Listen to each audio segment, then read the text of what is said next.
This audiobook contains 4 censored sentences and 49 modified sentences to make it suitable for all audiences. Visit our website to listen to the original version without censorship or modifications. Link in the channel bio. Come all and join the World Rating Game Tournament. They saw the news in a magic circle provided by Tabeldak, the chief god of the Abenaki realm. Are you guys planning to join? Asked the god.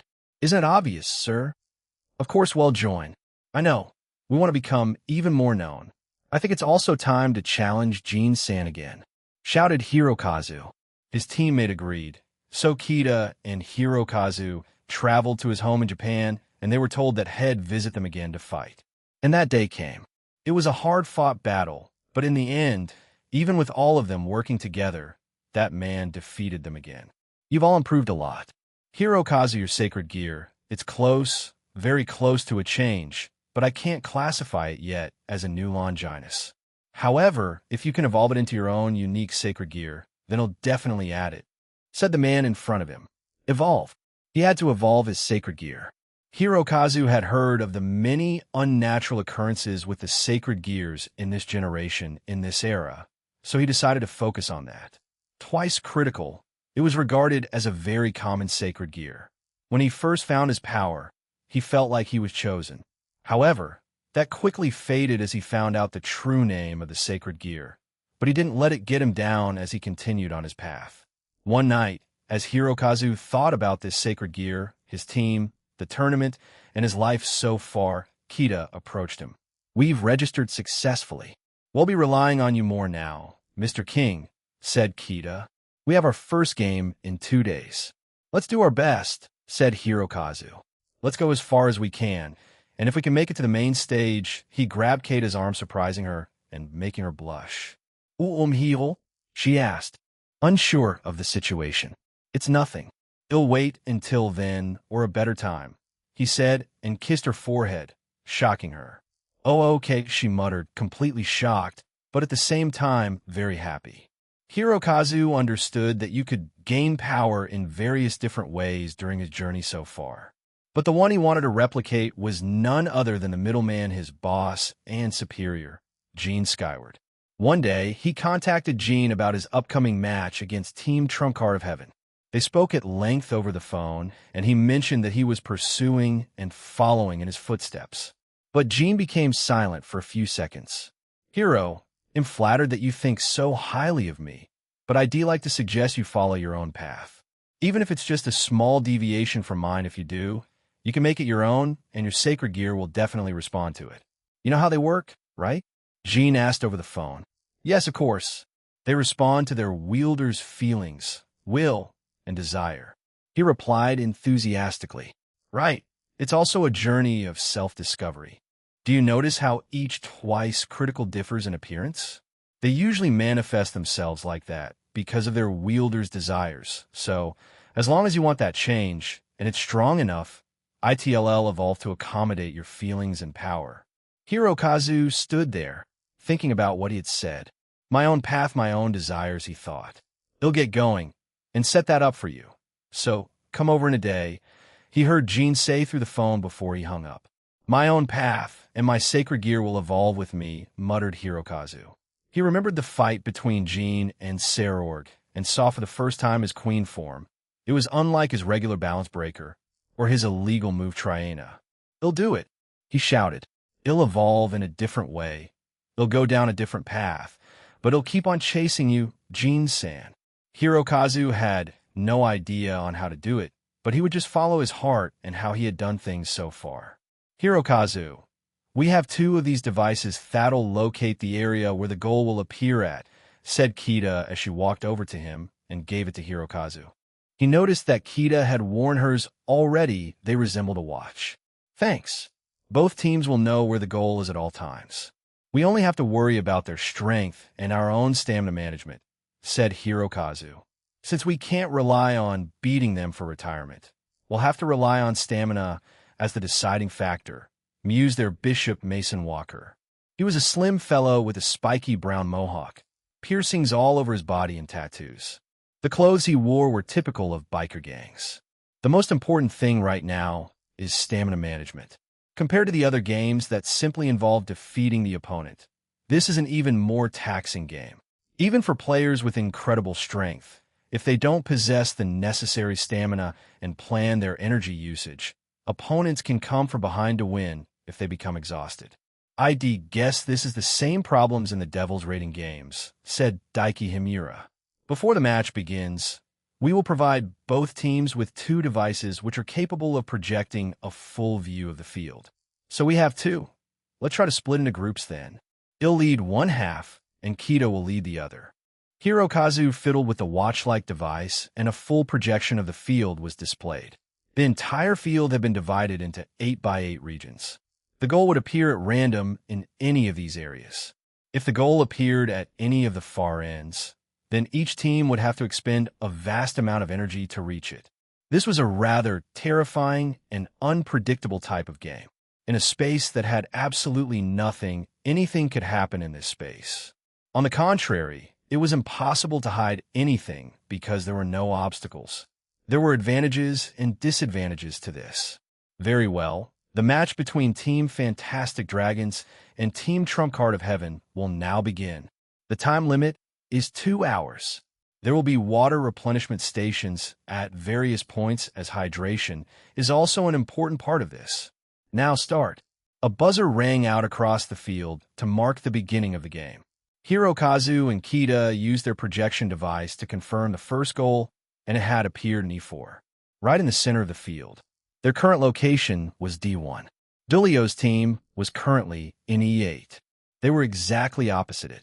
The entire field was spaced out like a chessboard, so players would have an easier time locating the goal. Iwanaku, Nathan, Lance, and Minato, you're with me. The rest will be with Kita. Let's go to E4, shouted Hirokazu as he quickly entered his fully body scale mail that was now white light blue in design and resembled the boosted gear scale mail. Thrusters appear behind him, and he, along with the rest of his team, dashed towards E4. It'll increase our speed with some magic, shouted Mason as he put his hands forward and their speed increased. As each team neared the goal, the weather condition all around the field suddenly changed. A vast number of rain clouds appeared in the sky, and it began to rain heavily. This was Dulio's sacred gear in play. Then, some of the rain clouds turned into thunderclouds, and they were accompanied by lightning strikes aimed at Hirokazu's team. However, his team dodged the lightning strikes with ease, but they also saw that Dulio's team were covered in bubbles, meaning they weren't affected by these changes in weather at all. Near the goal was also the golden ball they needed to shoot to get points. Mason, well, do that, shouted Minato. Roger, shouted Mason. A magic circle appeared in front of them, and Minato jumped on front of it. Suddenly, he was torpedoed towards the ball at an unbelievable speed. Oh, player Minato was launched towards the ball, and he got it. The announcer screamed. No, you don't, shouted Nero Raimondi, one of Team Trump Card of Heaven-S Rook, as he also arrived beside Minato. Nero Raimondi was Uriel's ace. He also had a sacred gear called Sturdy Saint, which strengthened his defenses each time he's attacked, continuing to stack up as long as he isn't knocked unconscious. Due to his enhanced physical abilities as an exorcist and brave saint, their effects are also greater than average. Nah, I'm good, said Minato calmly as he threw up a kunai and disappeared from Nero's sight, shocking him. Minato had appeared beside Kita and touched her shoulder. I'll let you score. Kita-sama, he said before both of them teleported back to the throne kunai, and Kita threw the golden ball with her strength and into the goal. Goal. The first to score is Team Fantastic Dragons. The Queen also scored, meaning they gained 9 points. The score had now become 9-0 in favor of Team Fantastic Dragons. They got us, Grindulio. Don't sweat it. Focus on the next area. The ball had appeared on one of the members of the team that scored. So the knight, Lance Katz, had the ball. The next goal had appeared in C7. So both teams rushed towards it, while also battling each other. Lance had the ball for Team Fantastic Dragons, so he was a VIP in a way. So the team protected him. Amen, shouted Irina as thousands of light spears rained down on Hirokazu's team. Kita turned around and countered with swirling pink ice and purple flames in the same quantity, and both attacks collided. A powerful explosion occurred high above them, creating a large smokescreen. Minato, go with that plan. Since we're expected to need to traverse all around the map, let's go with that. But keep it subtle. Kita, can you make some illusions and clones? Said Hirokazu as he deflected some attacks aimed at them. I can. Are you ready, Minato? Asked Kita. Ready as he'll ever be, replied Minato. A few clones of Minato appeared along with several illusions. Kita and Mason made a magic circle which launched Minato away to enact their plan. I made sure those spells of his will be protected, so they won't easily be destroyed, said Kita. As they did that, the smokescreen cleared, and everyone could see who was the closest to the goal, and it was Dulio's team. It seems like there are several Minatos now. Are these illusions? Why do they do this? Asked the commentator. Perhaps they have a plan that involves player Minato. If so, it would be wise to hinder him as much as possible, said Ajuka Beelzebub. Right? He seems to be able to teleport quite quickly. They might have a plan about that, said Aaron. Half of Dulio's team defended the goal, and the other attacked Hirokazu's team to try get the ball. A struggle immediately began as various light attacks and magic were thrown around. All of them were empowered by Griselda's light technique. So Hirokazu's team was overwhelmed. While they had Kita in their team, she was the only one who had power levels that could keep up with Griselda and Irina, who were both the strongest in Team Trump Card of Heaven. After Dulio himself, as he was Heaven's Joker, the rest of the Brave Saints ranged from true Satan class to God class thanks to training in Aaron's home and as members of Team DXD. Kita herself was Dragon God class, Hirokazu was true Satan class in his Balance Breaker, and the rest ranged from high class to ultimate class. Nero, Raimondi, and Ryu Heiken, both of Dulio's rooks, rushed towards Hirokazu, but both of his rooks interacted with them. Nero gathered holy energy around his fist and punched towards Nathan Lewis, Hirokazu's rook, but blocked the attack with a magic circle, although it shattered right after. You can block that, huh? Shouted Nero Inje. Barely, replied Nathan as both men grinned at each other before they started a brawl. But what he forgot was Nero's sacred gear. One more time, shouted Nero as he sent another holy fist at Nathan, who tried to block it again with the same defensive magic circle. However, this time it was blown away, the same as himself. Where are you looking at? Asked Ryu Heiken, as he powered his strikes with his fist and legs with light powers. He faced against the other rook, Ryo Fujita. These guys are active members of Team DXD. We can't let our guard down around them, thought Ryo as he dodged another strike from Ryu, but also noticed his cheek bled slightly. Geez, you guys are crazy powerful, commented Ryo as he changed into a boxer stance. But I can't bow down now. Ryo rushed back at Ryu as he sent fast, powerful, and precise straights at the Chinese martial artist. Ryu easily dodged the attacks, but also noticed something strange about them, so was cautious of the young man in front of him. Ryo smiled after he sent around 15 straights at Ryu, and then he finally sent a normal straight right at Ryu, who became confused at the slightly deliberate slow straight punch. But Ryu Heiken suddenly felt several punches land all over his body, and he was blown away. It didn't do any significant damage to him, but he was shocked by the sudden action. I hope you don't underestimate me, said Ryo Fujita. The man stood at 57, short black hair and brown eyes. He was an amateur boxer before he became part of the supernatural, and he wanted to center his fighting style on boxing, so he developed a technique that's mixed with magic.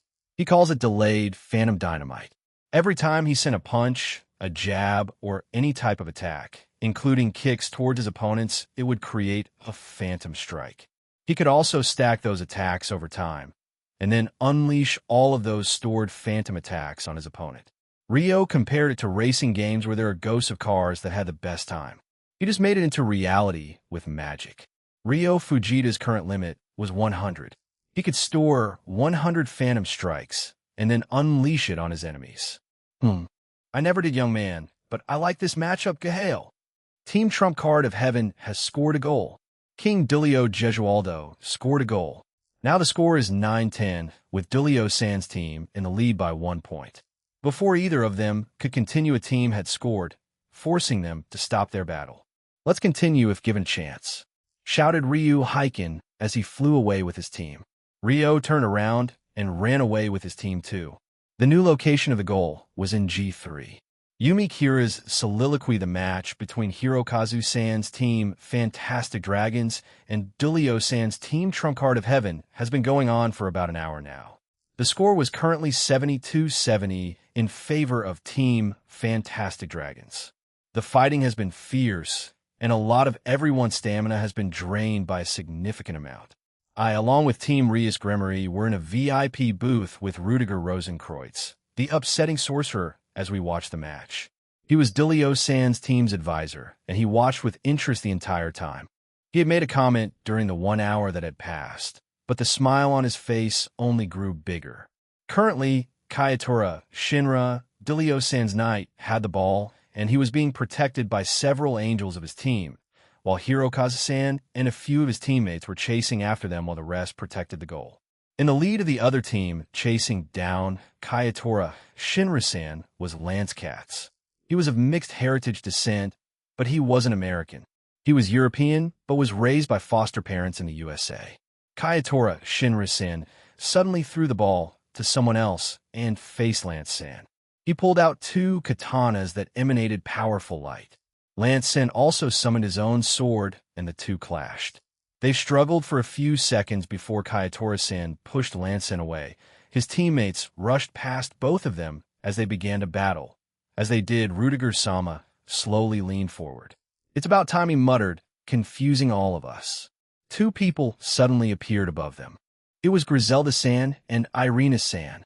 Both had their angel wings out, and Griselda-san fired an arrow made of light at Lance-san, while Irina created multiple hoops of light and threw them at him. They then disappeared, and various brave saints had gathered in a formation in front of the goal. Diethelm-san, Marana-san, Nero-san, Dulio-san, and Irina-san shouted in unison, "5 card." A dazzling light consumed the area, blinding everyone. Unbelievable.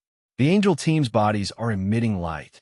Could this be the rumored combination attack of the reincarnated angels? The commentator shouted. Before the light stopped emitting, Rudiger Rosenkreutz-sama chuckled. "I'm glad Jean-san helped modify the Brave Saint system in heaven not too long ago. He's also given his lovers strange abilities that we experimented with. So when the light stopped, goal. Team Trump Card of Heaven scored again, and it was done by King Dulio again. The score is now 72-80. The Angels are in the lead. But what is that?" The camera focused on one individual, and it was Lance Katz. Behind his back were white feathered wings. "Oh, now, that's interesting. It seems like Lance Katz-san was an angel too," mused Ajuka. "I see Lance Katz is what you call a miracle child. A child born from a union between a pure angel and human. There are very few of them around the world, and it seems he's one of them, but it doesn't look like he was aware," said Aaron. The face that Lance Katz-san was making was of pure disbelief. He looked at his own wings and was confused. "Haha, now I see why Michael asked me to make some changes in the Brave Saint system, as well as both Griselda and Irina asked me about various things concerning their powers when the tournament started," added Aaron. "We researched them all. The only one with no background was their Queen Kita. But everyone else can be exploited. Their weaknesses, their insecurities," said Rudiger Rosenkreutz-sama as he stared at the screen. "However, from what little that I found out about her, she can still be exploited. She has grown a human heart after all," he added. "But it didn't seem to work, unfortunately." We looked back at the screen and saw the king, Hirokazu-san, comforting Lance Katz-san, and he grinned before powering up his angelic-based powers and flying off towards the next goal. It didn't look like that part about him bothered him in the slightest. He was shocked, but not enough to hinder him mentally, which is unfortunate, he said and sighed. This was the upsetting sorcerer. He'll exploit everything about you and use psychological warfare in a match to win. That's how he's able to win so many games. If your mental health suffers, so does your performance. Having a healthy body and mind is key to winning rating games, no, fights in general. The fact that he's using those things against them, how terrifying. I could only imagine if someone was adopted or worse, had ties to the terrorist, and it was revealed during this, would that be a misconduct? I'm not sure, but depending on you as a person, it would have different effects on your psyche. The crowd may also turn against you both in the stadium. And the ones at home watching, do you plan on having Dulio-san's team do that more in the last half of the match? Ryusne-san asked him. He revealed a smile and said, well, it's difficult for that to succeed a second time. Even so, once is enough, so long as that seed of anxiety has been planted in their minds. Mental stress can deeply burrito into the performance of the body, carrying that anxiety until the end of the match. I'm sure it'll be difficult. Looking back at the screen in front of us, even though Lansen seemed unaffected by what had just happened, his movements were strange. Not only him, but the rest of the team's movements had become weirdly strained. The only exception to this is Kita-san, since she was covering for the rest of the team. Even Hirokazu-san's movements seemed a little strained, but not as bad as the rest of his team. Another goal for the Angels team. This time it was scored by their Bishop Marana Shadorova-san, earning them 3 points. The total score is now 83 for the Brave Saints of Heaven. Lance Katz is close friends with Minato Hayashi, and he's covering for his friend. But he himself is also full of doubt and anxiety, so he's not performing to the best of his ability. If I recall, Minato has around 5 siblings who are still quite young. They range from the ages of 9 to 13, said Rudiger Rosenkreutz-sama. He's a responsible person, and he also looks after them and provides for them since his parents are both dead. Although he has them staying in their grandparents' home as he makes money in various jobs in the supernatural world. He sees Lance as a younger sibling too, hence why he's covering for him even more than the others, he added. Because of that, looking from my perspective, I could exploit it and hinder them both at once. Though it's especially recognizable in their king. He's putting up a very impressive facade right now, but to the trained, he's the most anxious of them all, he said, and we all looked at the king of Team Fantastic Dragons. He's sweating more than he should be, said Akino-san. Hirokazu Miller idolizes Gene Skyward. He wishes more than anyone in that field right now to demonstrate his growth and strength. He told me, as such in our meeting. He also wants to prove himself in another way. Rudiger Rosenkreutz-sama smiled when the camera switched to Kita-san. I see, so that's what he meant. Hirokazu Miller-san is most likely in love with Kita-san and wants to impress her. She's known as one of the Eradicators and is at rank 8, so she's quite powerful. For someone like Kita, who has power and status from another universe, even if it's obvious, Hirokazu-san finds it hard to believe that Kita feels the same way as he does, added Akino-san. So he wants to prove himself in this game to her, or perhaps in every game they've played so far. Love is a strong emotion, after all. It can be used in more ways than one, especially to exploit someone, said Rudiger-sama. Hirokazu-san rushed around, helping defend from attacks, and also gave his teammates reassuring words.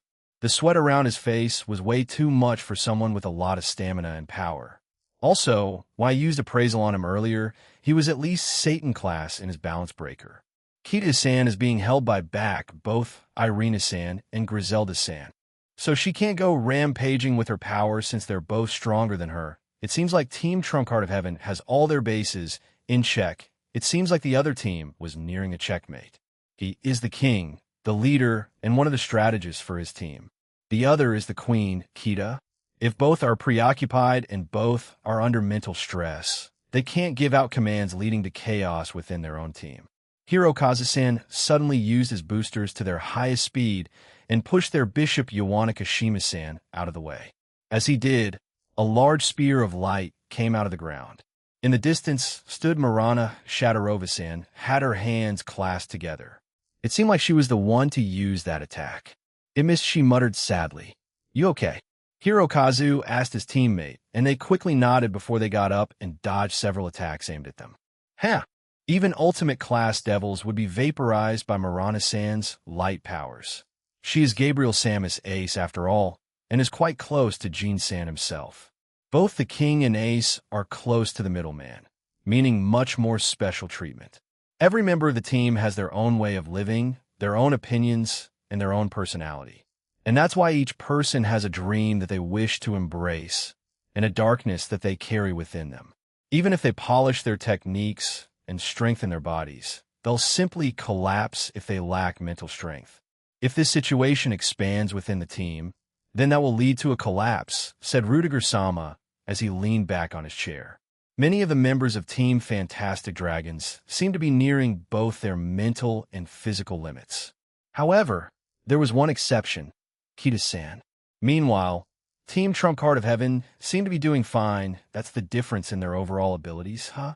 All of Hirokazu-kun's team, with the exception of Kita-san, are amateurs at best. They don't have enough experience, but because of the miracles that Jin-san has produced all year round, it also influenced them. But it will take more than guts and willpower to overcome situations like this, however. They're strong, no doubt about it. You guys are as well. But regardless of whether it's them or you all still have human emotions such as joy and worry. All I'm doing is aiming for these things. I've never thought of myself as a flawless person, nor as a talented strategist, he said. He pulled out a chess piece from his breast pocket. He began playing with it, a bishop piece. I'm able to win in a lot of games because high-class devils are immersed in rationalism and high society that they cannot extricate themselves from. They treat pieces as mere pieces, and even the field is nothing more than a checkerboard. He turned his head towards Rias-san and added, "You should be able to understand, Princess Rias, how foolish it is to look at your own pieces as mere pieces on a chessboard. Unlike chess pieces, your servants' reincarnated devils are alive. Everyone has their own way of thinking, their own heart, and their own feelings. That is especially so for those who used to be humans. Humans have a culture that doesn't lose to the devils, and there's a limit to how much you can try to deny their ideas, deny their culture, and try to order them as chess pieces. It might be debatable when it comes to non-humans, but they're still creatures with emotions. That's how simple and logical the situation is, yet the aristocratic devils are unable to understand. No, perhaps it would be better to say that they've never wanted to understand it. Rudiger-sama then asked me, Yumi Kirichan, you're also a former human. From your point of view, do you feel the same way about what I just said? When you realize that the opponent you're fighting against has the same feelings as yourself. These kinds of things are natural, but it's such an obvious thing that doesn't exist in the professional rating games. Players who are high-class devils simply regard it as an extension of chess. With their own servants, the chess pieces are simply treated like live versions.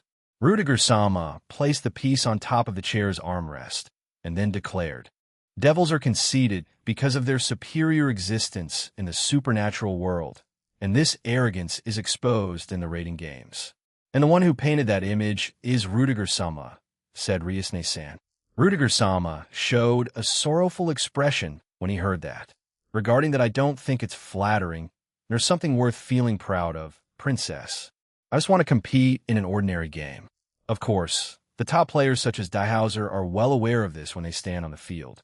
Even so, there are many others who make it into the top ranks. But when it comes down to the bottom line, all I want to do is enjoy a pure game. Rudiger Rosenkreuz's expression became rather solemn when he recalled Daihauser Belial, but he also seemed a bit proud. All of a sudden, a change occurred in the game. A mysterious bubble appeared on the field. Hirokazu-san was actually inside the bubble. He had been trapped by the mysterious bubble. Seeing this, Rudiger-sama smiled with an eloquent expression. "And for one of our greatest acts for this game, I will destroy their king. And in the game," he said. The way he said that made me shiver. Someone as smart as Rudiger-sama. I wonder what he has in store for Hirokazu-san. Third-person point of view hero. Kita shouted as she tried to rush towards her king, but was kicked away by Irina. Dulio kept Hirokazu in the bubble. However, this bubble was different from his other two that he had created, a new technique that Rudiger asked Dulio to create. While he was hesitant at first, he eventually conceded and started the development of this bubble. It was the complete opposite of his Speranza Bala di Sapone, or Bubbles of Hope. This new technique was the opposite of it. It incited negative emotions.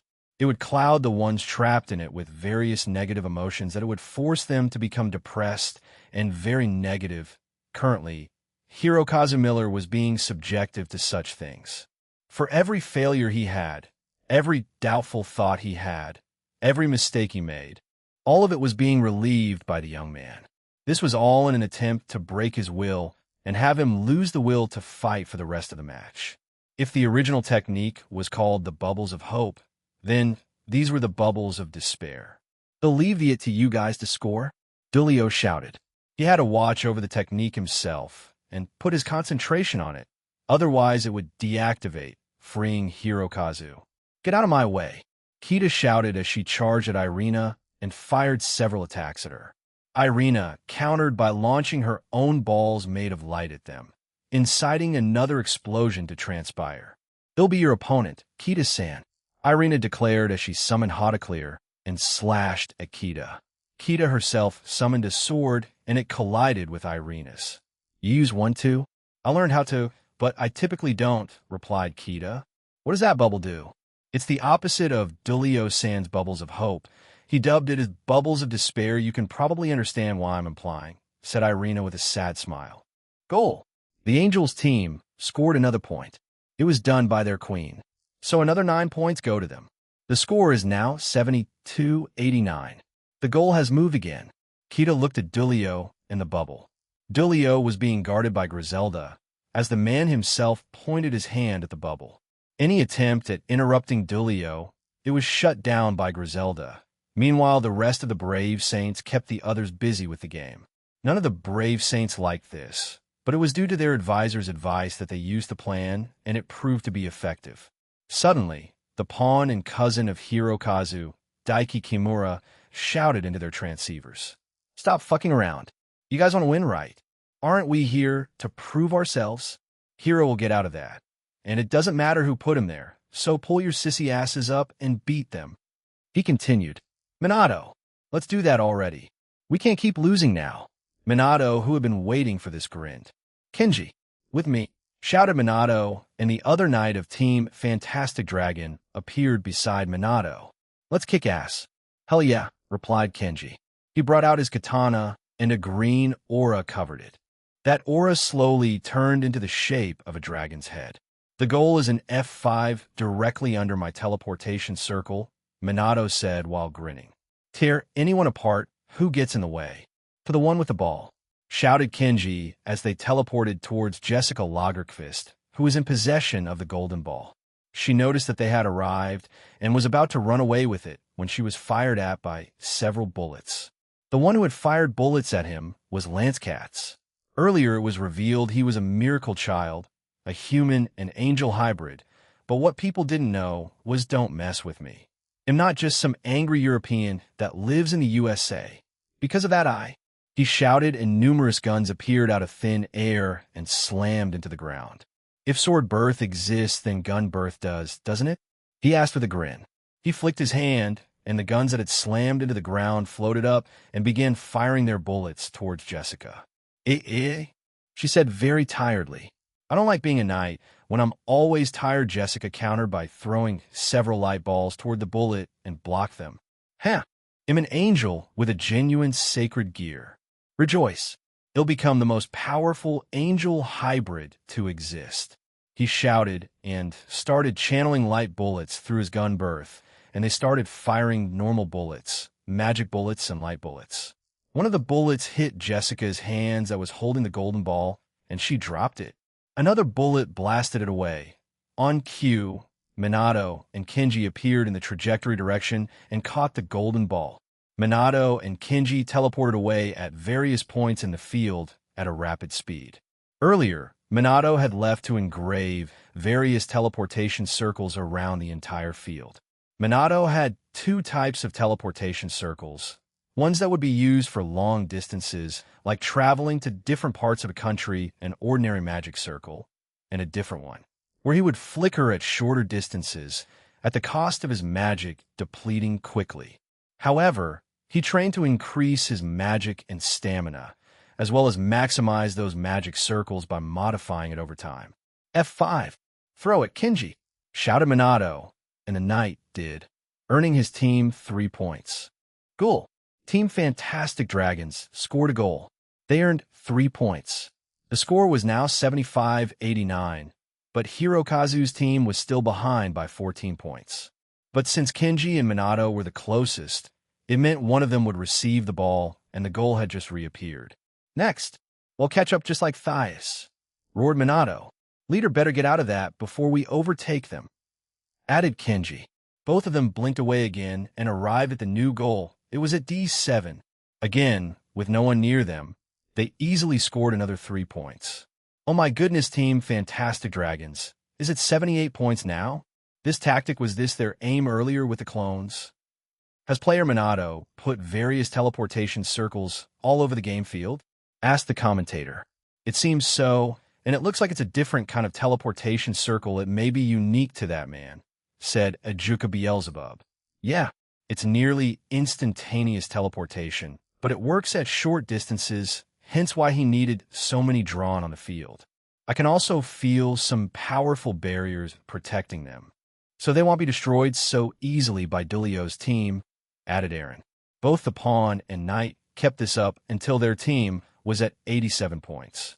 That was when they were interrupted by Kayatura, Shinra, and Marana Shadorova, the Knight and Bishop of Dulio's team. That's as far as you two go, declared Kayatora. I won't let you go any further, added Marana. Both angels prepare themselves, and the two humans also knew they couldn't run away like this, since these two caught up to them rather quickly. He'll take on the bishop, said Minato. He'll leave the fellow knight to you, Kenji. Hell yeah, let's dance, old man, shouted Kenji as he rushed with his sword towards Kayatora.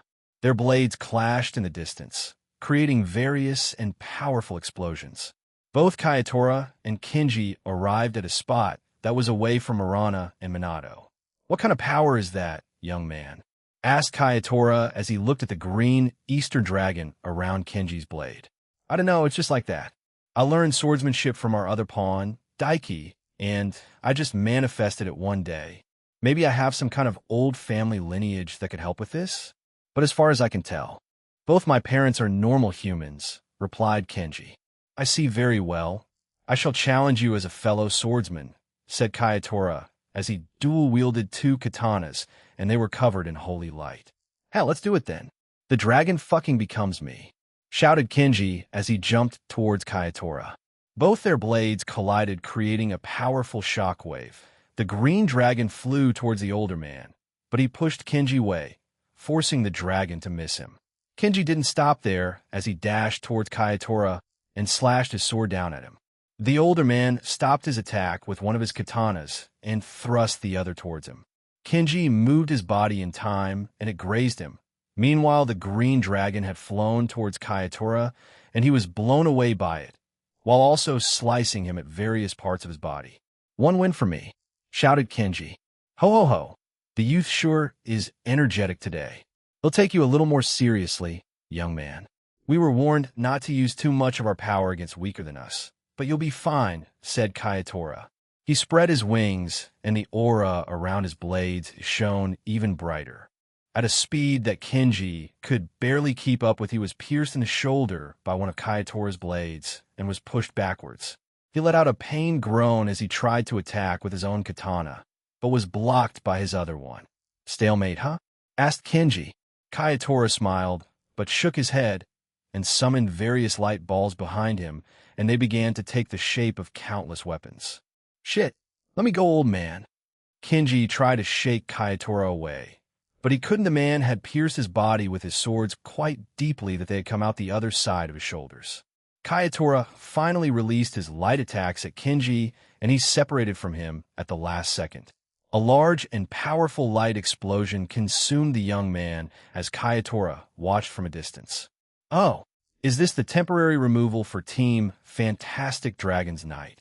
Shouted the announcer. However, once the enormous ball of light faded, Kenji stood there shakily with his clothes ripped, but still standing. This left Kayatora stunned, but Kenji grinned at him. I on here, Nobel. You geezer. I can keep going, he said in an accent, and gritted his teeth before rushing back towards Kayatora. Marvelous. This is youth, said Kayatora as he prepared himself for Kenji. Mirana stood still as she watched Minato Hayashi teleport around her at incredibly fast speeds, but she could still follow it. Minato looked for an opening to attack Mirana, but found no such opening as he had been circling her for the last few seconds. He was worried about his friend since he heard and saw the explosion, but decided to trust in his abilities and survivability. Mirana glanced at the location where the other two fought, and Minato took this as a sign to attack her. Her quickly promoted himself to queen and teleported behind her and swung a kunai downward. However, he sensed danger and quickly teleported away. As he did, a large light spear came out of the ground. He would have been pierced by that if he kept going with his attack. She seemed shy and a bit of a ditz. But she's really sharp. When fighting, those were my first impressions when we spoke to each other yesterday. She even fell when she got up to shake our hands. Thought Minato. Minato suddenly teleported away again as several light spears appeared around him and attacked him. They pierced the ground, creating large cracks on them. But it didn't end there as they kept appearing around him, forcing him to teleport again. He was going to reach his limit soon. He had modified these magic circles to an extent that he wouldn't feel much drain when using them. However, at the rate he's used them during the game, he was going to eventually reach his limit, and he understood that the woman he was facing understood that too. Can't be helped. He muttered and created illusions and afterimages of himself and ran around Mirana. Each illusion and afterimage tried to attack Mirana, but the woman didn't flinch as they disappeared after they reached her. She kept an eye on the original the entire time. Another illusion appeared behind her, and it thrust its palm forward. A magic circle appeared, and a large ball of flames appeared from it. Mirana created a shield of light behind her, and it blocked the attack. You can see through that too. He asked in disbelief, but he was suddenly punched in the gut and sent flying and crashed on the ground. Minato had mixed his illusions and afterimages with himself while creating a single clone. The one that Mirana was watching was a clone. The real Minato had appeared behind him and tried to attack the woman, which failed miserably. To Minato right now, this woman was too strong and she had barely moved from her spot. I want to win because Jin-san helped me and my family, she muttered and looked at Minato with determined eyes. I have my own wish, she said with a blush. Women in love are terrifying, but at least I can keep her preoccupied. Hirokazu, you better get out of whatever shit you're in. He shouted in his mind while staring at Mirana. Ha ha ha. Keep on trying. Laughed Nero as he defended against the attacks of both bishops of Team Fantastic Dragons. Mason Walker and Yawanakashima fought against the man as he also defended Griselda and Dulio. Griselda had further amplified Nero Raimondi with her arrows. Along with the man's sacred gear, he only kept on getting stronger as he took each attack from both bishops. Yawanaku was a hybrid of human and spirit. He also during those few months honed and practiced his innate ice manipulation. He had become quite proficient at using it, but in front of this man, it meant nothing. He summoned several icicle spears around him and threw them at Nero. The man was already in his balance breaker state. Sturdy Saint withstand, which only amplified his normal abilities, and he stood there fearlessly as Griselda also healed him from time to time, but it wasn't needed as the attacks from both bishops did no damage to him. Mason fired countless elemental attacks at him, but again, it did nothing. Both of them were only doing this to buy time. Everyone was waiting for the king and queen to settle their fights. Suddenly, a rain of bullets was fired at Nero as he held his hands up to block them. "Coming through," shouted Lance Katz as she arrived with Ryo Fujita. Both Rook and Knight had joined them, but they also brought Ryu Heiken, Dulio's other Rook. "Oh, you're joining me, Ryu? Let's defend Dulio together then," said Nero. That was the plan. Lance-san's gun birth and Ryo-san's unique fighting technique was giving me a headache, haha, replied Ryu. "There's more where that came from," shouted Lance as he summoned an unfamiliar-looking rifle that was a mix of a sniper rifle and submachine gun. He began firing at them, and they both produced a defensive magic circle. High-powered shots that fired at the rate of a submachine gun hit the barriers, and to their surprise, after around the 57th shot, cracks started to form on them. So they re-strengthened them, and his bullets had no effect afterward. It'd be great if I could achieve a balance breaker or something right now. Shooter de lance. However, he kept shooting his weapon and ordered the other guns that were with him to continue firing at the four angels in front of them. In the distance, Irina Shidu and Kita fought hard. Everywhere they clashed. Powerful shockwaves shook the area. However, they didn't use enough to accidentally retire their own teammates, since that would just force a stalemate. Kita knew that the end of the game was slowly coming, and she wanted to end her current fight, but had no idea how to, since Irina was much stronger than she was. Kita jumped back and summoned millions of golem-type monsters that were 30 feet in height and ordered them to attack Irina. The angel in question blew them away with light attacks and sliced apart some with her Hauteclair. Are you sure that won't work on me? So give up. Kita cut Irina off.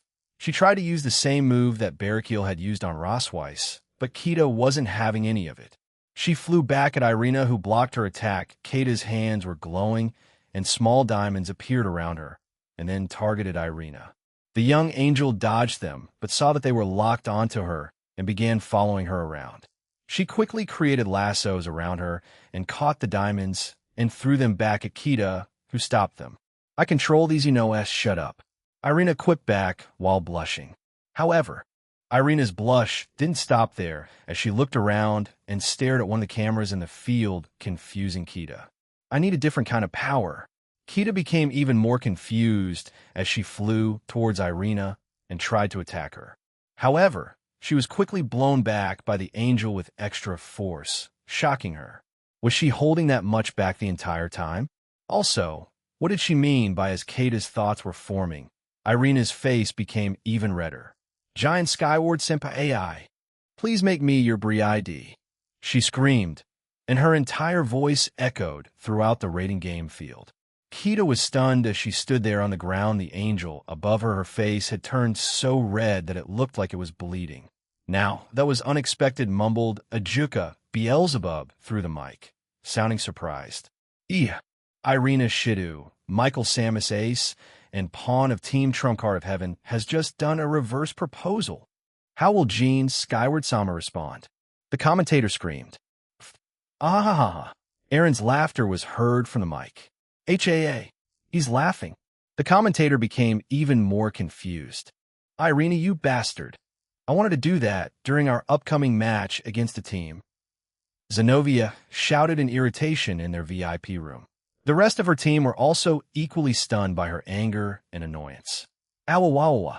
I want Aaron to propose to me too. Asia added, further confusing the room.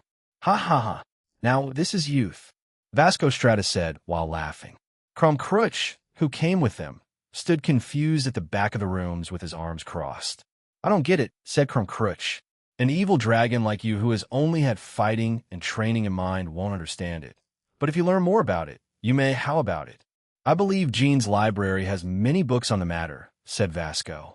Crum Crutch stared at Vasco Strata and nodded. He still didn't understand the entire situation, but agreed to the old young man. Fufu, I didn't think Irina-chan would go through with it, said Aquino as she giggled to herself. That was unexpected. Wait, what? You knew? Rias asked as she looked at her best friend and Queen in shock. Ada, you didn't know, Rias? She asked with a mischievous grin. In no era. Ara Aquino put a hand on her cheek as she continued to tease her king. Will he propose to me too? Yumi asked herself as she stared at the screen. Rudiger Rosenkreutz stared at the screen, waiting to see if something would happen. He waited for Aaron's answer. As he continued to watch the screen, Aaron's words from the day before echoed in his mind. This era is full of changes. Common sacred gears become uncommon, rare, or unique. Even during the other matches that weren't widely covered, humans who entered them with innate abilities, magicians, or even the ones with sacred gear changed and evolved during them. The prize I can grant a single wish that can change everything for them. I know they desperately want it. He remembered his own words. Are you saying that during the match, Hirokazu-san and his team will evolve and overcome the team in supervising? I never once said that it was only Hirokazu's team. Rudiger Rosenkreutz eagerly waited for both teams to evolve and grow during the game. He was on the edge of his seat. Haha, sorry for laughing, but he'll accept this proposal. Irina Shiddu, follow me to the end of time, Aaron shouted back. This caused the crowd in the stadium to go wild. He accepted. Now what will as the announcer was about to continue. A powerful golden light shrouded all of Irina Shiddu's body. Yeah, what's happening now? Yeez! Irina shouted in joy. Her wings that were previously white had changed into a mix of silver and gold. She radiated a different kind of power, and Kita looked at all of this in complete disbelief. In another part of the field, a group of people that were fighting were also laughing now. What in the world was that? Shouted Nero as he howled in laughter. Irina Shiddu has guts. Dulio laughed heartily as he stared at everyone having fun while the game was ongoing. He then looked at his bishop, Griselda Corda. Hey, Griselda, what about you? He asked. Griselda had been silent up until that point as she gained a headache from Irina's recklessness. But at the same time, the cameras were aimed at her too. With a blush on her face, she looked up at the camera and asked, "Will you take me too?" The bishop of Team Trump Card of Heaven, player Griselda Corda, has also proposed to Gene Skyward. He'll take you all. So please marry me too, Griselda. Aaron shouted happily. Another round of screams echoed in the main stadium from both angels and other races. On the field, Griselda smiled, and a few happy droplets of tears fell from her eyes. Yes, and the same phenomenon happened to her too. The wings on her back had turned into a mix of silver and gold. Dear me, what in the world is happening? Asked Ajuka, as he also let out a chuckle at the absurdity of it all. Zenobia fell to her knees and hands. Why, you're kidding me, G. Griselda became engaged with Aaron before me. Asia walked over to Zenobia and patted her back in order to comfort her. The rest of the room laughed or cheered at the strange development, but Rudiger Rosenkreutz smiled and then laughed. Was this, he muttered as tears spilled from his eyes. But he didn't get to continue his sentence as the bubble that trapped Hirokazu Miller had just exploded. The bubble that trapped player Hirokazu Miller has just broken. On the outskirts of the Astaroth territory were around 2,000 fallen angels that belonged to the Cow's order. They had also brought a few battle gods with them, and some divine beasts and cryptids, with Shazakiel leading them. They were about to interrupt the raiding game between Team Trump Card of Heaven and Team Fantastic Dragons. Fufu, so we're really doing this today, Shazakiel-chan? Asked a fallen angel. We are, Espiel. I'll leave Ramiel, Zakiel, and Bezaleel to do their own thing. No doubt Gabriel will be here today, replied Shazakiel. The fallen angel called Espiel nodded. She then looked back at the stadium and said, "It's strange, though it's a lot more quiet than I thought it would be. It doesn't matter. We'll just go." A fallen angel shouted. Shazakiel agreed and raised her right hand and summoned a sword made of light. Today the angels have gathered here, as well as some fallen angels. Azazel himself is also watching the game today. We'll go tell him ourselves our goal and take revenge because he took too long to enact it, said Shazakiel. The fallen angels around her roared in unison before they left their hiding spot and flew towards the stadium. However, the closer they got, each and every single one of them began to have a strange feeling in them. Their own anxiety was rising. The fallen angel Espiel flew beside Shazakiel and said, "No one's here. It's like there's no event happening." He got a Shazakiel, gritted her teeth as she started looking around them. She finally spotted a young man with brown hair and glasses. "You are." The young man smiled and pushed his glasses up. "How do you do? Fallen angels of the Cow's order. I'm George of the previous hero faction. Today you will face the organization called EXE," he said with a bow. Shazakiel clicked her tongue, and 15 battle gods were summoned to the territory. "Please, you don't need to worry. Go all out if you must, for this dimension was created by my sacred gear and also strengthened by Gene."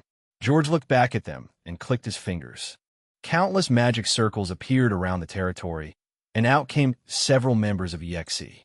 From one of them walked out a knight with flaming purple hair, glowing purple eyes, cloaked in jet black armor, and a long, smoky black cape. The man stopped in front of George and retracted his helmet, revealing it to be Gene Skyward, the middleman. "So you set us up?" asked Espiel. "Set you up? Well, something like that. Don't worry, though. We'll let you vent out your frustrations here," he said. A white blur slammed into Shazakeel, and she disappeared into the distance. "Shall we get started? I'd like to see the end of the match myself, and not just through my avatar." As he said that the entire dimension created by Dimension Lost was instantly turned into a snowy white world with numerous large ice pillars appearing all over the place. TCHS Beale clicked her tongue and touched her ear. "Kill them. Hunt down the wielder of Dimension Lost, too, so we can leave this place." She ordered the rest, and the rest of the 2,000 fallen angels flew higher up into the air. On the ground, the divine beasts, encrypted, joined them. "Fufu, I get to fight. That's pretty rare, right?" a woman asked, and Aaron looked at her. "Just do your best, Prithvi Mata," replied Aaron. "Why can't you do more? Is it that difficult?" He struck out in the last inning with the bases loaded. "We weren't looking for a home run grand slam, but a hit to bring home 1 or 2 would have been nice. I guess this is the curse of the mediocre and average. Hero, with every test you take you only get between 50 and 60. Why can't you get more? You're a smart young man. Your father is an engineer. You should have some of those smarts and brains, right?" Hirokazu Miller was on his hands and knees as countless voices echoed all around him, each and every single one of them representing the innumerable failures of his life so far. He did his best at not constantly thinking about them. However, he knew that such thoughts were in the back of his mind and were just a few short sentences from coming to the surface. He tried to cover his ears so he wouldn't hear them, but he could see and hear them regardless of what he did. "Shut up! Shut up! Shut up!" he shouted back. "Hirokazu, why can't he learn magic? We've been teaching him as slowly as we can, but he still can't pick it up. Is he incapable of learning it? Is that even possible? Some have a natural affinity for magic, but I guess the opposite is true. Some are probably just born with very bad compatibility with it. You're wrong. I already learned it, see?" He shouted back and tried to summon a magic circle, but nothing appeared. Why won't it work? Hirokazu kept trying to summon a magic circle, but he kept failing and not a single one appeared. He sat there in disbelief. "Why? If you can't even summon a magic circle, then I have no use for you. Maybe it was a mistake in making you my subordinate?" Hirokazu looked up as he heard a familiar voice this time. It was a figure of Gene Skyward as he glared at him. "Gene-san, what do you mean by that?" The apparition of Gene only glared at him and didn't say another word. Another figure appeared and stood beside Gene. This time it was Kita. She had the same cold expression on her face as she glared at Hirokazu too. "I'm starting to rethink why I even joined this team. We're only known in the USA. We barely won our other matches, except for when we faced the team of Onis. All the other ones we just won by the skin of our teeth. Do you really expect me to fall in love with someone so weak? The difference in our status would also embarrass me. You, who is comparable to a commoner, and I, who's basically royalty." "Huh," said the apparition of Kita. "Why do we even follow you? We barely make ends meet, and I have a family to feed," said Minato. "All this harsh training, and we barely win games. And now we're about to lose to a top contender. Aren't we meant to be the underdogs who rise up? Hey, we're cousins, right, Hiro? You look up to him, so why haven't you evolved and become something else?" His cousin Daiki asked in despair. "Do you seriously think you'll ever become successful and become my subordinate? What kind of wish would you even ask me if you win?" More of Hirokazu's teammates crowded around him, as well as other people that he met in the 1 year, and started to berate him, question his leadership, his failures, and his dreams. Ugh, Hirokazu groaned in despair as he covered his ears in desperation. He knew that it was fake, but at the same time it still hurt him. He had been subjected to this for what seemed to be hours already, and he was nearing his limit. "You let me die, you let all of us die. You didn't save us. Why?" "Why? Because you were and are weak," muttered the apparition of Kita. This was one of Hirokazu's biggest regrets and failures. Even if he knew from Eren that no one could have survived it unless they were the same existence as him, Hirokazu still felt regret for being weak.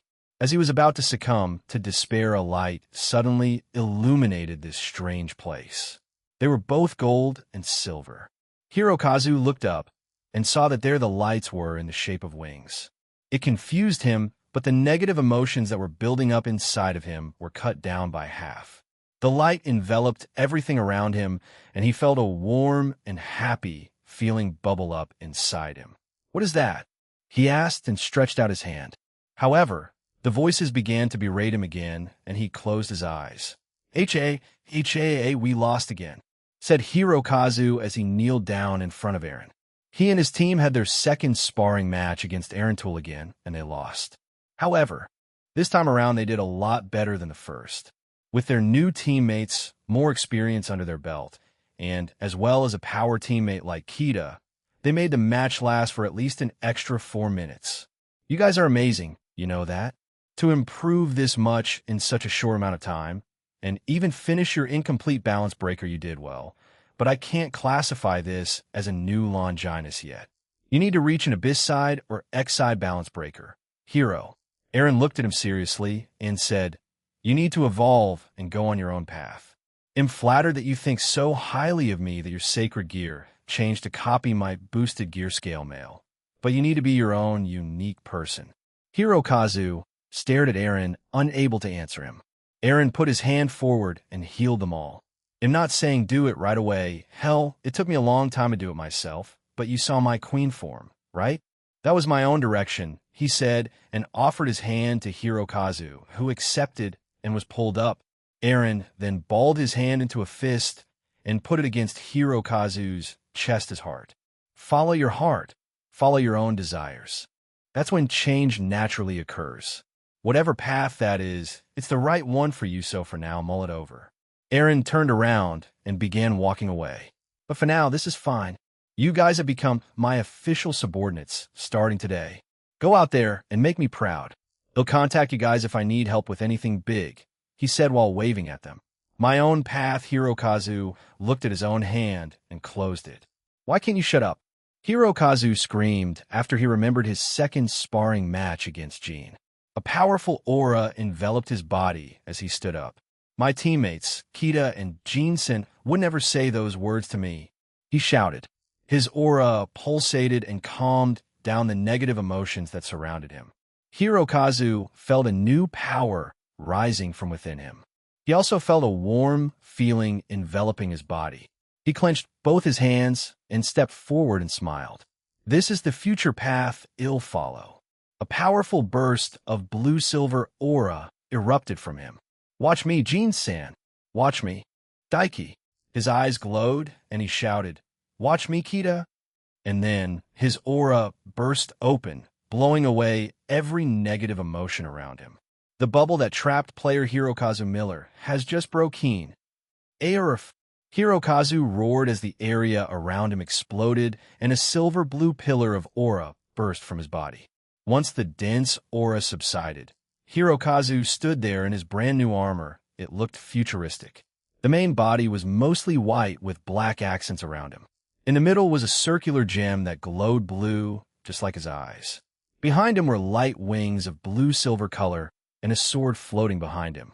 What is this? Player Hirokazu's armor has changed. A phenomenon occurred. Hirokazu Miller has reached another balance breaker, said Ajuka Beelzebub. It's an X-side balance breaker, something completely irregular, said Eren A. Avatar. Ha ha ha. I knew I shouldn't have used that. We just helped him achieve a new power. Dulio said happily. This match isn't over. Everyone let's win Thias, shouted Hirokazu. He brought both of his arms to his side and retracted his helmet. Hirokazu sucked in the air and bellowed out, Kidea. I love you. Another love confession. What in the world is happening in today's game? Shouted the commentator. In the location where Irina Shido and Kita were, the woman known as Rank 8 of the Eradicators stood there with a blank expression. Hee, so many confessions today, Irina said and rubbed the back of her head. Seconds later, Kata's aura skyrocketed. A pink-purple-blue aura covered her body, and the woman looked up at Irina with a massive smile. I feel like I could take on the universe right now. She shouted and flew towards Irina, and their auras clashed. I feel the same way. shouted Irina as the pawn and queen started a fierce battle in the air. Their new auras clashed and made the sky quake. However, wait, what? The pawn, Daiki Kimura-san, has scored a goal. The score is now 88-89. Team Fantastic Dragons is just 1 point away from taking the lead. The goal has reappeared and is in E8. During the commotion, Daiki Kimura, Hirokazu's cousin, had dulled his presence as much as he could and let everyone run with their emotions. As they did, he picked up the golden ball that Minato had thrown away, and he slowly made his way to the goal and scored. He made sure to create an illusion of himself, so it would fool the other team's players. Dulio-san, the ones winning this match is us, they both said in unison. Both kings slammed against each other and blew each other back. Go to E8. We need that point. Both kings shouted again. Dulio quickly activated his balance breaker, and he gained 12 golden wings and 4 halos above his head. He then fired several elemental attacks towards Hirokazu, which consisted of lightning, ice, water, wind, and flames. Hirokazu brought the floating sword behind him and grabbed it. It quickly transformed into a gun, and he fired silver blue aura bullets at the attacks Dulio aimed at him. He managed to destroy some, but Dulio was a much higher power level than himself, even in his new X-side balance breaker, and a few still hit him.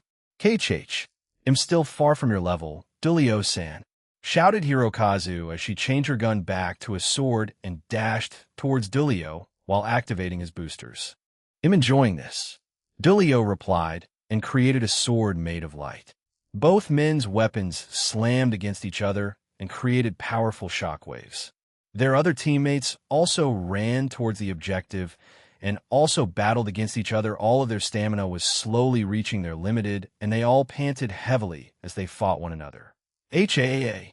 Hollered Nero as he sent another holy fist towards Nathan Lewis, Hirokazu's rook. But much to his surprise, Nathan blocked it and grinned. You're running out of steam, old man. Nathan threw his own punch, but Nero blocked it with his other hand and grinned. I still have stamina left, young man. In the distance, near E8, was Daiki, who was slowly making his way to the goal. However, suddenly, Minato appeared beside him with bruises and cuts all over his body as he bled profusely. His yellow hair was disheveled too. Why, Minato? What happened to you? Asked Daiki. I can't teleport too many times, replied Minato as he coughed up blood.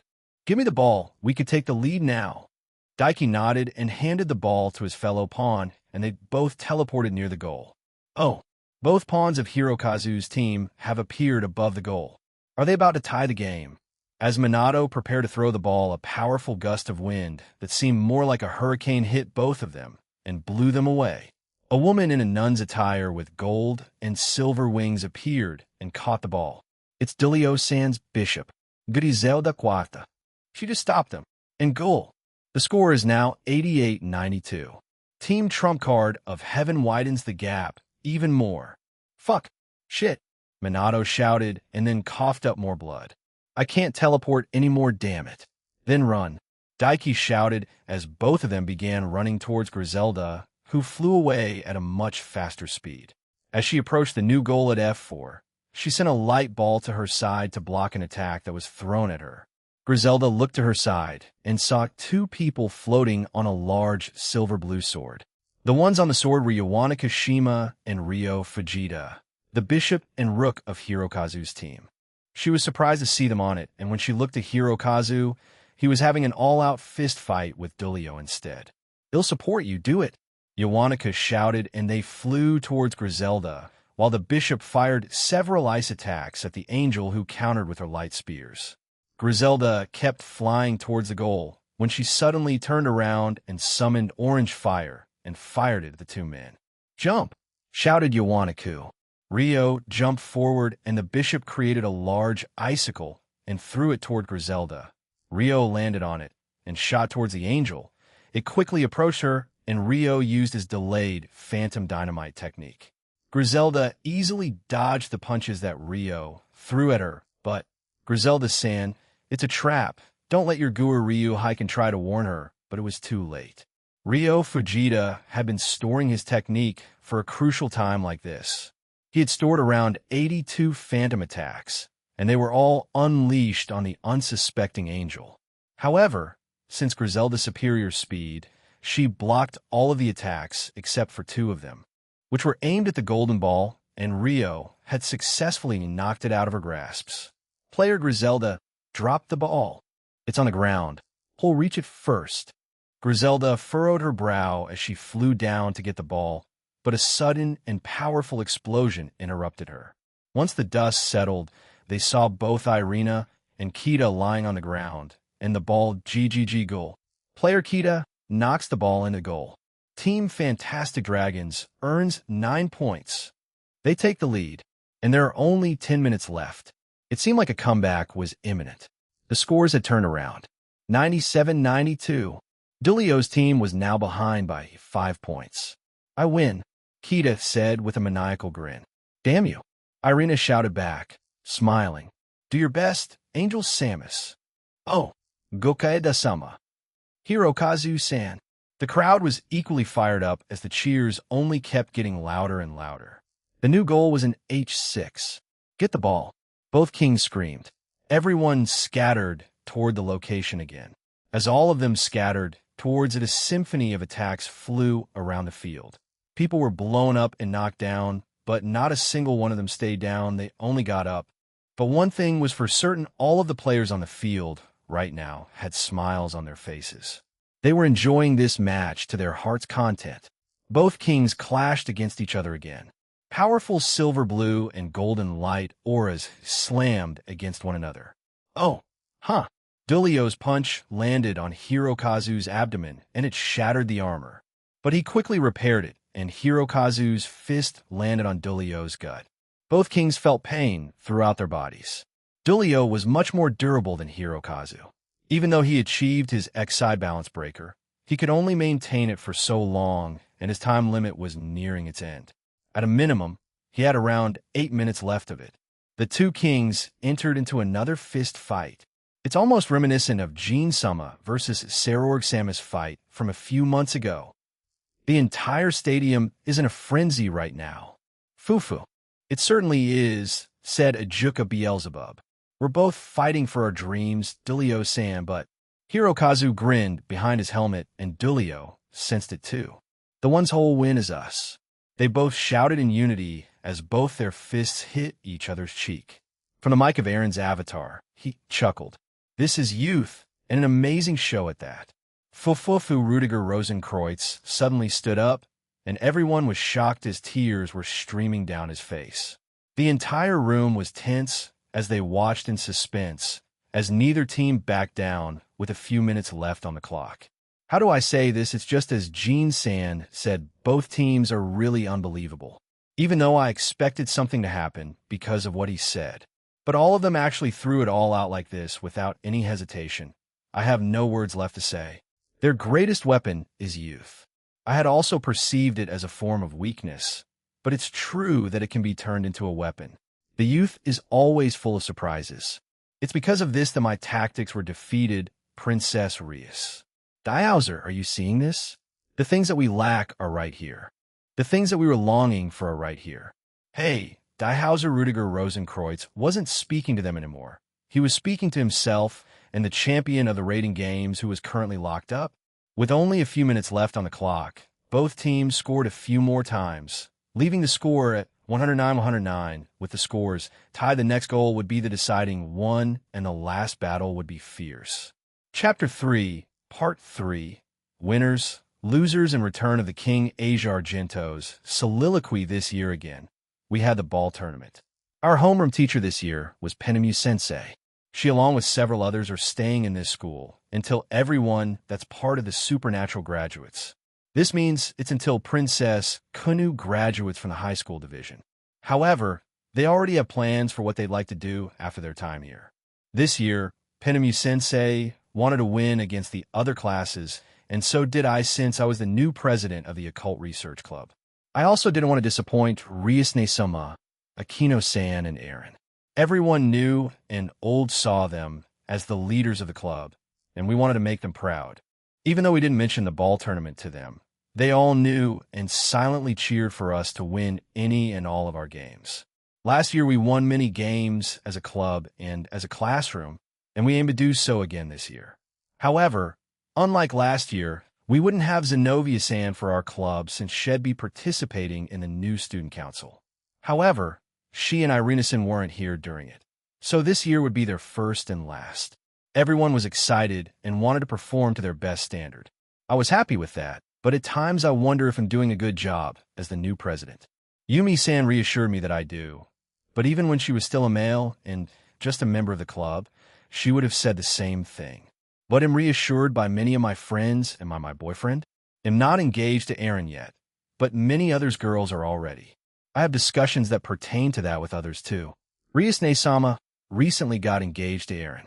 I was happy for her and also a bit jealous. Cool. The score is now tied. 109 for both teams.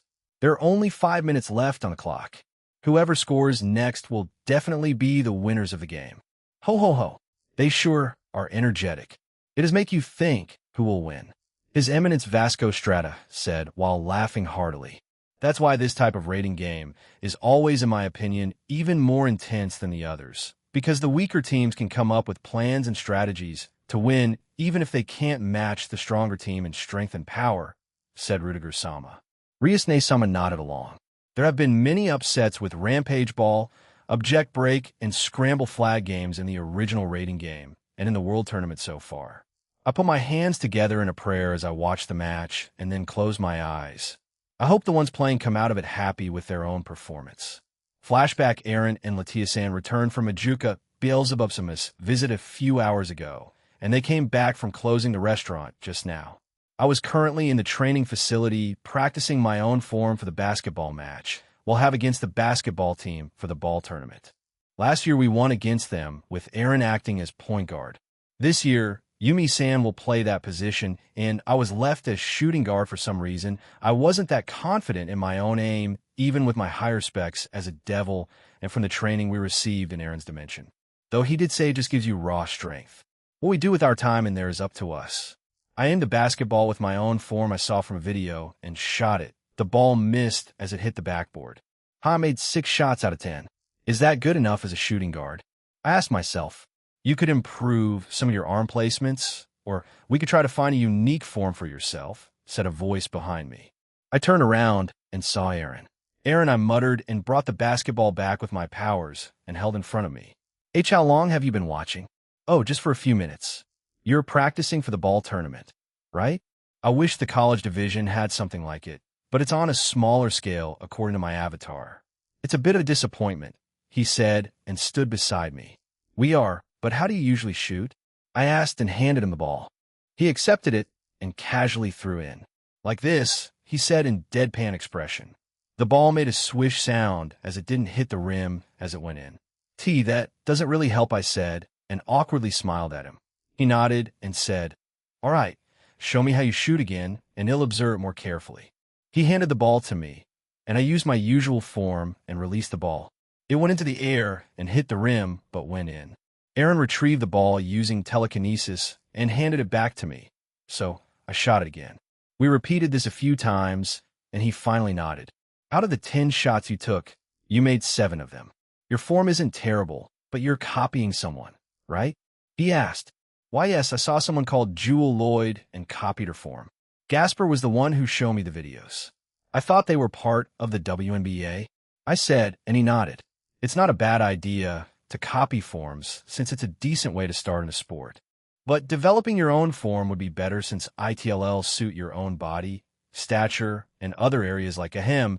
He coughed in his fist and glanced at my breasts, thighs, but in other aspects of my body I see, so what would you recommend? I asked. When Aaron got behind me, he raised my arms at a certain angle, as well as repositioned my legs and body. But it felt very awkward and difficult to move with. That should be it. Try shooting with that, he said, and I did. Just like Aaron's earlier shot, it went in without hitting the rim. I repeated this a few times, and it went in good. Go back a bit and try it. Don't forget to adjust your strength, he ordered, and I agreed. I repeated my motions and form while applying a bit more strength, and like earlier, the ball went into the net without hitting the rim. We repeated this until I was taking full court shots in the strange form and making all my shots, which surprised me a lot. Good. I think you do fine like this, he told me. He stretched his body and yawned. He'll go up and take a quick nap if you want. I could give you a lap pillow in my room, I said, surprising him. He happily agreed, and we went up to my room. When we got there, I immediately changed in my usual pajamas, but quickly changed into something more you don't need to. It's not like we're going to have sex unless that's what you want to do. He asked and peered at my face. I felt myself blush and shake my head. But I'd appreciate it if you wore something where I could feel your thighs. As expected of the thigh dragon, I giggled at his request and changed into a different pair of pajamas that exposed my thighs. Aaron gave me a thumbs up before we got on my bed and laid his head on my thighs. Thighs heal my soul, he muttered, and started feeling my thighs, which made me blush. We stayed like that for a short while and talked about nothing of importance, but after a while we fell silent. It wasn't an awkward silence, but a comfortable one. I started stroking Aaron's hair as time went on. Is something bothering you? He asked. When I looked back at him, he stared at me with concern. I was wondering if Ryusne-sama chose correctly. Am I fit to be the president for the Occult Research Club? Things have been progressing smoothly so far, so there haven't been many complaints. Yumi-san and Ravel-san helped me a lot too, so I don't worry too much in that regard, I explained. However, Aaron chuckled at me, confusing me. I guess we're in the same predicament then. Before I evolved, and as time passed, I had a lot of thoughts about if I was fit to be a king or ruler. I certainly don't act like it at times. But even if I wasn't that kind of person, I had to become one. Even if I'm not that yet, I'm trying to be. I still question a lot of things. And even recently Ajuka asked me a question that made me question a lot of things, he said inside. Sully, imhumpling. He reached up and touched my cheek. What I'm saying is, even if you don't feel like you're one, doesn't mean you'll always feel like that. Even if this is your last year in Kuo Academy High School Division, make the most of it and become the kind of president you want to be. You don't need to completely follow in Ria's footsteps. Become a president that I want to be? I told Hirokazu the same thing. I know he idolizes me a lot. The same with Bova and Uryu. They need to find their own path and walk it, and slowly shape it into one completely unique to them. When that happens, you'll surely grow as a person, he said, and let go of my cheek. He chuckled again and added, the Asia Argento a year ago and the Asia Argento now, are they the same person? The me from a year ago, before I met all of them when my life changed. Was I still the same person? No, definitely not. I've become taller in my chest, but have grown. I've made a lot of friends, experienced many things, and have been forced to change some of the way I think. However, I do like to think I was still the same person to some degree. The Asia I knew from a year ago wouldn't be able to hurt a fly.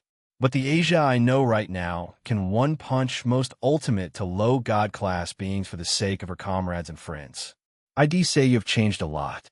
He sighed again and touched my thighs. So, treat it like that. You're not Rias, you'll never be. You're Asia Argento, the Bishop of the Gremory Peerage, and Team Rias Gremory, one of the kindest people I know. Become the new president of the current Occult Research Club, and when the time comes, you'll need to pass that position down to someone else. Preferably Christmas, yes, he'll do that, I replied. Aaron, let's get together. Sure. Flashback, and Hirokazu-san chose his new path and has run straight down it.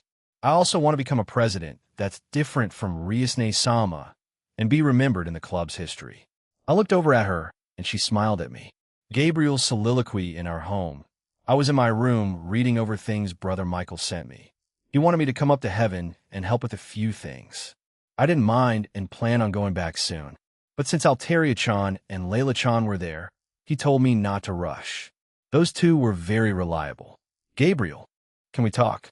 My alone time was interrupted when Aaron came into my room and sat on my bed. I got up, smiled, and hugged his arm. Okay. He told me about the secret organization EXE and how he's the leader. Altaria and Layla were already a part of it, and he wasn't sure if he should tell me yet. It apparently operates like the CIA or the M16. During the raiding game between Team Fantastic Dragons and Team Trump Card of Heaven, the remnants of the fallen angel faction of the Cow's Order will attack. After the death of Yomiel, Shazakil became the leader since she's the next strongest in it, he told me. I froze. Why did Shazakil become the leader? So, I was thinking of asking you to join us in the operation. I know you'd like to settle the score with her and also speak to her one last time. Asbiel, Ramiel, Zakiel, and Bezaleel will be there. I also ordered MKHL to be there too. Those for they disappeared after the Great War too. Bezaleel and Zakiel stayed with Grigori for a little while, but also disappeared. Please let me join. Is Brother Azazel aware of this? What about Brother Michael? I asked. Yes, they're aware. However, only Azazel will show up during it. Michael cannot, but I mentioned bringing you, and he said it would be fine since you encountered her before, he told me. Not in my head, I agreed. Speaking to her again would be wonderful. I want to try to convince her to stop this and come back, but I was doubtful. Staying positive during this will be difficult, but I felt Aaron's hand on my head and I looked back at him. ITLL be fine. They'll have other fallen angels deal with the others. I don't plan on killing them, just capturing them and having them detained in Grigori. Thank you. I hugged Aaron and thanked him. Does he see redemption in them? He hasn't said that they had done bad deeds yet, right? Perhaps they didn't do too many when they were missing, but I can't be sure, so I have to keep my expectations realistic. Since coming down here, I've been forced to face many unpleasant situations that I wouldn't normally have to face or see. The multitude of humans who label themselves atheists, or the evil deeds that many commit because of selfish reasons, I believe my father and Brother Michael try to shelter me from it. Even if I did fight during the Great War, I was led to believe that the ones I injured survived. However, thinking back on it now, many may have been killed, the devils certainly perished, but to the other fallen angels, don't think too hard about it. Focus on Shazakil and leave the rest to us. Penemu and Rainier are joining too. After I grabbed Shazakil and brought her to a different section of the Astaroth territory in Dimension Lost, she looked at me in anger. So you came, Gabriel, she said, and glared at me. Because I wanted to speak to you again, she scoffed and summoned both her swords. It's pointless. None of them will falter as we have steeled our resolve. If Father failed us and the system he set up, we looked at Azazel, but he was also a coward and took too long to do anything. So we left. But now we're here, and we can enact change. Your lover, the middleman Father, should have done that from the start. He made humans suffer unnecessarily.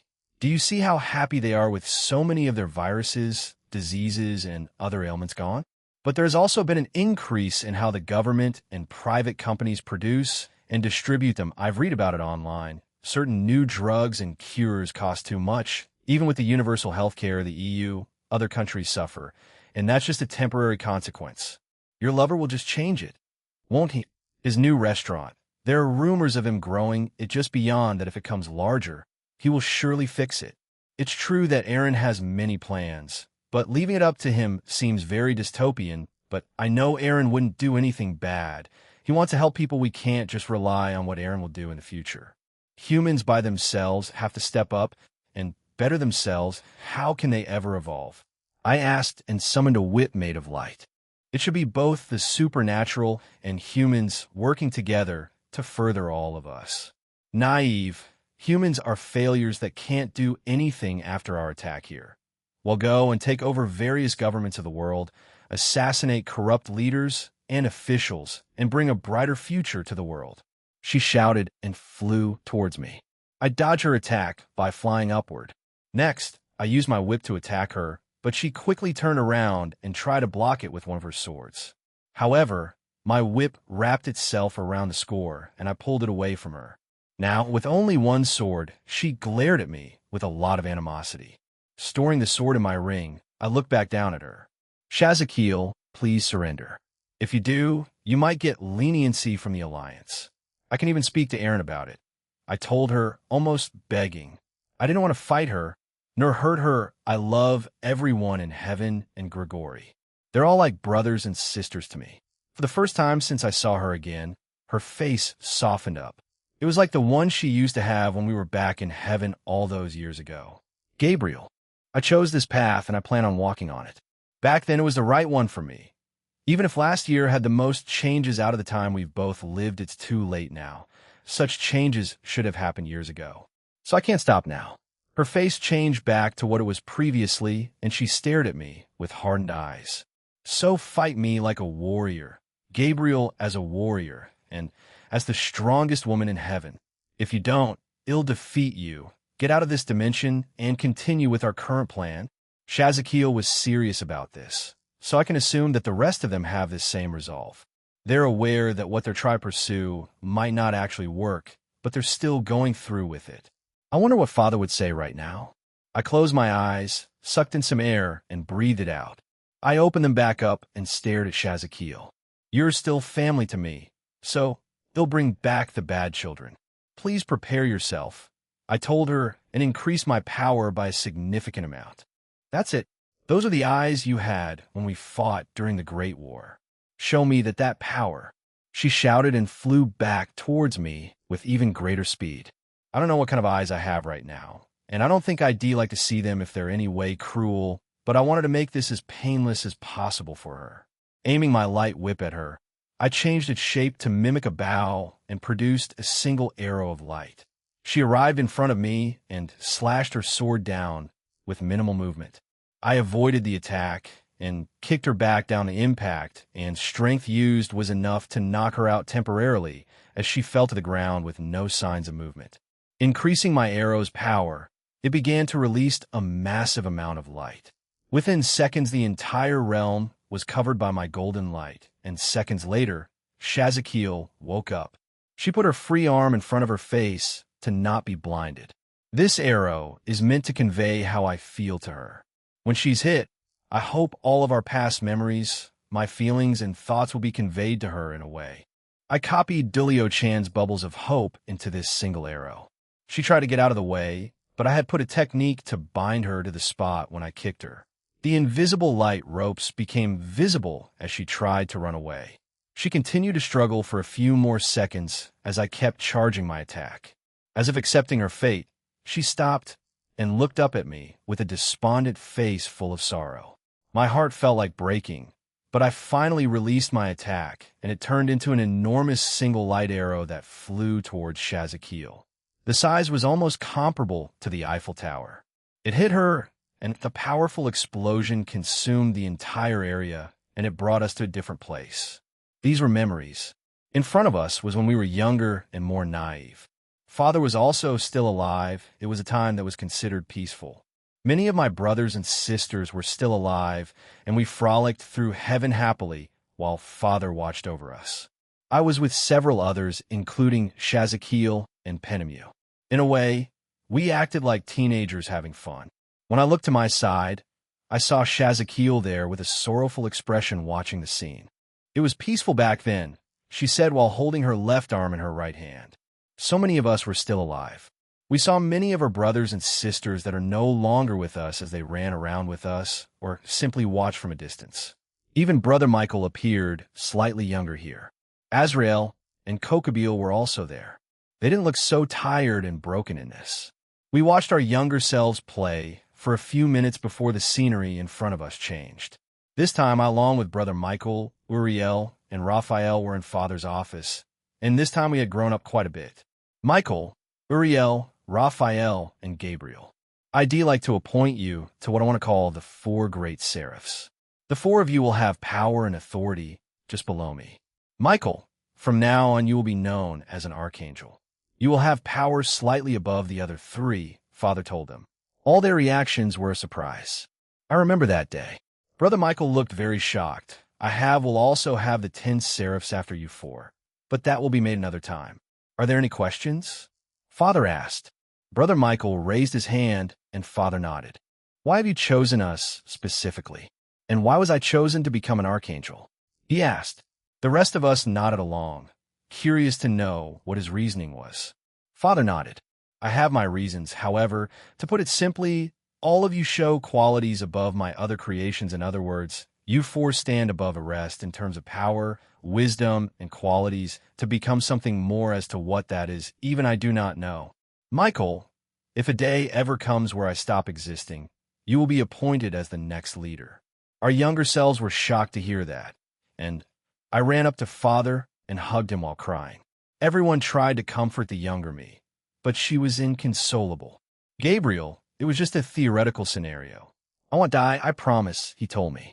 However, now I know that Father didn't know that for certain. Seeing his face from this third-person perspective, he looked unsure of his own words. I doubt my brother saw this, either, as they were consoling my younger self. After speaking to Father about our new roles, he told us that he would announce it to everyone else in a day, and dismissed us. The first person I want to tell this news to was Shazakil. In a way, I considered her my best friend back then, perhaps even now. I love everyone in Aaron's home, and the new friends I made. Maybe I just consider everyone my best friend? Thinking of it that way made me giggle. When my younger self found Shazakil, I told her about what had happened, and she seemed shocked at the time. The 4 great seraphs and 10 seraphs. Do you know who Father will pick for the 10 seraphs? She asked. My younger self shook her head. But I hope you're one of them, she said, making Shazakil smile. I was a bit envious back then, but I guess that in itself was a sin, right? Shazakil asked me. I'm surprised I didn't fall for having such thoughts, or did we need to actively be aware of that sin to fall? I didn't have an answer for her, so I kept quiet. Asking Aaron later should be my priority since he did change both systems. He should have knowledge on how it works. Various instances started to flash in front of us, forcing us to relieve these memories. All the while we kept quiet and watched them. Shazakil would sometimes comment on the memory, but generally we stayed silent. That was until a certain memory played. The Great War. She muttered beside me. We had sat down beside each other and watched this transpire. It's the great seraph Gabriel. We're saved. An angel shouted. Gabriel, shouted Shazakil. At that point in time, Shazakil had already fallen along with a few others, and since it was the Great War, a war between fallen angels and devils. Me fighting her back then wasn't out of the question. Shazakil, my other self, muttered a look of sorrow etched across her face. Shazakil in the memory didn't say anything else as she summoned both her swords and flew at me. My other self also summoned a blade, and they battled in the sky. Anyone that got close to them was blown away, especially the devils that tried to interrupt it. They were simply slain by the light produced by the both of them.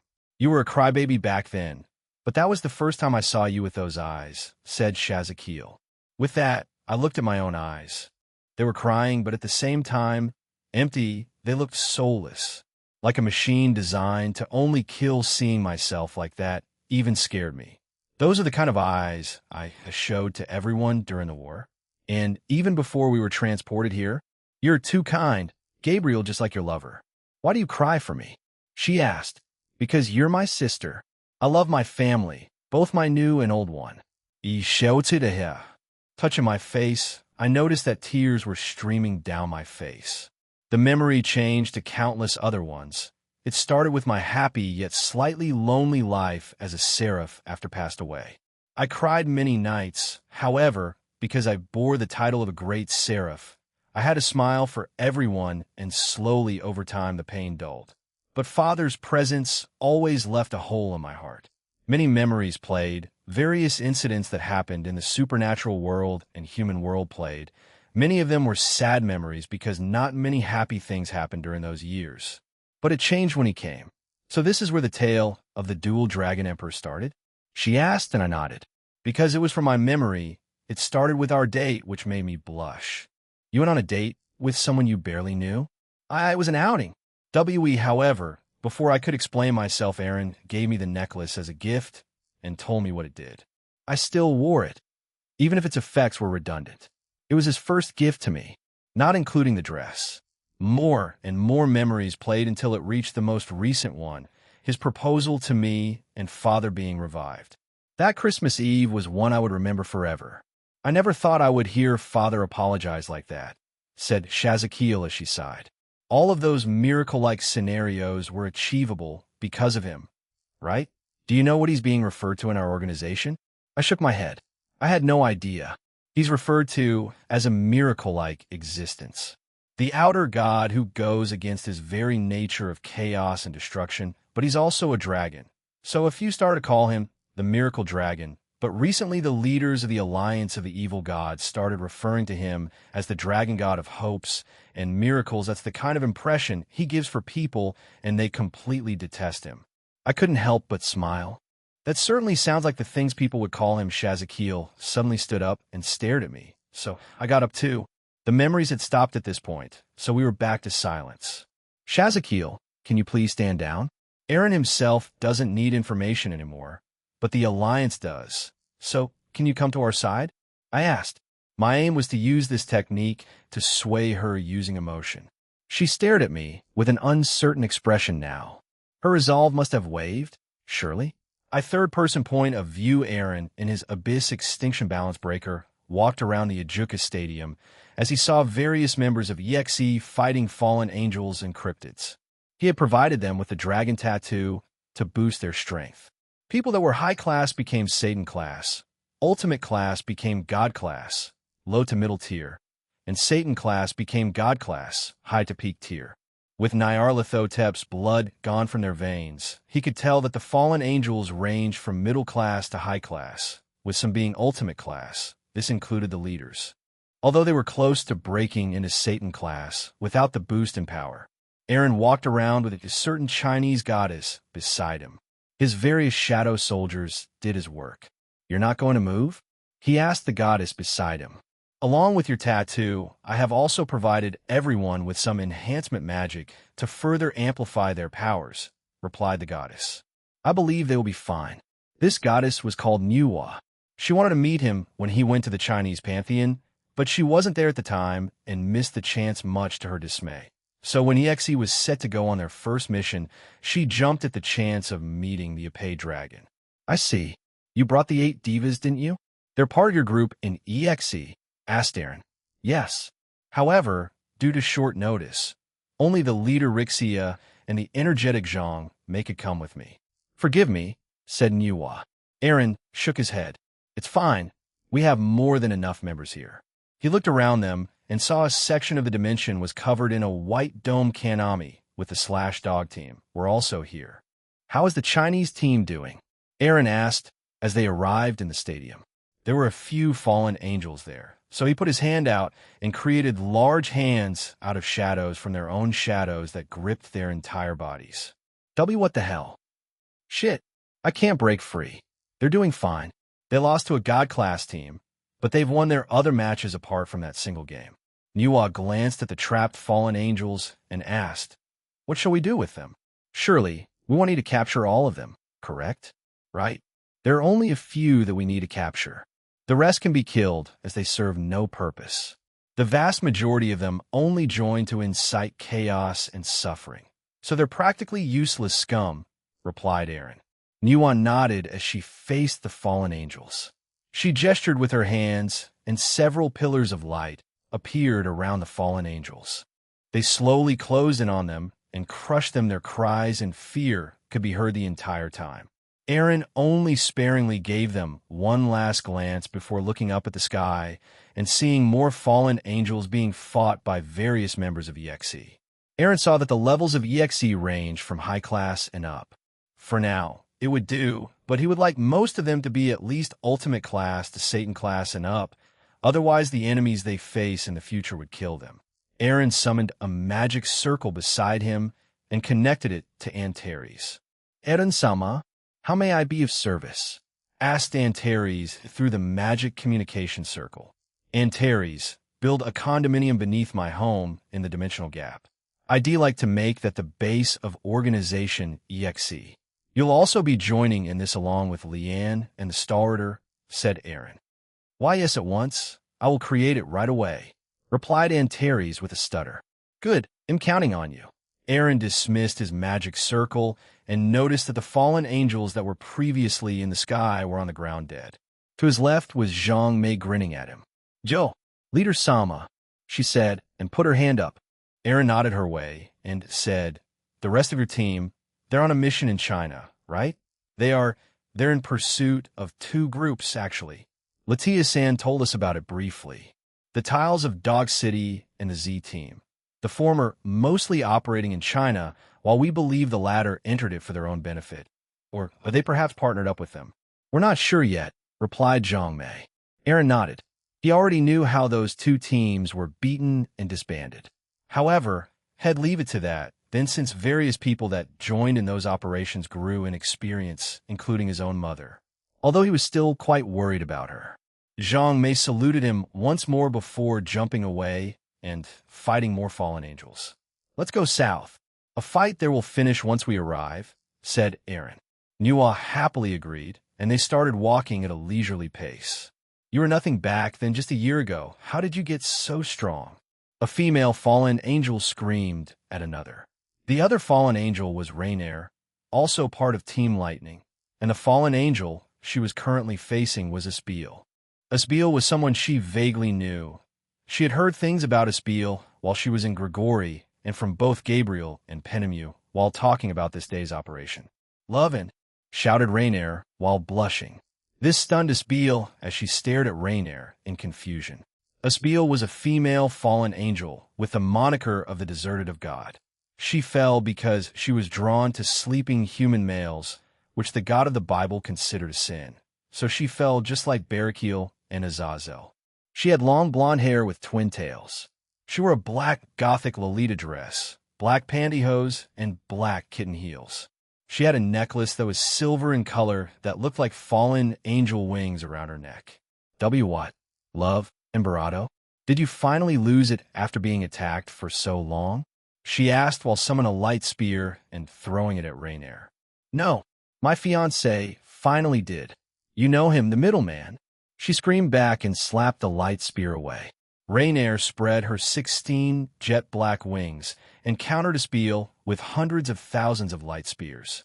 I only wanted to settle down after having a lot of sex over the years.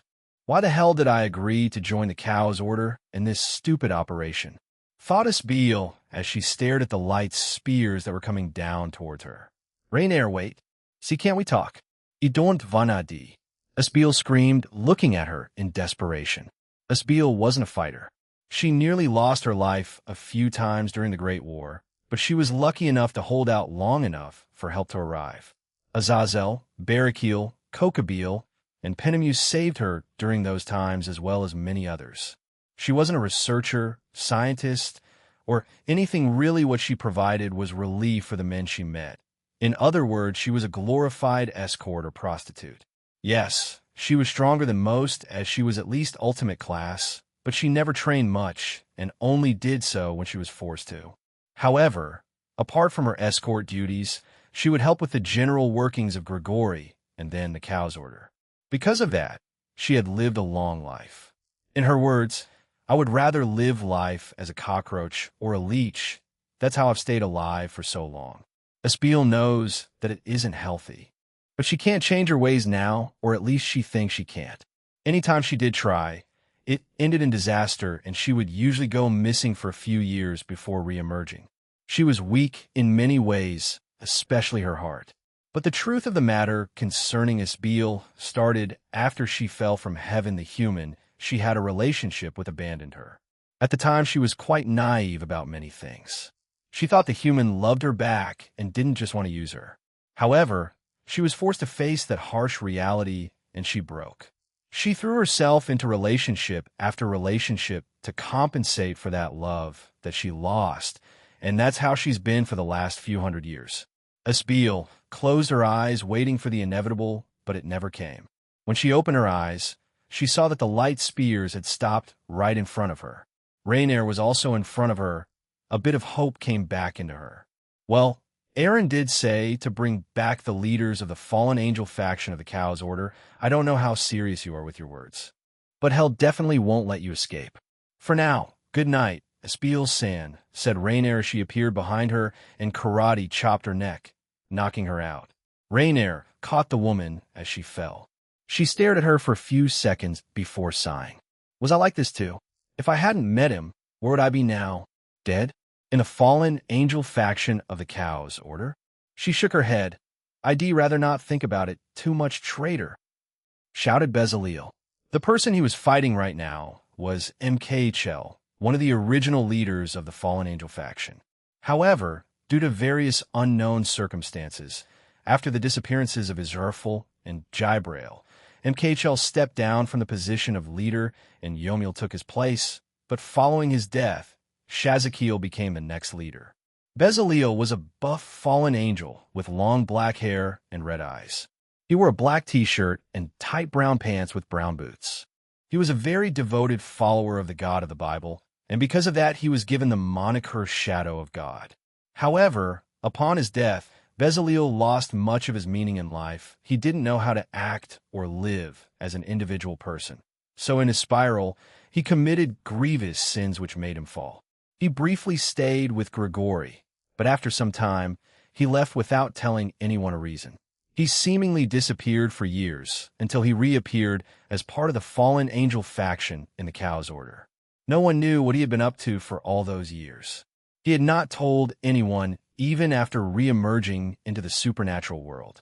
The rumors within the faction say that he lived a quiet and honest life in a European country, while others say he was a serial killer that went from country to country, hence why there were a string of unsolvable murders all across Europe for a period of years before it suddenly stopped. No one knows the truth, and the only ones who do know are Bezaleel himself and Aaron Toole due to his powers. MKHL floated in front of Bezaleel without a change in expression. This only served to annoy Bezaleel, as the man's body was covered in a mix of light energy and a shadow-like aura. He quickly arrived in front of MKHL, and several light swords appeared around him. Bezaleel also threw a punch with light and shadows mixed together at him. MKHL a sword and blocked the punch. He stared at Bezaleel and said, "I have not one betrayed you, for I have never been part of your faction. I was merely a spy." Bezaleel gritted his teeth and launched the light swords at MKHL, who swung his swords sideways and destroyed them. "So you're saying the time you spent in our faction was all a lie? The things you said, the actions you did, they were." MKHL didn't want to hear the rest of the man's grievances, so he interrupted him and told him quite bluntly. MKHL was changed, just like Regal Ziva after Aaron evolved, so he had no recollection of his past self. The others he turned into double agents had the same thing happen to them, with the exception of Karino and Mitsuya from Crosstime's Kiss. Bezaleel clicked his tongue and sighed heavily. This world is built upon lies. With the Chaos Order, we can build it anew and have a world where no one lies, just like Father. He promised to be always here. He promised to be always alive. Now look at where he is, gone.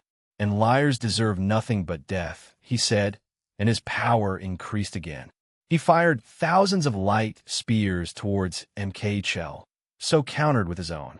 Thousands of explosions covered the sky of Dimension Lost as both fallen angels battled. Bezaleel covered both his fist with holy and shadow attributes and sent a barrage of punches towards MKHL. Each one could kill high-class to ultimate-class devils with ease. Yet, MKHL dodged them effortlessly and swung his sword in a single motion, cutting off Bezaleel's right arm. Ugh! Bezaleel let out a pained groan as his right arm was chopped off. However, he didn't stop there as he continued to attack MKHL with his left arm and began using his legs to attack too.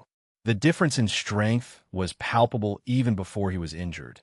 And because of that injury, Bezaleel had become slower, and his power had decreased significantly. MKHL didn't need to use as much effort as previously, and even Bezaleel's light attacks had weakened to a considerable degree too, as MKHL only slapped them away. "Sleep. Aaron Sama needs you alive, after all," said MKHL with indifference as he kicked Bezaleel in the neck. The fallen angel's vision blurred and began to blacken, his eyes began to close as the figure of MKHL slowly faded. Bezaleel was a simply minded person. He followed the orders of the God of the Bible very closely, and he looked up to him very much.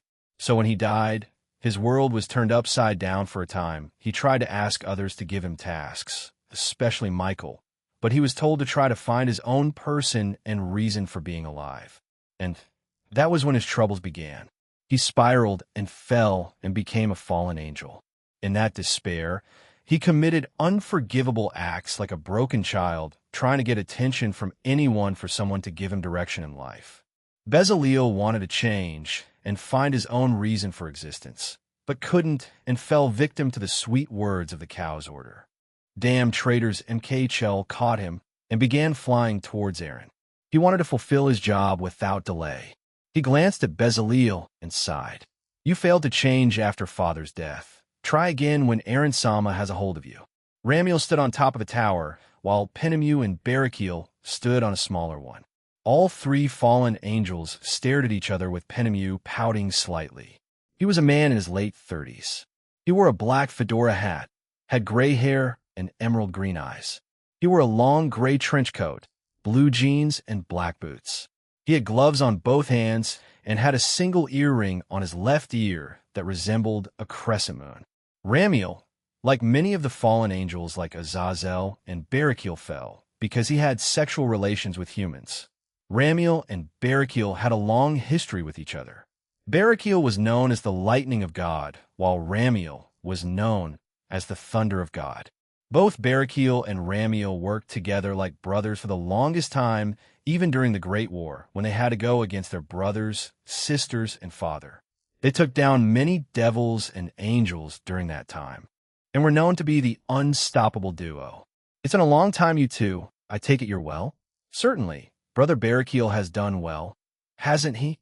A wife, a daughter, and a very famous son-in-law, said Ramiel. How about you, Penemu? Penemu put both hands on her hip and proudly boasted, I lost my virginity recently and am engaged. Both men fell silent as they stared at her with varying emotions. They were both happy for her, as she had been single for the longest time. No, she was the only fallen angel who had fallen for very different reasons. The others fell for more worldly desires.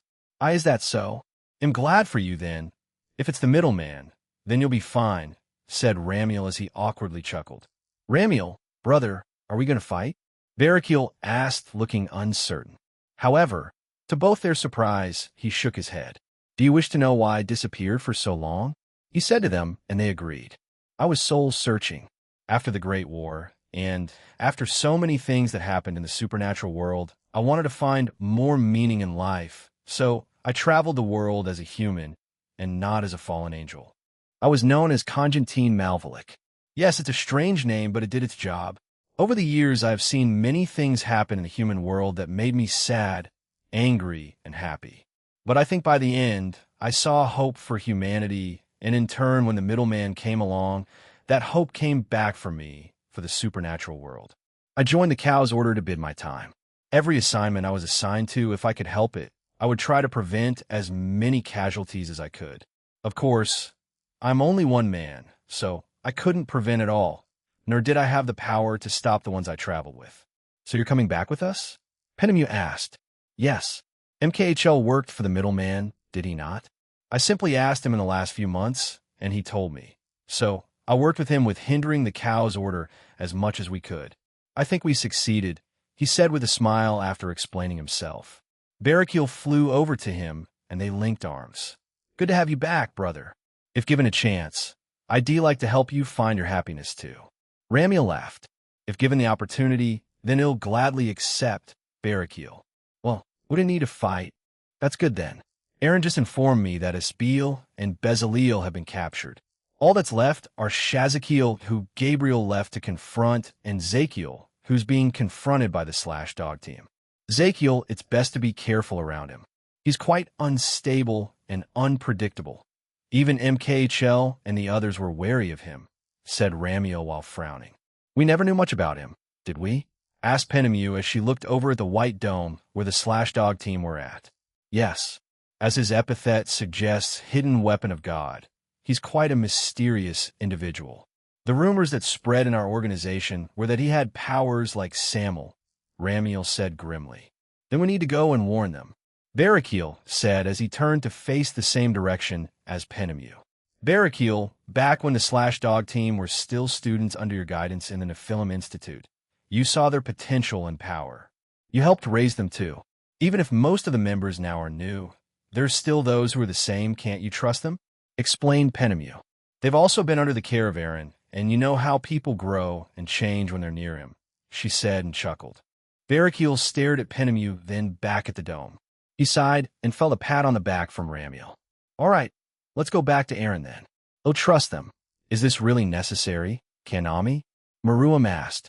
He was holding down the fallen angel Zakiel to the ground.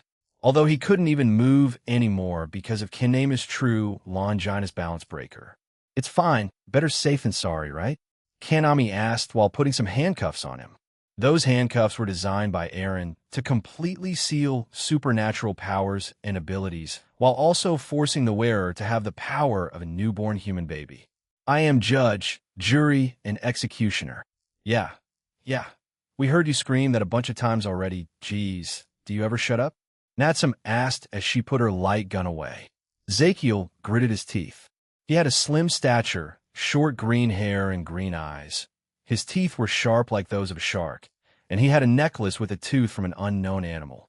He wore white and black robes that had fallen angel written on the front and back. Without those robes, it revealed that his legs were akin to a crow's and his wings were slightly crooked. This was unlike the regular wings of a fallen angel. Zakiel himself was an abnormal existence that the God of the Bible created almost like an assassin that could use light and shadow manipulation. I will kill Maruam slammed his face into the ground again, stopping his sentence. He kept going that until Zakiel stopped moving. He checked his face and confirmed that the fallen angel had lost consciousness. So, we just have to bring him back, right? Cookie asked. You don't need to go that far, said Aaron. The Slash Dog team turned around and found him there with everyone else. Good job. Things should be done just about now on cue. The sounds of fighting around them and the blizzard that had filled the entire dimension also disappeared. A magic circle appeared beside Aaron, and a blonde magician emerged from it while smiling.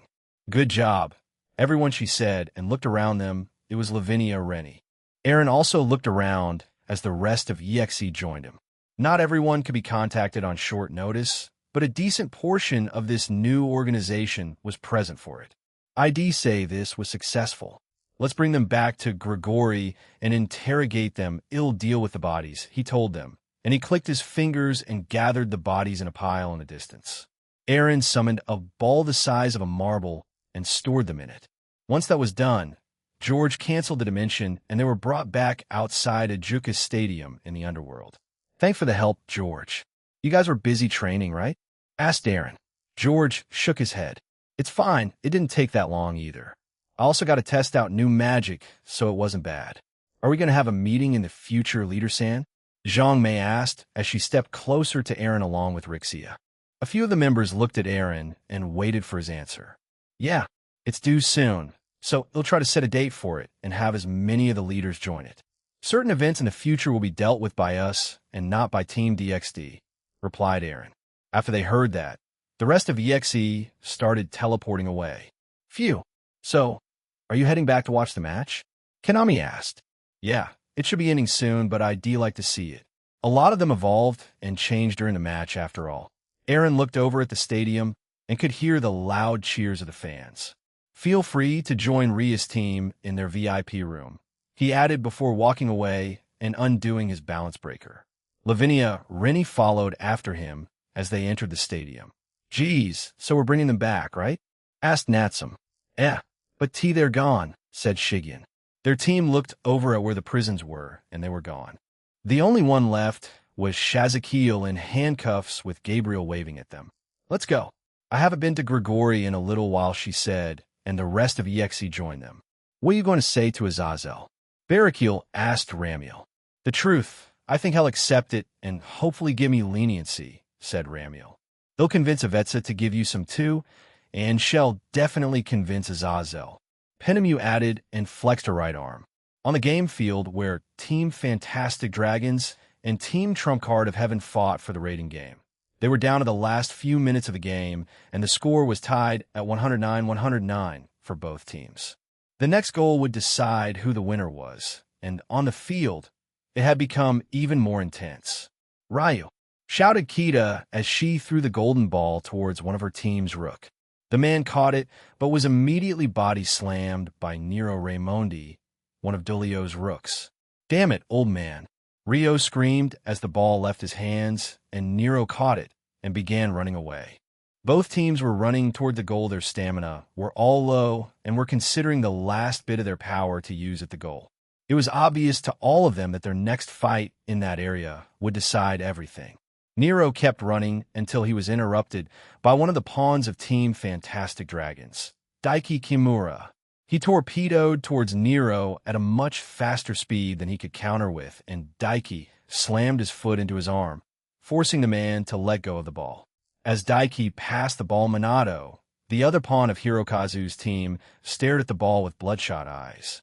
Griselda stared at the pawn and didn't feel any threat from him, but she also felt strange. He can't teleport anymore. He's reached his limit, but what's this uneasy feeling I have? Minato's body twitched as he remembered something from their last sparring match with Eren. Don't give up so easily, Minato. At the most crucial moments in a fight, that's when you're supposed to surpass your limits and keep on evolving. You have that potential and drive in you. Minato grimaced as his body teleported towards the ball. However, he was mere inches away from grabbing it as he coughed up even more blood. His body felt like it was burning even more. He couldn't believe he was sacrificing it like this, but at the same time adrenaline coursed through all of his body. Damn it, why am I getting caught up in all of this? It's just a game where I'm just trying to earn money, he shouted in his mind. Kayatora-san, send an aura slash. Griselda shouted at one of their knights. Kayatora Shinra had also been staring at Minato like everyone else, but he was taken out of his own stupor when he heard Griselda's voice. He swung both his arms down with both katanas and sent out two powerful slashes with his katana in a cross shape. As the aura slash neared him, a powerful and large bullet deflected the attack, and Minato successfully grabbed onto the ball and teleported away before he started running. In the distance, Lance Katz had summoned another unique-looking gun and fired it at Kayatora Shinra's attack and stopped it. I'm not done yet. Lance screamed and grinned at Kayatora at him. Fucking gonna pass out from blood loss and fatigue, Minato shouted in his mind, but he saw Iwanaku, one of his team's bishop, in front of him, and he threw it to him before collapsing to the ground. Iwanaku glanced at Minato before running at a full sprint. He and everyone else had entered the place where the goal was, and he felt all their eyes on him, which made him even more tense. But he forced the anxiety building up inside of himself and kept running. With the remaining power in him, he summoned as many ice attacks as he could and fired them towards Team Trump Card of Heaven. At first, it looked like a reckless attack, but several magic circles appeared all around them, and they began to rapidly bounce off each other before scattering in all directions and multiplying. This was Iwanaku's last act and attack, as he threw the ball towards Mason Walker, his fellow bishop. It wasn't for naught, though, as the attack had hit Ryu Heiken and Jessica Lagerqvist, the Rook and Knight of Dulio's team, slowing them down temporarily. Mason increased his speed using enhancement magic and blew through everyone else who was tired. Irina flew towards him to try to stop him, but Kita slammed into her in an attempt at stopping her. But to Kata's surprise, Irina Shido was easily blown away by her. But as she took a glimpse at the young girl, she saw a small smirk on her face. Irina flew away from the location and slammed into the field's barrier across the map. Kita grabbed the ball before throwing it towards Nathan Lewis, the other Rook on her team. However, a sudden cyclone enveloped the area and the ball's speed decreased, and it stopped mid-air before being sucked up. It's a rush to the goal. The final score means winning it all. Player and King Dulio has stopped Team Fantastic Dragon's attack. However, as the ball was about to reach Dulio, who was in the middle of that cyclone, another person showed up flying on a sword and grabbed it before flying away. It was the king of Team Fantastic Dragons, Hirokazu. He used his boosters to fly away from the suction of the cyclone, and he flew towards the goal, but was quickly stopped by several lightning strikes. So he was forced to pass the ball to someone else. Hirokazu had thrown the ball in the direction of Kita. However, it was intercepted by Marana Shadorova's light spear that came out of the ground, forcing the ball to go up again. But it didn't stop there, as another light spear appeared and hit the ball, forcing it away and toward Griselda. Griselda caught the ball and flew towards the goal at blindingly fast speeds. Such speed created a shockwave that disrupted both teams. Griselda drew her arm back and threw it towards a goal. Player Griselda just threw the ball. Is this the end of the game? The entire field slowed down, as if the world was coming to an end. People held their breath, but a lone voice screamed out. Not Yeet. It was the king of Team Fantastic Dragons, Hirokazu Miller. He himself was near his limit too. So with the last bit of his strength, he sped through the air towards the goal and collided with the ball mid-air. Griselda had superior power, and Hirokazu was doing everything he could to stop the ball from going into the net. However, he started to lose the power struggle, and his body began to move towards the goal. Just then don't give up, shouted a voice. His cousin Daiki had appeared beside him, as also began to support him. Both of them used their strength to deflect the ball away, and it flew to their right. They had successfully prevented the goal. However, Hirokazu was unaware that Kita was the one to throw Daiki towards him. The force was enough to upset Griselda's strength along with Hirokazu's will.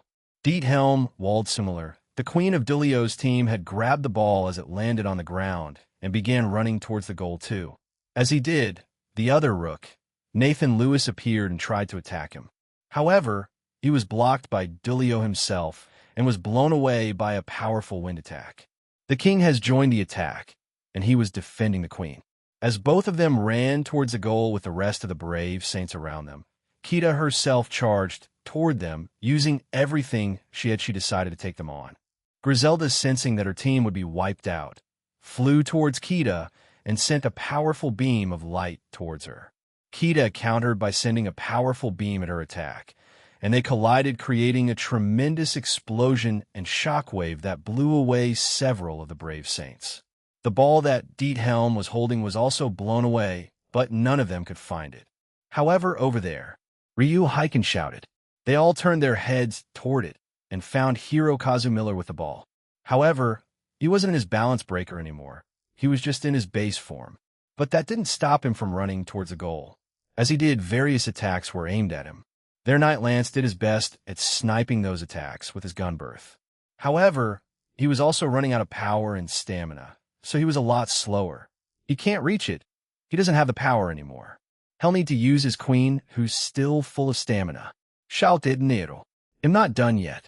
Hirokazu forced it. Everything in his body was pushed to the limit. Even if it meant hurting himself, he would force more out of himself. His body erupted in light, and a very incomplete form of his regular balance breaker was equipped. The armor around his legs appeared along with the boosters on his back. To him, to Hirokazu Miller at that moment in time, it was enough. He jumped, and the boosters behind him forced him to the sky. However, his body was at its limit, and as he brought back his arm to throw the ball, it felt like he was being held back by 1,000 people.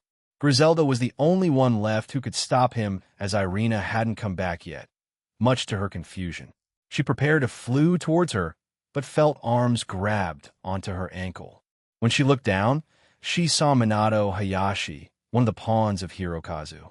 On her other ankle was Iwanaku, the bishop. You're not going anywhere. They both bellowed and used their entire body weight to stop her from taking off. That small distraction was enough for Kita, as she quickly left the ground and joined Hirokazu. She brought his arm back and helped him throw the ball. She also amplified it with a magic circle that used wind magic, further increasing the speed at which the ball flew at.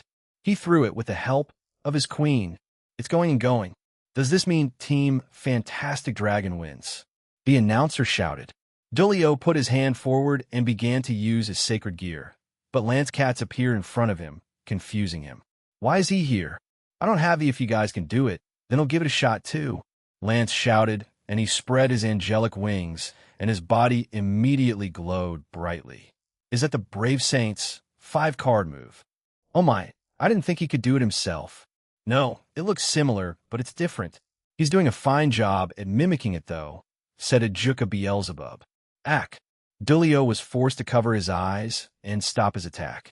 The ball that Hirokazu and Kita had thrown drew closer to the goal, and as it was about to pass through it, a glowing bright radiance appeared beside it.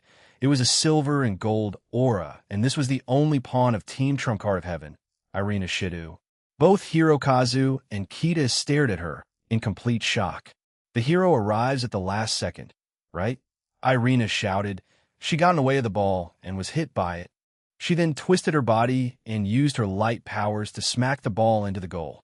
A brief silence enveloped the arena and the commentator booth, before a buzzer interrupted it and the score changed. 109-110. A pawn was worth a single point. The score was tied at 109-109. That singular point decided it all. G-goal. Player Irina Shidu stops Team Fantastic Dragon's attempt at a goal and shoots it herself, earning 1 point for her team and winning the game. Just then, another buzzer rang out. The time for the game had also run out. Finally, the crowd reacted. The winners of the rating game is Dulio Gesualdo from Team Trump Card of Heaven. Ugh, they won. The Angels won. As the players on the field began to fade away as they were teleported back to their own waiting room, Dulio, the king, approached Hirokazu and Kita. Hirokazu couldn't stand up anymore. He was exhausted as he went above what he was usually capable of. Nice game, Hirokazu-kun, Kita-san said Dulio as he held his outstretched hand to him. Hirokazu stared at it before accepting it and being pulled up by both Dulio and Kita. You too, Dulio-san, nice game, he said in between breaths. Next time, well, when I won't go easy on you either, replied Dulio. He stretched out his arm and silently asked for a fist bump. Hirokazu chuckled and shakily put his arm up with the help of Kita. This scene happened around the game field as players from each team congratulated each other as they slowly faded from the field. The final score between Team Fantastic Dragons versus Team Trump Card of Heaven was 109-110, along with 2 marriage proposals and a love confession. It was one of the more eventful matches of the day. Fufu, so this is what he meant. Certainly, a lot of changes happened in the game on both sides. Jessica-san and Marana-san became more proactive because they had their own wishes and dreams they wanted granted. Griselda-san and Irina achieving those unique-looking wings, and not to mention Team Fantastic Dragons pushing themselves to the limit, muttered Rudiger Rosenkreutz. Perhaps I underestimated the power of youth and their ability to change. No, not just youth, but people in general and their ability to adapt and change at a rapid pace, he said to himself. It was a learning experience. I will keep this in mind for future games in this tournament. Still, your tactics at the start of the halfway point shook up Hirokazu-san's team, Rudiger-sama, said Rias. Rudiger smiled and looked at Yumi Kira. I'll ask again, not to Princess Rias, but to the holy demonic sword girl there. After watching that game, what are your thoughts? I think fighting and rating games are more than just your usual battle. Each player in there has a dream, and they fight for it. One must have passion if they want to win in it. If they lack the passion, then well, that's all I can say, replied Yumi. Rudiger Rosenkreutz looked back at the display, which showed 2 shots of each team as they left for their waiting room. If you tell any of them that they lacked passion during this game, I wonder how they would feel. Although it was clear that none of them lacked it because of their performances, some even pushing themselves past their current limit, he said and sighed. Rias nodded. I hope that we'll be able to learn from your teachings next time at another place outside of the tournament. After Rudiger Rosenkreutz finished his preparations to leave, he gave a slight smile to Team Rias Gremory. You flatter me too much, Princess Rias. All I want to do is to make Team Trump Card of Heaven win because my son is a big fan of them, as well as Jean San's request for creating a formidable team to face against in the tournament. After saying that, Rudiger walked towards the doorway. Before he stepped through the door, he looked back and said just one last thing. All members of the Gremory team, if we meet on the tournament stage, then I shall give you much guidance then. Well then, I shall excuse myself. The upsetting sorcerer will have a hard time when we fight him since he'll expose many of our weaknesses to us, said Chiron. Rias nodded and said, all we can do is do our best. Now then, let's go back and strategize and train for our next game. In Team Fantastic Dragon's waiting room, the rest of the team had been moved to the infirmary since many of them suffered a lot of damage. The 2 left were Hirokazu and Kita. However, a slightly awkward atmosphere had taken over the room as the 2 sat side by side. Kita was unsure if she should address his confession now or wait until a better time. However, as she was about to speak, her leader and king beat her to it. Sikita, about earlier, Hirokazu said with a stutter. Igriga. She replied instantly as her voice cracked. Hirokazu scratched his cheek and blushed. See, can I get an answer? Kata's brain overloaded and her cheeks flushed. She heard his confession, but since they were still in the middle of a raiding game, she didn't have time to completely process it all, and instead she was influenced by her excitement. Now that they were here alone together, she could think about it all. Kita liked Hirokazu, she loved him, but she was also worried about their future together. But at the same time, she was hopeful. Her new boss was Aaron, an outer god, and she wanted to believe that he'd make things right. If you're not sure, then I can give you more time. No. I love you. I'd be happy to date you, she exclaimed as soon as she heard Hirokazu start backtracking. It wasn't long before she stood up, followed by Hirokazu, though he struggled a bit as well. They stared at each other and then kissed. It was both their firsts, and they felt elated. As their kiss ended, they heard a knock on the door, and Aaron entered the room. Aaron Tools soliloquied, sorry for interrupting your moment there, I said, and looked at them as they blushed. But congrats and good job on the match. Everyone was very excited in the stadium. Even now, you can hear the cheers.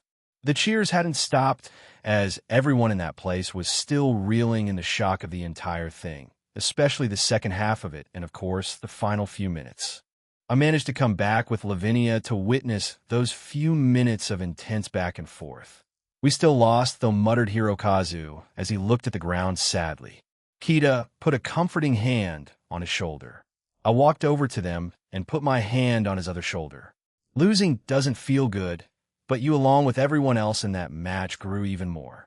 You achieved a new evolution for your sacred gear, and I can confidently say that Azazel and I will add it to the new Longinus. So did you come up with a name yet? Hirokazu looked at me and shook his head. I'm sorry, I've been too preoccupied with so many things that I forgot about that. It's fine, take your time. We haven't announced all of them yet, but it'll get back to you when it's time, I told him, and he agreed. I turned around and walked away. Keep on growing stronger, Hirokazu, Kita, so we can make this world, this universe, a better place. It'll be under your care. Hirokazu screamed as I left the room. As I quickly made my way through the Ajuka Stadium, I came into the main lobby where Rudiger Rosenkreuz was being interviewed by a lot of people. A defeat is generally divided into two types. There's the type of defeat in which people realize the strength of their opponents and hope not to encounter them again out of fear. The other type is one where people walk away with a sense of accomplishment in order to be victorious the next time. Under my command, I originally wanted to give the budding dragon, Hirokazu, and his team the former, but in the end, they obtained the latter. If there is ever another encounter, they will definitely be a stronger and more competent team in the future, said Rudiger. I have heard that skilled players can grow not just on their own team, but also on their opponent's team in a game. Supervisor Rosenkreuz, could it be possible that the Angels, as well as Hirokazu Miller's team, have been able to learn something in this game? Upon hearing the journalist's question, Rudiger smiled happily. Even you're giving me too much credit. But that's right, it looks like some promising youths have the potential to cause an upset, and this is something that fans around the world wish to see. Today's match was nothing more than a prelude, and it's an honor for me to be a part of it. Just then Rudiger's eyes met mine, and he said the champion Diauzer Belial often speaks of growing teams, unexpectedly strong teams, and teams filled with youth regardless of whether it's my team or Hirokazu Miller Sands. All of that applies to both of them. Rudiger Rosenkreuz closed his eyes as if he was talking to someone in his mind. He isn't just watching this game, but the whole tournament, no, even if he can only hear rumors. That is just my wishful thinking. He desires an upset more than anyone else. Rudiger left those words behind and left the venue. A giant killing or an upset. Perhaps the man regarded as a hero among reincarnated devils foresaw a future trend in the game. After that interview, countless upsets kept on happening throughout the tournament. I arrived in Team Trump Card of Heaven's waiting room, with a few of them being treated after consuming slime pills. Yo, good work, I said. As I walked there, Lavinia joined me while Rias and her team left. Oh, Zinkun, I didn't think you'd be as that food. Dulio got up and almost screamed. I had also recreated some dishes I made from my restaurant using my powers. I would have liked to make it myself, but I was short on time. I nodded and handed it over to him. Dulio and the other brave saints crowded around the basket, and he started pulling out the various items I created. They ranged from sandwiches to salads and other assortments of foods. I had sent the same basket to Hirokazu's team while they were in the infirmary. However, I left it as a surprise for when both king and queen went over there to join them. Oh, this is heaven. After a grueling 2-hour match, we can eat delicious food like this, exclaimed Dulio as he sat there stuffing his cheeks full of food while crying. You're exaggerating too much. They're just normal food, I replied, and joined Griselda and Irina, who were silent and avoiding eye contact with me. More so Irina than Griselda, but the older woman still felt a bit shy. Darling, thank you for accepting my proposal, Ihihi, Irina said, and acted cutely. She started rubbing herself against me, and I patted her head. I'd like one child, a daughter preferably. For now, she declared, making the entire room stop and stare at her. I gently flicked her forehead. You're taking way too many steps forward, Irina. Slow down a bit, but I'll keep that in mind, I told her. That's right, Irina. You only got engaged not too long ago. Don't start demanding such things from Aaron yet. Griselda tried to reprimand her, but aren't you also engaged to her, Griselda? Why can't this and that are two separate things? I have some moderation, Griselda told Dulio, who just sniggered at her. Fufu, that's right, Irina-chan. Griselda and the one-hole become pregnant first, Lavinia declared. No one responded to her because they just accepted it. The woman in question was also satisfied with it. After that bit, I spent a bit more time with the brave saints as they had their fill. Many of them had the same dream as Dulio, so they're all working towards that goal. However, at the same time, it's the same as mine. So Head just give his wish to someone else. Time passed, and it was now nighttime. I, along with everyone else, were relaxing in my home while we watched a game between an unknown team and Team Leisure of the Kings. It was clear that the team full of gods and monsters were dominating the other team, even if the game they played was one-day-long war. As the name implies, this variant of a raiding game gives the teams a whole day to fight each other on a vast field.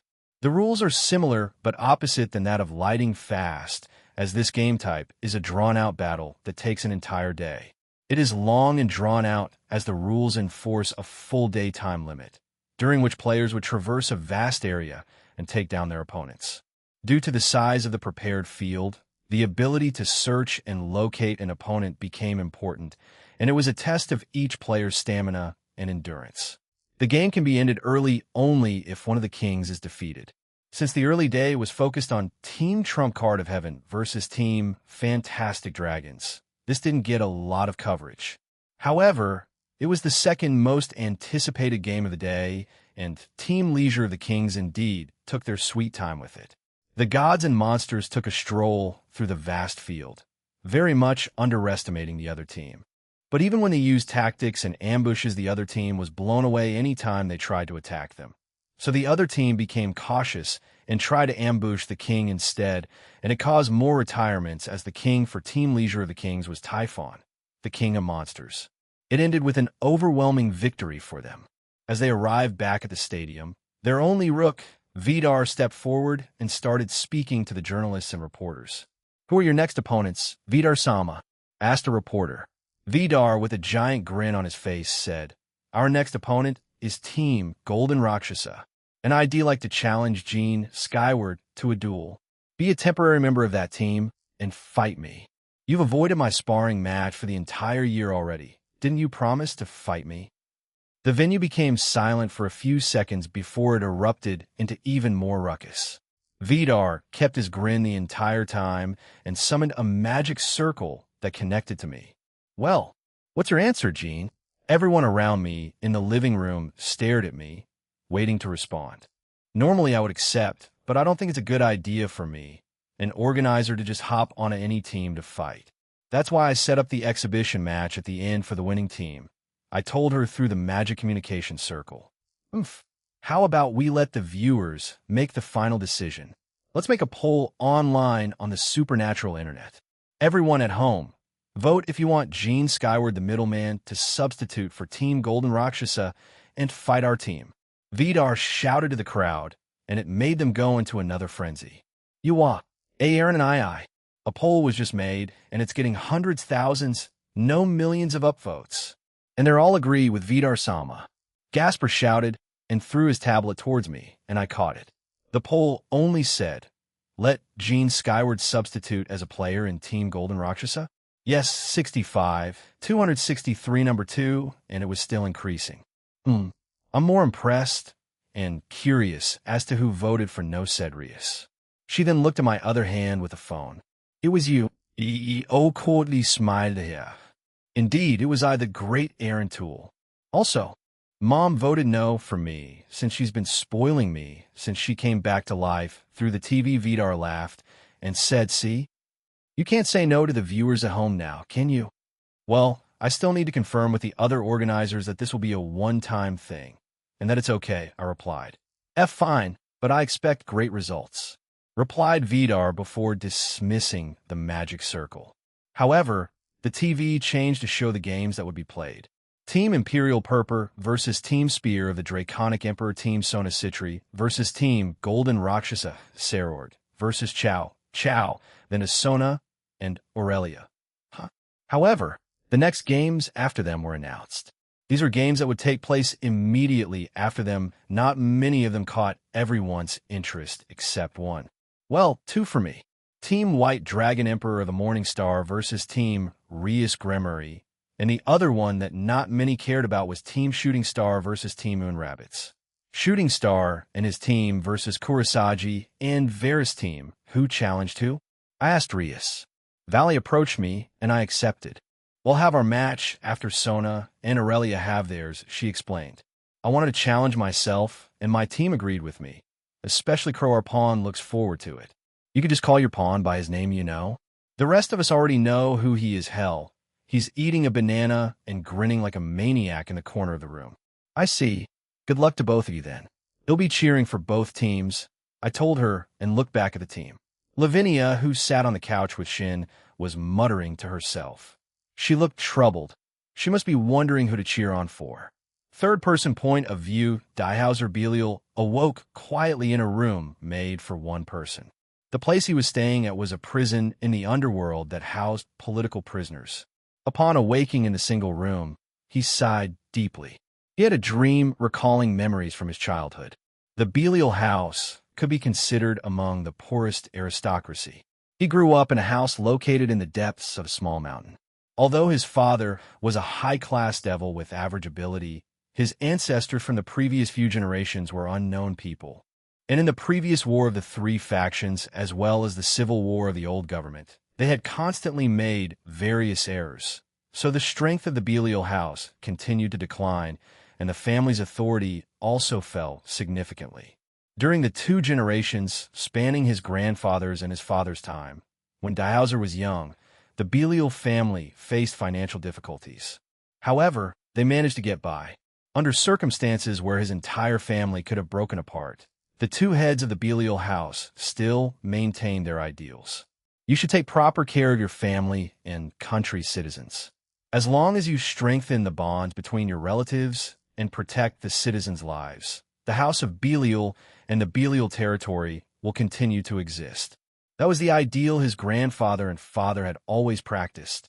Hence, the family did not scatter from their small territory. They gathered together to prosper in a small community, although their lives were more difficult than those of other aristocrats. If their entire family worked together, they were able to protect their territory and their citizens. Regardless of whether it was his grandfather, father, or uncle, his relatives swore together that they would protect the Belial family and territory. Because of all that, the territory was not particularly prosperous. However, there were almost no citizens with difficult lives, and the Belial territory's tax system was also praised. The amount of tax received from citizens meant their rank was considerably lower than other nobles. This was also why the House of Belial was ridiculed by some of the elite. Although their own standards of living declined, the citizens were able to lead prosperous lives. Diehauser was proud of his grandfather and father who acted in this manner. As devils, his grandfather and father didn't have particularly high levels of demonic energy and weren't particularly skilled at battle. However, they were deeply appreciated by their own people, and they cherished their own people. Diehauser loved the Belial family and the Belial territory. In the years when Diehauser was young, he often saw his cousin Cleria. His family treated him and Cleria as true brothers and sisters in their upbringing. The other 72 pillars of the same generation, the extravagant lives of the children of other high-class devils, were no match for Diehauser. But Diehauser didn't seem to mind. It was during this time that Diehauser realized the extraordinary power within his body, and everyone else also recognized his incredible power. Diehauser was a rare, once-in-a-millennium talent and a Satan-class devil. Afterward, Diehauser participated in the raiding games and obtained exemplary results, and that instantly solved the Belial family's financial problems. Diehauser also began to spread self-promotions of his own, so that his territory specialties could be sold throughout the underworld. Thanks to Diehauser's outstanding achievements, his cousin Cleria was also able to become independent from the family. Cleria obtained her own peerage and entered the human realm to develop herself. Diehauser was incredibly proud of his own success, which allowed his family to have a future, and he became their pillar of support. He truly valued his family. This was something that was always rooted deep within Diehauser's heart. The fact that Cleria was able to go to the human realm made him just as happy as his own circumstances. However, a turning point came not long afterward. News of Cleria's death arrived. Diehauser investigated the cause to find out who to direct his hatred at and target. Since someone had robbed the life of his most cherished family member, that was the person he would eliminate. It was because Diehauser was convinced that Cleria could not have made any mistakes. And then, his obsession eventually led him to find an answer. Cleria was eliminated because she found out about the existence of the King Peace. But at the same time, he also understood. The opportunity for Cleria to investigate the King Peace was always something that raised his doubts. He had always used his innate ability to help his family. It was to prevent them from being ridiculed by other nobles, and to allow his family to lead happier lives. His actions were all for the sake of the Belial family.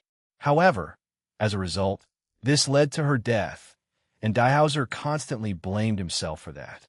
During the battle in Agars, he heard from the dual dragon Emperor Gene skyward of the final words left behind by Cleria's soul, and he felt as though some part of him was saved.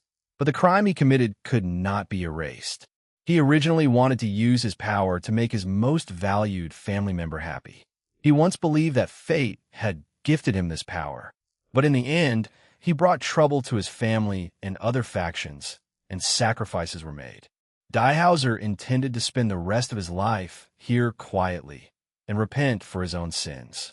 He would definitely cause trouble if he stepped out again. If someone with immense strength misused their power, it would cause an unfortunate chain reaction. The news was played in a corner of the single room. The guard took proper care of him and told him about news from the outside world.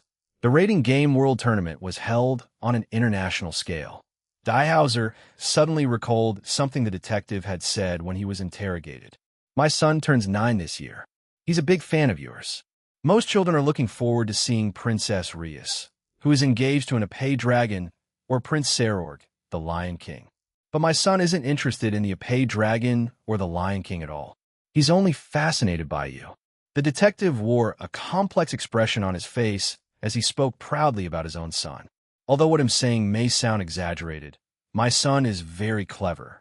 He also has exemplary grades at school, and he never forgets to study at home. Teachers also praise that he's a model student. My son always watches your recordings whenever he has free time. He watches each match over and over several times. When I ask him, "Don't you get tired of it?" he tells me I won't get tired of it because the champion is so cool. His room is also filled with posters of you. The detective looked straight at Diehauser as he said, "As a detective, my son says things to me like, 'Please forgive the champion,' and the champion wouldn't do horrible things like that. I'm someone who stands in a public position. I have to prosecute you for breaking the law and committing a crime. But from the perspective of that child, I'm a completely horrible person. Diehauser then said, please pass this on to your child. There are many other heroes out there who are better than I am. Most importantly, your father is one of them. The detective shook his head in silence. Champion, those words are completely useless to that child. To a boy, there are many heroes they have, but their number one will never change. This is something that my friend, who is a former human reincarnated devil, told me. Diehauser had no words to say to that. I'm actually one of your fans as well. So though I'm disappointed, there's nothing I can do. At the upcoming World Tournament, I look forward to seeing more of your heroic figure. I would like to see the most powerful player in the underworld in an exciting game. The World Tournament. If he hadn't committed a crime, he could have participated as a normal player. When that idea surfaced in Diehauser's mind, he shook his head. I can't think about such things. As someone who has committed a crime, I can't fantasize about such things. I can no longer return to the rating games. After I've committed such crimes, how could anyone look forward to my return in the single room? He was submerged in all kinds of thoughts. The champion covered his own face. At that time, a guard appeared. Diehauser Dano, someone wishes to see you. As he stepped into the visiting room, the person waiting for him was a man who was roughly 50 years old. He was a man who looked like himself. This was the current head of the house of Belial, his father. After seeing his father, whom he had not seen in such a long time, he appeared slimmer. Through the visiting room glass, his father smiled. Diehauser, I'm sorry for not visiting you sooner. A few things kept me away from coming to visit you, the man said.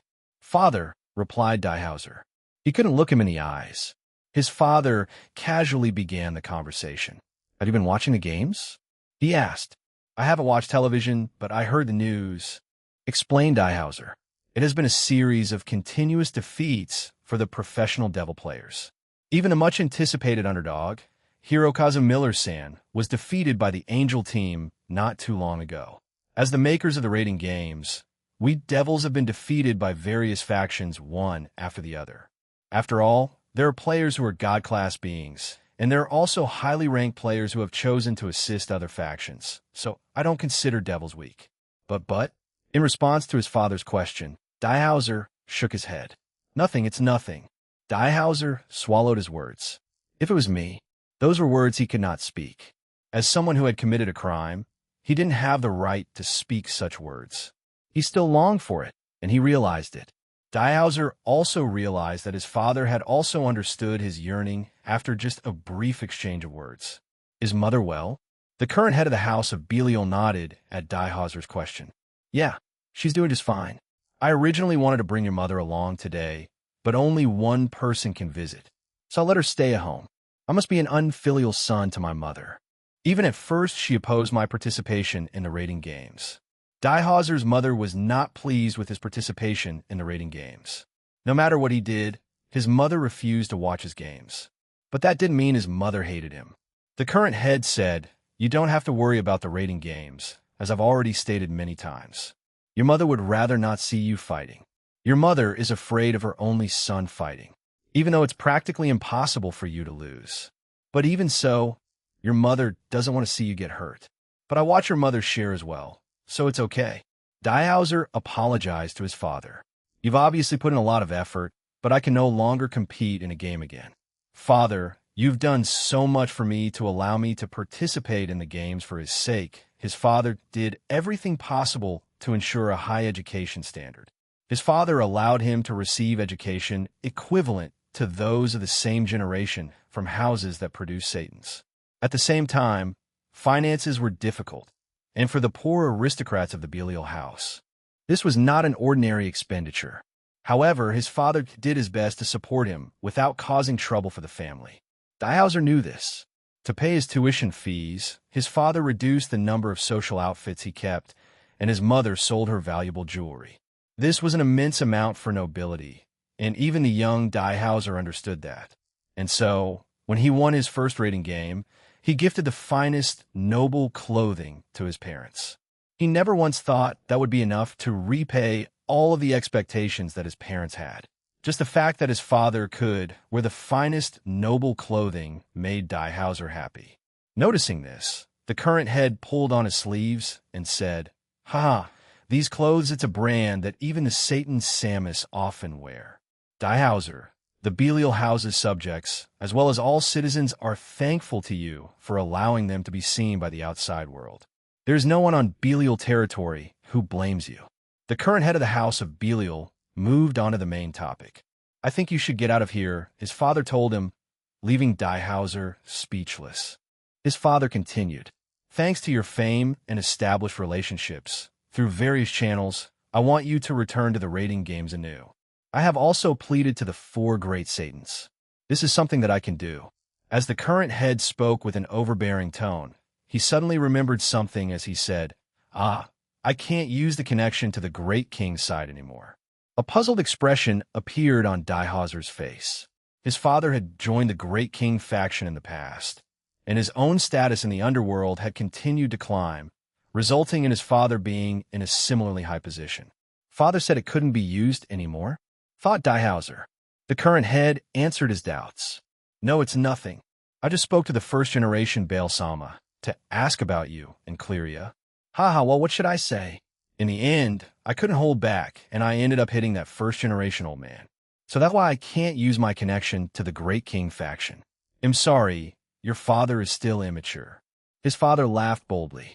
In a sense, the first-generation Baal could be considered an authoritative figure even higher than the Satans in the entire underworld, and for all devils, a secret dictator. His father actually hit him. Dihauser understood that his father truly cherished his family. After learning the truth behind his and Cleria's circumstances, he must have attacked the first-generation Baal.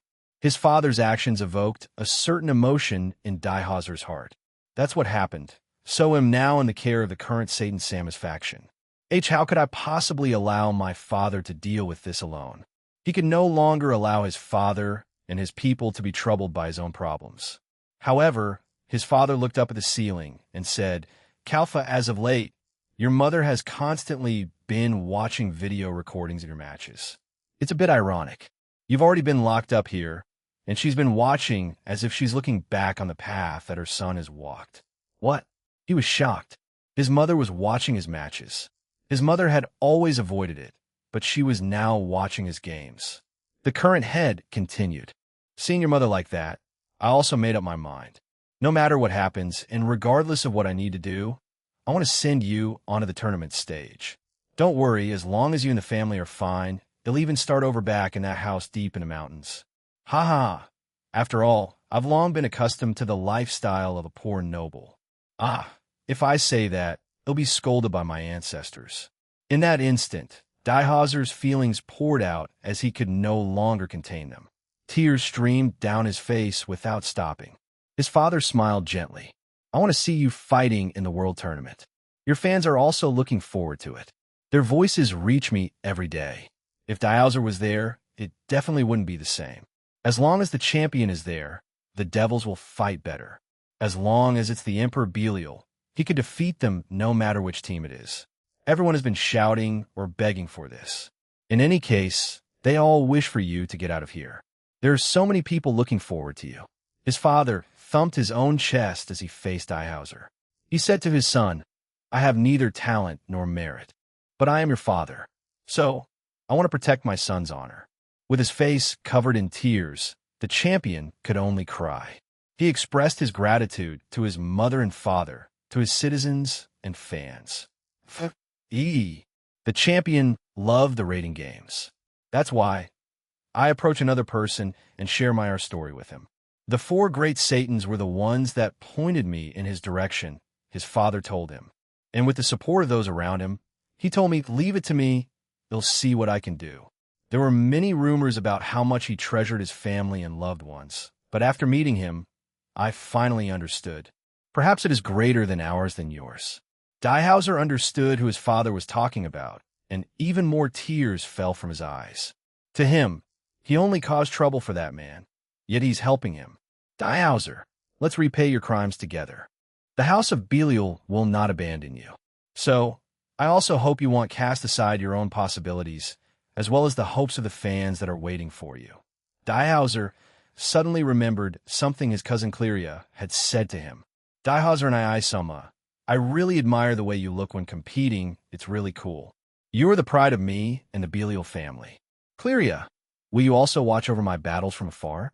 Can I fight as the champion that you, my father, mother, and my fans admire? The champion will return. The champion of the raiding games, Emperor Belial, will you allow us, your admirers, to see your heroic figure once again? The champion will return. Yes, father. In Dihazer's eyes, in the eyes of Emperor Belial, a fire was ignited once again. The strongest champion will return. This news immediately spread like wildfire in the underworld. Emperor Belial's shocking participation in the Raiding Game World Tournament. Dihauser had been released on a temporary basis under the conditions of strict limitations on movement and surveillance.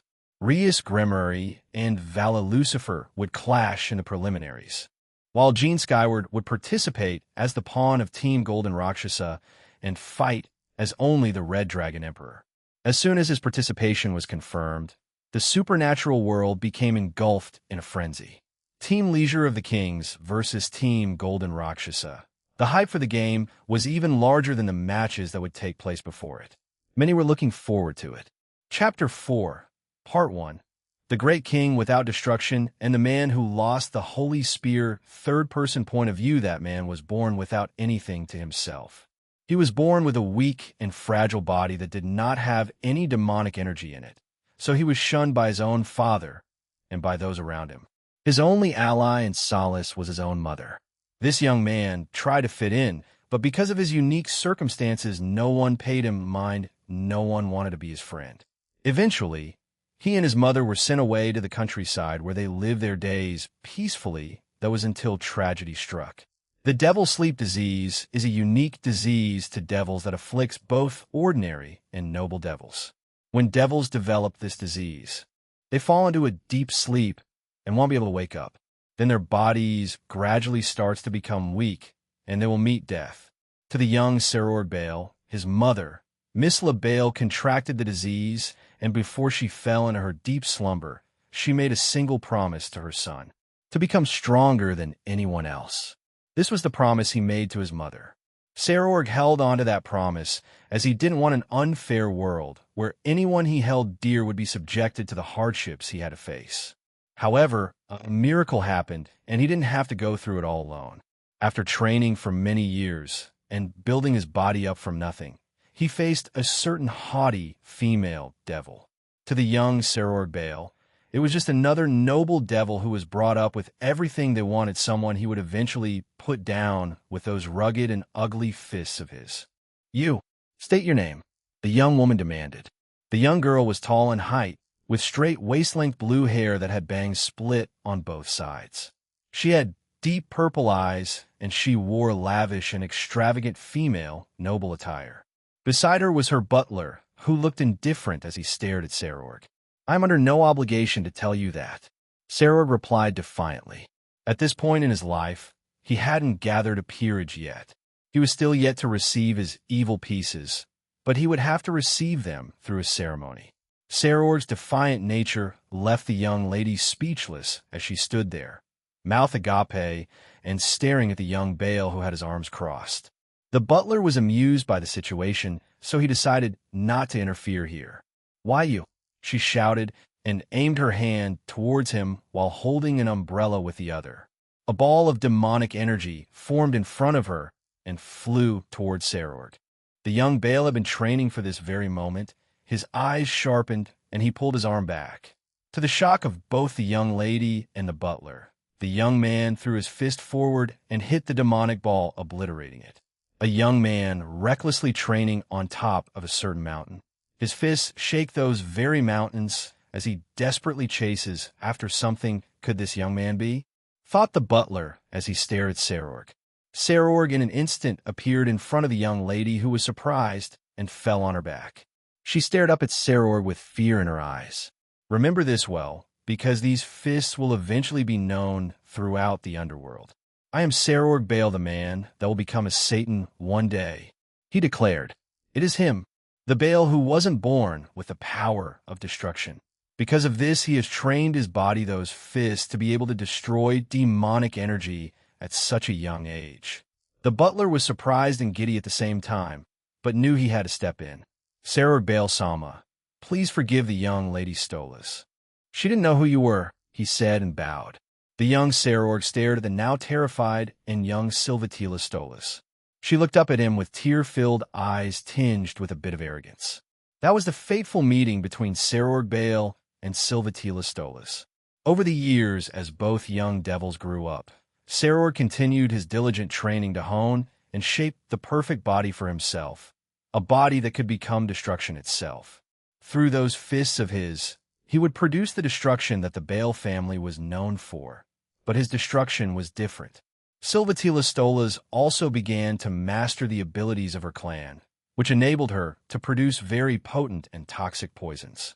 They also grew their own herbs and were good at identifying different types of gems and stones at a glance. The trait for the poison of their clan was called Sutanrit. It's a poison that's effective against all types of creatures, but the Stolas clan themselves were immune to it. The young Silvatila stalked Serorg wherever he went. However, the young Baal caught on and told her to stop it, or to spend time with him like a normal devil. Eventually, she agreed, and it became less awkward between the two. While Serorg continued his training and the honing of his body, he received his evil pieces and began his search for his peerage. To Serorg, it didn't matter if you were of a noble, common, human, or even hybrid background, he would accept anyone into his peerage, and that's how his peerage came to be. It started with his queen. He found Keisha Abaddon after she was shunned from her clan, the Abaddon clan of devils. According to Keisha herself, she had a low demonic pool and power. This made her own holes from her clan to be tiny in size compared to the rest, so she was shunned much like Serorg. This was rare among devils, as most would usually have high demonic reserves. However, since she was like Serorg, who was shunned because of her lack of power within him, he accepted her, and they went back to train after that day. But during that time, the Stolas clan's demise began. It was already in decline for many years, but the decline accelerated once Lord Stolas, the current head, perished. The cause at the time was unknown, but it was due to the Cows Brigade, which eventually turned into the Cows Order. During those years, Silvatila had to become the next head and tried her best at keeping her clan afloat. Serorg was aware of this and assisted her as much as he could.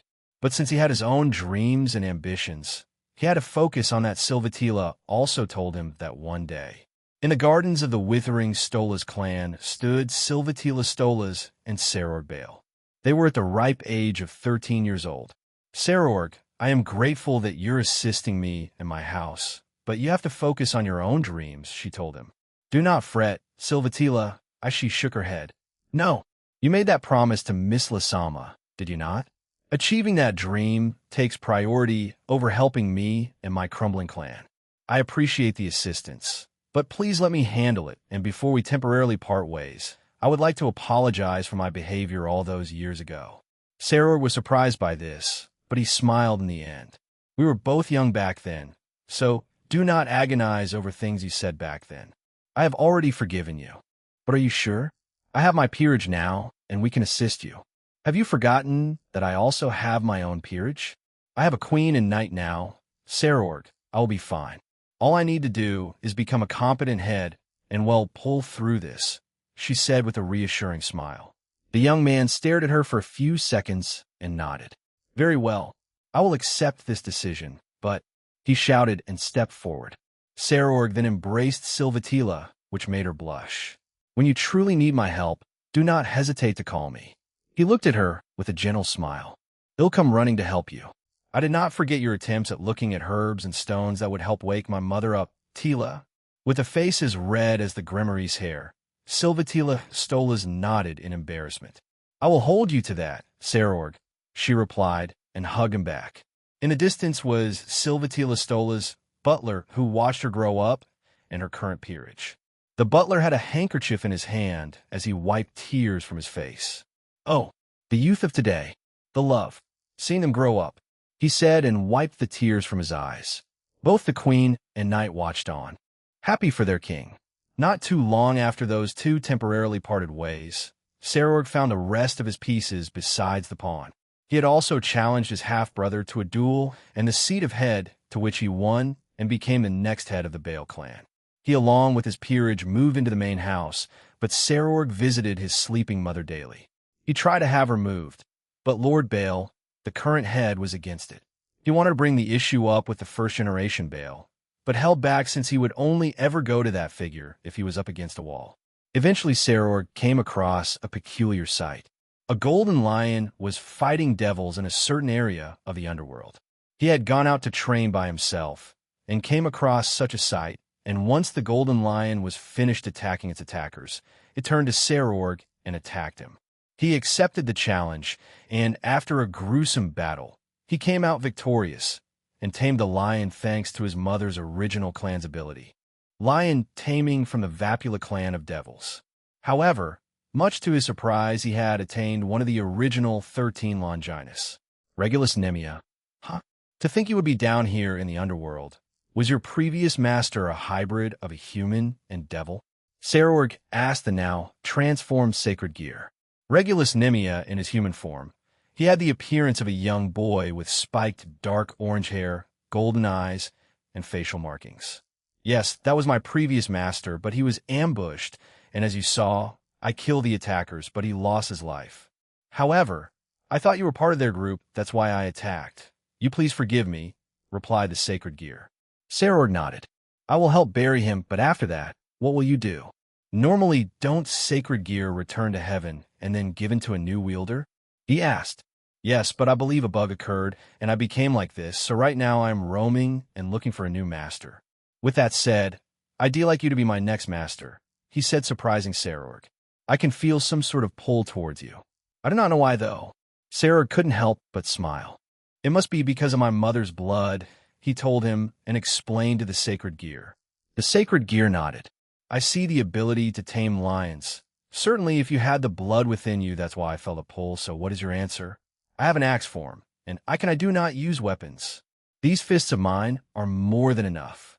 Sarorg suddenly shouted, surprising the sacred gear. Certainly, your fists are powerful, replied Regulus Nemia. Then how about my balance breaker? From what I can tell you, should be able to use it, since your body is trained enough. It will clad you in golden lion armor, and since you use your fist to fight, then you'll get a boost in power as well as defense when utilizing my armor. Sarorg sat there staring at the sacred gear, and it continued. You will still need to train to lessen the stamina drain and increase your mastery over it. So it's not a cheap and easy way of gaining power. Sarorg smiled. Very well. However, I will turn you into my pawn. How does that sound? I do not mind, since you are my new master, replied the sacred gear. Good, but I will call you a different name. Saying Regulus Nemia every time is a mouthful. Then how about just Regulus? Asked Sarorg. Yes, master, replied Regulus happily. Sarorg laughed and brought out his evil pieces. He put a single pawn piece and saw it wasn't enough, and he started adding more until 7 pieces were used and Regulus was finally reincarnated. I didn't expect that, said Sarorg as he stared at his last piece, a single pawn piece that was mutated, but as expected of a scare gear and one of the original Longinus. Now then, let's go back home. Yes, master. That day, Sarorg Bael obtained a sacred gear and the last member of his peerage, and when he returned home, the rest of his peerage were shocked to say the least. Time slowly passed, and Sarorg and Silvatila reconnected as she started to bring back the Stola's clan out of financial ruin. However, as the years passed, both of them became worried that Sarorg's mother wouldn't wake up from her sleeping disease until they heard a rumor. Someone called the middleman is boasting about bringing peace to the supernatural world and will do requests and jobs for peace from any of them. When the two of them heard that from their servants, they were skeptical. However, being desperate, Sarorg took the chance and asked his cousin Surzex Lucifer about the man, and he soon enough, said man showed up right at his doorsteps. At that time, Sarorg was surprised that it was someone close to age as him, and he became slightly skeptical. However, due to how he interacted with Satan Lucifer and the strongest queen of the underworld at the time, he held out hope. However, that hope quickly came back as his mother, who had been sleeping for a very long time, woke up. He couldn't help but feel relief as he felt her stroking his head, and he spent many minutes telling her of his adventures and hardships over the years. Doesn't that mean you love her? his mother suddenly said. Sarorg froze upon hearing that statement. His mother smiled and added, apart from your training and becoming the next head of the clan, she's the one you speak of the most. Sarorg, follow your heart and you'll arrive at that answer. Yes, mother, I will, he replied. I will go and thank the man responsible for this. His mother agreed, and Sarorg went back outside. Once there, he was offered a wheelchair, and he accepted gracefully. He wanted to thank the man, but at the same time his fighting spirit told him that he had to fight him too at a quick glance. The man in front of him looked relaxed, but he knew that he was powerful. Gene, I'd like to have a sparring match with you, he told him. Sarorg didn't expect for him to accept, since such a request was sudden and out of the blue. Instead, the man chuckled and said, sure, I don't mind. But where did this come from all of a sudden? Sarorg explained a bit of his past, and they finally went to the nearby Coliseum and had a sparring match. He was ousted of having his sacred gear, forced to use it, and still badly lost according to everyone around him. He was injured quite badly. Soon after that, Gene, the newly appointed middleman, left. I'd like to fight him again someday, Sarorg muttered, but I need to get stronger first. Soon after that, his friend Silvatila found out about what had happened and scolded him. Are you an idiot? No, you are. I've always known you were an idiot. A blockhead. Muscle brain, she said in frustration while also worried for him. You're lucky he healed you, Fuha-ha. I'm fine, Tila. You worry too much, replied Sarorg. Both of them were in her office in the Stola's territory. Silvatila put a hand on her head, annoyed and frustrated by her friend. But I believe you will do a lot of good in the coming months. Call it gut feeling. Your intuition has always been right, so they'll trust you, but you really need to be more aware of your surroundings, especially to the people who are worried about your well-being. You know as well as I that you're strong, but there are limits to that, and you felt that against the middleman, right? She asked. Sarah couldn't deny that. Even as they fought, he felt inside of him that he couldn't win. However, his pride wouldn't let him back down, and he kept on fighting until the end. However, it also showed him that he wasn't at his limit yet, and he could keep growing. As Sarah thought of what to say back, he instinctively got closer to Silvatila and got behind her desk. He then peered at her face, making her blush. As he did that, he remembered his mother's words. He pulled away, looked at the large glass window in front of him, and nodded. These set of actions confused Silvatila. Sarorg, as she was about to ask him what he was thinking about. The man leaned back down and kissed her much to her surprise. But she quickly put her hands on his chest and kissed him back. After a few seconds, they separated. Silvatila blushed the entire time. Mother woke up and told me to follow my heart. I have always done that, but romance and other things were just at the back of my head. I guess because of various things happening recently, it made me think about the future more, my own personal future that doesn't involve being a Satan or the next head, but as just Sarorg Bale, explained Sarorg. Sarorg, gentle, grasped both of her hands into his. These are rugged and ugly hands that's mainly used for fighting. The same with my body in truth. Just a muscle brain idiot, as you said. But if possible, can you stay by my side even more? If possible, not as a friend, but as a lover. Those fists can be gentle too, Sai. Even after you've been through, you still remain a kind person, and even treated me the same after our initial meeting. You kindly helped me when my house was falling apart. It would be pretty difficult for me not to fall in love with you after all that, she said, and kissed him again. Outside the door was Silvatila's butler. He had planned on bringing some tea and snacks for the both of them, but heard that conversation outside the door and couldn't bring himself to go in. Instead, he simply stood outside and quietly cried. Finally, it's finally happening, Lady Stolas. He whispered to himself. The lady of the House of Stolas took her own life a year after the decline of the house.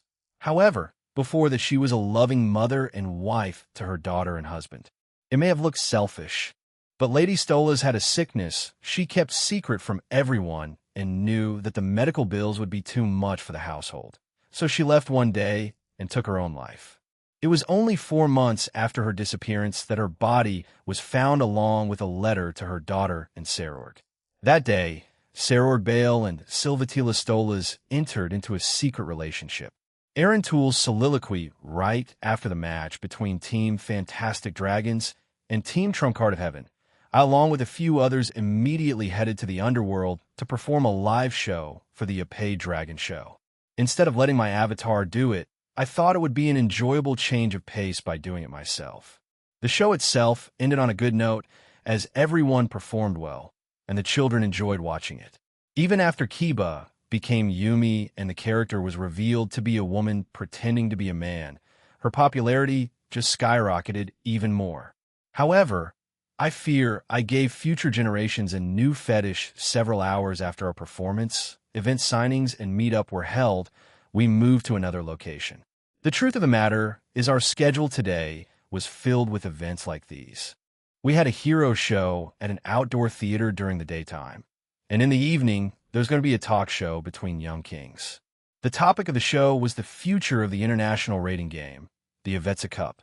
As for the people appearing in the show, they were young devils who were currently participating in the international rating game and were superstars among the citizens of the underworld. Rias and Saror were invited, and I was invited along as an honorable guest and one of the organizers. Meanwhile, Sona and Seek Vera were also invited, but couldn't make it because of their own schedules not fitting in with the talk show. Right now, we were on the talk show, and the host stood in front of the podium and explained to the audience what the topic we were going to speak about tonight. Then, without further ado, we'll call upon the two most anticipated kings in this game, as well as one of the organizers. Please come forward. Rias, Sarorg, and I came up to the stage while receiving applause, and as instructed by the host, we sat down on the chairs prepared for us. Rias and Sarorg were at the front, while mine were a bit behind them. When looking around the stadium, I saw that every single chair was filled. Not a single one of them was empty. There were even some standing up to see us. Now that Prince Sarorg, Princess Rias, and Jean Skyward-sama have arrived, we'll start the show. To begin, the beginning of the 10k Cup, the international rating game, which has been a main focus for many different factions during the talk. The host briefly recalled some of the highlights of the games so far and talked about the current events. He also talked about the games that Sarorg, Rias, and I exhibition match had participated in, and also asked about our feelings about the game as well. I'm very thankful that many different factions came together to make this event a reality. As one of the participants, I am honored to be included in such an event, and as one of the devils in the game, I cannot let my guard down, Sarorg said seriously. As a game that anyone can participate in, I think there's a high chance we can find someone who deserves some attention or possesses a hidden genius or an unknown talent. I want to meet those people and fight against those people. It's most likely that we'll be able to meet people who can not only help during the competition, but also help the underworld and the supernatural world at large, said Rias. I then received a certain question. As a person responsible for our current peace, as well as one of the organizers of the tournament, you boldly said you'd grant any wish to the winners. Is that true? Thinking about it for a second, I looked at the ground, then back up at everyone. It is not just me who is the reason for our peace existing. Many people contributed to it, so they deserve as much praise and attention. As for your second question, I can, and as long as it's not anything like starting a war or turning oneself into a god, I can grant it, but there will be restrictions. It will be revealed to the winners when the time comes. The host smiled and nodded. He then followed up with, I see. Then the upcoming match between Team Leisure of the Kings and Team Golden Rakshasa is getting a lot of attention. What are your thoughts on that? How about Princess Rias and your rival, the White Dragon Emperor's match, as well as Prince Sarorg and Chow Chow's match? He is your subordinate now too, correct? Because of the viewers at home, they wish to see me fight Vidar, and I will wholeheartedly fight him during that game. As for Rias and Valis match, I will be cheering for both my fiancé and my little brother. They've grown a lot, and I look forward to seeing that in the game. For Sarorg and Chow Chow's game, it's also another match I look forward to seeing. I owe a great debt to Sarorg, and he's an excellent friend of mine. As for Chow Chow, we had a rough start, but he's also changed since then, so I eagerly look forward to seeing his performance in the match, I told them. So, theoretically, if your little brother, the White Dragon Emperor, makes it to the finals and wins, the fated battle between the two heavenly dragons will be seen by the entire supernatural, correct? The host asked. I would assume so, Yes, I replied. When I gave that answer, the entire place cried, "Oh!" And the place became excited, because Valley was entering under the name Vala Lucifer. So many devils in the underworld became known to his circumstances as the last living blood relative of the original Lucifer. I also heard from Seraphol and Surzex that some of the older devils are becoming shady again as they found out about the original Satan's revival and wish to contact them. I prevented it from happening since that would become a bigger headache than necessary. And just like that, the show continued with all three of us answering various types of questions. Then near the end it happened, as Sarorg was answering a question about the future of the devil players who were participating in the game. Therefore, I think that it's not an awful thing for pro players to lose to other teams. Instead, they should take that as a lesson to create a much better team. You cheat. Someone from the audience shouted, interrupting him. One male audience member stood up and looked at us. No, he glared at Sarorg. Yeah, you used the king piece, didn't you? That's why you're that strong, without having any powers. You're the heir to the great king, aren't you? And there's no doubt about it. You used it. Words of criticism came flooding in, and the number of people standing up from their seats increased. Please everyone calm down. This is time for the international rating game. Not the host tried his best to keep the situation under control, but the voices of resentment only grew and grew. Another audience member couldn't hold his anger and shouted, "You protected the politicians in the Great King faction as well. I bet you did that to hide your own duty." They even started to go after the politicians. I knew that this would happen because of the use of the king piece by certain people. The House of Baal would be scrutinized by the people because some of those people that used it were backed by them. Although, hearing a friend of mine be accused of that annoys me. They had no evidence of him using it, and Rias and I knew that he didn't use it. He got that strong because of his own hard work and a bit of help from me. That guy built himself from the ground up. He wouldn't resort to such underhanded tactics. Scum. It only took one person to say that before the others started to chant it in unison. Scum. Scum. Scum. Nearly everyone in the venue started to shout at scum at Sarorg. As I mentioned, not everyone did it, but a significant amount did, and it couldn't just be ignored. In the meantime, Sarorg kept silent and took the abuse in stride. He wasn't angry and kept his composure. I allowed a hot and frustrated sigh through my nose.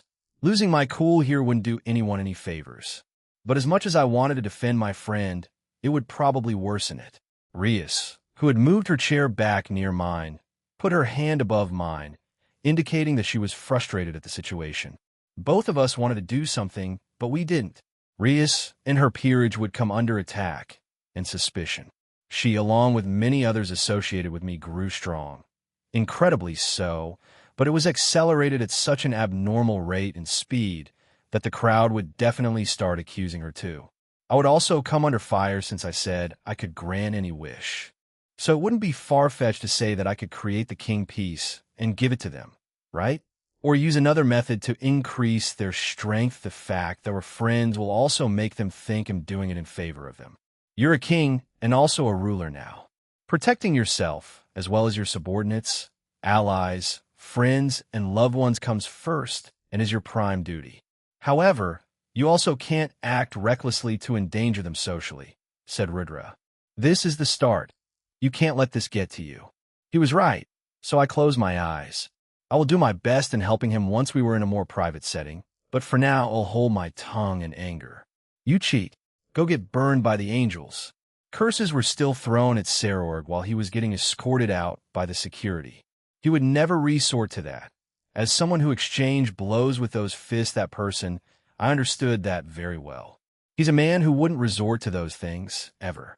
He even refused me, try to give him the power of destruction as well as access to demonic powers as he was about to leave the venue, Sarorg said. Please watch my future fights. I request that everyone here to watch my battles from now on. That's all I can say at this point. When he said that, the people who were cursing and throwing things his way became silent. For the rest of the interview, I maintained my regular composure, but silently seethed.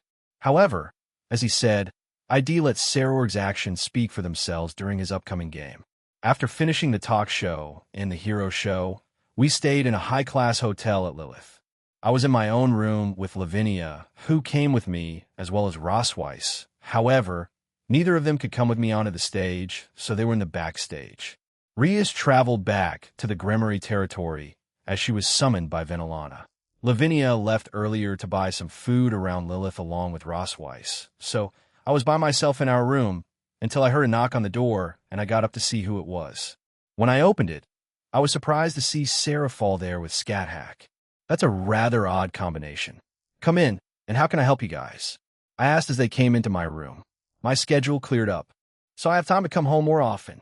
The android Fairy-chan is really the MVP in my job, but it's not just paperwork anymore and a lot of talks. I'm tired, replied Seraphol as she jumped towards, and I caught her. Fufu. She is lying. She watched the fiasco that happened at that show live. Sarorg was targeted after all, but it was clear that you were frustrated by the whole thing, said Scat-Hack as she came up and touched my cheek. Well, I can't just lash out or it would make things worse for him and me. Anyway, we still have tomorrow's shows to do, and then they'll have their match the day after, I told them and sat on bed. We're back. Oh, Sarah and Scathy, I didn't think you two would be here, Lavinia said as she and Rosweiss came back to her hotel room with several bags and food. Will you two stay here with us for the night? Scathy? Well, that was the plan, replied Scat-Hack as she seemed confused by the sudden nickname. Yees. CX. Seraphol screamed and put her arms up while excitedly hugging me. Seeing her like this makes me wonder who enjoys the act more, me or her. The rest of the night passed with not much incident, and unfortunately for Seraphol there was no sex, but we did do a little something in the bath. The next morning it was still quite early, and I sneaked out and headed to a nearby park around the hotel. I saw this place from my hotel window. Sarorg was training in a remote part of the park alone. After seeing him training in his work clothes, so I decided to join him. The rest of his peerage was also in another hotel. It seems like he decided to go to another one, so he wouldn't be bothered by the people that hated him. He was too considerate. But I do have to commend him for training straight after that fiasco last night, even more so for doing it openly, even if it's early in the morning. When I approached him, he turned his attention to me. Looking at him, I asked, "Do you mind if I run with you?" Initially shocked at seeing me and my offer. He shook his head and quickly agreed with a bitter smile. We ran through the early morning of the capital in silence. After a few kilometers, he spoke to me. Physical training, this is something you need to do regularly. I even did it in our 100 years in your dimension. Although I noticed that you had done it earlier when everyone was still asleep. It's one of the trainings I like the most, he said. I don't get to do it quite as often, but if given the chance, it'll just hop into a dimension, change the time dilation, and run for a few kilometers, around 10 kilometers or 20 kilometers for the day, I replied. It wasn't often, though, I got into the habit while in isolation for 10,000 years. We fell back into silence as we ran through the park. Eventually, we saw 4 figures in front of us. They were Silvatila Stolas, his fiancée, Lavinia, Keisha, and Scat-Hack. They were also in workout clothes and joined us. The silence continued, though, as we jogged. Sarorg then said after a few minutes, "It seems like you got mad on my behalf." Everyone there glanced at me as I sighed. Perhaps I was too obvious with my emotions? Or he knew me well enough to know I would react like that. Either way, the cursing and hate directed at Sarorg didn't stop after he left. It's as you said, all you need to do is to prove to them that you don't have the king piece through your future games. And that will shut them up, I told him and smirked. I wanted to do more, obviously, but as I said, it would just make things more difficult for both parties. Sarorg laughed wholeheartedly and said, "Ha! I'm thankful for that gesture alone. I was informed of your evolution and isolation, so I believe you have more on your plate than I do now. As the leader and face of Team DXD, as the Epee Dragon, and as the leader of an up-and-coming faction, you can't afford to let things like that get on your nerve. This is basically my destiny for being born into the House of Baal. To tell you the truth, I'm slightly happy that I got into this situation in the first place," he told me. "This is definitely not an easy life. But many people regard me as a devil of the House of Baal or the heir of the House of Baal. It's a painful and tiring situation, but it's worth it, and I genuinely want to sort this situation out as well. Even after being ridiculed and accused of using the king piece and having his own powers questioned, this person still took pride in being a Baal. When looking at his life so far, it has certainly been full of hardships, but he has gained his powers and position legitimately. Whatever things came his way, this person wouldn't become flustered at all since he already went through countless instances of pain and suffering to get to where he was. When I think about it again, he's still amazing. I can't compare. My struggles so far seem like nothing. No, I can't think like that. All of our hardships have shaped all of us. Belittling another is just a stupid way of thinking. Saror continued and said, Aaron Toole, I'm just a stupid devil. Towards my comrades, citizens, and loved ones, I can't do anything but be honest. I've trained this body after countless losses, but I have to keep moving forward and towards my goal and just win. He suddenly stopped running, and so did we. He lifted up his fist to the sky and added, so that I can reach anything with these ugly fists of mine, they'll keep on training and become a better person. His fists were riddled with scars, and the skin had become rigid. It was well trained so that it didn't look like a fist that belonged to a noble prince. In spite of this, others were born with their natural talent, and I was not. You've surely seen and experienced this throughout your one-year journey, right? He asked. If I hadn't been given my powers, I would have surely struggled with many enemies. In my eyes, they were geniuses and hard workers Yumi, Valley, Chow Chow, and various others. Men and women I fought who trained most of their lives. At times, I wondered if I really deserved it. However, I also trained on my own, even if it wasn't in front of many others. But it also felt weird until I evolved and trained for those 10,000 years. However, there are limits to what talent alone can do, and soon, those people will realize their limits too. But there is no end to patching up what you lack, and training will definitely improve them. If what you lack is speed, then you need to train in that. If you lack physical strength, then you need to train in that. If you'd like to be more unpredictable, then you just need to interact with the unknown, he declared and put his fist in front of me, asking for a fist bump. You just have to keep training. I heard from Keisha that you doubt yourself at times. During those 100 years, I saw you train when no one was looking. Even Contuardano told us as much. At a glance, you seem to have a lot of power because of what you are, but you still train regardless of that. You must not deny the efforts you have made. That is the real enemy. I stared at Sarorg as he waited for me to bump fists with him. As I raised my arm, a memory flashed in my head. It was from my past life. Ryan and I were hanging out normally, and he was frustrated with me about something, and he snapped. You keep saying you're not good enough, but holy shit, dude. You're at the top of our class. Your dad just keeps on shitting on you to downplay your achievements. Fuck him. Just look at your grades for fuck's sake. The Tool I know is a hard worker. I don't know what weird delusional thinking you have, but you need to get out of it or he'll punch you. And I'm feckin' serious. A grin appeared on my face as I bumped fists with him. As I was about to reply to him, all of us turned to our right and saw another person there. Oh, what a coincidence. He had short black hair, blue eyes, and wore a training jersey. It was Chow Chow. Chow Chow, why are you here? I thought you were training in my home, I said. Heracles came here, so I went with him. We stayed the night, but I didn't think I would come across all of you, he said and glanced at everyone. While some people have forgiven him and his comrades for their past actions, not everyone has. Like what Yasaka and Kunu said, some Yukai still hate him. The same applies with the devils of the underworld because of the demonic beast riots.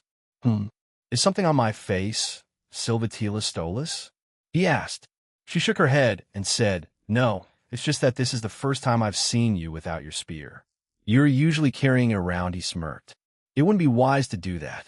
I understand that not everyone has forgiven me, nor do I expect them to. So if I carried my newly acquired spear around, I would have the devil authorities called on me, he replied. However, the man beside me only coldly glared at Chow Chow since he showed up. The others also noticed this too, but in a way it was understandable since they were going to be fighting in the next game. Both kings met by chance here in a park in the underworld of all places. Chow Chow himself glared at Sarorg for the next few seconds. However, Scat Hack added fuel to the fire. She said, Youth, it's splendid. Yes, let's glare more at each other. Don't provoke them, I chided. She responded with a smirk. The glaring eventually stopped as he walked past Sarorg and said, I'm looking forward to the match. great Lion King. With a provocative smile on his face, Sarah responded with, "Ha, they'll see you at the arena then, former wielder of the holy spear." And just like that, the short exchange between both men ended.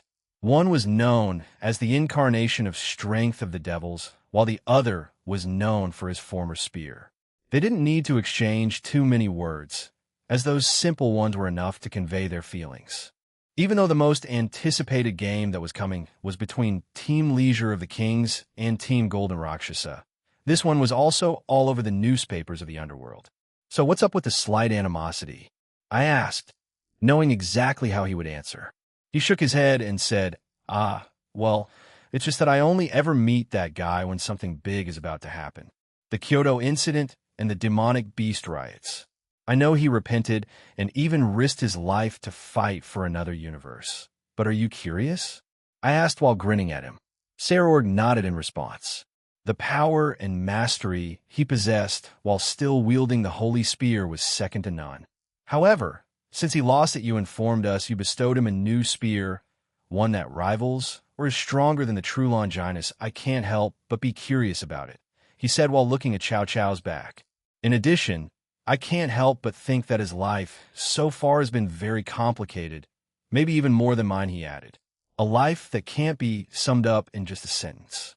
The life of the man who previously possessed the strongest holy spear, the true Longinus. Sarorg and the rest of the group can only imagine how a man lived such a life. "It makes me wonder why he decided to challenge supernatural beings," said Lavinia as she came to my side and grabbed my hand. "Did he not say that it was the humans, the hero's job, to topple down such beings?" asked Scathack. Perhaps that was his initial reasoning, but after experiencing the changes throughout the year, I wonder what his new stance is now. For a man who lost everything and gained something new, what kind of thoughts does he have now? Sarorg asked and then started jogging again. I knew. As someone who knows everything now, I know what he's thinking. The man who once thought he had it all. The man who once had the strongest holy spear. The man who led others who had hero's blood in them. To him, toppling things such as gods and Buddhas don't matter as much anymore. He only wishes to get stronger for various other reasons. But to Chow Chow right now, the reason for his participation can be summed up in two words. For growth and for love. The day he spoke to Vasco Strata changed his life, as well as his visit to the Phantasma. Both of these men have something to work for, and those dreams will keep pushing them. This match will be talked about for a long time. A match between two people whose dreams are pitted against each other. The great king that didn't have the destruction of the Bale clan, and the man who had the blood of a hero in his veins, and who lost one of the greatest spears in the world. Who would come out on top? As we watched Saror jog away, I said, the man whose fists became destruction themselves, or the spear of the universe. It makes you think who would win in an all-out fight, right? Third-person point of view, that man was born with the greatest spear in his hand. Yet he lost it to that man and his dream of peace. A boy was born in a village in a remote mountainous region in China. The family members of this house, in which the boy was born into, had been traditional farmers. The boy's grandparents, great-grandparents, and so on had all lived their whole lives in that village as farmers. This boy also started his farm life as he grew older, learning how to farm from his parents' day in and day out. It was a farming village. There were no televisions, let alone electricity, in the village. The house the boy lived in was just a shack, but so were all the other houses in the village. That was the way of life there. The boy enjoyed running around the mountains and playing with children his age. His heart jumped whenever he heard stories with monsters in them. He liked playing monster hunting with his friends in the mountains. That boy had a place to go whenever he was happy or upset or when he was scolded. His own special place. He climbed up the tallest tree in the village and looked up at the nameless mountain in front of him. The tallest mountain he could see from his village. The boy's dream was to climb to the top of that mountain one day. The calming and static life in the village. The boy thought life wouldn't change in his lifetime. But that sort of life wouldn't remain the same. One day, an incident happened. It happened when he stepped into the mountains to play with his friends again. He was the only one who got lost and ended up losing his way deep inside the forest. The thing he met, there was a monster he had never seen before. The boy saw the monster eating an animal by chance, and unfortunately, he was spotted by the monster right there. The monster said that it was his first time in a long time to taste a human and jumped at the boy. The boy ran for his life as fast as he could, but since it was a dense forest, he couldn't run as fast as he wanted. With his small and childish steps, there was no way he could outrun a monster. Then, when he was about to be eaten by the monster and given up hope, his whole life flashed before his eyes. Suddenly, he thought of that time he played the monster hunting game with his friends. I don't want to die, I want powers that can beat those monsters, he thought, and just like that, a miracle occurred. He felt a pulse deep inside his heart, and with a bright light, an object shimmered in white light, a spear with a holy aura around it. The monster staggered as his body was disintegrated by the light of the spear. The boy grabbed the spear, and as if he had known how to use it his entire life, he attacked the monster. A few minutes later, the boy was covered in blood and stood expressionless where the monster used to be. And about an hour later, the village's search party found the boy in the forest. Everyone, including the boy's parents, was shocked at the sight of the boy covered in blood. After that, his life continued normal except for one thing. He could now summon that holy spear from his body at will. He didn't understand what had happened to his body. It was so unbelievable that he didn't tell his parents or friends. But when he stared at that spear, his mind became calm. For an exquisite spear to appear before his eyes, the eyes of a boy living a normal life in a remote village. At that moment, he had something to show off to others. Half a year later, the boy met another monster. Oh, looks like that spear has gone to some troublesome kid. It was a monster resembling an old monkey. That monster called himself Sun Wukong. The monkey monster spoke while patting the boy's head. Hey kiddo, that spear will make your life here in this small and remote village very difficult. But don't let that spear control your life, all right? You're you, and not the spear. You need to make that spear part of you. After that, the monkey monster said something like, right, what should I report back to the heavens? And smiled bitterly before disappearing. But just before he departed, he left the young boy with parting words. I don't know if you know this, kiddo, but the blood of the hero of this country, Chow Chow, runs through you. Well, so far, it's just running through your body, that's all. To be able to awaken that power and use it is a whole different story, and that's up to you. Gao Gao. It was a name without any resemblance to his own, a complete stranger's name. But the word hero stayed strongly with him. After gaining that spear, the boy experienced countless mysterious encounters. And after a while, not only monsters, but even humans approached him. One day, coming home after a day's work on the farm, the boy saw a bunch of men in suits at his house. His parents smiled when they saw the boy. This is very exciting news. Yes, great news indeed. Since his parents hugged him tightly while saying that, the boy was surely confused. Even during that, his parents continued, You've been accepted to a school in the city. This is amazing. You can eat lots of tasty food there. The boy's head was filled with questions, but a man in a suit smiled at him and said, You've been chosen, and we've come to tell your parents the news. And then they explained what was going on.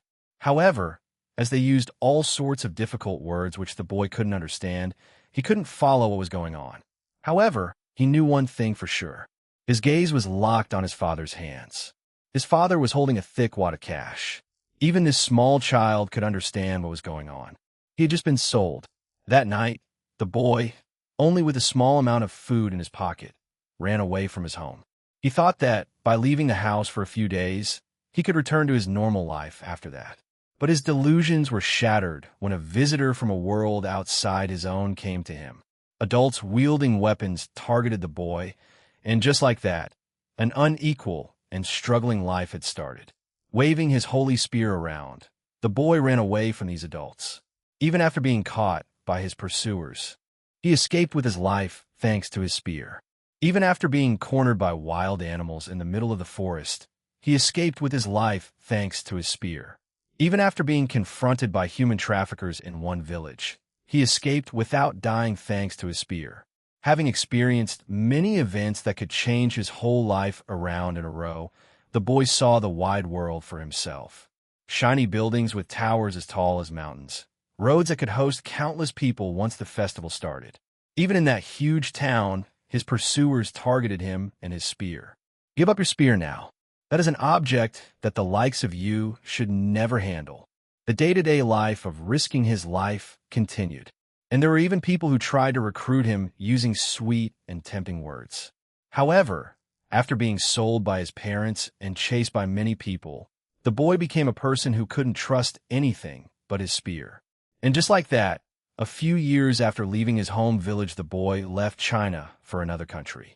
While meeting and observing people and cultures he had never seen before, he began to believe in something. I've got this spear in my possession. With this, I will be able to travel anywhere and will be able to beat anyone. While he was on the run, he awakened his talent and learned the abilities of his spear. And after denouncing his own name, he began to use the name of the hero that the monkey demon used, Chow Chow. Also, he had learned that his spear was one of the sacred gears, and of those, one of the special Longinus, and the strongest of all one of the holy relics. The boy, now named Chow Chow, then roamed around the earth, and after becoming an adult, he visited the village he grew up in once again. While traveling around the world, he learned that his village was a very small part of the world. And most of all, he learned the terrifying power of this object called money. Chow Chow had reached an understanding that with a huge sum of money, even basic farmer parents in remote villages were willing to give their son away. It wasn't like he wanted to fault his parents at this stage, nor intended to stay in that village any longer. But he wanted to see his parents' faces at least once. But the house he once lived in had become deserted. His parents no longer lived there. When he asked around the village, they told him the story of what had happened. After their son ran away, it was said that his parents were visited by an agent of a certain faction. His parents decided to give information about their son away. Information about a person who wielded the world's strongest Longinus was precious. Information that could be used to lead that user to their side was too great of a temptation. On top of that, his parents had earned great money selling information about him, and as a result, they had learned the joys of spending. For people who had lived all their lives poor, it was a turning point. Of course, people who had never known the joy of spending would also not know how to spend sensibly. And not long after having lost their sight to money, they had accumulated a huge amount of debt. Day after day, they were chased by debt collectors. The path that they had chosen was a thorny one. The villager, who told Chow Chow the story, pointed to the empty house and said they hung themselves there. That was the final answer those two gave him. I wonder if I wasn't born with this spear, would our lives be peaceful? He thought, but he quickly shook his head. Me and my parents, we are all weak humans. With or without the spear, it didn't change the fact that they were weak. Even with the blood of a hero and possessing the spear, he wouldn't be able to change the outcome back then. If he had fought there instead of running away, his parents might not have met their demise. If he had talked to them instead of running away, all of them might have survived. It could have happened. It could have. All the possibilities went through his head, but it was all pointless, and all he could see was the reality where he was standing in front of his old, empty, and abandoned house. After sitting there for about an hour, Chow Chow left the village, swearing that he would never return. In this world, there is only I. All I have is this spear. If that's the case, all I can do is to go as far as I can with this spear.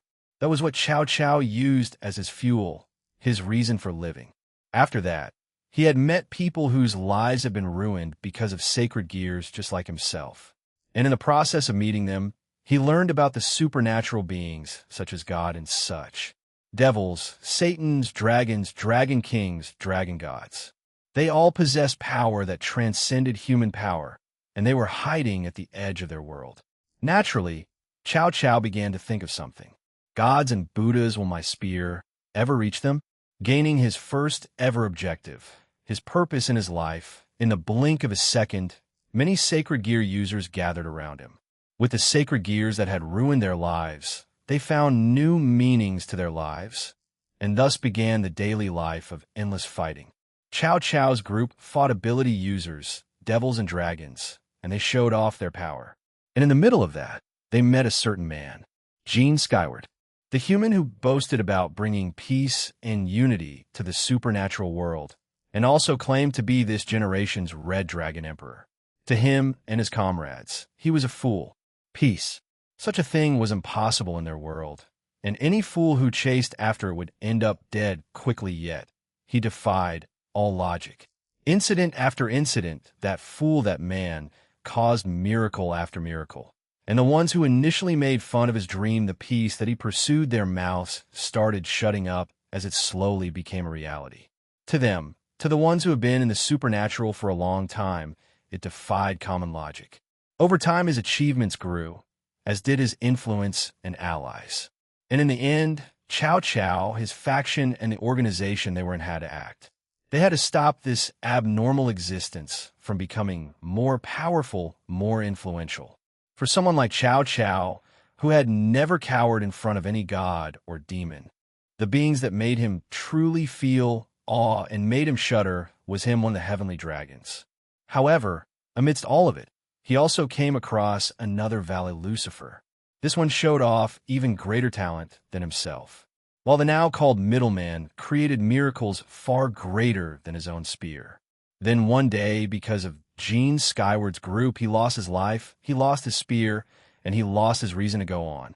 He lost everything. But another miracle was created by that man. Repent 100 times over. Those words that man had brought him back to life, to the shock of Cao Cao. After that day, he worked harder than ever before. He didn't know if it was out of spite, or to prove that he could climb newer heights for himself, or for the man who brought him back. But as he kept repeating his trials, his hatred for the man disappeared, and a strange mix of gratitude and confusion clouded his heart. But he didn't know how he would react once he saw that man again. However, it eventually came when his trials were done. He appeared in front of that man again. To his utter shock, he was gifted another spear, a new weapon. He felt strange.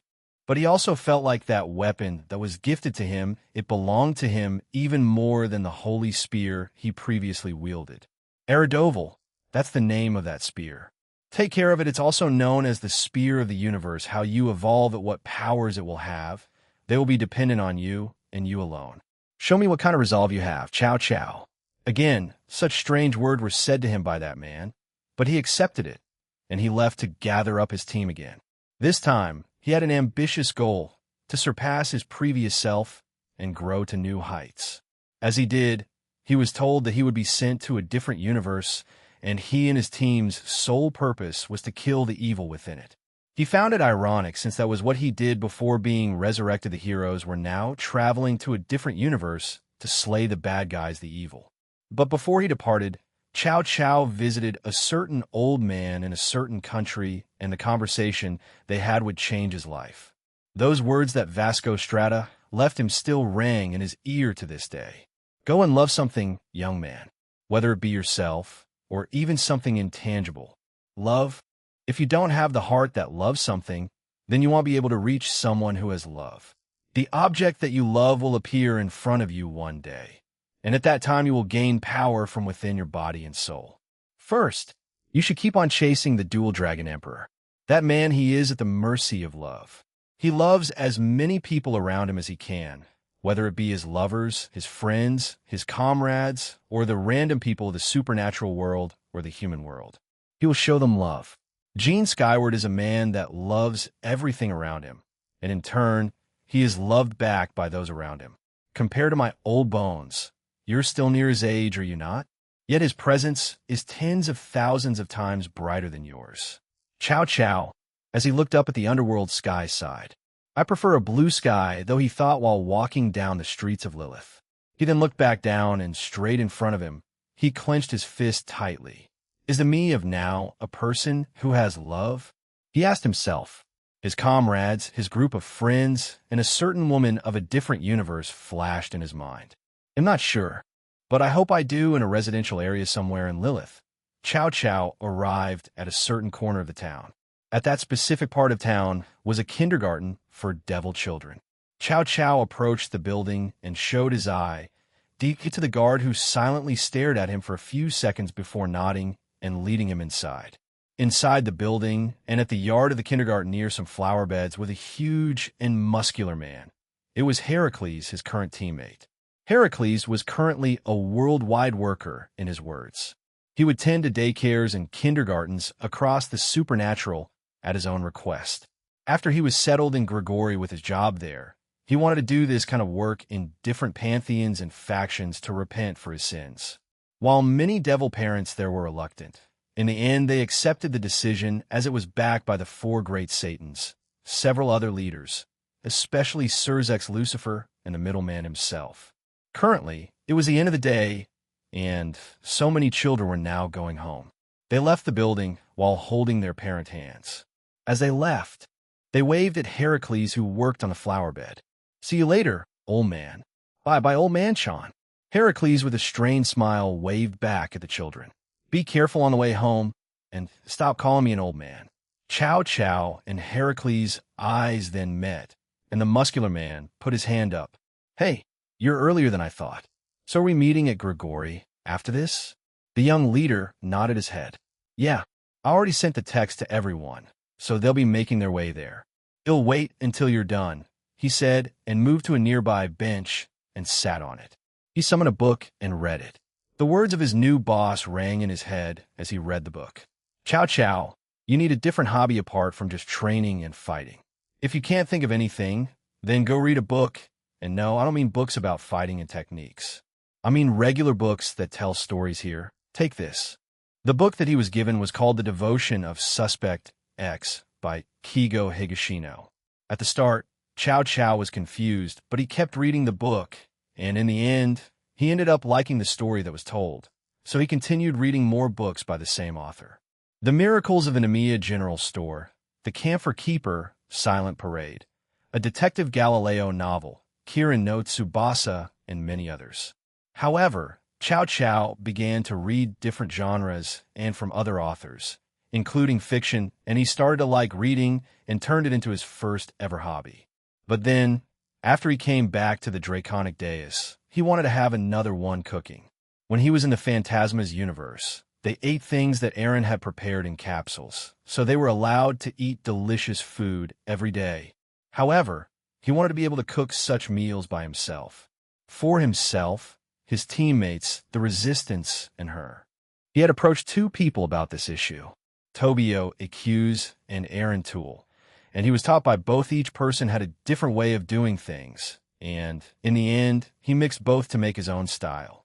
While Chow Chow wasn't the most skilled cook yet, he was getting there as he received feedback from his teammates, and from Tobio and Aaron. "I'm done. Let's go. You're reading a new book, huh?" asked Heracles.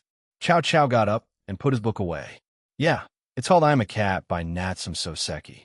Fusey was the one that recommended it. Anyway, let's go."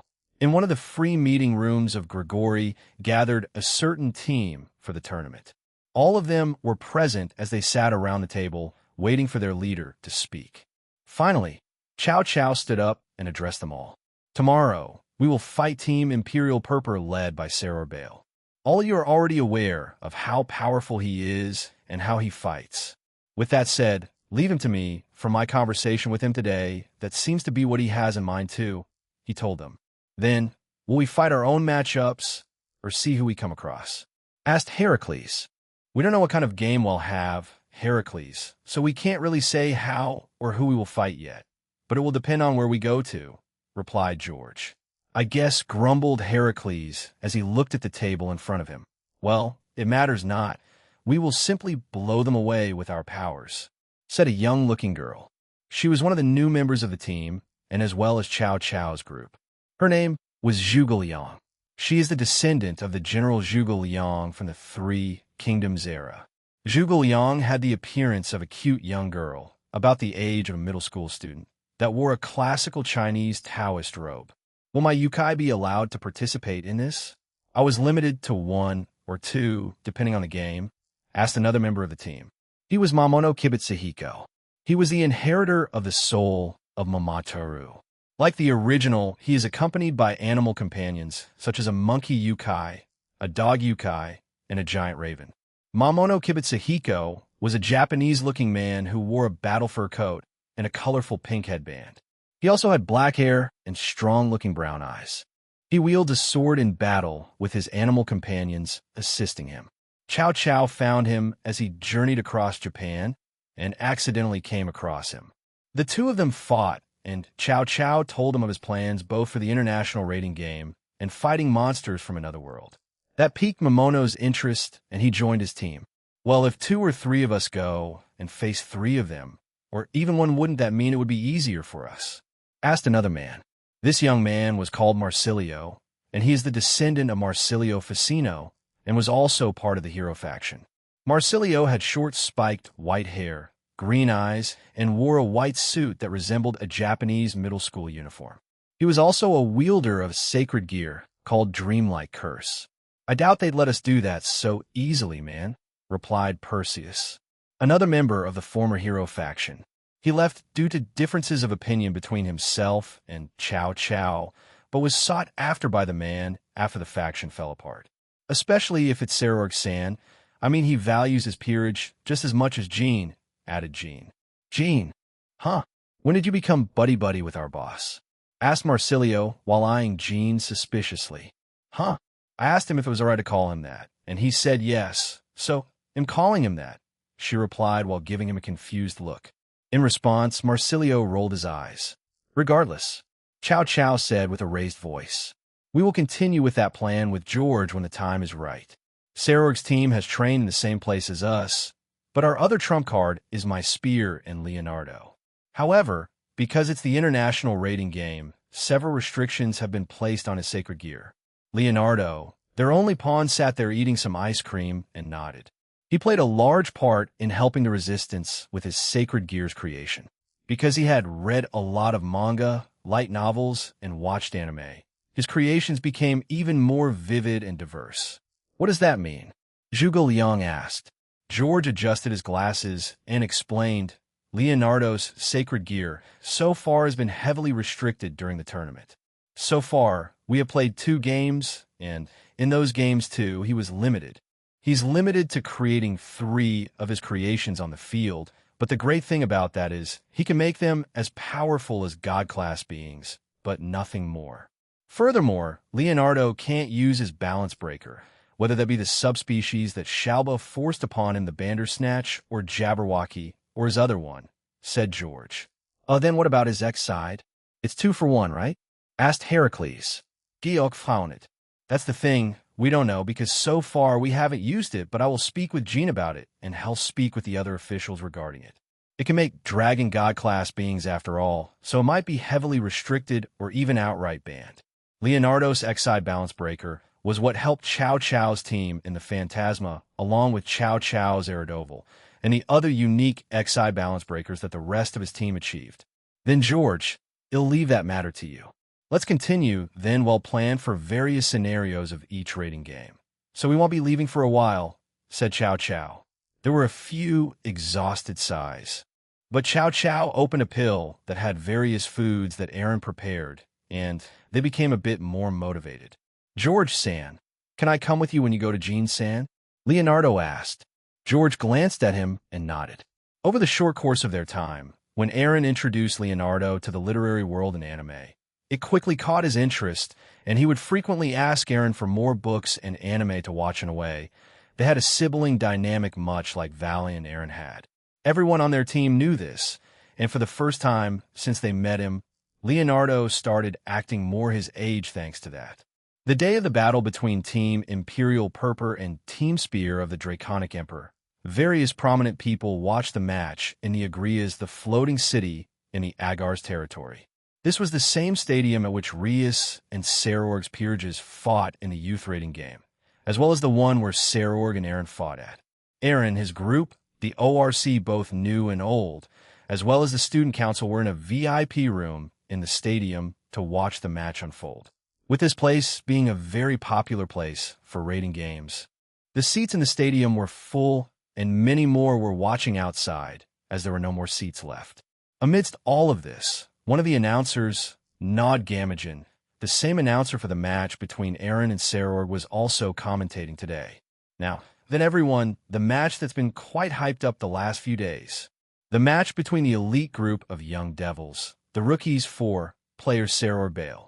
The crowd cheered wildly as Sarorg and his team walked onto the stage on the western side. On the other side is the former wielder of the strongest Longinus and holy spear and the new subordinate to the middleman, player Chow Chow. Another round of loud cheering was heard from the crowd, and it surprised Chow Chow since he expected to be hated coming into the match. The same could be said for his teammates. These two teams have created overwhelming hype over the past few days, and now it's finally time for them to clash. I will now introduce the other commentators for this game. The cameras turned to focus on the person next to Nod. They saw a tanned person who looked quite slick. It was the god of destruction, Shiva. He waved to the surprised crowd and said, "Hello, everyone, how's it going?" And one of the main organizers of the tournament, Shiva, with a tense look on his face, Nod continued. Since the god of destruction himself is in attendance, even him quite tense, but also excited. Shiva laughed beside him and started smacking on the back. Ha ha ha. Don't be, but keep up that excitement. If some bad guys decide to interrupt this game right now, it'll get rid of them easily. Well, if they make it past Jean's defenses, that is. So the woolly. An awkward laugh erupted from Nod, who sat beside the god. It's reassuring then. He was clearly lost for words at the situation. He then coughed once before he resumed his commentary. Now, the game in which the VIPs from all over the factions are having all of their interest and will be starting shortly. The two teams were already glaring at each other on the field. Both sides were emitting such dangerous and unspeakable killing intent from their bodies. This game is currently going to be an audience choice format. Audiences both in the living room and currently in the arena. Please choose from the many rules that you would like to watch. Prior to the match, they asked the audience, both in the arena and the ones that were watching at home, what rules these two teams would be playing by. This was a festive type of match which was being broadcasted to the public, so they raised the entertainment value by doing such a thing. They normally use this system when two popular teams faced off, and even during normal rating games, it was quite a popular system among fans. It was understandable that if you were a fan of this game, then you would want to watch the two most famous teams fight in a match most fitting of their hype. Everyone in the VIP booth that was with Aaron had voted for what they wanted to see. The players, the audience, and their eyes all watched the giant monitor in anticipation. The rule with the most votes will be used. Now what rule will everyone here choose? The names of the rules were randomly flashing before everyone's eyes. And finally, one was chosen. The results are in. The rule that was chosen was Lightning Fast. Seeing the result, Nod got excited while the audience cheered loudly. "Oh, I can't believe it. It's been decided. The format that everyone has voted on is Lightning Fast, a rule famous for its short blitz fights. Out of all the rules in the rating game, this one had the smallest area, as well as the lowest time limit. That's why matches like these usually involve blitz-style fights. It seems like everyone both in the stadium and at home wants to see both teams facing off immediately, especially the Kings, I would assume," said Ravel Phoenix. "It's understandable," said Aaron, and everyone looked at him. The man known for not inheriting the power of destruction of the Bale clan, yet became the next head and one of the strongest devils of his generation. And the man who was known as a terrorist and was part of the Cow's Order, who turned sides, but also lost the strongest spear he once wielded. Many are curious as to what Hell used during the match, he explained. That's why Lightning Fast was chosen by everyone. It makes the match go faster, as well as forcing the players on the team to fight to showcase their abilities, said Sona. Right? It makes things faster and more intense, not just for the audience, but also for the players on the field, replied Aaron. Sarorg Bale, I have an offer for you, Chow Chow said as the cameras all focused on him while he smiled confidently. Whatever happens in this match, there are things you and I must do. I will strive for that and towards victory. The two kings left their sides and walked towards each other. All the while Chow Chow kept talking. I will wait for you at the center of the field. You know what that means, right? Asket Gao Gao. Both teams were surprised by his proclamation. George on his team began to whisper to them quite rapidly, while Sarorg's queen and one of the pawns spoke to the rest of his team. With a fearless smile on his face, Sarorg said, Are you perhaps suggesting a one-on-one duel between the kings? Gao Gao an so smai. That is what you want to happen, right? I'm including your Longinus in this too. Everyone in the room froze, and the audience in the arena began to wildly cheer for Sarorg to accept what Cao Cao had offered him. Such a provoking statement. Player Cao Cao has just offered a duel against Sarorg-san. A fair and square fight between kings. Nod screamed into the mic. After sending his challenge, Cao Cao added, "You might be suspicious when it comes to my offer of a one-on-one battle because of my past after all. A villain who tried to destroy the supernatural world and incite chaos. I'm untrustworthy to many. However, I will swear on a person that I am looking forward to an honest duel." Raising a brow, Sarorg said, "Swear upon? To whom? To Indra who you used to serve? The holy spear that you lost? Or to your ancestor from whom you claimed your blood and name from?" Without a moment's hesitation, Cao Cao answered the question right away, the cameras focusing on his face the entire time. "I swear upon the name of Gene Skyward, the middleman and the man who gave me this second chance," he declared with a serious expression on his face. A gasp was heard around the arena, while the smile on Sarorg's face only widened in response, as well as a dense amount of tuki covered his body due to Cao Cao's answer. Everyone in the VIP room, with Aaron, turned to look at him. However, they only saw him staring at the monitor with the same seriousness as Cao Cao. His name, as of this moment in time, held weight. Because of the various things he's done over the year, wasn't something to be taken lightly. But unknown to everyone except for five people there, they could see the excitement in his eyes as Cao Cao spoke those words. "Can you believe me with that?" asked Cao Cao as he also covered his body with a powerful dense tuki. Both their auras were now colliding within the arena, and they threatened to destroy it. Sarorg turned around and walked away while retracting his aura. "Yes, since his name was uttered, there is no reason not to believe you. I will wait for you in the center of the field and defeat you." He accepted. A fight between kings will happen in the game field. Nod shouted in excitement. "Fufu, youth at its best, wouldn't you agree?" asked Shiva. "I look forward to this too." Jinchuru Saji leaned forward in his seat, and with a serious expression on his face said, "Master Sarorg won't trust Cao Cao at all yet. But Master Sarorg is a person that Cao Cao wishes to defeat, but they would never do something so reckless. But if they uttered his name, Rias," continued Saji's sentence. "For the two of them who have been influenced a lot by Aaron, to say his name and pledge upon it, they can't afford to not accept it." And thus began the match between Team Imperial Purpur and Team Spear of the Draconic Emperor. Team Spear of the Draconic Emperor. King Cao Cao, Queen George, Bishop Marisilo, Bishop Zhuge Liang, Rook Heracles, Rook Momono, Kibitsuhiko Knight, Jean Knight, Persis, Pawn. 8. Leonardo Team Imperial Purpur. King Saror Queen Silvatila Stolas, Bishop Coriana, Andrilphus, Bishop Mistida, Sabnok Rook, Gandoma Balam, Rook Ladora, Bu Knight, Libin Crossel Knight, Beluga Furcast Pawn. 4. Keisha Abaddon Pawn. 4. Regulus Chapter 4. Part 2. Team Imperial Purpur versus Team Spear of the Draconic Emperor. Third-person point of view in the universe of the Phantasma, on the planet of the Resistance, a certain woman was diligently training. She was in the underground section as she launched various spells and attacks at a training dummy provided by Laronia. Isatha grunted as she fired another powerful blast of elemental attack at the dummy. There were also numerous others training down here, as the life of the Resistance had improved significantly since Cao Cao, his team, and Laronia came. Their members were not malnourished anymore, and they had energy to go out and do various missions. The more fights they won, the more confident they became, and they would venture out more on missions. There were no casualties even for the more difficult missions, as they were protected by Aaron's dragon tattoo he provided them, as well as Laronia's own spells he bestowed upon them and the Power Rangers that would accompany them. Of course, the Fumara and the others of the Phantasma were alerted by this new power they had, and they started to actively seek their base. But they could never find it, which left her frustrated. So she concluded that it was the doing of the outer god, and she cursed him for his actions. But she couldn't do anything about it. Even her reality manipulation had no effect, much to her frustration.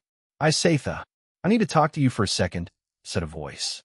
When Isatha turned around, she saw Laronia by the stairway. Her curiosity led her to approach him. "It's about Chow Chow." Her eyes lit up and Laronia gestured for her to follow him. So they left the training area and climbed the stairs. They took a left and passed through the canteen, which was filled with people having dinner. They arrived at a small room that had 6 other pathways. "Are we going to the dormitory?" she asked. "Yeah, we're heading to your place. This is a private matter," replied Laronia. Isetha was surprised, but decided to take the lead and move ahead of Laronia. She quickly arrived at her door and waited for him, and they entered together. Her room wasn't anything special, much like the rest of the resistance. They had the essentials for a bedroom, but the small things they had were things they found in the missions or things from their previous homes that they managed to bring with them. Isetha wasn't different. She had some items she brought from trips, like a tire that belonged to a different universe that she stole from a member of the Phantasma, to a small gift that Chow Chow gave her. "Nice place," said Laronia while looking around her room. "Anyway, this is concern Gao Gao. If you're worried something bad happened to him, then it's not it, so relax." Isetha's body loosened up upon hearing that from Laronia. "So what is it?" Laronia nodded and explained the Rating Game World Cup, along with what rating games are. Isetha listened intently and was both enthralled and frustrated by it. In the end, she stared at Laronia, a bit annoyed. "We are fighting for our lives here while they fight over there for fun?" she asked, agitated. Laronia nodded his head. "While I can understand your frustrations, this is a way for the factions and pantheons of our world to unwind. They can find a bit of fun and sportsmanship in those rating games, as well as pull those who have power out of poverty, since it rewards its players," he explained. "My master will be the one providing the prize for it, and it's to grant any wish that the winner or winners want. Of course, there are limitations, but if you wish for food, money, or something like that, he can grant it," added Laronia. "It's still frustrating to know about, but being able to earn a living through it, that doesn't sound bad. So I can assume that Chow Chow and his team are participating in this tournament?" she asked.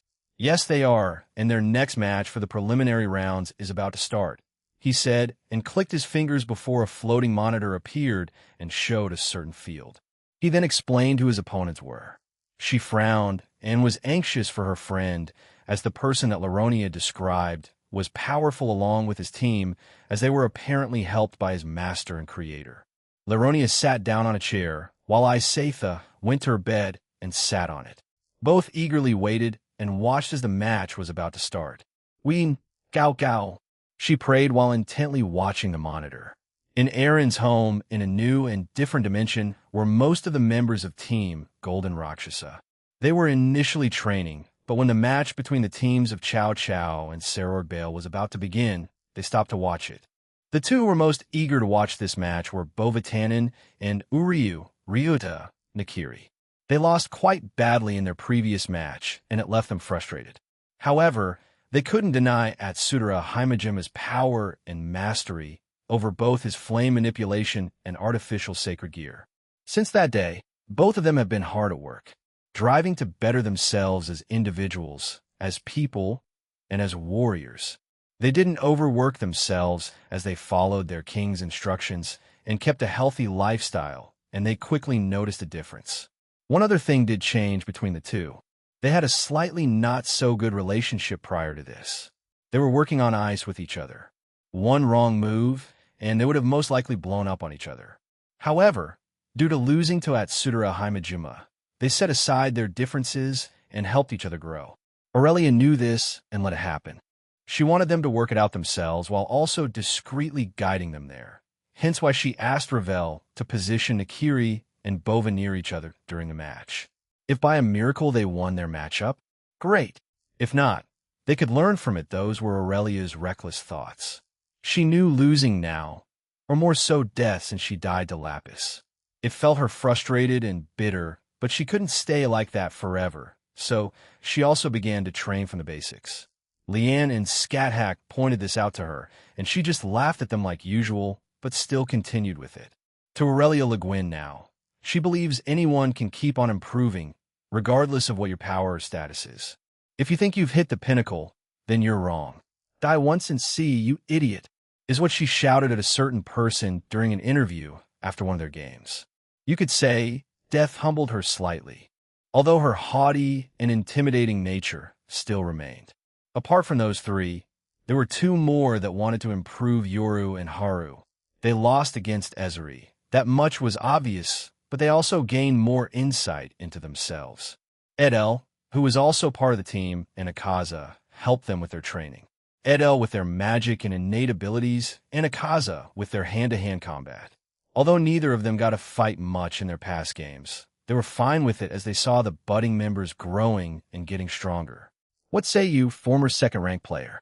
Aurelia suddenly asked their newest member, Roygun Belphegor. She and her team also joined Aurelia's team, so the rest of her peerage, Akane, Granbiria, Oleander, and a few others were also in the dimension, participating in the training. It's difficult to say. Both teams have been given the chance to enter such a place and get stronger. The only things left are their individual skill level and mastery of their abilities, replied Roygun. Sarorg Bale is a power type, while Chow Chow is a technique type. Usually, it's the technique that prevails in these matchups since the power type relies too heavily on their strength, runs out of stamina, or falls to the techniques of their opponent, she explained. Also, since it's the lightning-fast game type, so tactics won't matter too much. The field is small and limited to one or more groups will be forced to fight along with each other, meaning the stronger duo or trio will win their fights. By stronger, I mean the ones who can work together the most effectively, since, as I mentioned, power isn't everything. Everyone there listened intently to the former second ranker of rating games. Oleander fixed his glasses and added quietly, "It also depends on the kings since they have pledged to fight in the center of the field. Both peerages respect their king a lot, so they will not interfere, nor will they help them in any way if the either king is defeated. The match will end quite quickly. So if one of them had an attack that could cover the entire field, then it could spell disaster for the other team," added Akane. Although knowing their ranks that Jin-san has, then that might not happen. After Akane's comment, all of them quieted down as the game finally began. The beginning of the rating game between Team Imperial Purpur and Team Spear of the Draconic Emperor. Both teams were transported to the game field, and it was a replica of the underworld. However, it was at a place that were in ruins, and it also resembled a sandy desert. The size was comparable to Kuo Academy, high school division, and there were no buildings to hide behind, only small pillars, so everyone on the field would be forced to fight each other in close proximity, unless they had an ability or sacred gear that could be used to trick their opponent. The time limit of this lightning-fast match is 1 hour. The victor is chosen when the team who topples the other team's king first, or the team who has managed to defeat the greater number of enemies in terms of piece value, if both kings remain undefeated by the end of the game. With that said, let the match begin. Nod screamed, and a buzzer rang out on the field. Both kings gave orders to their teammates, and they all scattered. Meanwhile, both kings began walking towards the middle of the field while glaring at one another. Neither said a word to each other as they did this in the distance. They heard explosions beginning to occur as the fights between their teammates started too. A fight broke out between the two knights on the field. In the night of Sarorg Bale, Baruka Furcas. "Let's fight gallantly," said the man riding on an underworld horse. After announcing that, he charged towards his target. "Joe, and Perseus, let's fight fairly then." Perseus shouted and dodged the attack by Baruka by an inch. A piece of his clothing was ripped off, and he whistled. "Phew, you're quite fast. This'll be interesting." Baruka, along with his horse and lance, charged Perseus at a speed that most fans wouldn't be able to follow. However, the monitor that was changed by Aaron made it possible for them. Perseus barely managed to dodge it, and both had the same thought after the event occurred. "He's been trained there and can keep up with me." With that both in their minds, Baruka and Perseus disappeared from their spots, and with a sword in Perseus' hand, he clashed several times with Baruka. To his surprise, the horse was also able to block and dodge his attacks too. "Is that horse also trained or something?" Perseus asked. "We are both of the same rank." Baruka shouted back, making Perseus laugh. "Interesting. This makes it more fun then." Perseus used a sword and shield combo to fight. He also had his sacred gear to turn the tide in a battle. He charged back at Baruka and performed a few feints and thrust his sword towards the man on the horse. Baruka dodged the attack, but noticed a strange spike in energy and looked to his right. He saw a magic circle. A large fireball flew at him, and Perseus used his shield to bash into his horse. Baruka lost his balance and was hit by the fireball, creating a massive explosion of flames. Perseus jumped away and looked at his handiwork while also waiting for the retirement announcement, but it never came, so he prepared himself again. Once the flames died down, he saw that Baruka had protected himself with a defensive barrier along with his horse. "Are you okay, Altabrow?" he asked his friend, and the horse nodded at him. He turned to face Perseus and smiled. "Not bad, former hero faction member." Perseus smiled and shrugged. "Hey, even though I joined a faction, it didn't mean I was part of it during their most active times. But I like that you can keep up with me. Even some of those phantasma bastards couldn't." Baruka got back on his horse, and they smirked at each other, increasing their speed and power even more. They clashed with each other once again.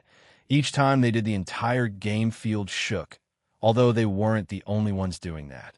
Gandoma Balam, Rook, and Mistita Sabnok, Bishop of Sarah, were both facing the two new members of Chow Chow's team, the fellow Rook, Mamono Kibitsahiko, and fellow Bishop Zhuge. "Mamono-san, let us combine our powers then," said Zhuge. "They'll be in your care again," replied Mamono. He, along with all three of his yukai, were allowed to participate in this match, so his raven, dog, and monkey yukai were fighting together in this match. "Gandoma-san, they'll support you," said Mistita. "Right, let's go," replied Gandoma as he charged towards Zhuge and Mamono. As he arrived near Mamono, he fell into a hole. Gandoma fell into it and landed at the bottom of the hole. What the? Zhuge has the sacred gear called Strategy Trap. It has the ability to create various traps, such as small holes that can be utilized to transport people and items. This is similar to the Abaddon's hole ability. It can also be used to create blocks that can be used as a means of attack. Gandoma tried to jump out of the hole that was made by Zhang Liang's sacred gear. However, when he reached the top, a box appeared above his head and he crashed into it. To his surprise, he was forced back down and stared in shock. "How is that box that strong?" he asked himself. "I need to use more power then." Gandoma, with even more power, jumped again, and this time he destroyed the box and arrived back at the top. But as soon as he took a step towards Zhang Liang, Mamono, and Mistita, he slipped on a banana peel and was blown away. "What kind of joke is Thias?" he shouted as he was blown away by the banana peel. How does it feel to be outsmarted by petty tricks?" "That's my strategy trap, although I can create more dangerous ones if I need to," said Zhuge. "She's more troublesome than the other one then. He only has those yukai and sword while her sacred gear is ill target her," thought Mistita. Mistita summoned his sacred gear Trick Vanish and aimed the purple staff at Zhang Liang and sealed her sacred gear. A mass of purple light appeared around Zhang Liang, and moments later, various purple markings appeared all over her body, which indicated the sealer of her sacred gear. Mistita had enormous stamina reserves, so sealing abilities with his sacred gear was something he could do quite casually now. Previously, before he and the rest of his peerage trained in Aaron's dimension, he could only use it for short periods of time because of the stamina drain. The sacred gear also took a toll on their body and mind, so he also trained in those he meditated and exercised even more than he used to, while also being tortured by Scat-Hack and Aurelia like the rest of his peerage. "With that, you can't use your sacred gear," he declared, and put his hand forward and summoned magic circles that fired hundreds of elemental attacks at the duo in front of him. "Oh, it seems I can't use it nevertheless. I can still function with it," said Zhuge. She then raised her left arm up and summoned a fan. Along with that fan came thousands of magic circles too. The two's magic clashed, and numerous explosions took place in the sky and area around them. Using this chance to his advantage, Mamono charged Mistita along with his three yukai. He swung down his sword, but a figure appeared in front of him and blocked it. "Petty tricks won't keep me out of this fight," said Gandoma. He had arrived back to assist his fellow team members. However, The Raven Yukai flapped its wings and sent power gusts of wind at Gandoma, along with blades of wind. Gandoma covered his body with dense 2k and blocked the attacks, and prevented himself from being blown away. As Gandoma was about to attack Mamono, the monkey Yukai appeared and threw some dirt at his eyes, but it was blocked by the 2k, and it also further annoyed Gandoma. But all of that was a distraction as the dog Yukai slammed its head into Gandoma's stomach and blew him away, and at Mistita. Both Rook and Bishop of Team Imperial Purpur didn't expect such a combination attack. However, they quickly recomposed themselves and stared back at Mamono and Zhuge. They were definitely trained, though I expected it, because they were sent to the Phantasma's universe. Shall we use my balance breaker? Mistita asked while staring at their opponents. It's still early. Let's wait a bit before using that. Sarorg-sama said to use it as a trump card and last resort. Replied Gandoma. He took a stance and added, we'll rely on brute strength for now. Since you can keep that little one's power sealed, we can deal with them easier. All right, let's do that then. Mistita summoned hundreds of thousands of magic circles again and aimed them at Zhuge and Mamono. In turn, Zhuge did the same thing, and both bishops prepared to bombard each other with magic attacks. Gandoma charged back in, and so did Mamono. His fist and his sword clashed, creating large sparks of electricity. Well, win this, shouted Mamono. Sarorg-sama's dream is our dream. We can't afford to lose, shouted Gandoma. To think you'd fight us, well, it was expected in a way, said George as he pushed his glasses up. He was with Leonardo, the lone pawn on their team. In front of them stood the other pawn of Team Imperial Purpur, Keisha Abaddon. Beside her was the queen of Sarorg's team, Silvatila Stolas. Well, queen and pawn versus queen, and pawn makes sense, right? Although meeting both of you was just a coincidence, said Keisha. Keisha decided to accompany Silvatila because she was her master's lover and queen. She also got along well with Silvatila now that she had moved on from Sarorg, and the two of them actively grew stronger together during the 100 years in Aaron's dimension. Likewise, Silvatila trusted Keisha just as much since she has been with Sarorg the longest and is his queen in his peerage. Keisha also told Sarorg and Silvatila about her feelings about Sarorg after she entered a relationship with Aaron. She wanted to get it off her chest and be 100 honest with both of them. At the time, it caused a small strain between the two women. It mostly came from Silvatila, but when they lived together for 100 years, she slowly accepted the facts and they became even stronger friends. Sarorg himself has said that he did not want a harem. However, the reason came from seeing Aaron being hounded by his lovers during their 100-year stay. In Sarorg's words, it's too much. I already have several roles for me in the future, but I also don't have power like him. So having one lover is enough. And thus, Sarorg only ever wants his childhood sweetheart, Silvatila Stolas. Shall we start then? Asked George as his body and Leonardo's body were covered in powerful auras. Let's go then. We'll show you how the women of the Baal team work, shouted Keisha. It wants to be a 2-on-2, you know, said George. Beside him, Leonardo's body glowed as he pointed both his hands toward the ground. Slowly, a black humanoid creature emerged from the ground in front of him. It slowly shaped itself to resemble a living armor. It was mostly jet black armor with several tentacles coming out of its back. That's. Both women stood there in shock at the first monster that Leonardo created. In a VIP room where Aaron and his friend stayed, a certain young man stood up from his chair in utter shock. What the hell? Isn't that my balance breaker's armor? Jinchuru Saji shouted. The rest of the room was also in shock. Aaron sat there with a smirk. Not yet, said Aaron. Leonardo isn't done yet. He and George came to me yesterday and asked what the limit and restrictions are for Annihilation Maker in the tournament. And what are they? Asked Tsubaki. He can summon up to 6 anti-monsters using his regular abilities. If he uses his regular balance breaker, it's limited to 3. But if he uses his X side, he can only create 1 monster, he explained. Leonardo Cohen has an X side balance breaker? Asked Sona. Aaron nodded. Everyone in Chow Chow's team has a new balance breaker for their sacred gears. They didn't just go to the Phantasma's universe for a vacation trip after all. Although Sarorg's group also has their own tricks up their sleeves. Look, he's making more, aren't those? Shouted Kanami as she pointed at the monitor in front of them. Oh my goodness, are those? Shouted Nod. It seems that Leonardo boy just recreated the boosted gear, Divine Dividing, Regulus Nemia, Vritra's Sacred Gears, Hirokazu Miller's X-Side Balance Breaker, and Canis Lycaon Armor as his anti-monsters. That's quite a power, said Shiva calmly. Are you saying that's just from his regular abilities? What can his Crest-Side Balance Breaker and X-Side Balance Breakers do and create? Rias asked Aaron in disbelief. Dragon God class to Universal class anti-monsters en masse, he replied, silencing the room.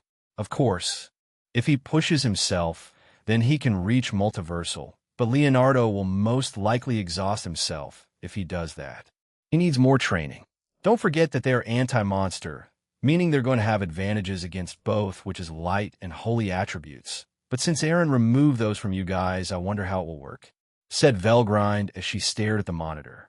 They don't have natural weaknesses anymore, but they still have other weaknesses. Their own personal fears. The abilities of those monsters will most likely resemble that and attack those insecurities of the mind, replied Aaron. In other words, more psychological warfare. Back on the field, Leonardo was surrounded by various armor types of 6 sacred gears, 4 from the original Longinus lineup, 1 from the new Longinus, and the other with a Vritra line of sacred gears. Each of them also could mimic certain abilities from those sacred gears. This is just his regular ability, quite terrifying, right? No wonder it's considered to be one of the strongest sacred gears out of the original 13, one of the biggest bugs of the system, said George while looking at Leonardo with unease. No wonder the higher-ups in the Chaos Order and leaders of the Alliance wanted to control him and put restrictions on him if he went berserk. Who knows what would happen, at least when Shalba forced the balance breaker from a few months ago didn't do damage thanks to Jean and his comrades, thought George.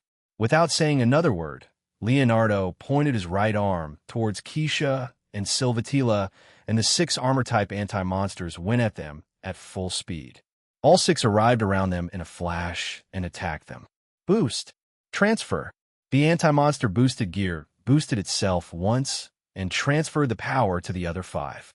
The Regulus Nemia armor sent a punch towards the 2 women, while the Divine Dividing anti-monster armor sent powerful energy blasts at them. At the same time, the anti-monster hero, Hirokazu's X-Side armor, fired powerful energy bullets at them, while the Malbolge Vritra Saji's anti-monster armor sent out several tentacles that were a mix of absorption line and delete field. Finally, the Knight's celestial dogs summoned large distorted blades of darkness at the women. Both of them created a defensive magic circle that defended against the shockwave punch, the lion armor. Keisha made holes to redirect the attacks from the anti-monster hero armor bullets, as well as Divine Dividing armor aura bullets. The hole she made forced the attacks at different sections of the field. Some of Team Spear of the Draconic Emperor avoided the attack, and the rest blocked them. Meanwhile, the 2 women fired blasts of demonic balls at the other attacks sent to them. However, the lines from Malbolge Vritra absorbed them, forcing them to dodge, but the distorted blades of darkness followed them as they jumped backwards, forcing them to fire more demonic bullets at them, finally destroying them. But as they thought they were safe, the anti-monster boosted gear appeared behind Keisha and threw a punch in front of her. She reacted in time and created a hole that redirected his attack behind himself, which forced the anti-monster to hit itself, sending itself away.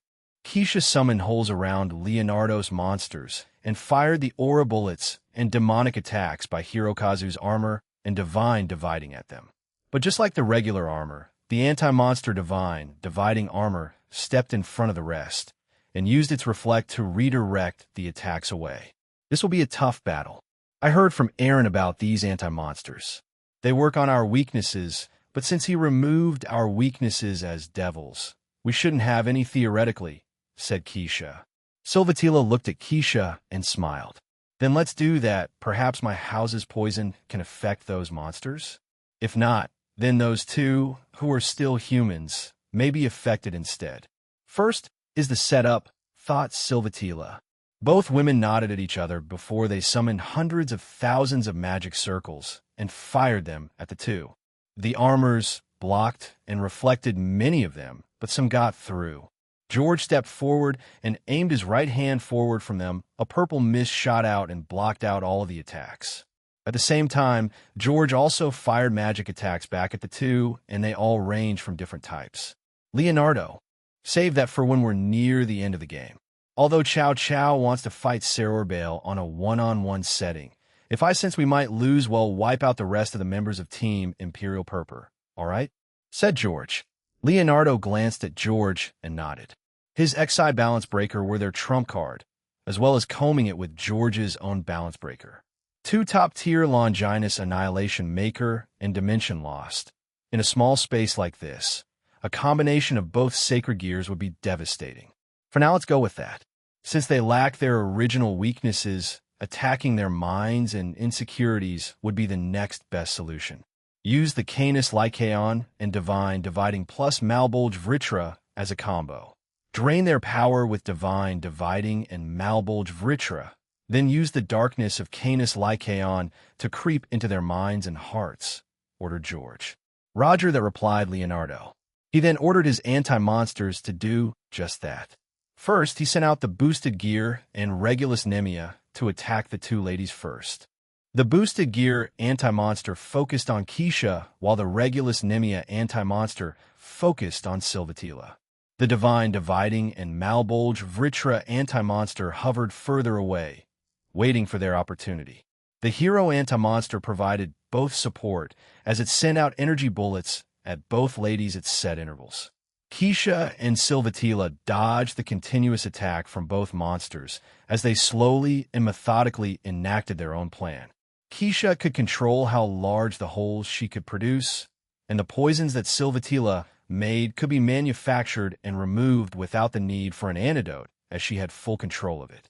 She made these poisons specifically for humans. It would kill them, but it would render them incapacitated for the rest of the match. As this dance continued for the next few seconds, both duos found their openings and acted on it, but the faster pair were George and Leonardo. The Divine Dividing touched both women and then drained their powers using Divide. Next were the lines from Malbolge Vritra anti-monster that grabbed onto their ankles and began draining them of their power. It also restricted their movements. Finally, a large wave of darkness shrouded both of them. George grabbed Leonardo and jumped away. As they did, a strange green and dark blue mist began covering the area that they were in. Poison. It must be from that devil, the Stolas clan. I heard they specialized in poisons after all, said George. Monitor them, and it'll send them to a different dimension with more of your monsters we prepared. That'll keep them busy. It seems the Pawn and Queen of Team Spear of the Draconic Emperor have won their matchup. They've trapped player Keisha and Silvatila in some sort of barrier of darkness. Shouted Nod. That technique is something like the technique Dulio Gesualdo used against Hirokazu Miller during their match. If the same events repeat, then they'll give those two powerful power-ups. If not, then they'll defeat them right there, said Shiva. A technique that forces negative emotions into the ones consumed by it. Shiva-sama? Yes. One must have a strong will to break out of it, although that's what I can gather from a quick glance. It's also stronger and more refined. I can assume that the young Leonardo had practiced with this more than Dulio Gesualdo. That combination between Chow Chow's team is quite unstoppable. G Knight, Heracles Rook, and Marisilo Bishop fought against Coriana Andrilphus Bishop, Ladora Bune Rook, and Libin Crossel Knight. An intense three-way battle was underway between them. Both knights clashed with their swords in the distance as they used their speed and technique to win against each other. They noticed that their strength was nearly on par with each other, with Libin being slightly stronger. Libin's eyes glowed as he used his sacred gear Gravity Jail. The gravity around Jean increased significantly, which also slowed down her speed by a considerable margin. Taking advantage of this, Libin dashed back toward Jean as he sent a flurry of attacks towards her. Jean barely blocked the attacks as she was pushed back. She didn't think the intensity of his sacred gear was this much, so she was pushed back considerably. Not liking her situation, She created 2 magic circles around Libin and launched fireballs towards him. Libin, not expecting this, backed away to avoid the attack. Jean also jumped away and swung her holy sword downward, creating a large mass of holy swords that quickly formed itself into a dragon. This was Jean's balance breaker for her blade blacksmith. Stake victim dragoon, however, she further improved it during her time training and in the Phantasma's universe. Several more waves of holy blades left her sword and created 2 more dragons. Those dragons made of holy swords also screamed into the sky, creating another mass of holy energy above them, which birthed large wyvern-like monsters made of holy swords. "Goo, my lovely creations!" Jean screamed as Libin stared at the foes he had to fight. Dragons and wyverns made out of holy swords, how troublesome. But I'm glad I don't have that weakness anymore. Otherwise I would quickly lose, he muttered to himself. Libin expanded the range of his gravity jail, and the movements of the wyverns and dragons were slowed down. But it also took a heavier toll of him, and he grimaced as he felt the effects. "I won't have much time with this, so need help?" a female's voice said. He turned to look to his side and found Coriana, a bishop on his team. "Well, how are you here?" Libin asked, shocked at her sudden entrance. Coriana pointed in front of them and saw Marisilo beside Jean, looking annoyed as parts of his clothes were torn. "She beat you?" Jean asked, looking skeptically at Marisilo, who looked utterly pissed off. He fixed his tie with a scowl and said, "No. I was simply gauging her abilities, and I took some damage because of it. I now know some of the things she's capable of and plan to fight back." "He's just shy. Let's wait for I win," screamed Heracles as he crashed beside Marisilo. He had various bruises on his face, and the other person who arrived beside Libin was Ledora Bune. Ledora Bune sighed at Heracles and shook his head. "We're going nowhere with this. A team battle should be the deciding factor," he said, and looked at his teammates. Libin agreed. "I will take the front. You 2 will take the skies," he ordered. "Roger," that replied Coriana as she looked at Ledora, who got on all 4s and transformed into his dragon form. Once he was done, he roared, and Coriana jumped onto his back while firing demonic balls of energy at their enemies. Jean's dragons rushed in front of the attacks and was hit by them, but they weren't destroyed and quickly regenerated. They then roared and began firing out holy swords en masse from their mouths at Coriana, Libin, and Ledora. Ledora responded by breathing out fire from his mouth and countering Jean's dragon's attack. Coriana assisted him, but firing demonic fire, mixing it with Ledora's breath attack, further amplifying the attack and overpowering Jean's dragon. Meanwhile, Libin fought all 3 of Jean, Heracles, and Marsilio on the ground. He had his balance breaker activated, which essentially gave him gravity manipulation, which he calls Satan's gravity. Heracles, after being pushed away by Libin, charged back at him, but one glance from the blonde-haired man changed his gravity, and Heracles' face planted to the ground, confusing the man.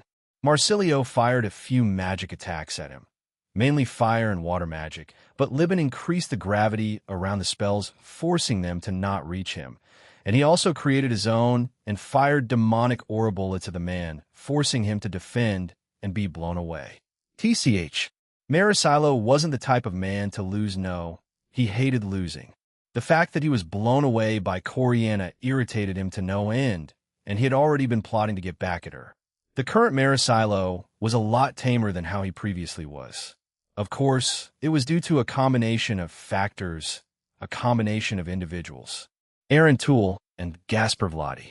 Marisilo trained in Aaron's home in a different dimension. He also fought against countless other people, forcing him to adapt to each of their styles in order to better prepare for the Phantasma. He hated losing, so each time he lost, his frustrations only grew. It finally hit a breaking point, and he lashed out at 2 people he was fighting against. His team tried to stop him and calm him down, but he didn't and even threatened to kill them, to which Gaspar stepped in as he had threatened to kill one of his lovers, Tomo Meguri, Sonus Knight. The other was Aoife. Although the young woman didn't mind and laughed it off, Aaron warned him not to say it again. Gaspar was the one who became physical and beat him to near death, and Aaron only slowly healed him as a warning and punishment. After that day, he cooled down significantly, or at least tolerated a lot of things more. Damn it all. He whisper-shouted to himself, then summoned a magic circle in front of him which shot out a small glowing pink wall. Libin was confused and tried to cut it down. However, once it touched his sword, it transformed into a fluffy wool sword which confused him greatly. However, seconds later, all of them were consumed in a bright pink light. Huh? Where am I? Libin asked himself. 1 minute, he was fighting the members of Team Spear of the Draconic Emperor. The next, he was in a random street. Libin stood back up and looked around him, but a person on a bike suddenly passed him while shouting sorry. Illusion magic? We did have data concerning that, but I didn't think it would affect me by this much. I have to break free, he mumbled to himself. All around him were Japanese-like houses that looked the same. There were street signs, too, that looked identical. Even the road signs and the sky appeared authentic and real. Libin brought his sword back and swung it forward with everything he had. The town in front of him was completely obliterated. It's not strong enough to break this curse. How do I get out of here? He asked. I configured it like this, Libin-san, said a voice. That voice is the bishop of Chow Chow's team. What is this place? He shouted and looked around himself. The place he was at began to repair itself, and Libin frowned upon seeing it. This is my sacred gear, dreamlike curse, and it's my balance breaker, Paraselene Utopia. As long as I control this space, you cannot get out unless special conditions are met, since all three of you are trapped. You must clear those conditions before being set free, Fufu. If you don't, time will run out and my team will win. Good luck, wait. Libin cried out, but the voice stopped responding to him. Shit, I heard from Aaron-san that he can also change the perception of time here. Just like his own dimensions, I might be stuck here for hours at a time, when only a few seconds or minutes passes outside. Lardon Bune meditated in a field. It had been days since he had been here, but eventually he was approached by someone from his clan, the House of Bune, one of the 72 pillars of the underworld. His previously extinct clan had been in hiding, much to his surprise, but his master, Serord Bale, encouraged him to interact with him because it seemed his clan that had been hiding now sought him out and wanted to reconnect with him. It seemed genuine, so Lardon agreed. 3 months passed just like that. He was reintroduced to several devils that had also gone into hiding, and he had built a great relationship with the clan. Recently, he had been asked to participate in a small tournament to determine the next head of the House of Bune that had been revitalized. He accepted and joined the tournament. It was filled with the missing members of the clan, and they had sparring matches against each other to determine who was the strongest. And in the end, Lardon won. From that day onward, he was appointed the next leader of the clan. Lardon Bune knew it was all an illusion, but he decided to play along and enjoy his time here. He was meditating in this field to try to break out of the illusionary world. Lardon believed that to break out of this illusion was to have a strong will and not become attached to the world. He enjoyed his time, but he never truly became attached, because not once had any of the illusions introduced themselves with their names. They only ever referred to themselves as part of the House of Bune or a clan member of Bune. Lord Bune, why are you out here? Asked a member of the clan. It was a female. Lardon opened his eyes and glanced at her before closing them again. I am meditating to increase my demonic reserves, he replied. It was an obvious lie to the man, but to them, to the illusions, they believed every word of his. I see. I won't interrupt you then, but please come back soon. Everyone is waiting, and we're going to have a feast, she replied and walked away. If only we're like this, he thought. Because of Lardon's mixed heritage, he was shunned by other devils, as well as being a descendant of an extinct household. He also had almost no control over his clan's powers, as well as having small reserves of demonic power. All this mixed together made him isolated in the underworld. That was until he met his current master. He explained his circumstances and was invited to his peerage. Serord Bale accepted anyone who was willing to work hard and achieve their dream. To Lardon, he was the light and hope he had been looking for. Everyone else in peerage had similar circumstances which made them bond because of it, further strengthening their relationships. To him, that was his home, and he needed to go back, as his fellow peerage members said. Sarorg dream is our dream, and they wanted to fulfill it. He also had many friends and allies now, thanks to Team DXD and Aaron. As he sat there meditating, seconds later a small crack appeared in the sky. Fufu, how does that taste, Gasper? Coriana Andreelfus asked her boyfriend, Gasper Vladi. It tastes delicious, Coriana-san. You're quickly improving in your cooking, he replied enthusiastically. Fufu, I've received plenty of help from Grafia-sama, Reiko-sama, and Aaron-sama, she said with a wink. That's why it tastes the same. Great, I can't wait for you to master it. Asking Aaron and I about cooking as well as Grafia-sama and Reiko-san was a good choice, replied Gasper as he hugged her from behind, making her blush. Gee, Gasper, it's dangerous if you do that while I'm still cooking, she chided him half-heartedly. Gasper ignored her protests and began bothering her while she tried to keep cooking. What the heck are both of you doing? Another voice asked. They turned to their right and saw Tomo Meg Yuri softly glaring at them. Tomo-si, can you get Gasper off me? I'm trying to cook, and this situation's a bit, said Coriana while flustered. Jaya-kun, come here. It'll spoil you while Coriana finishes our dinner. Geez, how many times do we have to tell you not to do this? Asked Tomo as she huffed. Hee, sorry, replied Gasper. He let go of the woman, and she heaved a sigh of relief. The illusion Coriana Andreelfus was put into was just an ordinary life, a peaceful one where peace was finally achieved, and she could live a normal life with her lover, Gasper Vladi. It was a simple illusion, and she knew it was one, but she wanted to indulge in it for a bit longer. She knew that it was fake because of the things in the home and how those two acted. Gasper showed them affection, but he was not this overly affectionate. He cared about them. He would defend them and would get angry on their part, but this almost flirty Gasper was not the one she was familiar with. That's how she knew it was fake, but she still liked it. Coriana sighed as she continued to cook their dinner. Is this the life that awaits us when our peace is achieved? She thought and glanced back at the two by the sofa in the kitchen dining room combo. Just a little more, she thought. Just a little more is fine, right? To Coriana Andreelfus, staying in this peaceful illusion for a bit longer wouldn't be bad. But in her heart and mind, she knew she had to leave soon. To her right, a door had a crack on it already, and she knew she just had to break free from there. However, for now, for just a bit longer, she'd like to stay here and enjoy her time with these illusions. Eventually, she had finished making dinner for everyone. The other two helped set up the table, and they began eating. The World Rating Game Tournament is happening again. Aaron and I said that it would take place every 5 years, so teams and people that want to compete would have a chance of getting stronger and trying to compete again, said Gasper. In this illusion, both Coriana and Tomo had been traded over to Gasper as his new pieces.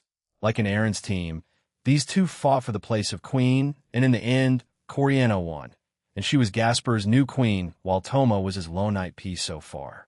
Will you join the tournament, Geokon, or will you be part of Ria-san's team again? Asked Tomo. Gasper looked at his food and sighed. I'd like to play as my own team, but I haven't had much success in having people join it, so I might just join Ria-chan's team this time again. How about you two? If that's the case, then he'll just become a reserve member for Team Sona Citri or Team Rias Gremory. If Sona-sama lets me, or if Rias-san does, said Tomo. Coriana agreed with Tomo. I feel the same way. I will ask Rias-sama or Sarorg-sama and go from there. Since we're not participating as our own team this year, maybe in the next one? Fufu, why don't you increase your peerage, Gasper? Did you ask your best friend, Valerie? Gasper smiled bitterly. Valerie doesn't want to become a reincarnated devil. She enjoys her life right now, especially working for the United Vampire faction. She works under Kish-sama and Carmilla-sama, he explained. The three of them continued chatting. The crack on the door slowly beginning to widen, and Coriana was waiting for the inevitable to happen. In the outside world, Heracles, Jean, and Marisilo stood watching Coriana. Libin and Lardin as they had frozen in place. A medium-sized pink barrier with pink fog was around them, and they were forced into an illusionary world, almost reminiscent to Azidaka magic that was used on Vala Lucifer during their death match. So now what? Do we just leave them here? Heracles asked. Every time Marisilo used this ability, Even in the Phantasma's universe, he would always ask the same thing. Marisilo put a hand on his forehead out of annoyance. Must you ask me the same question every single time I do this? Marisilo asked and glared at the hulking giant. Yes, replied Heracles as he nodded sagely. Marisilo felt an even bigger headache coming, so he decided to ignore Heracles. Jean then pointed at the barrier. Hey, is that a crack around the bishop and rook? She asked. Both Marsilio and Heracles looked at the two that Jean pointed at and saw that there were cracks around them. Meanwhile, Libens had no change whatsoever. It seems like those two are strong enough to break free of the illusion soon, but their knight has no change at all. Until he does, none of them will leave that world. All of them need to break free at the same time. As long as there's one that can't, they'll remain trapped there until the game is over, explained Marsilio. Can't someone from the other team break it? Or beat you? Asked Jean. Those are possibilities too, but that's why we're moving as a three-man unit from now and until the game ends. If we can keep these three immobilized, then we can help defeat the others before we come back here and defeat them, he said. Jean had a confused look on her face. Why not defeat them now? A smirk emerged from Marsilio's lips. These illusions will turn into nightmares given enough time. It will entice them with the sweetest of fake worlds, then turn them into hellish nightmares. If they stay in there long enough, it's possible to break them mentally, like what George and Leonardo are attempting with the queen and pawn. If we break even just one of them, it will cut down Seror Bale's overall power. His brothers and fiancé's peerage members don't have the experience and power like the rest of us. If we can do that, we'll cripple his overall power for the rest of the tournament, he explained. Why you really still have the mindset of a villain, said Jean. Marsilio scoffed. I am no villain. I'm just using every advantage I have. As long as we win, it's all that matters. Jean can also just undo the damage done to them, so it doesn't matter. Villain, Jean muttered again while backing away from him. Villain, repeated Heracles and backed away with Jean. This annoyed Marsilio ever more as he shouted at them. Quit playing around. I will watch over these two with Jean. Heracles, go help someone else. And make sure to come back when I call you. If I don't get eliminated before then. Heracles said and ran away. Then don't get eliminated, you fool, roared Marsilio. He sighed and looked back at the three in front of them. To his surprise, a small crack had already appeared around Libin. TCH, so he's starting to break free too, huh? This won't last too long, then Silvatila. Hello. Keisha shouted out her queen's name, but got no response. She was in an endless black space, and she had been walking for a few minutes without a change in scenery.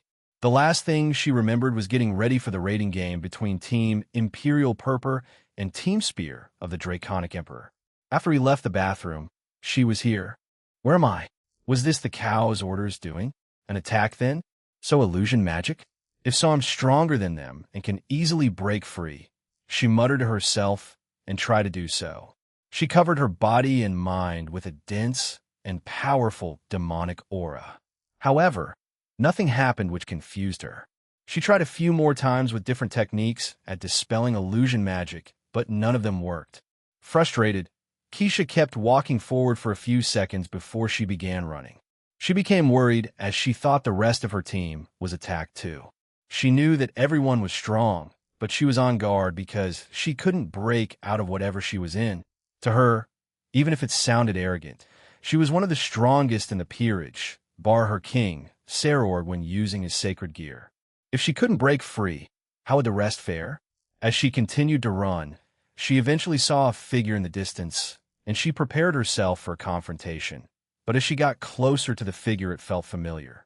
So she lowered her guard a little, and once she was inches away from it, she recognized it.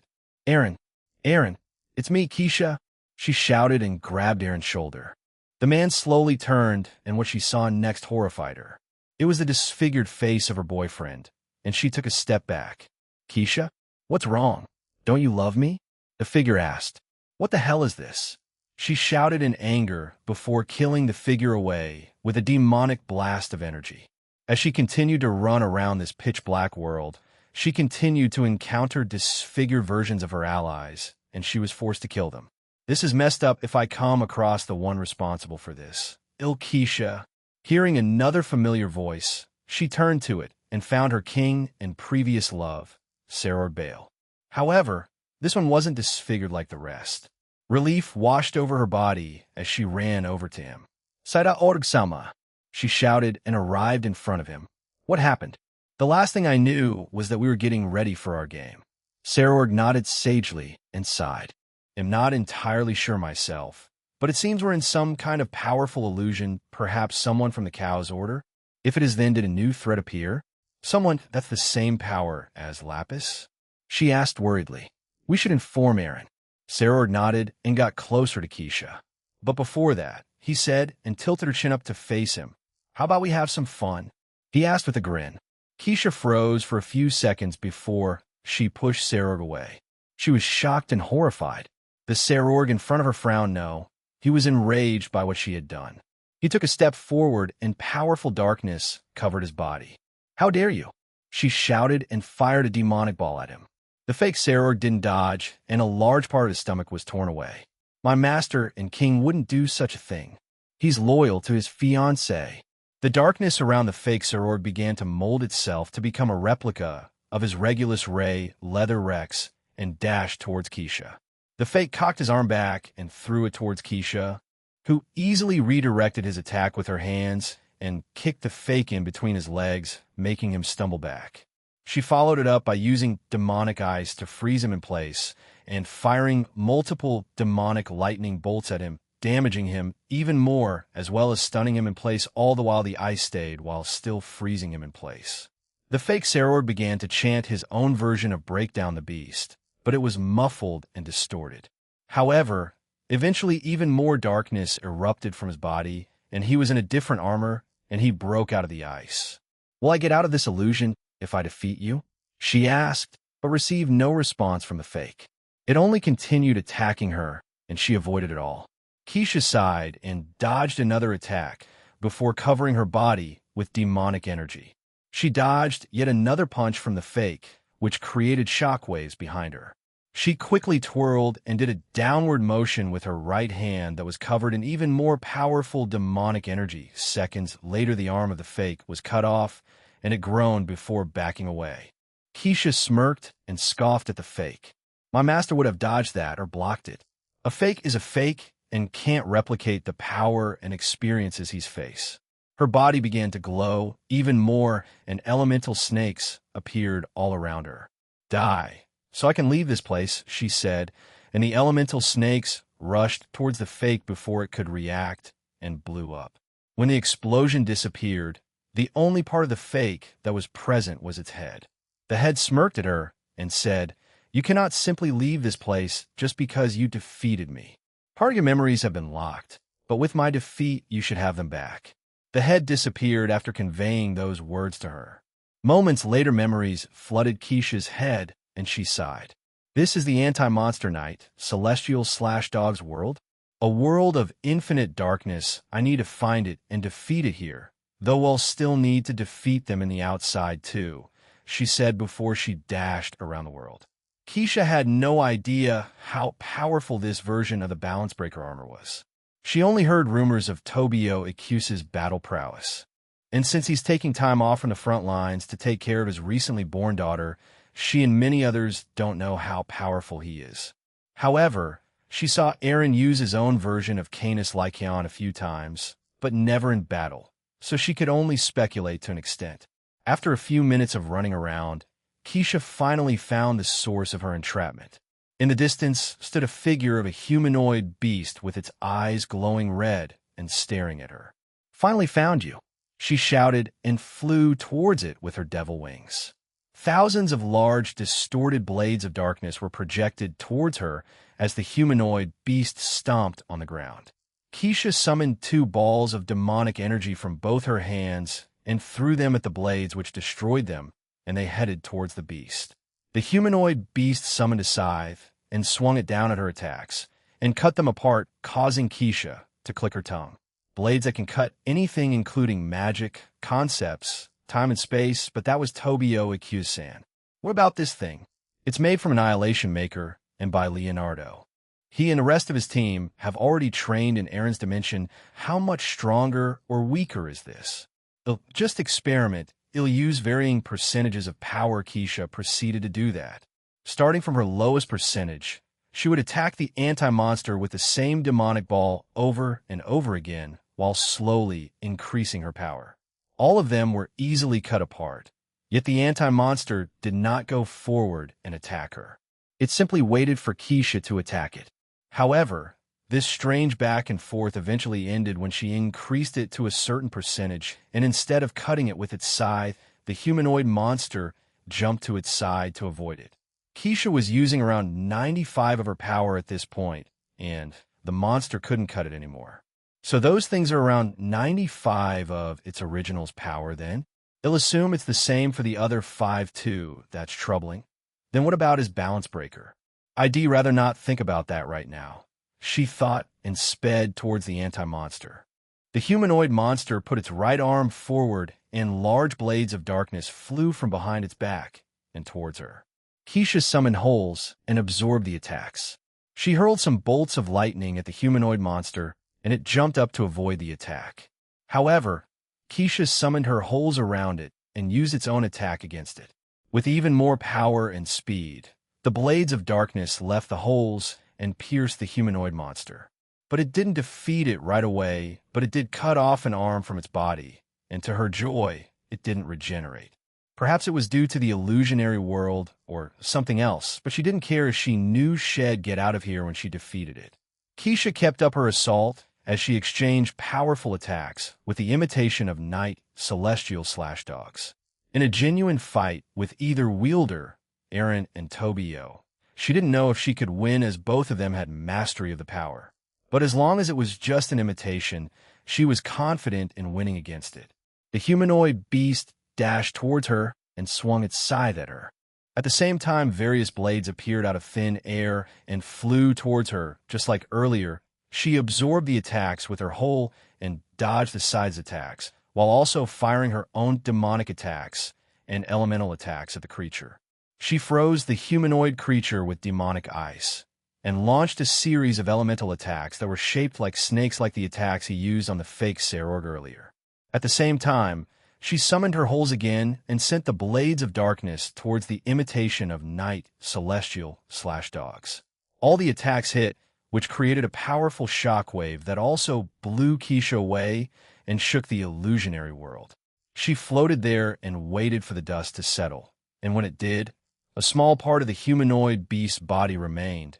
Its head with only its left eye remained, and its right leg. She was about to continue attacking it when it looked up at her and began to slowly fade away. Keisha also felt herself begin to leave the illusionary world. As she did, she prepared herself for anything. Please bring me back outside," she said, and she passed out. When Keisha woke up, she quickly looked around herself. "But oh, come on," she bellowed. In front of her was an artificial world, and there were thousands of black monsters and that had one eye on them. I'm in Dimension Lost and have to fight Annihilation Maker anti-monsters. Keisha Abaddon's real body was transported to a small dimension created by Dimension Lost and was filled with creatures made from Annihilation Maker. She was furious and began to attack everything indiscriminately in sight. However, she quickly composed herself and she began looking around her surroundings. Where's Silvatila? The queen of Team Imperial Purpur was nowhere to be found. "Keisha, are you here?" asked Silvatila Stolas. She herself was in her own dimension and nightmare. Instead, she walked around a replica of the Stolas territory, but it was mostly nighttime pitch black. She had been walking around her home's gardens and outer walls, but found no one. Unlike Keisha Abaddon, Silvatila Stola's memories were temporarily sealed. She was aware that she was transported somewhere because of Leonardo's monster's abilities. However, try as she might, she couldn't find a way out, so she simply took a stroll around the place. That was until she felt a powerful tremor in her territory, followed by a large pillar of darkness. Silvatila stared at it with unease, but began to walk towards it. However, to her surprise, someone grabbed her from behind, causing her to pull away and put some distance between them. When she looked back at who had done that, she was surprised to see her butler to be there. She stared at him in confusion, as he looked like her butler, but something fell off. Finally, she understood why. Their eyes, they were hollow. No eyes were there, only darkness. "My lady, why are you heading towards that light? It's dangerous. Lord and Lady Stolas would be worried if you went," said the butler. Silvatila stared at the butler before she said, "Because I have to know. I need to. Please don't stop me, Iraniel." The butler Iraniel had been with the Stolas family for 2 generations. He has watched this family from its highest to its lowest and was very loyal. Iraniel was a low-class devil, shunned for his low demonic power, but the kind Stolas household took him in and he became a butler. Over the years, he worked hard and was promoted as the head butler of the house. Many other butlers and maids praise him for his work ethic, as well as teaching them numerous things.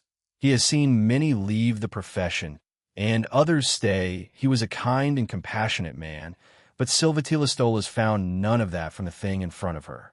To her, this fake was nothing short of grotesque.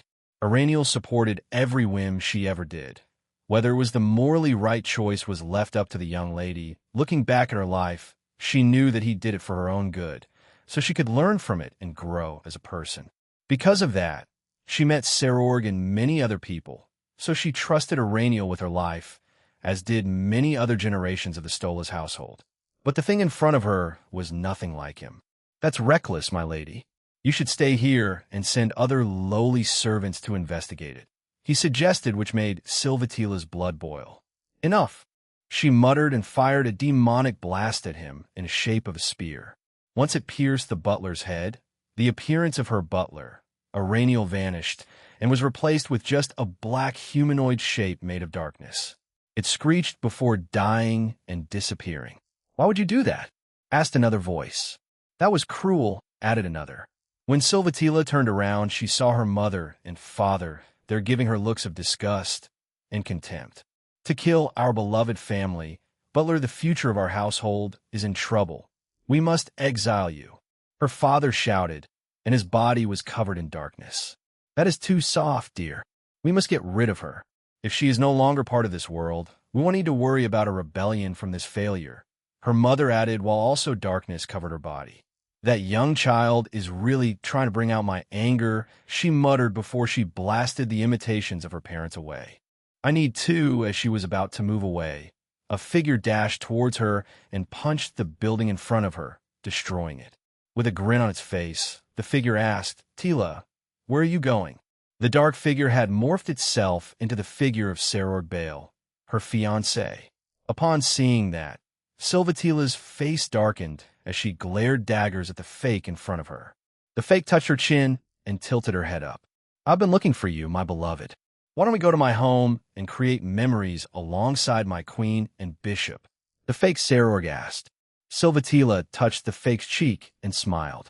Seconds later, dark purple symbols and lines appeared all over his body, causing the fake to stumble back and fall to his knees.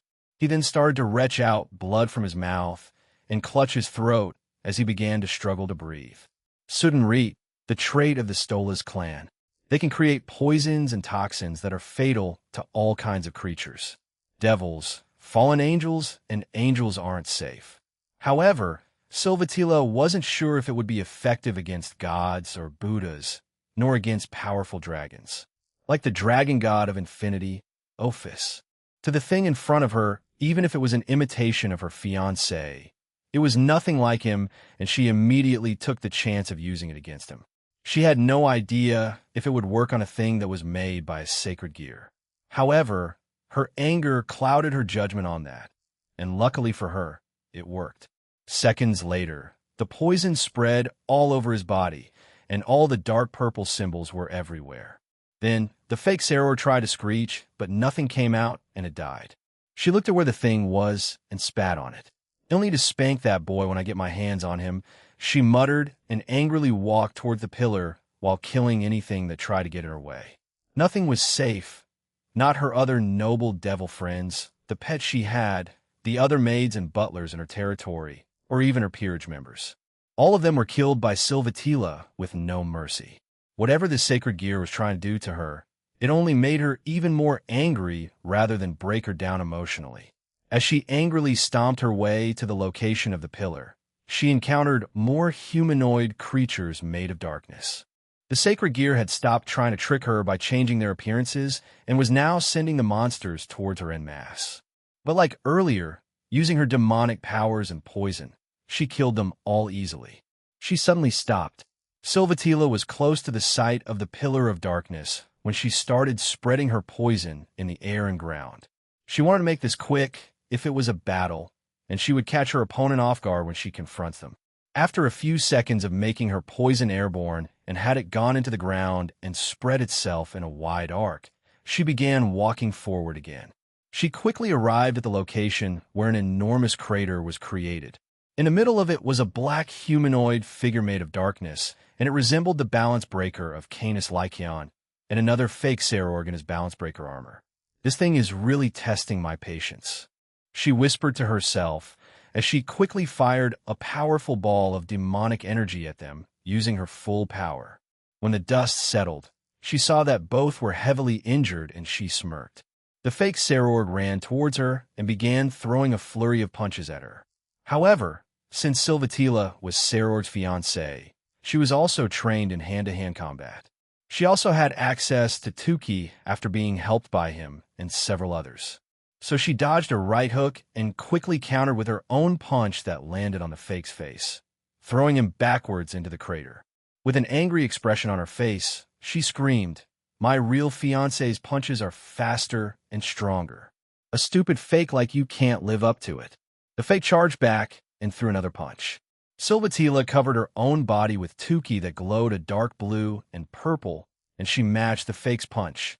A powerful shockwave rang throughout the area. The fake grinned, but it quickly faded when he saw his arm shatter before he could react. She fired a point-blank blast at him, killing him. The black humanoid beast stared at Silvatila, waiting for her next action, but it never came. The woman stood there waiting and staring at it, confusing it. However, just as it was about to move, it felt strange and began to panic. Dark purple symbols and lines began appearing all over its body to its surprise. I like being underestimated. Because of my usually haughty nature as well as my frail-looking physique, most would assume I'm a high-class devil in name only. I'm glad it's not like that anymore, she said to the imitation of night celestial dogs. Before she started training seriously, Silvatila only had above-average demonic power and reserves. However, after she saw the young Sarorg desperately training to become stronger, she also began training herself to become someone who could beat him. However, that hasn't happened yet at all. She only became even stronger after she was invited by Sarorg to go to Aaron's dimension and train for 100 years. Once that was done, she, like everyone else, became insanely strong, to the point that she felt strange being around her noble devil friends, as they felt so tiny and weak. But she didn't let the new power get to her head. Maybe her past self, but the current Silvatila wasn't like that. It was a mix of befriending various other people of all social statuses while in Aaron's dimension, as well as being beaten down by Aurelia, Scathack, Leanne, and various others that she was humbled further. She watched the beast in front of her crumble away from her poison. The beast only looked at her and closed its eyes before disappearing. Once the beast was defeated, she looked around herself as the replica of her home also began to disappear. "Let's go meet everyone again," she said to herself. As soon as she woke up, she heard explosions and very angry yelling from a familiar voice. Silvatila Stolas stood up quickly and flew over to the screaming woman. "Keisha." The woman in question turned to the voice and flew to her and hugged her. "Tila, I thought you weren't going to come out of that place." "I'm glad you did," because Keisha began grating her teeth in frustration. "That little brat is going to get a spanking from me. And I'm going to beat up that four-eyed freak." "Ada, I guess we're in the same opinion, Keisha.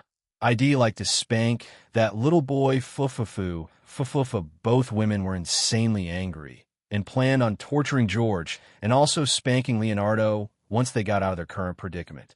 In the outside, both George and Leonardo felt shivers run throughout their bodies. They glanced at each other as they had the same look: fear, but not the regular one. It was more specific to women. "We'll be fine, right?" Leonardo asked as he looked back at the mini-dimension. They had put both queen and pawn of Team Imperial Purpur.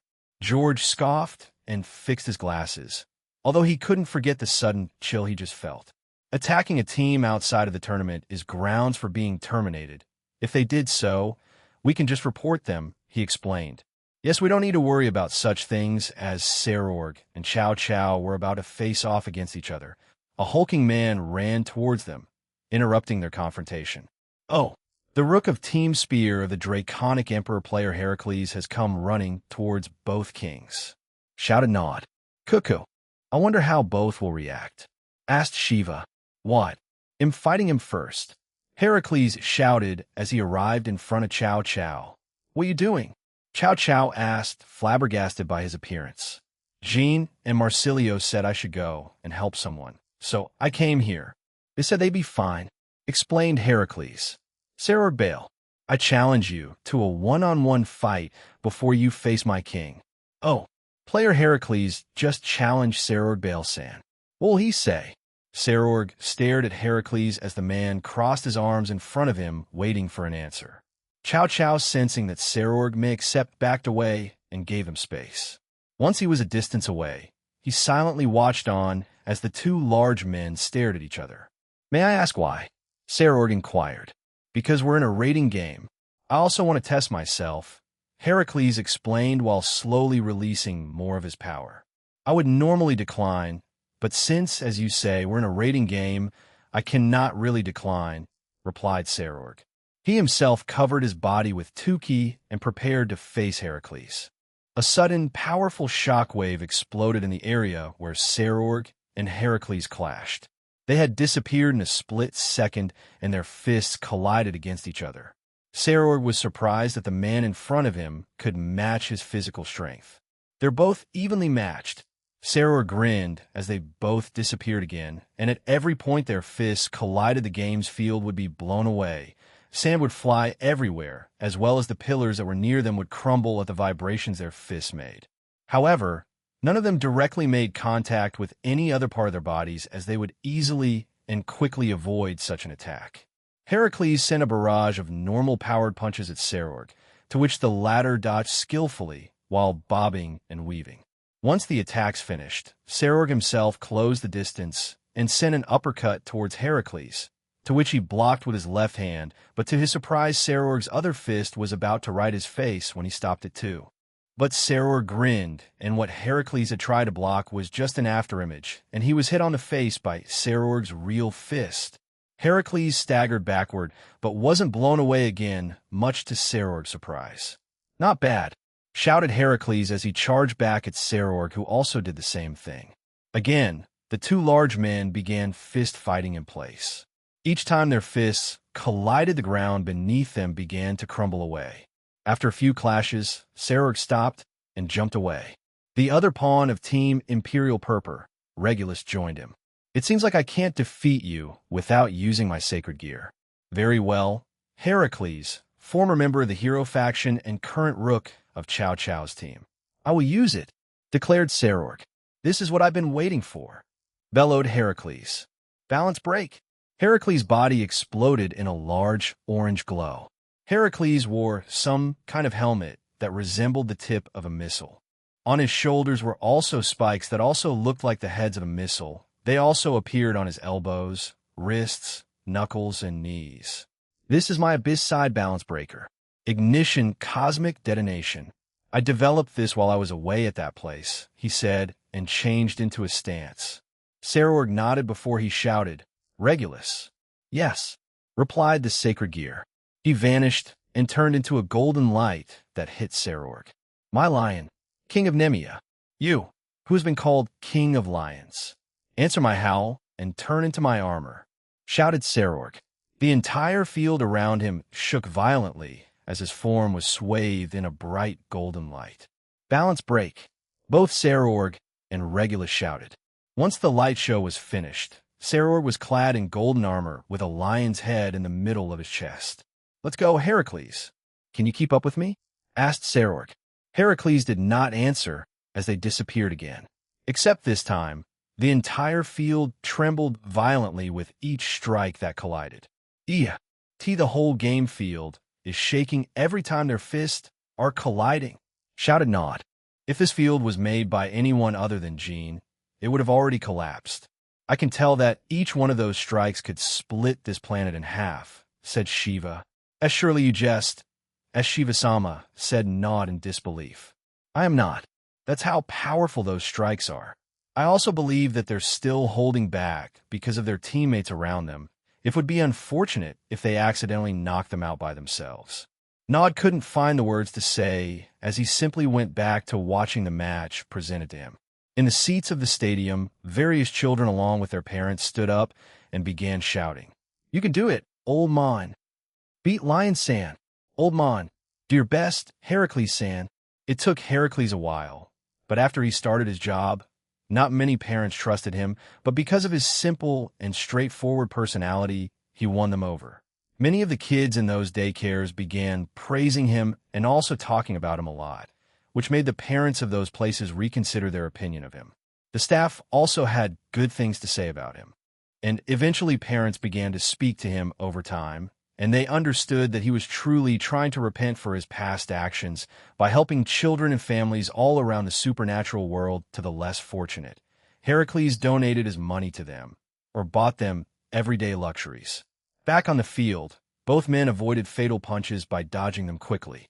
If any of them were hit by their punches right now, it would cause severe injury that would leave them stunned, then only needing a single punch to end it. It feels good having people support you and cheer you on, said Heracles as he avoided another punch.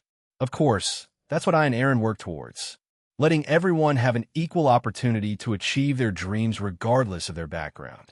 To have a world where everyone can smile, a peace that's never been achieved, replied Sarorg. Hey, even the Phantasma, I saw a lot of suffering, so I want to do the same over there too, shouted Heracles. Both their fists collided again. This time, however, a powerful explosion left his fists and blew Sarorg back. The Lion King was surprised, but quickly dashed back to Heracles as she threw a powerful punch at him. Heracles reacted late and was hit by the shockwaves sent to him. He noticed that some of the armor he was wearing began to crack. Does that mean I still need more training? Shit, I can't lose here, he thought, and charged back at Sarorg. Even after facing many powerful enemies in the Phantasma's universe, Heracles was still being beaten by the young man in front of him, Sarorg Bale. He couldn't believe it. As he charged back, he screamed, and their fists collided again. However, to his surprise, his armor around his hands were the one to crack and then shatter. Seriously? He shouted before being blown away. Heracles temporarily passed out as he landed on the ground, and a memory from the Phantasma played in his head. Heracles, thank you for bringing that toy for my son. He's really happy, said a member of the resistance. Heracles had been sitting on a rock after he had eaten dinner. It was currently nighttime in the world as this man approached him. Oh, I'm glad then. I just found it during my team's mission, and I thought I might as well bring back some toys for the kids here, he explained and patted his belly. All the children here are happy. We haven't seen them smile like that in a long time. So thank you again from all the parents here, said the man as he bowed. I'm not used to things like that, but I do have a job with taking care of children at a daycare in my universe, so I have some experience. They'll try to find other things that the kids may like during our missions, so leave it to me. Again, the man bowed. Thank you, we'll get going then, otherwise my wife will scold me right. Take care and good night. Heracles waved at the man as he left.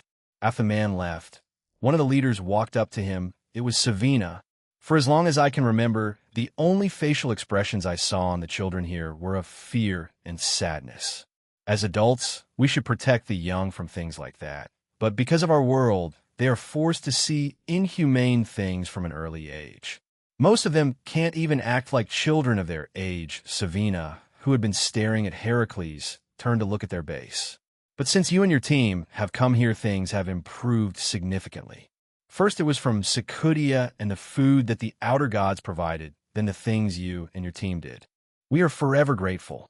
Heracles was simple-minded, almost dumb even, but he understood that much. When he compared himself from before he was defeated, he was arrogant, overconfident, brutal, stubborn, and pugnacious. But now he had changed. Although he could still be a bit stubborn and still wanted to become strong, he had more reasons for it. One of them was for the children that he took care of. There were a few occasions when rowdy parents from marriages that ended in divorce tried to take children to certain daycares by force, and he had to step up and stop them. The cries and praises he received after such actions made him feel good. Having people rely on him made him feel a sense of accomplishment, and it couldn't compare to the previous one he felt. After that, Heracles wanted to improve himself. He stood up and declared, "Don't worry, Savina, my team and I, as well as Jean, our boss will definitely clobber Fumara, the Eradicators, and anyone else that gets in the way of his peace. He hates seeing people suffer after all, and we'll be there all the way too. So before we go back, we'll do as much as we can." Savina stared at the boisterous and bulky man in front of her before laughing. "Yes, I do hope the Outer Gods comes here to help us soon. The things that have been said about him makes me want to meet him sooner. Stand up, old man. Heracles, don't give up. Stand. Whine, old man. Ugh, I told you guys not to call me an old man," grumbled Heracles as he stood back up. He grinned at Sarorg, who stood in front of him. "I'm not done yet. Oh, great Lion King Sama." He then pulled out a card from his pocket. "These kids gave me these. They're from the playing card game of Pay Dragon, and this one in particular is very rare to me. They're like good luck charms, and they boost me in strength," he muttered tiredly, and then put it back in his pocket. As if acting like a true item to boost power, Heracles' power increased even more as the game field trembled. "Those brats gave me those cards, and now, since they're watching me, I feel even stronger." Those cards were normal player cards that the children gave him. They held no real power, but to him, to Heracles, they gave him the strength to stand back up in front of a person who had more power than him. It made him pull up more power and energy from deep within him. Sarorg stared at him and said, "So those cards give you strength? Quite impressive. Also, it pisses me off that these people are accusing you of being a fake. If only they knew how much you trained to attain that power." Heracles said angrily, "If only they were hit by those fists of yours. There's no way like a muscle brain like you could ever think of using an item like that to give yourself a power-up." Heracles disappeared, reaching a speed that Sarorg hadn't expected from the man. Heracles slammed his fist into Sarorg's stomach and knocked him away, but that's all it did. He didn't stop there as his right fist glowed, and he sent another punch Sarorg's way. To his surprise, Sarorg dodged his attack by mere inches. The Lion King smiled. As he punched Heracles with everything he had said punch made Heracles puke out blood. "Thank you, Heracles, the man who inherited the spirit of the hero Heracles. I look forward to fighting against and with you in the future," muttered Sarorg as Heracles disappeared and slammed into the game field's barrier. After he fell down, Heracles began to fade away. "Damn it, I lost again. I need to get stronger, and I don't deserve such praise." One rook of Team Spear of the Draconic Emperor retire. The first retirement of the match had happened, under both kings' eye. Cao Cao walked back to where Sarorg stood with his balance breaker. He then summoned his new spear, Eridoval. He spun it around his arms and body before pointing it at Sarorg while changing into a stance. "Shall we begin then, great Lion King, Sarorg Bale?" "Asket Gao Gao. May the best man win, wielder of the spear of the universe," replied Sarorg as his Tuki increased, and both men charged at each other. Chapter 4, Part 3, The Lion King's Fists of Destruction and the Spear of the Universe alternative title. Proof of a true hero third-person point of view. Sarorg's fist and the tip of Cao Cao's spear collided, and a powerful shockwave reverberated through the entire game field. And the rest of the players on each team were struck, and all of them were slammed against the game field's barrier. Normally, after each punch that Sarorg threw, he could choose to create a powerful shockwave or not. During his fight with Heracles, he used it sparingly to not accidentally hit his teammates. But since he was facing his fellow king, he could not afford not to. However, because of Cao Cao's new spear and improved skills, he nullified or redirected each shockwave to a different part of the game field. This means if Sarorg kept using his shockwaves, Cao Cao would just redirect it towards his teammates. Sarorg frowned upon seeing this and stopped using his shockwaves. He continued his assault with consecutive normal punches, to which Cao Cao dodged gracefully, while also countering with his spear. This forced Serorg to block them with his other hand. But the muscular man noticed that his armor was being chipped away when he blocked the attacks, causing him concern. Aaron called this spear the spear of the universe, but he didn't elaborate on what he meant by that. Did he mean it had the power of an entire universe? If so, which one? R1? Thought Serorg while dodging Cao Cao's strikes. Cao Cao sent a flurry of jabs with his spear at Serorg, who also dodged them with no effort. However, to his surprise, one of the strikes at the end hit him, blowing him backwards. After he steadied himself, he looked at the spot that was hit his shoulder. There was no blood, but it had turned red quickly, and that part of his armor slowly regenerated instead of it being instantaneous. Cao Cao slammed his foot into the ground, and Serorg jumped away from the spot he was at, and numerous spears had appeared at where he once stood. They also gave a threatening aura, which made his body shiver. The abilities of Canis Lycaon? Can that spear recreate that? He thought, and landed on the ground again. But he quickly jumped away again as more spears appeared from the ground. When he looked back up, Cao Cao was missing, and he sensed him behind him. So he threw a bunch behind him, and to his surprise the young man vaulted over its arm. As expected, your fighting sense is quite reliable, said Cao Cao. He then swung his spear down at Serorg, who increased his 10k to act like a barrier while also using his other free hand to block it. But Serorg was still slammed into the ground by its force. However, he didn't get time to rest, as Cao Cao immediately followed up by slamming his foot into him, but missing by mere inches as the Lion King pushed himself out of the way. Serorg jumped back toward Cao Cao and continued his assault, and Cao Cao himself blocked and deflected the attacks with his spear. To everyone but themselves, they seemed to be evenly matched. However, the man with the spear was slowly destroying Serorg's armor while also severely limiting the regeneration rate of said armor. One incredible fight. It seems that both kings are eventually matched, shouted Nod. No, even if it's not that obvious, Cao Cao has the slightest advantage right now. Every counter he does, he's slowly destroying Serorg Bale's armor. Unless the future heir of the Bale clan does something to change the tides, he'll lose, explained Shiva. As expected from the god of destruction, I didn't even notice that. Yes, looking closer, parts of player Serorg San's armor is indeed damaged and have several cracks around them. Haha, it takes a trained eye to see such details in an intense bout. No need to praise me like that, replied Shiva. Also, it seems like they're about to get a bit more serious. Are we done testing each other? Cao Cao asked as he placed his spear on his shoulder. Serorg didn't respond as he disappeared, leaving a medium-sized crater where he once stood. Cao Cao grinned and preemptively thrust the spear behind him, causing Serorg to dodge it, leaving his body awkwardly hanging in the air.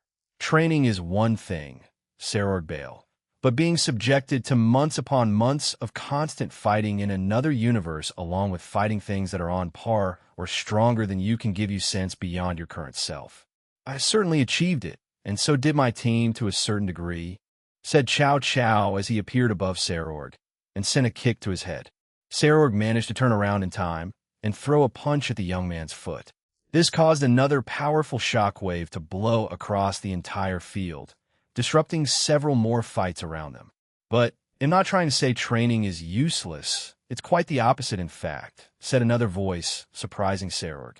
He glanced to his side and saw another Cao Cao who covered his fist with 10k and punched him in the face. Serorg was blown away and slammed against the barrier on the game field. He quickly stood up and stared at the two Cao Caos in confusion. Clones? Avatars? It's not illusion since I was hit, he mumbled while squinting his eyes at both. Both Cao Cao smiled at Serorg, but the one on the left merged with the other, and they became one. It's my spear's abilities. It has a lot, which is convenient. Did you know? Jean told me that the abilities this spear gains is entirely dependent on me. How I decided to evolve it was entirely on me, so I experimented over there, and I received a lot. Oh my goodness, that spear is as powerful as the true Longinus he previously wielded. I wonder what other abilities it has.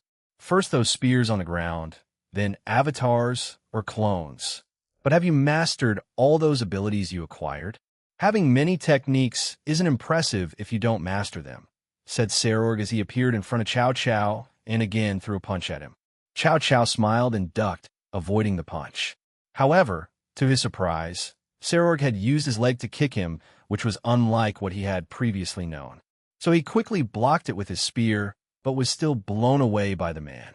He quickly recovered midair, but noticed that Sarorg had appeared above him and sent a powerful shockwave punch towards him.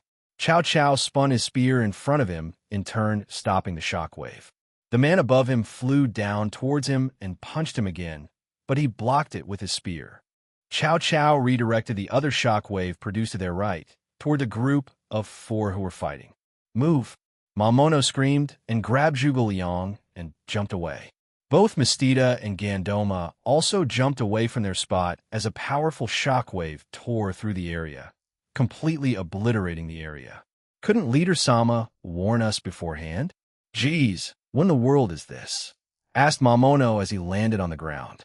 As expected of Sarorg Sama, the shockwave of his punches are still monstrous, said Gandoma while looking at the devastation. Focus back, we've been at a standstill since a few minutes ago, said Mistita. Right, Fufu? How long until that ability of yours run out, boy? Asked Zhuge Liang. So she was waiting for my stamina to run out, huh? Mistita thought while squinting his eyes at Zhuge Liang. Change of plans, let's be aggressive and knock them out. Mistita enhanced their strength and speed using enhancement magic. Take the man with the yukais out first, then, well, defeat the little girl. I can counter the little girl's magic, but his yukais are quite annoying. Roger that, shouted Gandoma as he charged back at Mamono, who had prepared himself. To think you would use your legs to attack now. Did you not rely on just your fists anymore? Asked Cao Cao as he stood away from Sarorg. I did not only train my fists while in that dimension. I also trained my whole body while learning some martial arts, karate, and taekwondo. Jean was the one who showed me these after all, explained Sarorg. Ho ho. Now, this will certainly become more interesting. Show me then. Sao that gao gao. Sarorg changed into a different stance. He brought his right arm back and gathered his tuki around his fist. He also brought his left arm up in front of him and clenched it. Cao Cao stood still, ready to take on the attack. The Lion King disappeared and appeared in front of Cao Cao, who began to move his spear in a way to block the incoming attack. Sarorg threw his right arm forward and slammed it against Cao Cao's spear. The entire area became silent, and it seemed nothing had changed. To Cao Cao, it seemed like he successfully blocked the attack. However, moments later, he felt a fist land in the middle of his stomach, and he was launched away and was slammed against the game field's barrier. Sarorg let out a hot breath through his mouth and muttered, "First stage, Fist of the Black Turtle." He landed a perfect hit. Player Sarorg-san has finally landed a direct hit on player Cao Cao. Scream nod. Haha, I've seen that before. Jean used it in his fight with Indra, and I believe the Jade Emperor of the Chinese Pantheon uses a similar move too. Interesting. So the Great King, without destruction, has learned martial arts along with his already brutish physique? Said Shiva.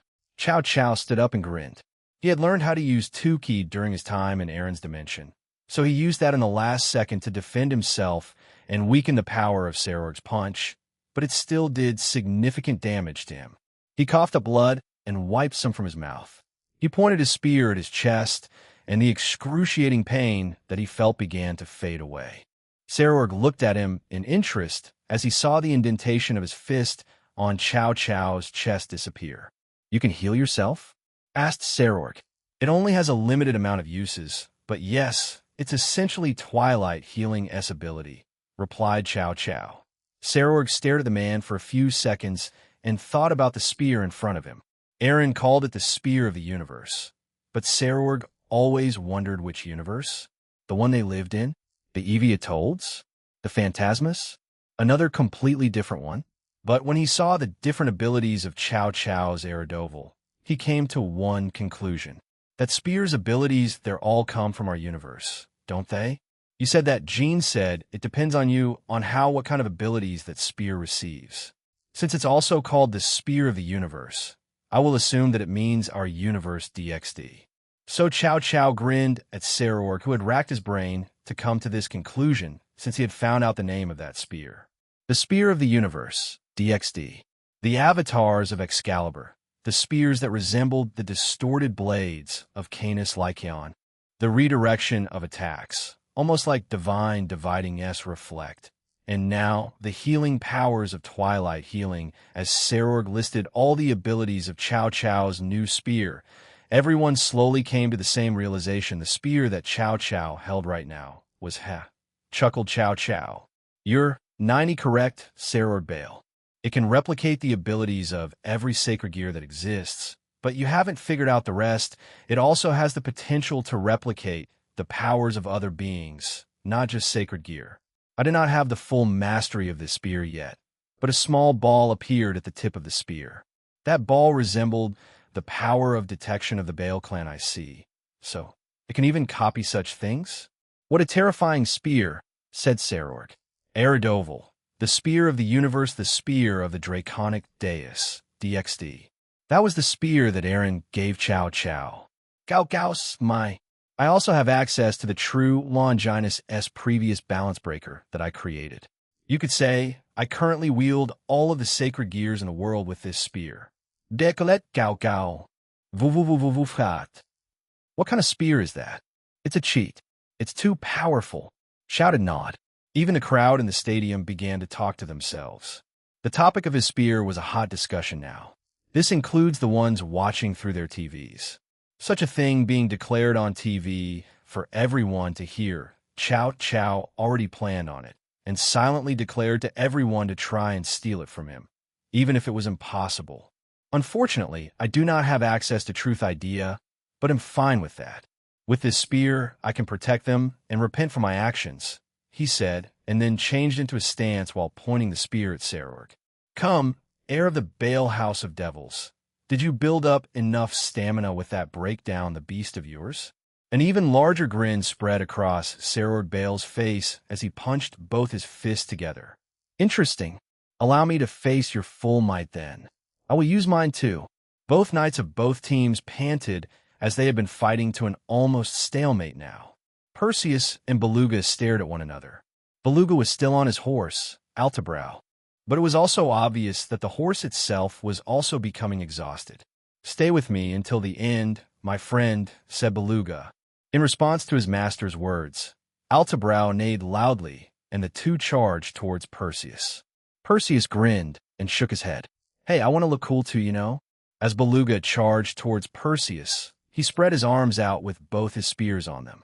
Copies of Beluga started appearing all around him. The man had just used replication magic.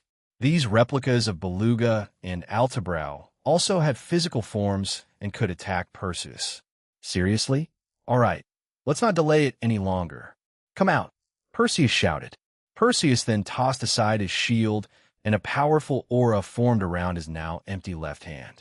It slowly took the shape of a head, a woman's head with snakes for its hair. Aegis mineralization, this is my sacred gear, he shouted again. The eyes on its face opened and shot a beam of light toward Baruka, who barely managed to dodge it. But one of his replicas was hit and turned into stone. I have to avoid those things, thought Beluga as he continued to avoid the beams being shot by Perseus' shield. Isn't that Medusa? Or at least what humans depict her as? Asked Valerie. Everyone turned to the real Medusa, who also came with them to watch the match. Seeing that makes me very uncomfortable. While I can turn most things into stone with my eyes, seeing me look so grotesque is just odd.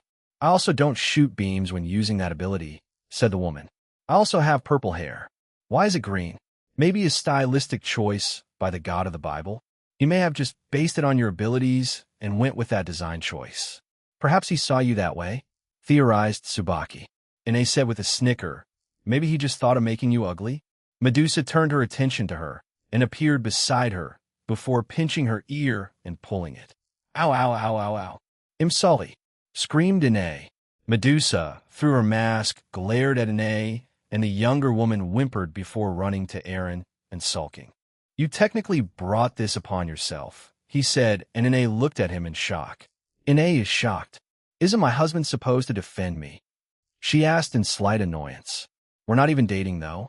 He asked back confused. Everyone is against me. Ine said again and pretended to faint. She was caught by Royce and Toole and was embraced. Hee, Ine, he'll be your ally, he'll convince my son to date, you two, said Royson lovingly. And mother-in-law. Ine cried and hugged her back. What in God's name are those two doing? Aaron thought and watched the strange gag the two performed. As Beluga arrived in front of Perseus, he thrust his spear towards the man, and Perseus used his sword to counter it. Perseus grinned and fired a point-blank beam at Beluga. However, the horse Altabrow threw his master off from his back. Altabrow himself turned into stone, causing the other replicas to disappear around them. Altabrow! Beluga screamed as he watched his friend become stone. Damn it! He shouted and ran towards Perseus with both lances by his side. You're a lot slower without your horse. Huh, but still fast enough by other people's standards, said Perseus as he deflected the attacks that were thrown at him from Beluga. He's not just a horse. He's a friend of mine that has stayed with me through many trials, shouted Beluga. Beluga used his replication magic again and created replicas of himself, and they all charged towards Perseus. The man stayed calm and analyzed all the replicas and found the real Beluga. Perseus used enhancement magic on himself and dashed towards Beluga, who was surprised that he was found out, but he ordered his replicas to attack Perseus at the same time. Again, Perseus covered his body in 10k, further increasing his fighting power. He dodged, deflected, and slashed at the replicas of Beluga, while also using his Aegis mineralization to petrify other replicas. At the same time, he also defended himself against the attacks of the original Beluga. Beluga enhanced himself too with the same magic and began to furiously slash and thrust towards Perseus using his lances. Beluga cared a lot about his one and only horse, Altabrow. Because of his mistreatment at the hands of low and high-class devils since he was born, he didn't have a friend. Yet, he found one in his horse, Altabrow. The pale horse that Beluga rode was known to be extremely difficult to tame. However, when he was young, he managed to tame him, and the two have been inseparable since. When he was made fun of and bullied, he had Altabrow to go to. And then when he was accepted by Serorg Bale, Altabrow came with him. To Beluga, Altabrow was more than just a horse. He was his one and true family. That was until he became part of Serorg's peerage, and that expanded even more once he became part of Team DXD. Perseus whistled. Getting stronger because I turned your horse into stone? You're an interesting one, he said, and kept defending at the attacks Beluga threw at him. Beluga's attack speed kept on increasing, much to the surprise of Perseus, and he started to receive some slashes that tore his clothing. He grinned at the thought of facing a man who kept on getting faster and stronger the longer he attacked. However, he also saw that Beluga's stamina was nowhere near reaching its limit. Crap, I need to end this, otherwise this guy will just start attacking me at the speed of damn light, he thought, and jumped upwards but was followed by Beluga. While aiming his lance at Perseus, he shot a bullet demonic energy at him. Perseus deflected it using his sword, but Beluga appeared in front of him and thrust his lance at him. Perseus blocked it with his shield, and at the same time, the beam fired from Medusa's eyes, petrifying the lance that he held, as well as his arm. Beluga kicked Perseus in the stomach, and the young man crashed into the ground. The Knight of Serorg backed away as he looked at his arm. However, Perseus didn't stop there as he dashed back at Beluga, who thrust his other lance towards him. Perseus dodged it by ducking and petrifying it again with his shield. Beluga lost the use of his arms, which were essential to a swordsman. He bit his lip and charged at Perseus, not wanting to give up here. Perseus also charged at the man. I admire your tenacity, Knight of Serorg Bale. Let's fight again, shouted Perseus as he increased his speed and appeared behind Beluga. Countless slashes appeared on Beluga's chest before he was covered in the retirement light. One knight of Team Imperial Purpur retire. Perseus slicked his hair back and sighed in relief. That's one win for our team. Let's go help the rest of them. Perseus, the one who carries the spirit of the hero of Greece, Perseus, had won his battle. Joe, need help? Perseus asked as he arrived by Jean and Marsilio. We do, replied Marsilio. The pink barrier that covered Ladora Bune, Coriana Andrealphus, and Libin Crossel shattered as they escaped their illusionary worlds. Thanks for the splendid dream, Marsilio-san, said Ladora. Yeah, I enjoyed mine, added Coriana. But let's finish our battle. I was forced to face my past. For that, I thank you, but I also hated that experience. Chuted Liban. He immediately activated his balance breaker again, Satan's gravity, forcing Jean, Marsilio, and Perseus' gravity to increase, slowing their movements. Ladora transformed into his dragon form and began attacking all three of them. The holy sword dragons that Jean had summoned earlier, as well as wyverns, began to attack Ladora too. They all swarmed him and began to overwhelm him. Marsilio attacked Coriana, who countered with her own attacks. Jean and Perseus dashed towards Libin, who further increased their gravities, slowing them down even further. Perseus used his sacred gear and fired beams at Libin, who countered with his own demonic attacks, but they were petrified mid-air. He needs his eyes open to use that sacred gear. Let's go with that combo we used on that big guy in the Phantasma, shouted Perseus. Jean nodded, and she kept running towards Libin, while Perseus stopped and created a magic circle in front of him. Jean swung her holy sword horizontally, which created countless holy swords on the ground that targeted Libin. Libin aimed his sword at the attack Jean sent and fired a blast of compressed gravity, which destroyed the holy swords that were heading towards him. It also hit Jean, who was blasted backwards, but stopped herself by slamming her sword into the ground, slowing her momentum. She continued her pursuit as Libin began firing a mix of demonic energy balls and compressed gravity at her. Jean focused Tuki into her blade and increased the density of the holy attribute in her sword and swung her weapon at the attacks aimed at her. To Libin's surprise, she sliced through his attacks. Is that even possible? To be able to cut gravity in half like that? No, it should be. Aaron-san even allows his allies to create miracles. Doesn't that mean the same thing to me? Thought Libin. Libin stopped, and the gravity around him began to pull Jean towards him and everything around him, including the sand and destroyed pillars in the field. What the heck is this? Jean shouted as she dug her legs into the ground along with her sword to stop herself from being sucked into Libin's gravitational pull. However, before either could react, Perseus flew in front of Jean and towards Libin. He had his shield in front of him and was already firing several beams from Medusa's head. As Libin began to attempt that Jean had done slice the attack in two, Perseus grinned as he summoned a ball of light from his magic circle. It quickly darted in front of Libin and increased in luminosity instantly, blinding him. Arg! Libin shouted in pain as he closed his eyes and covered his eyes from the light. Jean and Perseus took this chance to attack. First, Perseus petrified Libin to the spot, and then both knights of Team Spear of the Draconic Emperor dashed towards him and sliced him apart. Seconds later, Libin was covered in the light of retirement. One knight of Team Imperial Purpur retire. Great teamwork from both knights of player Chow Chow's team. They were able to overwhelm player Libin, even though it looked like he had the advantage between them, said Nod. Yes. It also seemed that Libin Crossel had a revelation just then. If they didn't defeat him at that moment, he would have turned the tables around and defeated them instead. Their teamwork is top-notch. Praise Shiva. Do you hear that? We got praised by Jaya. Perseus jumped away, and so did Jean as a powerful ball of demonic energy nearly hit them. Marsilio and Coriana's attacks were evenly matched as they kept exploding, once colliding or deflecting from one another and destroying the area around them. In the distance, Ladora was also starting to break free from Jean's creation's attacks as she saw that two of her stake victim dragons had already been defeated, while only one of her wyverns was left. "He'll go fight Ladora-san. Go help Marsilio," said Jean as she dashed away. Perseus also jumped towards Coriana while firing blasts of petrifying beams at her.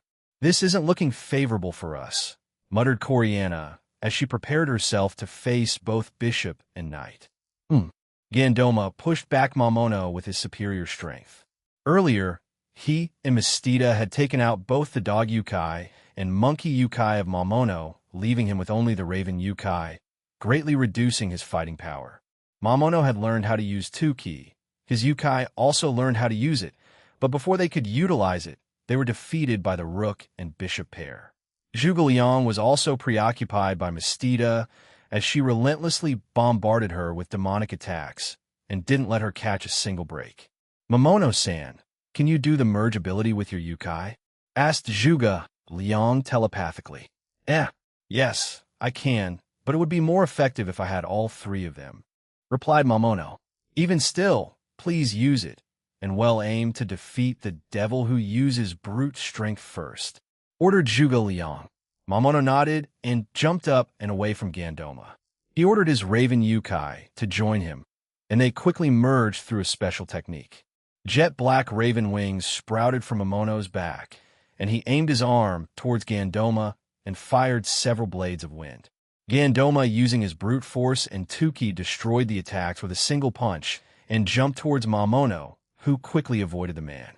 Gandoma landed on the ground and aimed his closed right hand at Mamono, confusing him. He pulled one of his fingers back with his thumb and then released it. A small, concentrated shockwave, almost invisible to the eye, hit Mamono in the chest. Gandoma repeated this as Mamono dodged it in the air, but he was then struck by an ice spell, freezing his wings. "Let me hear." Sure, Gandoma appeared above Mamono with both his arms raised and his hands together before he slammed them down on his head. Mamono crashed violently into the ground, knocking the wind out of him. Gandoma landed on the ground, and as he was about to pick up Mamono, he was hit by a barrage of magic attacks. However, he shrugged them off. Zhuge Liang, the one who attacked him just now, was also busy avoiding the constant bombardment from Mistita. Not good. My sacred gear is still sealed, and I was not one for prolonged combat since I mostly defended the resistance base with my traps, and went on Black Ops missions. Zhuge Liang frowned at her predicament. Gandoma slammed Mamono into the ground, and he faded away with the retirement light. One rook of Team Spear of the Draconic Emperor retire. "Now only one is left. Let's end this, Gandoma," said Mistita. He then pointed his staff at Zhuge Liang, and the gravity around her increased. "Gravity magic? How did you?" asked Zhuge Liang. She could still move, but her speed had slowed significantly. "It's not as strong as Libin San's, but for this matchup, it will do just fine. Aaron San was the one who gave me the ability, since he knew I had some interest in Libin San's gravity-based sacred gear," explained Mistita. Zhuge Liang sighed. She knew she couldn't win. However, she thought if she could at least injure one or both of them before she was retired from the game, it would be beneficial for her team. She shakily and defiantly stood up to the men in front of her. She always felt inferior because of her small body. Before being trained in Aaron's dimension, she relied on her strategies and her sacred gear. The power of her magic wasn't that potent, so she only used it as a last resort or if she needed to incorporate it into her plans. However, after she trained with her new group, she got stronger both physically and through her magic. She also used that time to read up on strategies from various other people around the world. As the descendant of the General Zhuge Liang from the Three Kingdoms, it was her duty to uphold that title and name. Raising her hand, millions of magic circles appeared all around Zhuge Liang. Her tiny body was also shrouded in pink 2-ki. "This is my last stand, come at me," she shouted and fired her attacks at them. Mistita matched the number of attacks as they exploded above them, since she had no access to her sacred gear. Zhuge Liang would rely on her martial arts and the hand-to-hand combat she had learned. Arriving in front of Gandoma, she sent an upwards palm strike to his chin. The man expected no power from it, but was surprised when he felt enormous strength from such a tiny body. Gandoma was sent upward and was hit by several magic attacks that were still ongoing. "Gandoma-san!" Mistita screamed as he watched his fellow team member be obliterated by the amount of attacks. However, he didn't have time to focus on him as Zhuge Liang arrived in front of him wielding a spear made of light. TCH! Mistita fired a point-blank demonic ball of energy, but Zhuge Liang avoided it and appeared behind him. He turned around and fired more attacks at her using demonic circles. But using her agility and tiny body, Zhuge Liang dodged them all again.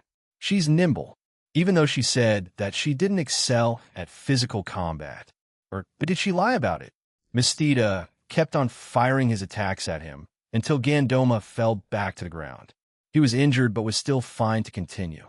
I let my guard down just because of her physique, thought Gandoma as he charged at Zhuge Liang and began throwing powerful punches at her.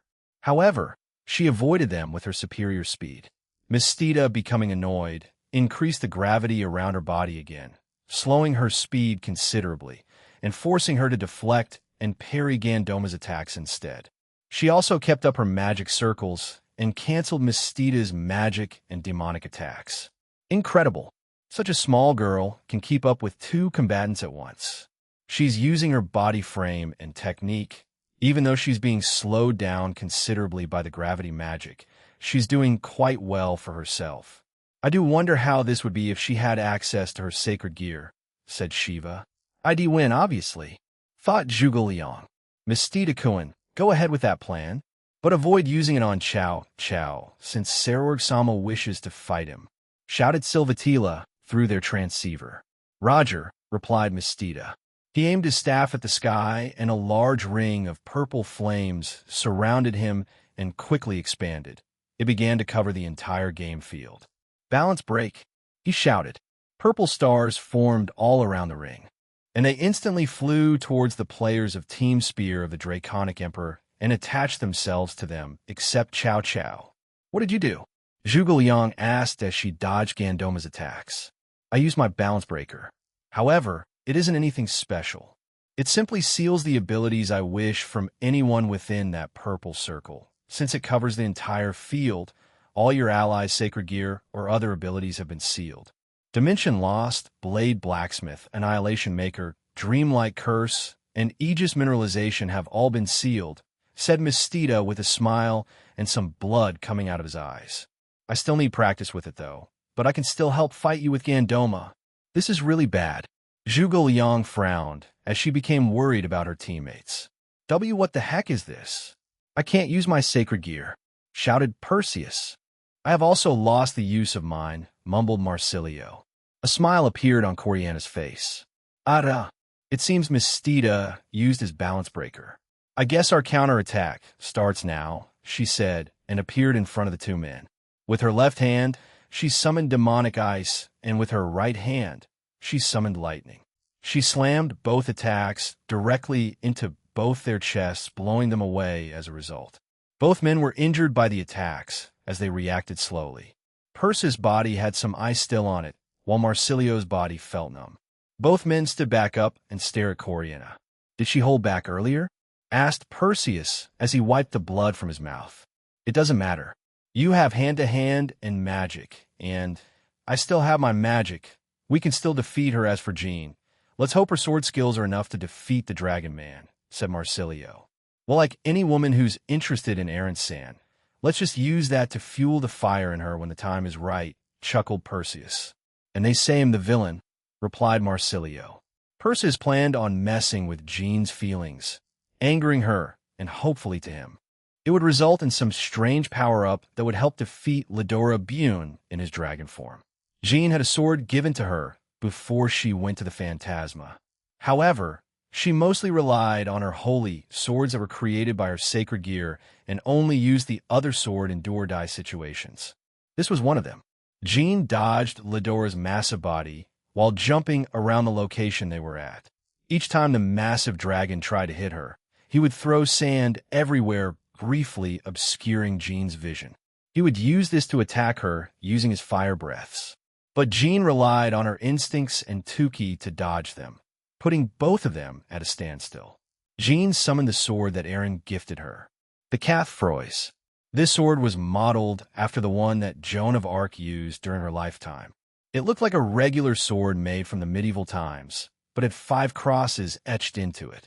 It also had a blue gem in the middle of its handle and had a golden sharp tip. Like other holy swords, Cathfrois exuded holy energy and could also utilize light powers as well as flames that can purify anything. Look after me today, my adorable baby Chan, muttered Jean. She dashed towards Ladora and appeared above him. Using her momentum, she charged towards Ladora and swung her sword downwards. Ladora tried to defend himself and covered his body with a powerful coating of demonic energy and 10k, but his large dragon arm was cut off. Ladora let out a pained cry as blood spurted out of his arm. He bit his tongue and began breathing fire towards Jean, who deflected it using her sword. Jean was the one this time to point her sword at Ladora and fire a large and powerful stream of ashen-colored flames. Ladora also fired his flames at Jean's attack, while also trying to stop the bleeding from his arm. The two attacks collided, creating a pillar of red and ashen-colored flames that could be seen all over the game field. However, as the pillar of flames erupted, Jean jumped through it and with a single motion with her sword, tore through the rest of Ladora, forcing him to retire. As he faded away, Ladora had a look of regret on his face. He wanted to do more for his team, but this was his limit for now. One Rook of Team Imperial Purple retire. One Bishop of Team Spear of the Draconic Emperor retire. Jean looked over at where Perseus and Marsilio were, and saw that Marsilio was forced out of the game after being defeated, only leaving a tired and injured Perseus to face Corianna, who only had light scratches around her body. She quickly ran over to help him, and the two knights of Cao Cao's team faced her. There are 7 of us left while your team has 6. I wonder who'll win this game, said Corianna as she wiped the sweat from her forehead. You don't have access to your sacred gears anymore after all. Well, just beat the one using this sacred gear and restore it, shouted Perseus. With that said, go and help Zhu, one Bishop of Team Spear of the Draconic Emperor retire. One Rook of Team Imperial Purple retire. Before Perseus could finish his sentence, 2 more retirements occurred. Both Zhuge Liang and Gandoma were knocked out of the game. That small strategist really took down an opponent with her before retiring. Ha, that's quite something, said Perseus. Mistita, the other bishop of Sarorg's team, teleported beside Corianna, as now both knights of Cao Cao's team faced off against both bishops of Sarorg's team. Bishops or knights, who'll win? Asked Perseus as he forced the remaining power and energy out of his already tired body. Togo. That little girl was quite an opponent till the end. She managed to repel me enough for her to take down Gandoma-san, even with the difference in their size and physique, said Mistita. But well win. Corianna-san, I'll support you. Roger that, shouted Corianna as her body was covered in darkness. YW, what is that? Shouted Jean. She fired a light beam at Corianna, but to her surprise, the darkness wasn't repelled, but it deflected her light attack instead. As she transformed, a certain memory played in Corianna's mind. During the 100 years in Aaron's pocket dimension, Gasper and Corianna approached Aaron about a combination technique between Gasper and herself. Gasper had done the same thing with Rias, and it was successful, so they wanted to do something like it, but also different. A combination technique. Huh. Well, if you plan on using during a raiding game and neither of you are in the same team, it would be a problem.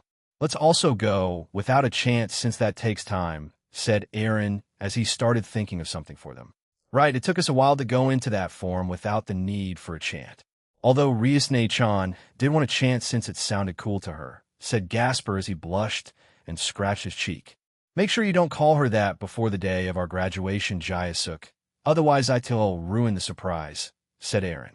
All right, my bad. Gasper looked at Corianna, who was also in deep thought. How about you keep it simple then? Suggested Aaron. If Ria's combination form is a full-body one, why not keep the one between you two partial, but also defends Corianna's entire body almost like an invisible armor of darkness? Of course, retaining the abilities of Baylor, and also amplifying her own power along with it. Aaron pointed to his own necklace. Instead of a third eye on her forehead, how about a necklace or something to stop time? Or on the back of her hands? These are just random suggestions, though. So, in the end, it's up to you too. They'll help with the rest when you decide on the final design. That's fine, Aaron-sama. But what about the issue of being near one another?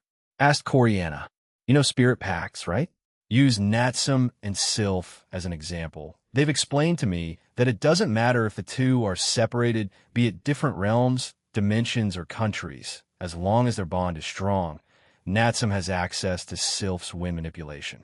I also changed that for them, so they can still use it even across universes. Are you saying you'll make it like that for us? A pact or something? Asked Gasper. Aaron nodded his head. Right. He pointed at Gasper and then Coriana. The details are up to you two, but as long as that bond and love between you two is strong, and as long as the pact is never severed, you can use it anywhere. Coriana's arms were covered in darkness, as were her legs, back, and parts of her face. It resembled a mask. A necklace made of darkness formed around her neck, as well as glowing red eyes appeared on the backs of her hands. On the necklace created out of darkness, a small gem-like eye appeared that started looking around itself. On her back emerged two jet-black wings of darkness as she floated in the air. The mask made of darkness that covered her eyes also glowed, and a cold chill ran through both knights' bodies. Player Coriana has just transformed. What is that new form? I sense some of Baylor's power from it. Perhaps a new power from Gasper Vladi? Although I'm perplexed about how she acquired it, said Shiva. I like it, said Coriana in a distorted voice. Are you two ready? I was born ready, shouted Perseus as he coughed up blood. Kind of. As he was about to jump towards Coriana, he was suddenly flung to the ceiling of the game field and slammed back down at an incredible speed, one that Jean couldn't fully follow with her eyes. One knight of Team Spear of the Draconic Emperor retire. In the blink of an eye, Perseus was eliminated from the game. Coriana floated behind Jean and smiled at her. Shall we continue this, Jean-san? Asked Coriana. Interesting, he'll take you on, shouted Jean in response. Mistita, down below, watched the fight rage on, unable to help his fellow bishop. He decided to stand there until things looked rocky for Coriana and would help her then, but until then, had keep himself alive to keep his balance breaker's ability activated. But since quite some time had already passed since he activated it, he started to sweat as the effect started to take a toll on him. His team needed to win soon, otherwise I didn't get to trigger her, damn it. Perseus shouted as he shot out of his bed. How's she going to win now? Calm down, you fool. Just be quiet and watch the rest of the match, replied Marsilio. Both of them were in their team's infirmary room as they watched the game continue. The clock was slowly ticking down. Jean instantly appeared in front of Coriana, but as she swung her sword sideways, the woman in front of her disappeared. Jean tried to turn around, but her body refused. Above her was Coriana. When Jean moved her head towards her, she saw that the necklace around her neck was glowing and staring directly at her. I have more ways than one to freeze someone's time. Jean-san, said Coriana. She then summoned balls of demonic energy around her hands, which were stronger because Baylor was amplifying her powers even further. Coriana threw them towards Jean, who focused her energy into Cathfroy's, as well as mixing light, holy, and fire into it. She jumped toward the attacks and sliced through them before containing onwards to Coriana. That should be expected for a sword made by Jean-san, said Coriana. She then summoned a blade made of darkness and demonic flames before clashing with Jean. This has become a bit difficult, but not unwinnable. Unfortunately for you, Leonardo's anti-monsters will stay even after being sealed. Courtesy of Jean-san's upgrades, said George as he dodged several more attacks from angry women. Subjecting us to that wasn't even funny, shouted Keisha as she threw back the magic attacks George had aimed at her using her whole ability. George fixed his glasses and created anti-magic circles, nullifying and destroying the magic attacks that were redirected back at him. I acknowledge that we are comrades while in Team DXD and while fighting our opponents. But since this is a tournament, we must fight each other using the best of our abilities. Using such tactics isn't banned nor disallowed, replied George. Being more annoyed, Keisha charged at him and began throwing punches at him, while George swiftly avoided all her attacks. Everyone in Team Spear of the Draconic Emperor were taught close-quarters combat prior to going to the Phantasma's universe. Aaron wanted them to be ready for all types of situations. In a way, Aaron turned them all into all-rounders. Although their mastery, skill level, and power in each category varied, They moved as a team. This was so they could still back each other up and cover for their weaknesses in those areas. "Screw your logic," screamed Keisha. She was still quite angry with the illusion that George and Leonardo had subjected her, and Silvatila too. But she couldn't get too far as the anti-monster boosted gear, Regulus Nemia, and Hirokazu's armors appeared beside George. The other three were helping Leonardo fight Silvatila. "Damn it," shouted Keisha as she fired multiple demonic elemental attacks at George. However, the anti-monster armors stopped them, much to her frustration.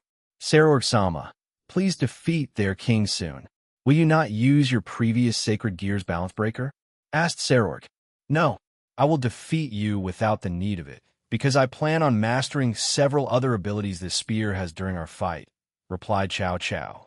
Sarorg didn't see it as an insult. He assumed that his previous balance breaker had other issues he needed to correct before being able to use it properly. Hence why he only saw Cao Cao use very simple abilities of various other sacred gear. "Very well, if that is your decision," said Sarorg as he closed his eyes. "Regulus, release," he shouted. "Understood, sir," replied the young boy. With that shout, a golden and purple aura seeped out of Sarorg's body. Then both of them began to chant, "This body, this soul, even if it falls into an endless ravine, my lord and I, we will exhaust this body and this soul to rise up the endless royal road." His armor began to change. The purple aura began to seep into his golden armor. "Raise, triumph, play, and shine. This is the body of a demonic beast. Lodged on top of my fist is the glorious imperial authority." The area around them was destroyed by all the aura and pressure they created, while the ground Sarorg was standing on also turned into a crater. The earth shattered, the air vibrated, and even space was distorted. The impact wave was so powerful that it shook the entire field. "Dance! Dance! Bloom! Break down the beast, climb over." A huge explosion of aura followed. Then Sarorg was covered in his purple and golden armor, surrounded by an overwhelming aura of Tuki. Every time Sarorg took a step forward, the earth beneath him shattered and interference formed on the monitors. "Here I come," he declared before disappearing from his spot without making any noise. Sarorg appeared in front of Cao Cao as he sent an uppercut towards the man. In less than a second, Cao Cao avoided the attack with instinct alone as he pulled his body back. The shock wave that was created by the attack tore through space and created a tear above them. It was quickly fixed by Aaron, who was watching. Cao Cao understood that if a single hit landed on him, it would be over or at least knock him out enough for Sarorg to finish it seconds later. Normally, using Break Down the Beast would endanger his life, but thanks to Aaron changing it, it would only drain his stamina even more than in canon. To combat this, Sarorg spent large chunks of time in his Break Down the Beast form during the 100 years they spent in Aaron's dimension, in order to reduce the burden and master the form. Apart from that, he also trained to increase his stamina reserves, so he could keep it up even more. Sarorg continued his assault with fast and precise punches and kicks, each one sending powerful shockwaves after it. Cao Cao, on the other hand, used a variation of Reflect from Divine, dividing to redirect the shockwaves that were sent at him after those powerful punches and kicks. The ones that he couldn't dodge, he redirected after using a boost on himself to increase his own power and speed. This was so he could react on time. Each one of Sarorg's punches in this form was enough to destroy this galaxy multiple times over. However, he concentrated his punches and the shockwaves of his kicks to not affect anything else than what he was aiming at. That's how much control Sarorg had. Otherwise, the other players on the field would be affected by them. However, those powerful punches aren't landing. Such explosive power. Every time player Sarorg attacks, the entire field shakes. The stadium can even feel them too. It doesn't matter if an attack or multiple attacks are a surefire way to defeat someone. They need to land on that target if they want to win that battle or fight. Otherwise, it's just useless power, said Shiva. Sarorg began to mix his attacks with feints and afterimages, but the genius that is Cao Cao kept avoiding, deflecting, and parrying his attacks. However, Chow Chow had to concentrate intensely, otherwise, if he let his guard down or let his concentration slip, it would mean the end for him. It didn't take a trained eye to see the nervous sweat on Chow Chow's face. Whoa, seeing this in person is intense. Who's going to win? Aoife shouted excitedly. She had read about it, but seeing it in person for her was a different experience. The same with Royce and Tool. She was also at the edge of her seat. A single hit from Sarorg-sama is a near-instant victory for him. If his opponent was Eren-sama, the fight would most likely turn into a fistfight match where they would readily accept a beating to their body. However, since his opponent is a human, even if his body was enchanted by Eren-sama, it's still human. So he is forced to dodge them, explained Ravel. Using our appraisal ability from our ring, it's clear that both of them are universal in rank. However, Saror Bale is at EX whereas Chow Chow is at SSS. Since their rank won't increase further from that, since it's their current potential, the deciding factor is skill and technique, said Grafia. Chow Chow boosted himself a few times since their fight started, so he's definitely in the EX range, so he's fighting on par with Sarorg in terms of raw power. But they're being mindful of their teammates and their own fights, added Eren. This was the talent of a natural-born genius. As a person who once wielded the Holy Spear, true Longinus, facing various opponents over his years of being alive, Chow Chow accumulated a lot of experience, including his own monster-like senses. He could keep up with many powerful beings, even before his resurrection. Compared to Sarorg, who trained his body to the utmost limit, he had to accumulate those kinds of things too, through hard work. He had no natural talent after all, but to others, unless they knew his history, they would only see it as Sarorg having genius talent, or to the ignorant using illegal means. However, as Sarorg kept up his assault, a change occurred during the fight. Sarorg saw it, the audience saw it, the commentators saw it, Chow Chow grinned. And at the same time, he started sending his own attacks towards Sarorg, who also deflected and parried them. But the man the human was now starting to attack him back. It only started out as a single jab or quick thrust between dodges. However, now he slowly increased his attacks and began to clash with Sarorg's fists with a spear. Suddenly, a booster-like propulsion and an even faster thrust from Chow Chow's spear connected with Sarorg's shoulder, piercing it. "Ku!" groaned Sarorg. His armor was destroyed and blood poured out of it. In the midst of their fight, two bishops of Team Imperial Purple retire. One knight of Team Spear of the Draconic Emperor retire. Mistita Sabnok, Coriana Andrilphus, and Jean all retired as they concluded their own match. Jean didn't see a way of winning her fight when Mistita joined in, so she decided to take all three of them out in one final move. While the cameras were focused on the two kings, the large pillar of a flag in darkness shaped in a four-legged beast clashed against each other, which created a powerful explosion. This retired all three of them. Mistita tried to get out of the explosion, but he was too physically and mentally exhausted because of his Sacred Gears balance breaker. Moreover, if his regular ability drained his stamina considerably and affected his mental ability, it would only intensify it even further with his balance breaker. Chow Chow was now who was actively attacking Sarorg as the Lion King's speed decreased significantly, so he was forced into a defensive position.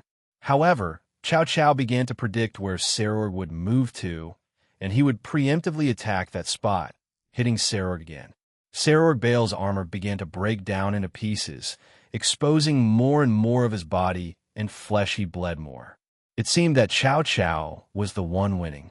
But as Jinchuru Saji watched on at the monitor in front of him, his face twisted into anguish as he watched his mentor and master be beaten by the talented human. His body began to shake, and he finally said, "How is this even possible? All that effort, all that training, and he couldn't even land a hit? But now he's the one being hit." Jinchuru. Sarorg wasn't the only one that was desperately training for this day. Even Chow had to do the same training. He was tasked with traveling to a different universe after all, said Eren. As the fight progressed on, Sarorg's punches and kicks became less sharp and precise, to the point where Chow could dodge them easily now. Chow also looked more healthier than Sarorg as he had healed his previous injuries that he sustained. Power, defense, speed. Sarorg is leagues above Chow Chow before the match, but as he used his spear more, he caught up to him. The only thing that Sarorg stand above Chow Chow right now is stamina, and also muttered Aaron as he stared at the screen. Sarorg ran, and ran every day, slowly building up his stamina. Even if he was berated in the capital of Lilith, even at his own territory at times, he built up his strength and stamina with no complaints. Even when he lost and fell many times, he got up and kept going. He always had a positive outlook and mindset. He would always look forward to the next best thing. He looked forward desperately, waiting for the day he would win his next fight, his next match, so he could reach something somewhere with those fists of his. Jinchuru Saji suddenly stood up, with his heart beating loudly and tears streaming down his face. He screamed, "Win wine! Master, you have to wine!" And then another change occurred, as if Sarorg heard Saji's voice. His body glowed a dark purple, and even more power erupted from him. "Haha, so he's using it, huh? A slightly dumbed-down ultra-ego," said Aaron while grinning. "What's this sudden surge?" And before Nod could finish his commentary, Sarorg's aura surged, and the entire game field trembled fiercely. Chow Chow himself was surprised by this and prepared himself, but Sarorg disappeared, and he felt a punch connect in the middle of his stomach. Pain surged through Chow Chow's body as he felt Sarorg continue his assault. He felt his shoulder be crushed, his leg snap, and other various body parts become beaten and bruised. Sarorg Bale's power exploded because of his ultra ego, a power Aaron had given him during their 100 years. At first, he was against it. He didn't want handouts, but after Aaron explained the ability's mechanics, he became interested. To Sarorg, he found it very complementary to his fighting style. The more he got beaten up, the more power he would accumulate, and in turn he could keep on fighting. But he also heard the drawbacks of such an ability, and Sarorg trained over the years to slowly master it. But 100 years is not enough time to master it, just like Ultra Instinct. Bits of Sarorg's hair had turned a dark purple, as did his eyes. Sarorg continued his assault on Chow Chow until he finished it with one final punch that slammed the spear wielder against the barrier again. Duon. Player Chow Chow is down after the vicious assault by player Sarorg Bale. Nod screamed, "Wah-wah!" The crowd screamed in unison. The stadium they were in became even more hyped about the scene that they had just seen. Sarorg stood in the distance, panting heavily as he stared at the down Chow Chow. Chow Chow himself also looked back at Sarorg, his eyes heavy and his body threatened to completely pass out. Is this the end of player Chow Chow? Is this the end of Team Spear of the Draconic Emperor?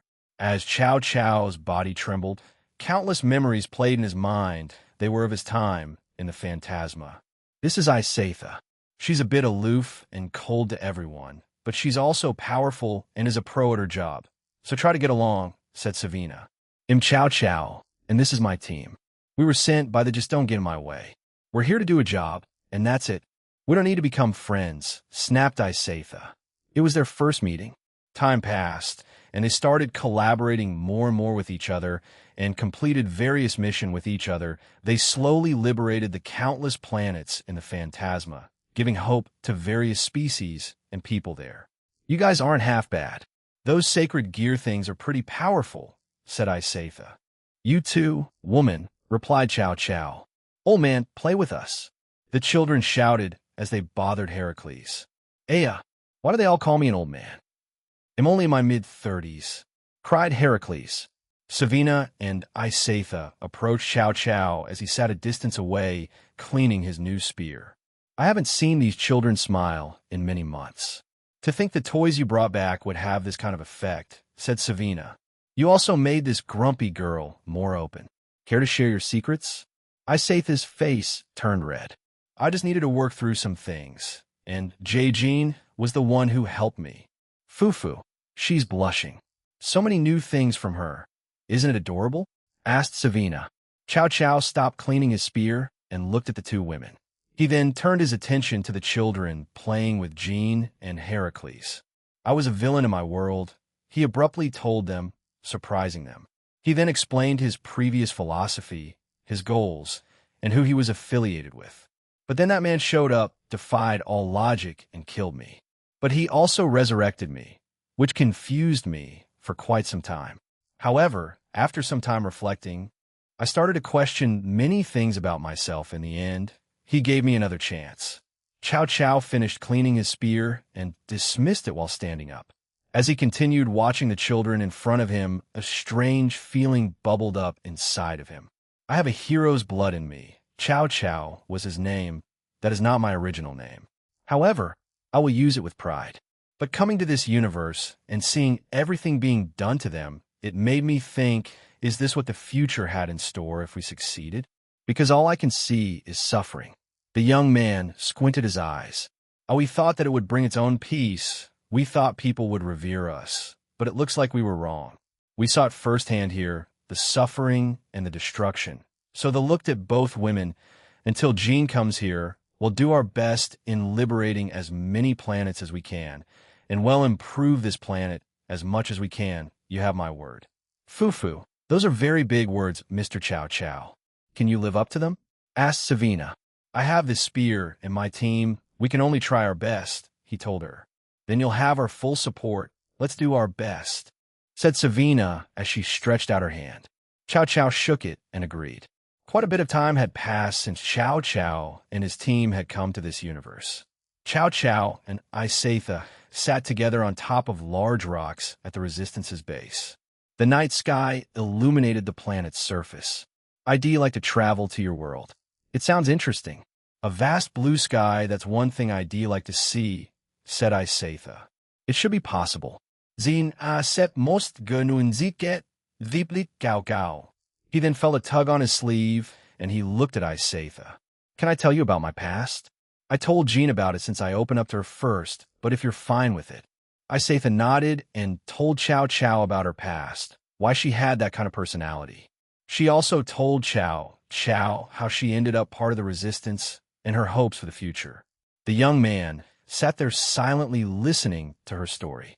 Never in his life he thought he would have someone confide such a sensitive and personal secret to him. After he heard such things, after he experienced many things in this universe, Cao Cao made a decision, the type of decision he would never have made before he was killed. It was one that was selfless. Cao Cao's body stopped trembling and became still. Seconds later, a powerful and large silver-yellow light emanated from his body as he stood back up. He's yup. That spear's growth is dependent on you. How you choose to evolve, it is dependent on your own will, desire, and feelings. How will you evolve this spear, Cao Cao? Aaron's words rang through his head as he stood there. He changed into a stance as he gritted his teeth and healed himself. I'm not just doing this for myself anymore. I'm not just doing it to get recognized or just to get stronger. I'm doing it for all of them, for all the people that suffered in that universe. For her, I want to make their universe a better place to live in. Cao Cao bellowed in his mind. For the first time in his life, Cao Cao felt the burden of protecting someone. He wasn't trying to protect a singular person, nor just his team or faction. He made a promise to them, to her, that had make their universe a better place. Right here, right now, Cao Cao was carrying the burden of an entirely different universe of people's dreams and hopes. If he loses here, he can't keep that promise to them. Not a single word was said further. Both kings disappeared from their spot. Their first clash created such a powerful shockwave that one pawn of Team Spear of the Draconic Emperor retire. One queen of Team Imperial Purple retire. Oh my goodness. Such a powerful clash retired two more players. Only the queen of Team Spear of the Draconic Emperor and pawn of Team Imperial Purple and both kings remain. Cao Cao and Sarorg's fight continued, as both dodged, parried, deflected, and countered each other's attack. All the while both men continued to sustain injuries as they fought. However, it wasn't clear who had the advantage. Sarorg's power continued to increase the more damage he took. However, Cao Cao simply healed any injuries he received, and at the same time, he would boost his strength using the boost of the boosted gear. Cao Cao used Gravity Jail on Sarorg Living Crocal's sacred gear. Sarorg felt his gravity increase and his overall speed decrease. However, he didn't let that stop him as he continued his assault on Cao Cao. Sarorg's punches and kicks just became even sharper and precise. Sarorg sent a punch towards his chest, but Cao Cao vaulted over him using his spear. He then did an axe kick down to Sarorg, who blocked it. The clash created another powerful shockwave that shook the entire field. Sarorg's eyes glowed, and a flurry of near-invisible punches were sent to Cao Cao.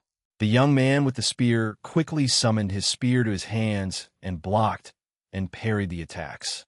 Only a few punches hit him on the shoulder, thigh, and one grazed his cheek. Cao Cao landed back on the ground and continued their dance. However, seconds later, another solid hit rang through the field. The heir of the Bale clan continued his flurry of punches and kicks, and also mixed in feints and afterimages with them, and one of them went through. Or so he thought. Cao Cao blocked the attack using his spear. It was blocked. That vicious assault. No, it went through, said Shiva. Saror grinned as Cao Cao's eyes widened. The shockwave from his punch slammed into Cao Cao's stomach and blew him away again. The man with the spear crashed to the ground and rolled along for several meters before stopping. He's doing again. Fuck, I can only use it 2 more times, thought Cao Cao as he healed himself again while shakily standing up. It seems you're going to reach your limits soon, said Sarorg. You too, great Lion King Sama, replied Cao Cao. Both kings were on their last breath as they shakily stood still. It was clear to them, and to the ones watching, that their next clash would end the match. We're fighting for our dreams and wishes, heir of the great king, but they're practically the same. But I can't fall here, said Cao Cao as he changed into another stance as his spear glowed. Then he glanced at the cameras, causing Sarorg to be confused. Watch carefully, devils of all classes and ancient devils alike. The one who's fighting equal with me, who has a spear that can replicate various other abilities, is being cornered right now. The being that you were scared of is strength perfected from continuous training that you've been denying for the past thousands and tens of thousands of years. Understand that there are limits that you cannot reach on just talent and genetics alone. Why did you make such a claim? Asked Sarorg. I don't like being cornered, whether it's by you, Aurelia, or Gene himself. I know how hard you worked. I saw it, and Team DXD saw it. Hearing you being looked down upon annoys me to no end, explained Cao Cao. Imagdaran-san, Nod suddenly shouted from his mic. May I? Asked a voice. Go ahead, replied Shiva. The heir of the great king. Sarorg is fighting with his physical strength alone. That's because he has not inherited one of the most valuable powers of the great king family, the power of destruction.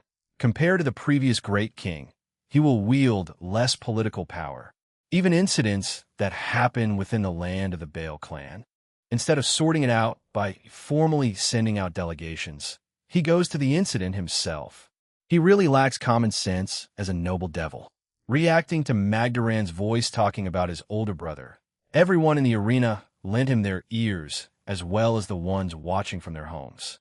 In addition to putting on a costume and selling our area's specialty, he does all sorts of things that nobles don't do.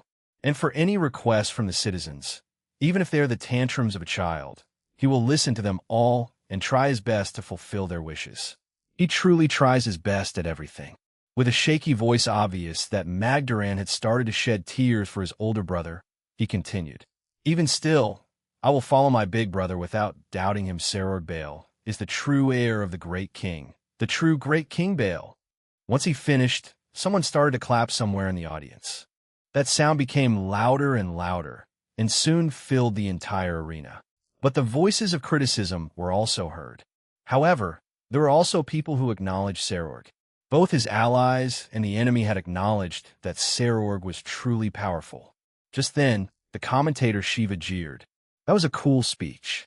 Yes, the king of the devils would have been obsessed with destruction or things like his bloodline. Well, I'm not one who can comment on the customs of devils, but I can easily define what a hero is.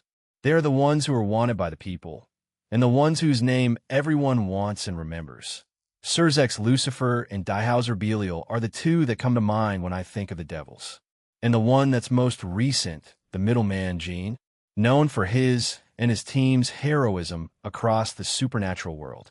Not only that, but physical strength is also a genuine and proper form of destruction, especially those fists that are the result of countless hours of training.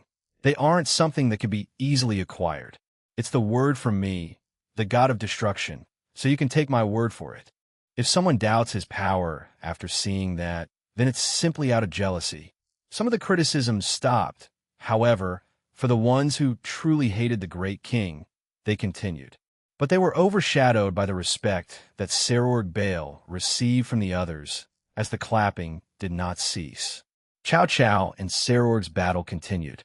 They disappeared and reappeared at different points on the field. However, the power they used started to decrease as both of them started to succumb to fatigue and exhaustion. Then one pawn of Team Imperial Purpur retire. The retirement of Keisha Abaddon was confirmed in the distance. The queen of Team Spear of the Draconic Emperor, George, sat on the ground, missing an arm and blood pouring from all of his body as slowly bled on the ground. But he refused to retire. He used everything in his body to stay in the game, even using fire magic to close some wounds up. His battle with the pawn of Serorg's team was fierce. However, in the end, the anti-monsters of Annihilation Maker, before they were dismissed with Leonardo's retirement, helped him enough to weaken Keisha to the point where he could fight her. The two were at a standstill, until George found an opening because Keisha became distracted by the speech and the crowd cheering for her master. It was only for a split second, but George took advantage of it and injured her enough to force her to retire. However, George also took a lot of damage from it. As he lay on the ground, he muttered, "When all ready, Chow, don't you want to make that place better for them?" He asked and closed his eyes, as both kings dodged, avoided, deflected, and parried each other's attack. The time limit for the game was approaching. At most, they had a minute to defeat one another before the game would be over. Both their bodies became even more sluggish as they mostly stood in one spot now. Serorg's ultra ego was beginning to wane as his hair began to flash back to its normal black, and Chow Chow's speed and precision of thrusts and jabs decreased in speed.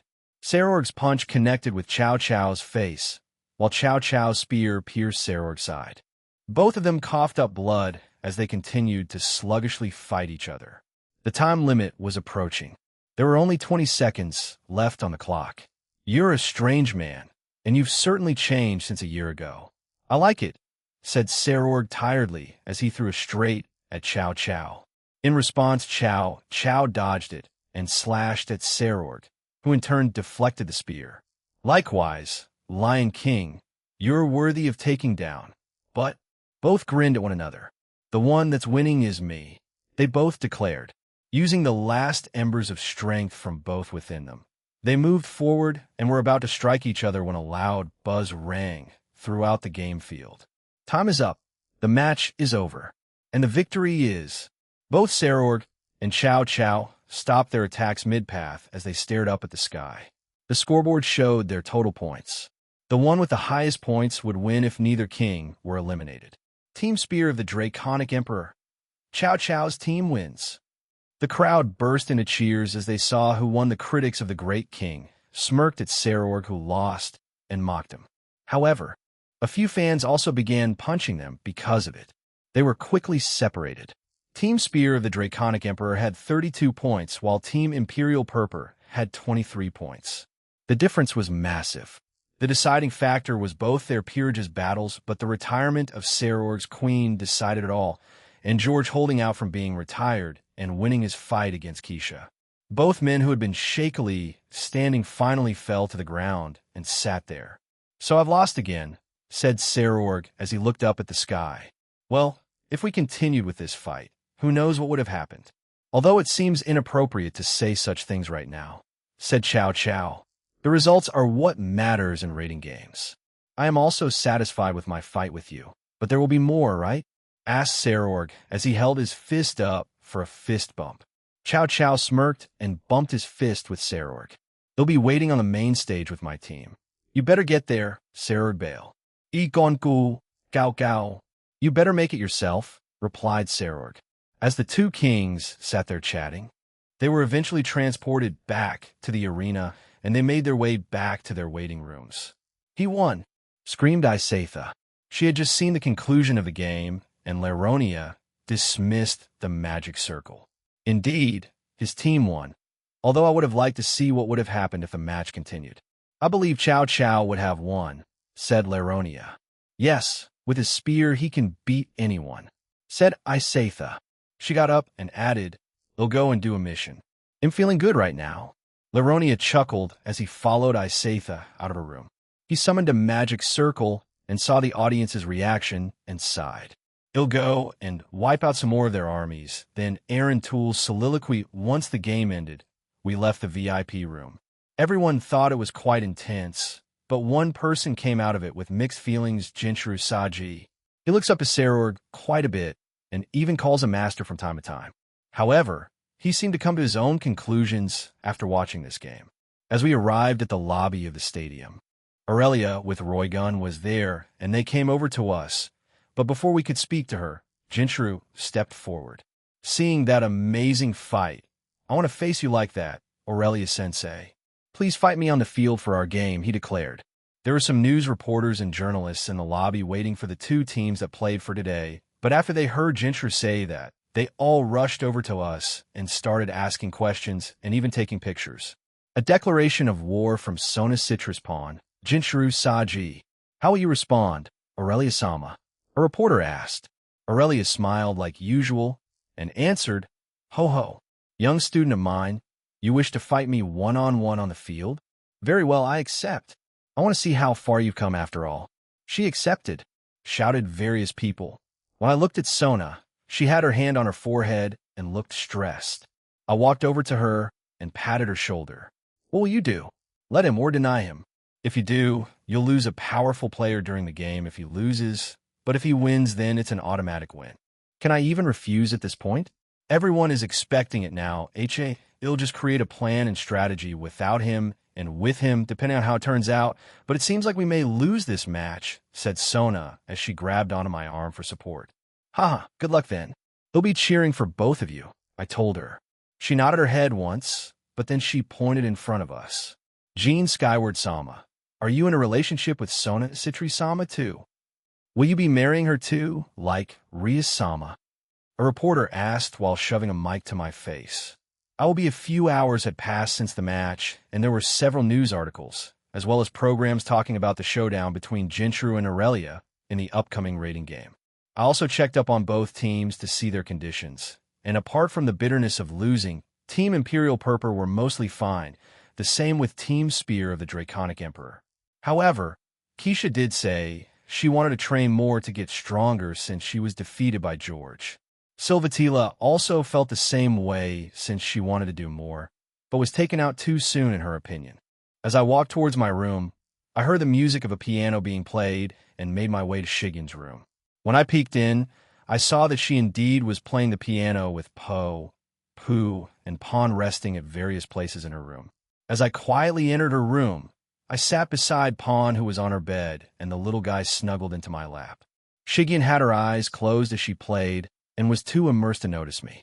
However, both Po and Pooh also joined me. After a few minutes, her performance finally ended, and I clapped my hands for her. She turned around in surprise before blushing. "I didn't notice you were here, dear," she mumbled and came over. "Well, you were too immersed in your own performance, so I chose not to interrupt you. What was the piece?" I asked while moving Po from my lap as Shigen sat between my legs and rested her body against mine. She then took Po and put him on her lap, and the small creature fell asleep. "Swan Lake" by Pyotr Tchaikovsky. "You haven't heard of it?" she asked. "I know some, but not many, so nope.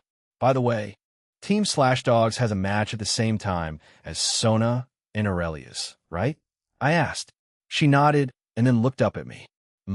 We're up against, ironically enough, Team Shinto, so we'll be facing a God Class team. I'm surprised it wasn't broadcast and hyped up more. I mean, the fact that Jinchuru did challenge Aurelia may have had a factor in it, I mumbled to myself. When I looked back at Shigen, she was blushing quite hard for some reason. She suddenly kissed me, surprising me, but I kissed her back. Shigyun aggressively grabbed my collar, forcing me to kiss her harder. Well, I took a quick glance around us. Po, Pooh, and Pawn were missing. She finally released me from our kiss as she stared at me while blushing. What was that about? You're normally not this aggressive, Shigyun, I told her. I want a good luck charm, she told me as she began to lean close against me. Shigyun, can I request something? I asked. She looked at me for a few seconds before agreeing. With a completely red face, Shigyun asked, "See, can you stay like this?" We moved locations, and we've been in a jelly bath for about 30 minutes. In a different section of the open bath was another room, a more normal room you could say, and Shigyun and I were there. We were both lying down together in the bath, relaxing.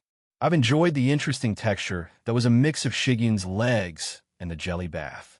Ayu Kuroka-san and Akino-san are corrupting your mind. You didn't have such strange hobbies like this before tea-leg massage, she said in confusion. I've already gotten a few of these from the other girls. But never in here before, I told her. I also don't think my fetishes are that weird. They're still relatively vanilla, but I'll admit that Kuroka and Akino were the ones that started it. By the way, Shigyun, you down there, Shigyun kissed me, stopping me from continuing my sentence. I guess she was too embarrassed about that, huh? As we held each other close, our kiss deepened. We locked our lips together and stayed wrapped in the moment. I pulled back from the kiss as Shigyun looked at me sadly. She stepped closer and we kissed again, the moment feeling tender and intimate. Shigyun reciprocated by pressing closer against me, her voice catching in her throat as we kissed. I held her close and squeezed her behind, and when I gave her a playful swat, she jolted and pulled away from the kiss. Inyo, don't swat me there, she said, slightly out of breath. Shigyun, can you hold me a little closer? I asked while pulling her toward me. She did as I requested and held on a bit tighter. I felt the warmth of her embrace surround me. Thank you, I told her and kissed her again as we continued holding each other close. Shigyun responded to me right away. Moving my right hand away from her, I placed it gently on her side, and she let out a soft sound. Her reaction encouraged me, and she responded in kind, moving closer to me. Closer, Shigyun murmured. She looked at me with weary eyes. Hold me closer, dear. We had been at this for 30 minutes, but we had been moving at a moderate pace. Most of it was Shigyun getting used to the new stance while also worrying about me. However, the sudden intensity and her looking like that strangely moved me. Shigyun, and she cut me off and kissed me again. She pressed her feelings into my mind without another word. I held her tighter and matched her energy, close and breathless. MH, no mwaha no. Shigyun's gentle kisses, combined with the overwhelming sensations, swept me away in a rush of contrast. I was quickly overcome by the intensity. The release splattered across her thighs, legs, back, and the surrounding area, mixing with the jelly bath. I kept on climaxing while also still moving, wanting to experience this sensation even more. It's hot, huh? It's on my back, she asked while looking towards where we were together. You really felt good from that? I feel a bit like a pervert. Shigyun, I'm not tired yet. Can we keep going? I asked. With a silent nod, she agreed, even as her face turned redder. We continued for another 4 rounds. I think I might get addicted to spending time with Shigyun, even if they weren't the thickest among the girls. Lime and our little private time came to an end. Shigyun and I left the bath together, and we came across Natsum and Kanami. Shigyun was quite obvious with what we did because as soon as they saw us, she hid behind me and placed her head against my back.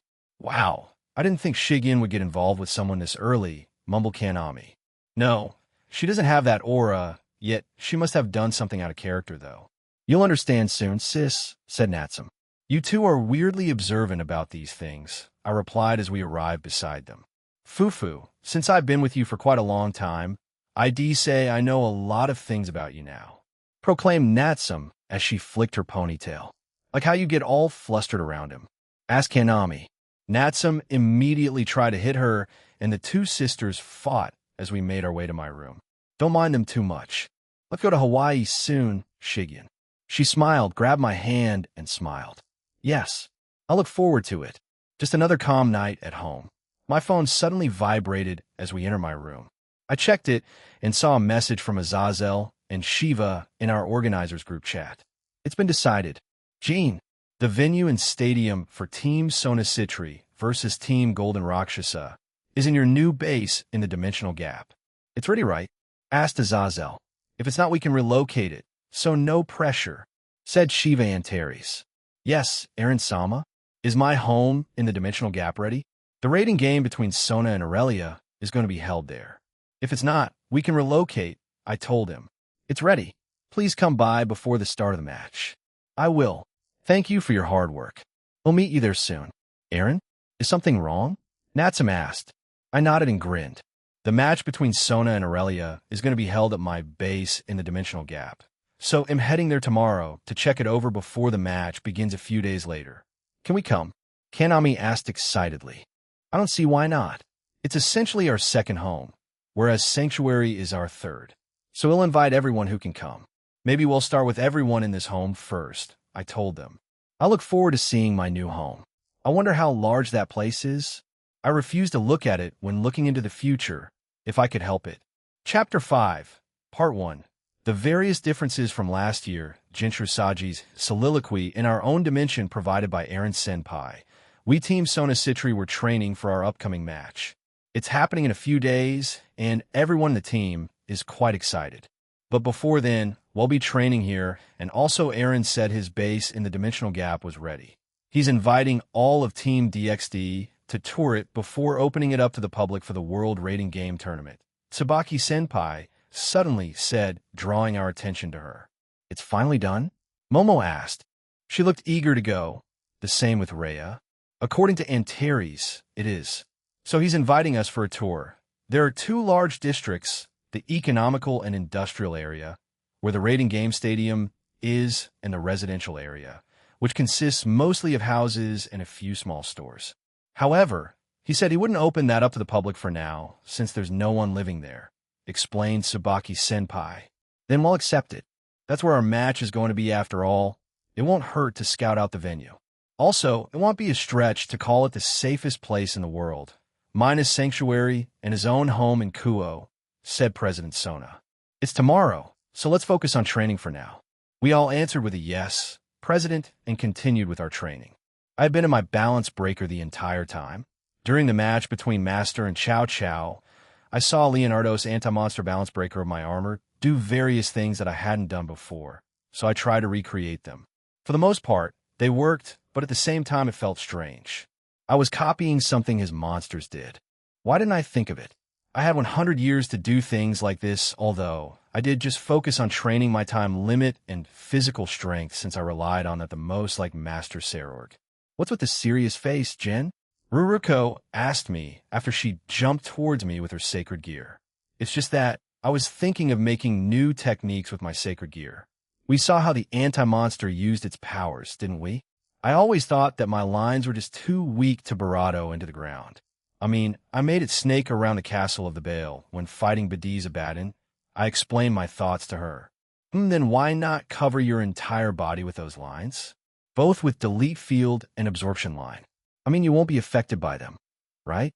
So if you use your fists and legs to fight, you can still weaken them using those, and if attacks hit you, they'll be much less effective because of them, she said. As expected of my girlfriend. She's a genius. I immediately tried that. I summoned some lines and started covering my legs, arms, and hands first.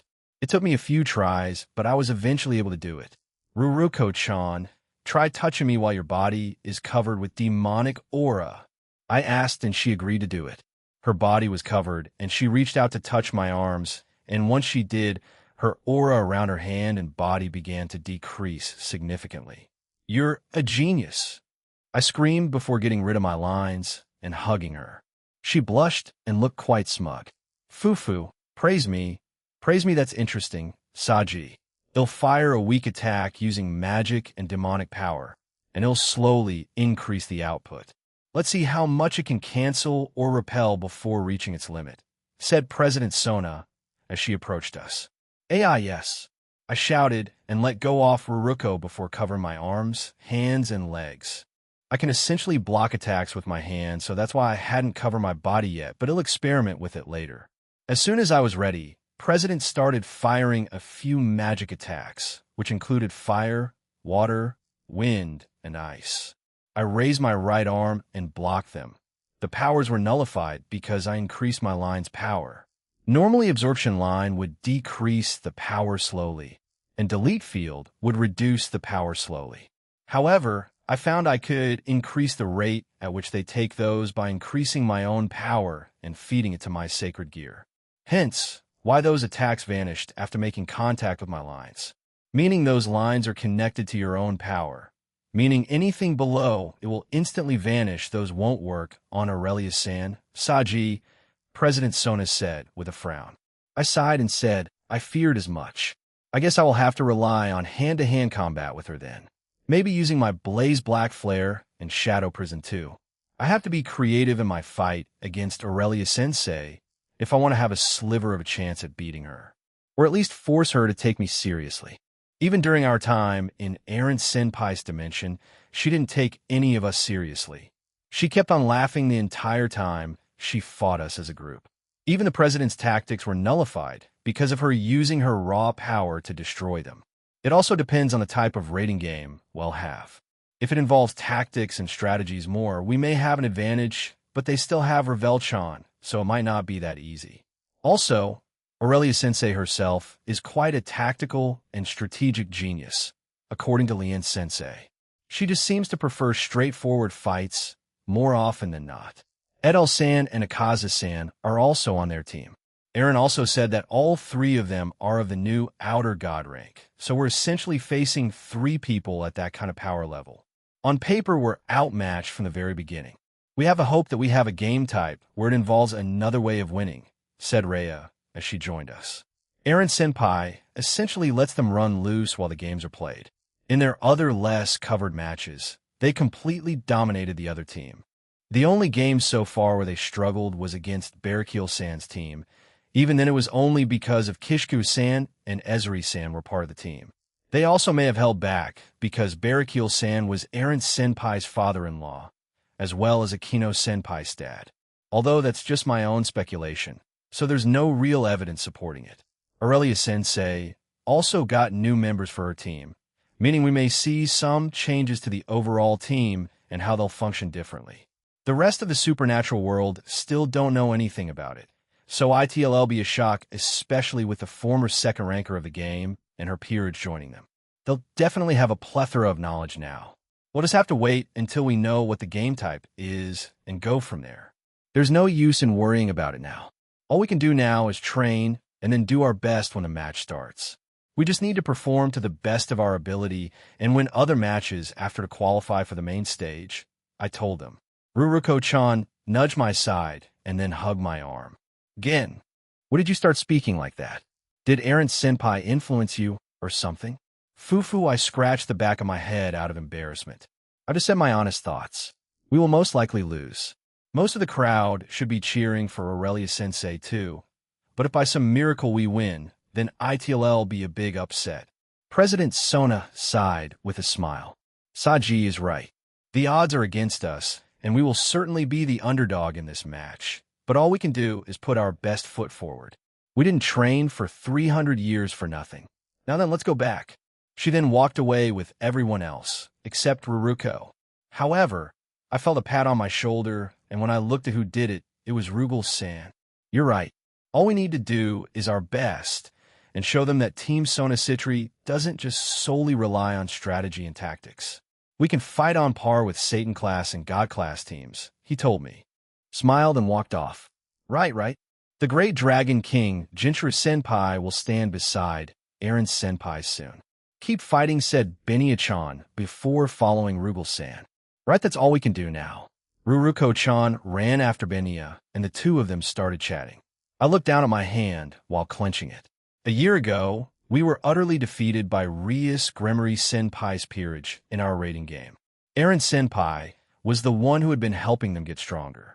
In a few days, we'll be facing Aurelia-sensei's team. We, along with everyone in it, are affiliated in one way or another to Eren Senpai. 3 of them are his subordinates in a way, You could see this as a sort of revenge match, because we're all connected to him somehow.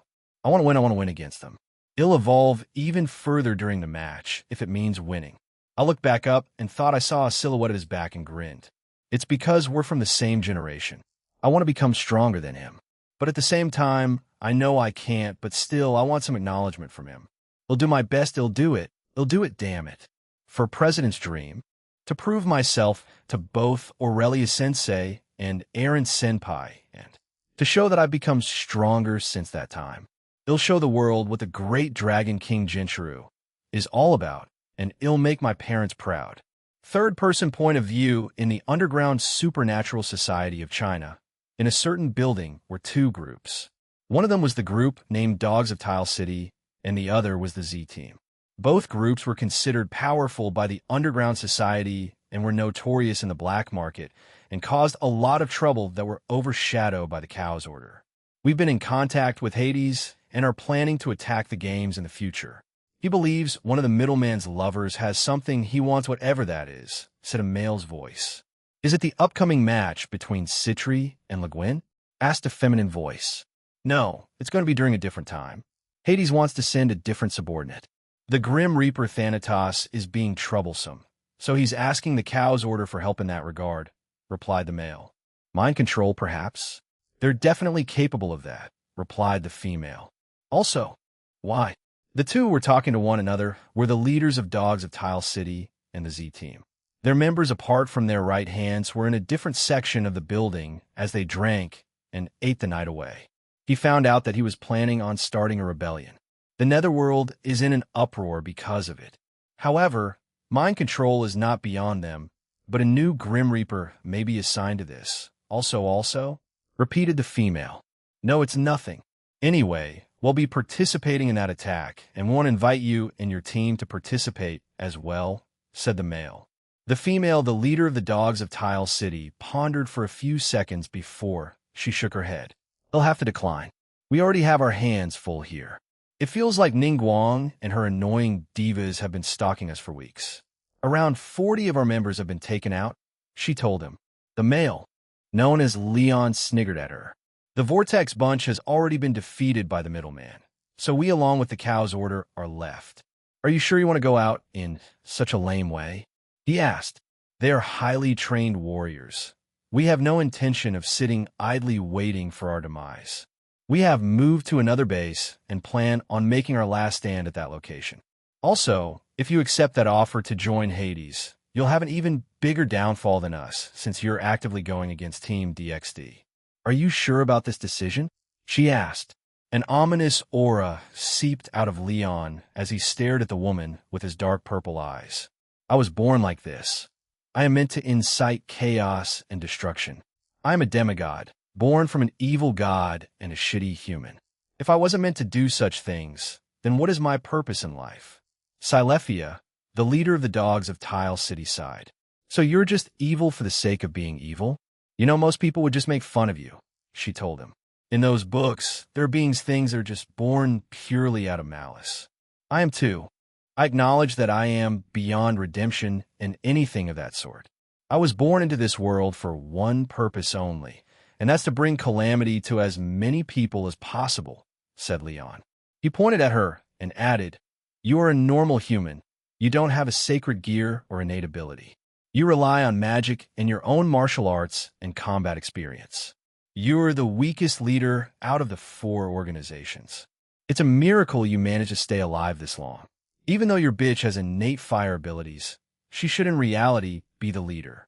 The woman beside Silefia glared at Leon as her orange eyes glowed. Silefia put her hand up to calm her friend down, and she looked away in annoyance. Beside Leon was his right-hand man, who also grabbed his sword as he was ready to engage in battle. It's true that I'm only human. However, I am doing all of this for more than to cause chaos or misfortune to others, she told him. He yawned and picked his ear with his pinky. Yeah, so boring. Poverty of the village. You had a strange name that's nowhere near being Chinese, blah, blah, blah. But during all of that, you were forced to live the life of a criminal. I've heard stories of that kind 1,000,000 times over, he said dismissively. Silefia closed her eyes. Even if you have, That is my truth and history. I cannot change it.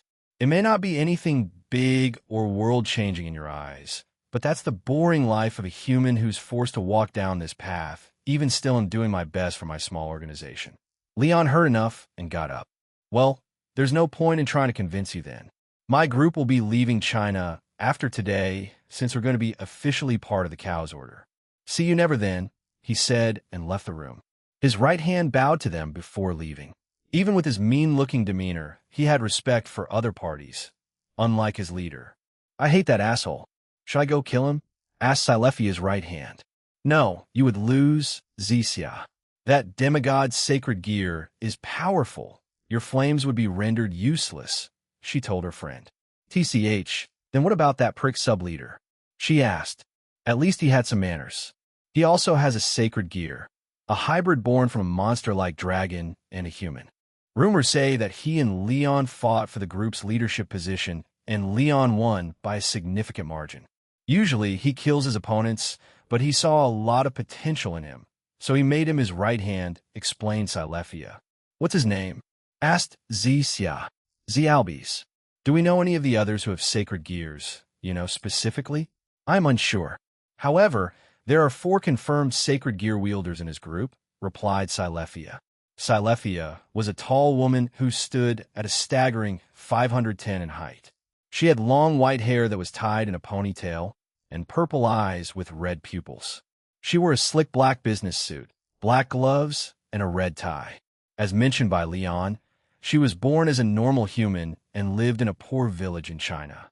Her parents were strange and named her Silefia, which did not sound Chinese at all. However, she stood out from the rest of her peer. One was her height. The other was her will to survive and keep moving forward. She wanted to pull her village out of poverty, as most of its inhabitants would not go far in life and would generally accept their fate there. It was a small farming village, where if given the chance, the youth would leave for a bigger town or the grand city and make a living over there, while also sometimes sending money back to their family in that small village. However, one day, a certain event happened that changed her life. A small group of criminals came into her village at night, ransacked the entire village, and took most of the ones that lived there as hostages. Silefia did not want to die, nor did she want to see her family and friends die. So she took a life that night, multiple lives. A young girl with a slender body with not much muscle on her massacred the criminals. But fate was not kind to her, as it made her friends and family fear her. It only became worse as not too long after she saved them, the police came and saw what had happened. She didn't want to be arrested, and so she chose to run. She knew from that day onward she wouldn't have a normal life. But her luck did not end, as she was taken in soon after by an unknown man. He was the original leader of the small organization called the Dogs of Tile City. That man who was around his 50s took her in, brought her up, trained her, and treated her like a daughter. It wasn't a normal life, nor was it always happy, but to Silefia it was enough. However, she never stopped thinking about her village, so one day she visited it and saw that it had become even worse. Most houses had been destroyed, the population was even worse, and when she toured the village and saw some of her friends, they were shocked and terrified of her. However, she still offered them kindness and gave them food. She quickly found out what had happened after she left, after her previous friends opened up to her. The police apparently didn't chase after her. Because of her age, they assumed that she would come back a day or two later. They didn't think a young child would wander off too far, but they guessed wrong, and after 2 weeks, they abandoned their post there and began the search for her. They stopped the search after around 3 weeks and assumed she had died of starvation or some other cause. No one believed a young child like herself would survive for that long. However, after the police left, a different group came into their village. They could use so-called magic, and a few of them looked like wolves walking on 2 legs. They stole everything they could and destroyed the village. The people there, her friends, were powerless. Of course, after they told the authorities about this occurrence, they were simply laughed at, and they weren't taken seriously. What happened to my parents? She asked. One of her friends pointed to an abandoned house full of holes and said they were killed there. The police assumed it was just a home invasion gone wrong and moved on. We live in a small village where nothing happens they want put much effort in for us. Silefia always wondered about her parents after she left. She always wanted the best for them, because even after she killed those criminals, her parents weren't too scared of her. But they didn't have time to talk about it since the police arrived and she had to flee. She never got to say her goodbyes to them. After speaking with them, she went to her former home, cleaned it up a bit, and saw the makeshift graves of her parents in their back garden. It had been overgrown and hadn't been maintained. Upon seeing that, and the rest of the state of this quaint village, she vowed she would hunt those supernatural beings down and also help them out of poverty. And she did just that. With her new father figure, she hunted them down and killed them. After that, she began helping her previous village and even set up a small base of operations there. Everything began to look up for them, but another tragedy struck Silefia. Her mentor and father figure was killed. She had no idea who did it because the rest of his team, the ones closest to him, were also slaughtered. The only culprits she could think of were either a different organization or the growing hidden terrorist organization, the Cows Brigade. This was one of the reasons that Silefia refused to cooperate with Leon and his group. Her hatred for that group hadn't waned at all, but she secretly supported the middleman and Team DXD's victories over the organization. However, during that time, her group also grew and became prominent enough that when they moved locations, they would be hunted down by the faction or pantheons in that country or area. Eventually, they settled back in her home country, China. This is where they had been staying for the last 8 months, while slowly growing their own organization. But at the same time, Silefia knew that their end was coming soon. The 8 Divas, the new alliance between the Shinto pantheon, Chinese pantheon, and 5 principal clans, sacred beasts, and the 2 Yukai factions of Kyoto, the Boundless Dragons United Front. They were closing in on various groups in their pantheons and countries. It didn't matter if they were small or big. They planned on taking them down slowly. Let's start our own preparations. The middleman and Team DXD should come for us sooner or later, she told her right-hand Zixia. Roger that.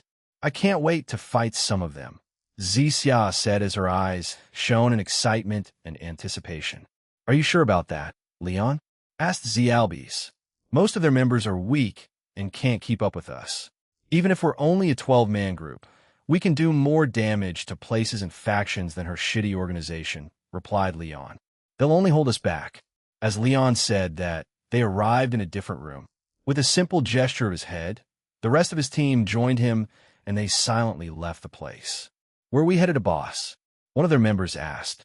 Hades told me to bring us to a specific place, so we'll be transported to their base. Once there, we'll be subjected to various experiments to increase our overall power, explained Leon. More power-ups, huh? Can't wait, replied the member. The Z team came into a small wooded forest and entered it. The further they moved, the eerier it became. After some time, they felt themselves pass through a barrier and entered a small clearing. In it, a grim reaper stood with his scythe by his side. Hades-sama is waiting. Come, it said, and they quickly joined the monster. Once Leon and his group arrived in the organization, they followed the unnamed Grim Reaper. The interior of the base of the Cow's Order was mostly black and dark red. It was reminiscent of the design back in the medieval era, as there were many pillars and chandeliers in the place. The carpet beneath them was wine red, and underneath that, the floor was made of stone. Where are we being taken to? Leon asked. You are being brought to Satinel and the Seekers of Truth. They are the leaders of research and engineering in the Cow's Order, replied the Grim Reaper. Leon had only heard about her in passing, as she had mainly remained in the shadows of the news in the supernatural world. But the group's name is widely known for being able to create the divine beasts, cryptids, and artificial sacred gears, as well as other various items for their organization. They eventually arrived in a room that was white. The floors, the ceiling, the walls, and even the equipment were white. In the middle of it was a woman with wine-red hair, and she wore a white lab coat. With a smile on her face, she welcomed them. Welcome, Z-Team. We recently heard from Hades about your collaboration. We hope to use some of our new experimentation tool and technique on you, she told them. I'm Promestine, by the way. Let's get started then, said Leon as he stood in front of Promestine and wanted to get experimented on. I'm glad you're on board on this. As the leader, you'll get the best treatment, she said, and gestured for him to enter a pod with several wires attached to it. But all wires were into a hole beyond the room. Leon nodded and stepped into it. He who was born from an evil goddess and a cruel and sadistic human. Leon's life has been tragic since the day he was conceived. He does not and will not accept any kindness. He will simply live and die in any way he wants. As the lid of the pod closed, his eyes also closed. Leon couldn't wait to cause as much destruction as he could. Aaron Toole's soliloquy the next day came, and everyone was preparing to go to our new home in the Dimensional Gap. I also had Kunter work on our new home sanctuary. I left it up to her since I knew she would make it as efficient as possible. We also spoke about the details concerning the Tower of Perseverance, and she would make it to my specifications and a bit of her own. I also spoke to her about Azathoth and why she hadn't spoken to her yet, but she just said she wasn't ready. Kuntar is essentially a small part of Azathoth, after all. However, she also gained her own personality and isn't anywhere near how Azathoth is in terms of personality and behavior. Since I came back, I wanted them to interact. I've also brought this up with her during the 10,000 years together, but she just avoids the topic. I wonder if she feels conflicted when it's something to do with Azathoth. Maybe seeing her creator and in the flesh, and seeing her just kind of robotic-like is jarring for her. In the time she spent with me and my friends, she definitely went through an entire lifetime's worth of experiences. As I sat in my office pondering these thoughts and sorting through documents, I received a text from my phone. It was on my desk, and I looked at it. It was from Elsha, and it told me to go to my restaurant since there were some guests there. I still had time before we left, so it should be fine. Are we going, Master Aaron? Cindy asked beside me. On duty today was Reiko. Since Cindy basically follows me everywhere, then my secretary of the day has to share that role with her. Graphia and her alternate between who comes with me. She approached the situation a little calmer and came to a compromise with Graphia, unlike Sharon, who teased her constantly. So Graphia likes Cindy a lot more. It's not to say that Graphia hates Sharon or anything like that. Yeah, let's go. I'm curious who's here, I replied. You didn't use your powers to see who it was? Asked Reiko as we left my desk. I shook my head. If it's anyone that's considered, I guess, evil, then I'll know. However, if it's any more else that's part of the Alliance, then I won't be alerted automatically. It's better to have some surprises every now and then. As we left my room, we came across several other people preparing. They know that they have their own room in the home, in the Dimensional Gap home, so they're bringing some of them over. After everyone graduates from college, they'll most likely move to either Sanctuary or my Dimensional Gap base. They'll still use my home in Kuo, but probably not too often. Maybe I will give it to my children down the line. Are you going somewhere, Aaron? Aoife asked. She was in front of me naked along with Kunu, in a towel, and Ophis, naked and in lowly form. Yasaka and Kunu came to visit for the day since we were going to the Dimensional Gap. Why did they just run out of the bath like this? I put my hand forward, dried them off, and put clothes on them. Yeah, even when I rested, can we come? It's all right? Asked Aoife. Kunu and Ophis looked expectantly at me. Yeah, come along, I replied. Once outside and near my restaurant, we attracted some attention. On our way out of my home, we came across Yasaka, Irene, and Graphia, so our group was even bigger now. Once we neared my restaurant, we saw a massive crowd outside, so we entered through the back instead. Inside, I quickly headed to my office while the rest, minus Irene and Ophis who came with me. When I got there, Elsha appeared stressed as she looked at documents on my desk. She looked up and leapt towards me. Help! I can't do paperwork. It's not my strong suit. She shouted and started shaking me. Didn't Belzer come with you today? He's pretty skilled at it. So where is he? I asked. He wasn't in the room. He's out there entertaining customers. Didn't you see the large crowd outside?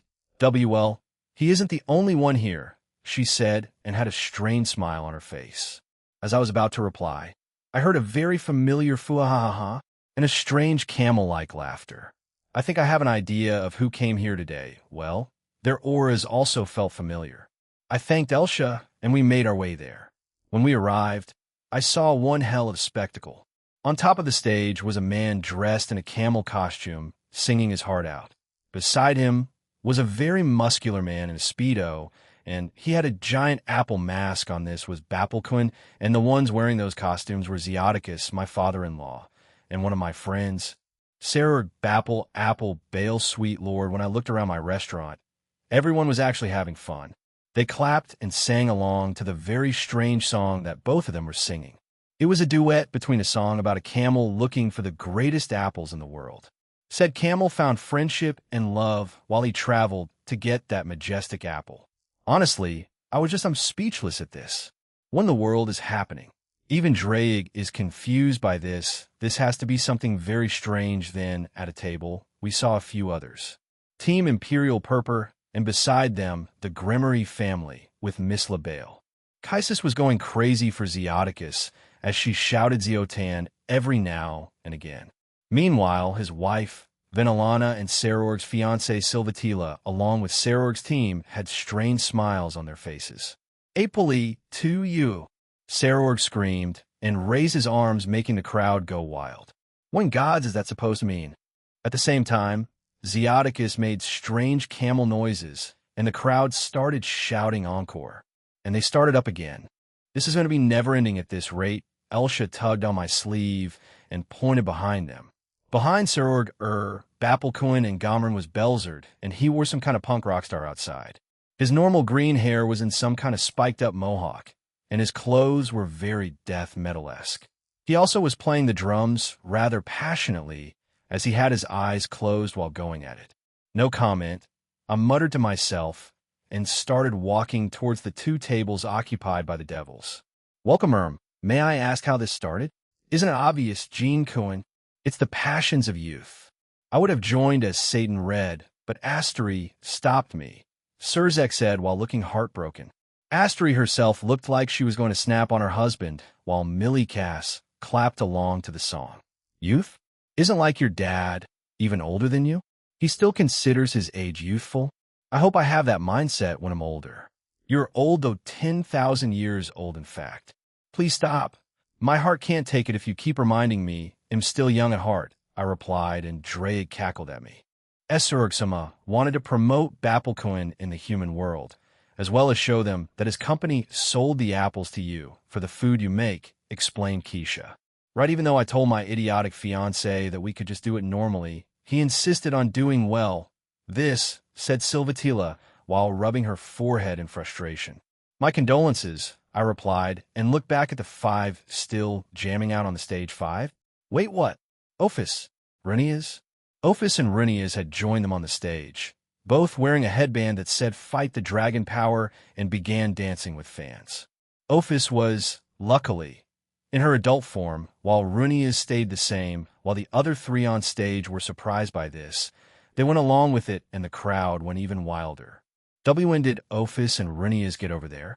Aoife asked. She was even more stunned by the situation than I was.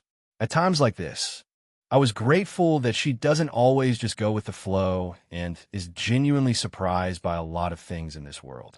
Dragon Godchan and first-generation Sama are enjoying themselves. Why don't we just let them be? Suggested Venelana, as she looked at me. She's giving you the fuck me eyes, partner. Or if she could just be looking at him normally. The two of them began arguing, and I decided to ignore it. Well, I usually let her do her own thing. Ophis is a free-spirited bird, dragon. And me?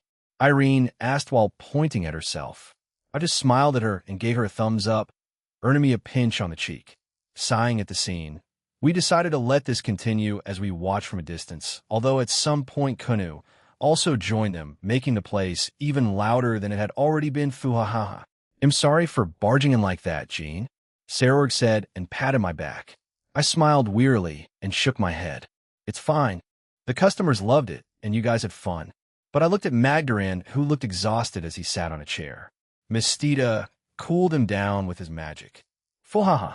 I asked my little brother if he wanted to join me. Unfortunately, he declined. He explained and patted his brother, who died, even further. I also took the opportunity to spread Gomrin to the human world. I think we should start broadcasting the show to at least Kuo. What do you think, Jean? I know our daughter would be against it, asked Zeoticus. He was being spoiled by Kaisis as she stood behind him. Fufu, I've wanted to dance on a stage in front of a crowd for quite some time now. But I didn't think it would be in front of humans. This generation is certainly interesting and fun, Renia said as she ate some ice cream. With that said, we were informed that your new home's construction has finally been complete. It's fine if we tag along, right? She asked. Oh yeah, sure. The more, the merrier, although we'll be covering a lot of ground in a short time, but after that you'll be free to explore, I told her, and she gave an enthusiastic nod.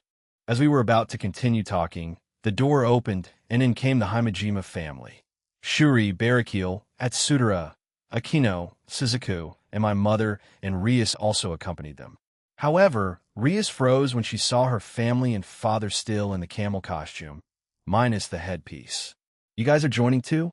I asked. I think I feel a bit sick. He'll go home, announced Rias as she quickly turned around. However, Astri stopped her and smiled at her. The heiress of the family accepted her fate and decided to come along. Shuri came up to me and squeezed my cheeks. You didn't inform us of this? I did. I sent a text to Akino and Dad, I replied. This time, Shuri shifted her attention to her daughter and husband. Akino started pointing at Barakil, which made Shuri march over to him. Akino let out a sigh of relief. She had just sacrificed her father for her own safety. She looked at me, smiled, and gave me a peace sign with her fingers. We spent the next hour in my restaurant as we waited for everyone else to be ready. Once they were, we finally traveled to my second home in the dimensional gap. Holy crap, Jinchura shouted. I believe everyone with us shared the same feeling.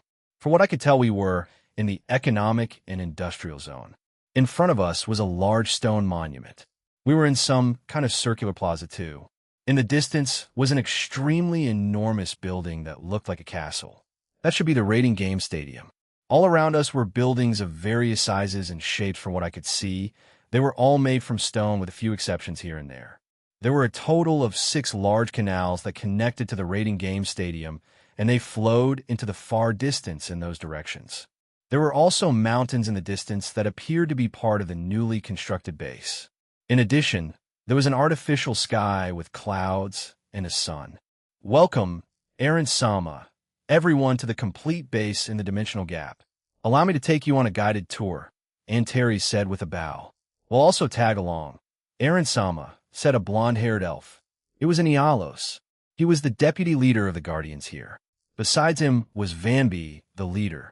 Even though no threat can come here, we'll be acting as guards for today, Vanby exclaimed happily while saluting us. I nodded. All right, thanks. Let's start with the Rating Game Stadium. Then, since Aurelia's and Sonus match will be held there in a few days, I said, and Antares agreed. We started walking towards a large building, and I walked beside him. We walked on a small path that was beside the large canals. Just beside them were large light poles that I would assume illuminates the streets of this place at night, which is most likely simulated to make it feel more real. The day and night cycles here are synced up to the human world, right? I asked. Yes, it is. We believe you'll open this place up to the public, correct? If so, then jobs, businesses, and the like will open up here, and the residential district will also be filled with new families that move into the built houses. Many may have lived in the human realm or other realms that sync their day-to-night cycles to the human realm, explained Antares. Yes, I will, I replied while looking around us. This place is stupidly big. I would have no use for it, so I might as well treat it like a new faction, right? I haven't named that either, but most of the supernatural acknowledge that me and my shadow soldiers and Electa are essentially a new faction. This will only grow bigger in the future. I also have my other subordinates like Hirokazu, Bova, Apophis, and Vasco Strata. Having a place like this would be great since they can live here. I need to set up teleportation points to go to different places in the human world and the supernatural world to make it easier for them, as well as more security. Speaking of security, what about the security of this place? The barriers, shadow soldiers, nocturnes, and guardians are one thing. How about the rest? I asked again, and Terry smiled and said, with the help of Inialos and Claudira, we were able to create a system of identification. The second you try to teleport into this place, it will activate. With the help of Kuntuar Sama, it was possible to extract that information from this entire universe and beyond. Antares points to our right. That building that resembles a church is where they will be teleported to, well, below it. There are 3 rooms. The first one is for individuals who have not committed any kind of crime. The next one over is for the ones who have committed petty or small crimes. And the last one is for those who have committed large offenses. Take Diehauser Belial. He would be put there, but would be released shortly after if he does come here. The next step is the next stage, analyzing your personality and history. This will take into consideration your past and current personality and history. If it deems you a danger to this place, you will be rejected and teleported back to where or to one of the Alliance's prisons, he explained. It will also seal your powers for the time being while going through those rooms. Of course, they're also quite strong, so unless you're an Electa or an equivalent, then you won't be able to break out of it.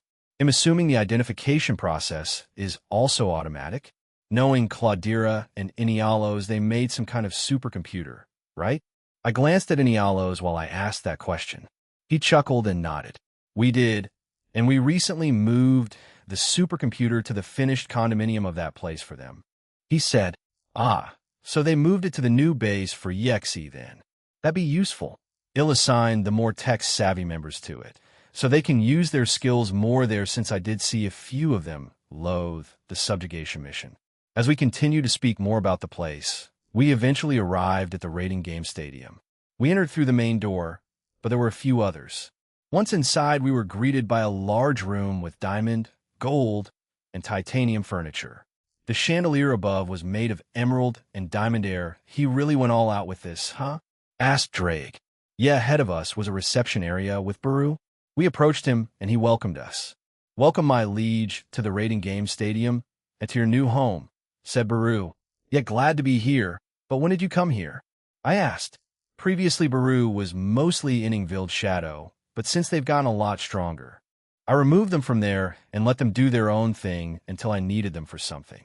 Baru himself liked watching me cook, as well as cooking shows, so I was surprised he was being the receptionist right now. Baru, are you doing well? Ingvild asked as both of them high-fived with both hands. I heard that they got along, but I didn't think it was by this much. When I glanced back, everyone else was looking around the place in shock or amazement. But the devils weren't as shocked. Should we create this kind of room in our home? Zeoticus asked Venelana. That would be a waste of funds, dear, replied Venelana, looking a bit tired. I like it, it's very shiny, said Runias, with Kaisis agreeing with her. Rias was also playing with Millikas, although she looked taken aback by everything. I thought the Grimmery heirs would be used to this kind of luxury, but it looks like I was wrong. She saw me looking and smiled back at me while Millikas waved and came over to me. This place is incredible, Aaron and I Sama. Will Riasne Sama move here when she marries you? He asked innocently. Rias' face turned red upon hearing that.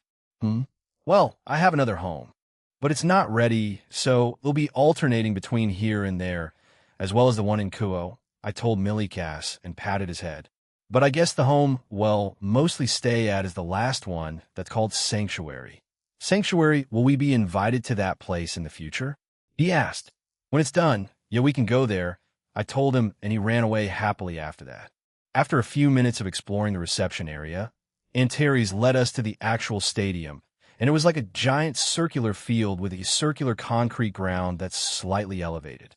There were also multiple seats on various levels around the circular arena. Another dimension is connected to the stadium. Depending on what the game type is, the two teams facing off against each other will be transported there. Unlike the other stadiums, there is an option for the audience to choose what type of field the two teams will face off in. For example, if they play Scramble Flag, then they can play it on an appropriate field for it, or if the audience chooses something else like an underwater setting, it would make it harder for both teams, and maybe more entertaining for them, explained Antares. That sounds like hell, said Jinchuru.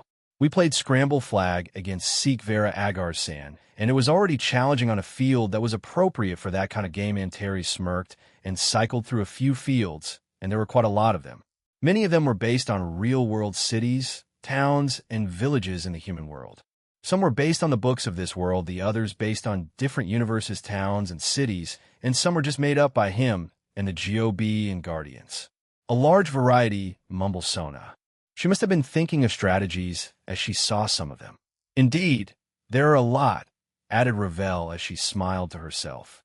Whatever strategy or tactics Sona has for those fields, in game, they're going to be rendered useless by what this little devil has planned for them.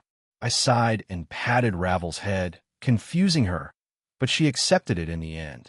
Eren Senpai, Jinchuru suddenly shouted, "Please fight me." Gin, Ruruko screamed before she grabbed him from behind and doing a suplex with him.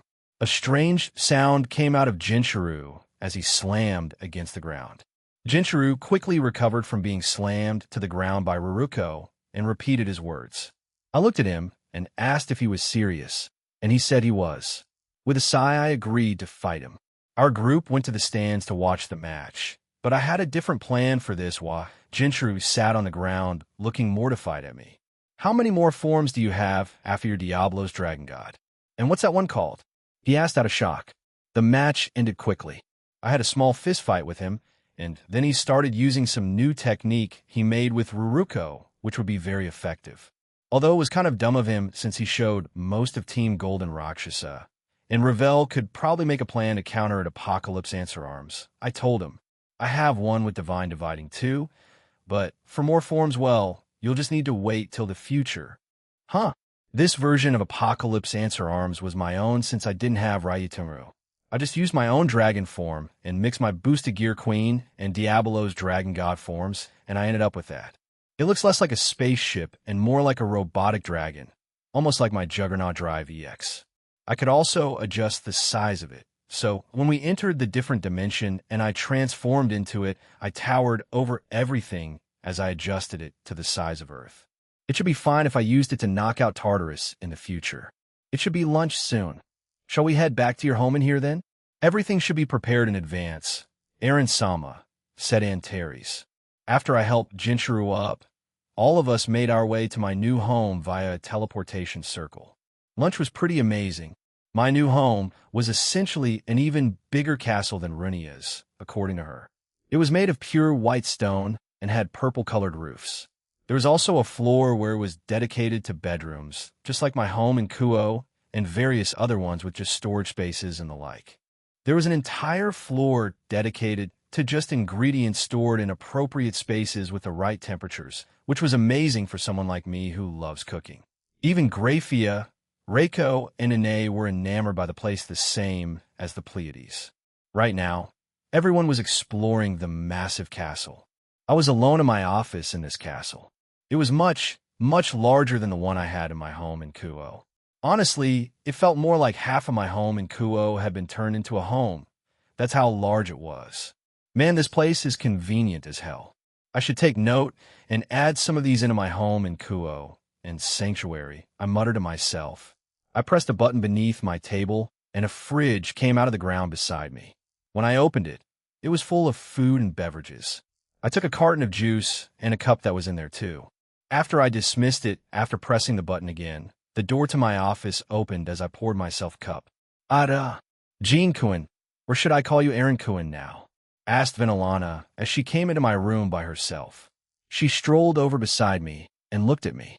Jean or Eren is fine. I don't really mind. I told her and offered the cup of juice to her.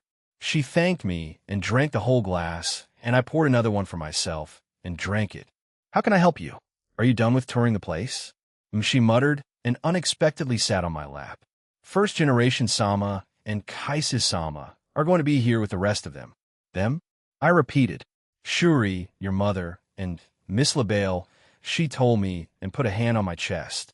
Partner, I told you, didn't I? The fuck me eyes. So they're done exploring for the time. Huh?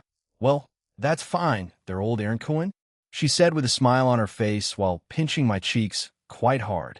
As she was about to do something else, the door opened again, and in came an army of moms. My own biological mother, Royce Tool, looked panicked for some reason and ran towards Vinalana and I, and separated us rather quickly.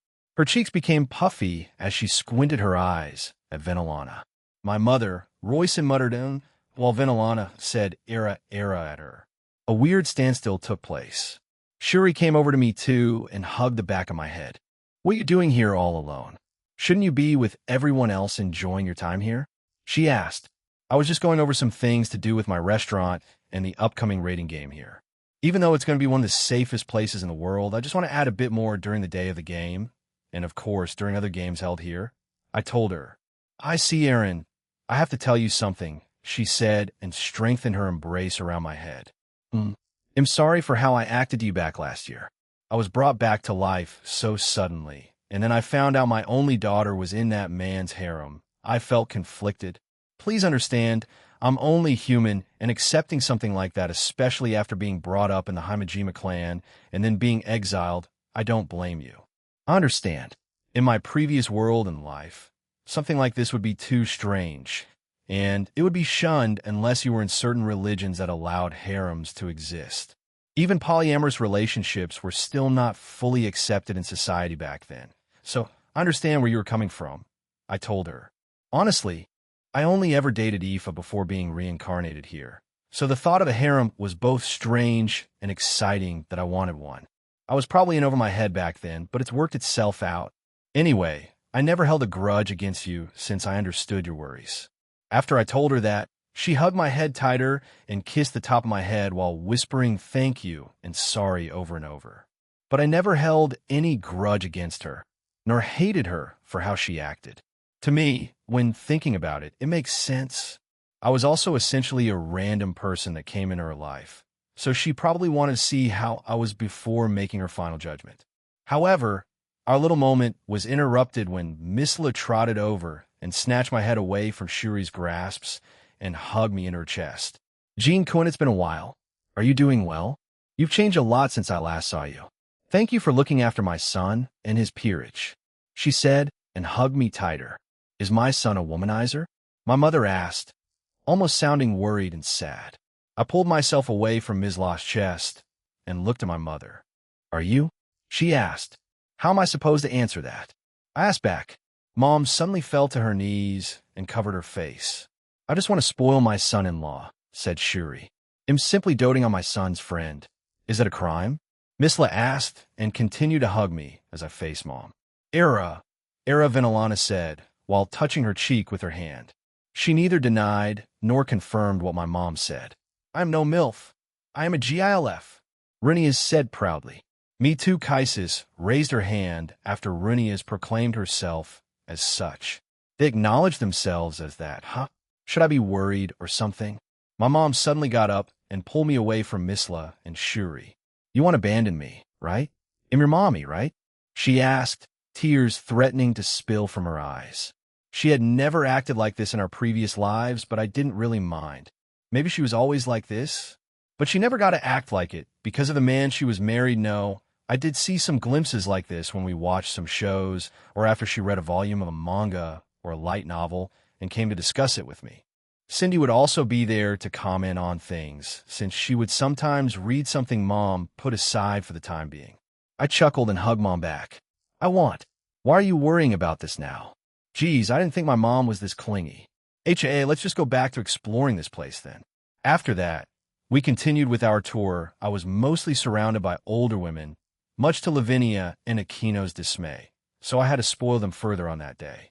A day later, I was attending college by myself since I rarely go there. I was treated the same as in the high school division, with some liking me and others loathing me because of my harem status, as they call it. Along with me were Higuro and Kikiho. We, the three idiots, ate at one of the cafes on campus. Man, that fight between Serorg and Chow Chow was intense. I felt my blood pump during it. Kikiho suddenly said, right? Even Sakura and Yuo were interested in by the way, Jean. What are your plans for the future? Being an immortal and all, asked Higuro.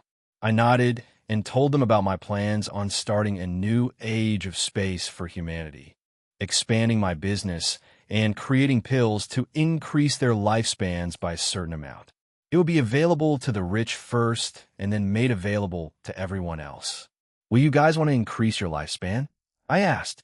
Or live and die like normal humans? They stopped to stare at me for a bit, thinking about it. However, they didn't have much time to think since someone approached us. Oh, it's the new president, Zenobia-chan, said Kikiho. She's here for you, isn't she? Probably. I might be leaving too, so see you guys. You can send me your answers via text or something. I told them and they agreed. Nova, what's up? It's rare for you to come here, I said while arriving in front of her. She grabbed my hand and held it before she started pulling me out and away from campus, so I made an avatar and had him attend the rest of my lectures for me. So much for staying for attending lectures myself. As she dragged me away, she explained why she needed my help. Jinchuru forgot something, and she wanted to personally deliver it to him. She's such a weird and straightforward president. It makes me wonder how the day-to-day life in the high school division is with her leading them. I knew where Jinchuru lived, although I hadn't been there before. However, he did tell me where when I went to help the Citri peerage cook for Serafal a few days before my first trip to the Shinto Pantheon. After teleporting near the home, we made our way there. He said he had something to do, so he left earlier along with some of the Citri team earlier, but it's unlike him to forget to bring documents home, said Zenobia as we held hands. It's strange, we don't hold hands that often. Mine aren't too rough, right? She asked. They're soft, mine are rough. Even as a warrior of the church, you still manage to keep yours soft, you know? Most hands become rough after doing repetitive things that use a lot of, I guess, force in the use of your hands like lumberjacks and farmers, I told her. She brought our hands up together and, while looking at it, asked, "Do you still take care of yourself when you're alone?" Taken aback by her question, I just stared at her in response. I mean, you have a lot of women around you, so I doubt you would need it, right? There's a lot of variety, too. I recently heard of you and Shigeon doing something very inappropriate in the bath. She asked. As she did, we walked past a group of high school girls whose faces turned red when they heard her. Nova, this conversation isn't really appropriate for where we are. Zenobia blinked a few times before looking around us. Oh, right, my bad, she said and also blushed. That's what gets her embarrassed? I still don't understand her at times. We continued our journey and eventually arrived at a home. We went up to the door and rang the doorbell, but after waiting for a few minutes, no one opened the door. He still might be out, Zenobia said and frowned a little. Someone's home. Give it a little more time, I replied. She looked at me and nodded, and a few seconds later, it opened. A small girl with the same hair color as Jinchuru came out. She also had the same gray eyes as Saji. Jean, Skyward San, and President Zenobia. Right? She asked. Beside her was a small boy who looked to be still in kindergarten. His face and knees had several band-aids on them. It seems like he fell or was in a fight. We both nodded at her question. She bowed and said, Mkeho Saji, and this is Django Saji. We're his little sister and brother. Django, greet them. Hello, said the younger one. Zenobia was surprised by the identities of these two, but I already knew. Keho was in middle school, so she should be going to high school soon. But it was clear that Zenobia had no idea as she failed to greet Keho and Django back. I shook her shoulder, and she finally came back to reality. She handed a document envelope to Keho's hands and said, This is for Saji, for Jinchuru. Your brother forgot to bring it back with him. Could you please pass it on to him? Also, I brought out a bag from behind me and presented it to her. Here, a Castella cake for you guys, I said and handed it to them. Keho accepted it gracefully and bowed her head again. Ah, I'm sorry, he does forget things at times. Thank you for the Castella cake. Zenobia turned around and said, Well, we should get going now. That's all we were here for. Ah, please wait. W, why don't you two come in for a cup of tea so I can thank you properly? She asked. Ah, well, as Zenobia began to decline, I accepted. She looked at me questioningly, and I just smiled back at her. So we joined them in their home. After getting settled inside of their living room with Django playing with a small boosted gear scale male plushie I gave him as a gift, Keho came back out with some tea and the Castella cake cut for all of us to tea. Once she sat down, she asked, You are the dual dragon emperor and the wielder of Durandal, right? They'll be cheering for Team Golden Rakshasa since their king is your subordinate. Zenobia was surprised by this, but quickly accepted the fact that Keho knew more about Jinchuru's situation than she originally thought. Looking around the room, the home as clean and tidy. There was a portrait of the three siblings hung up on the wall, and it looked like it was painted by Django, who was still in kindergarten. It seemed like all three of them got along well. You know of our true identities? So in other words, Jinchuru-kun's true identity too, right? Zenobia asked. Keiho nodded. Yes, I know. But Jingo still doesn't know. We're not sure if we should tell him in the future or not. It was only natural that a kindergarten-age child wouldn't understand, even if they sat him down and told him. Worst-case scenario, he would babble about it to his friends who wouldn't believe him. But telling him down the line, I don't think either me or Zenobia has say in that. It's entirely up to Jinchuru and Keiho. I've also been watching the tournament matches. They have all been very fun to watch and very exciting. Although I was shocked when you summoned a meteor on those two gods, Jin-san, Keiho said with a strained smile. Haha, well, I already intended to do it from the start, I replied. After that, Keiho revealed to us more and more about what she knew and what Jinchuru had told her. She also told us her plans for the future concerning the supernatural. Keiho told us about Jinchuru's dreams and aspirations too. As she told us this, I looked over to one of the shelves that had another framed photo. That's a photo of our parents. Grandpa and Grandma are also beside that one, she informed us. Are your parents still at work then? Even at this time of day, some parents tend to start coming home, don't they? Zenobia asked. With a completely normal expression on her face, she said, they've all passed away already. Our parents passed away shortly after Jingo was born, so it's been around 5 years. Grandpa died last year and Grandma a long time ago. Zenobia looked mortified as she started to bow her head over and over while apologizing. Ni didn't mention it. I'm sorry.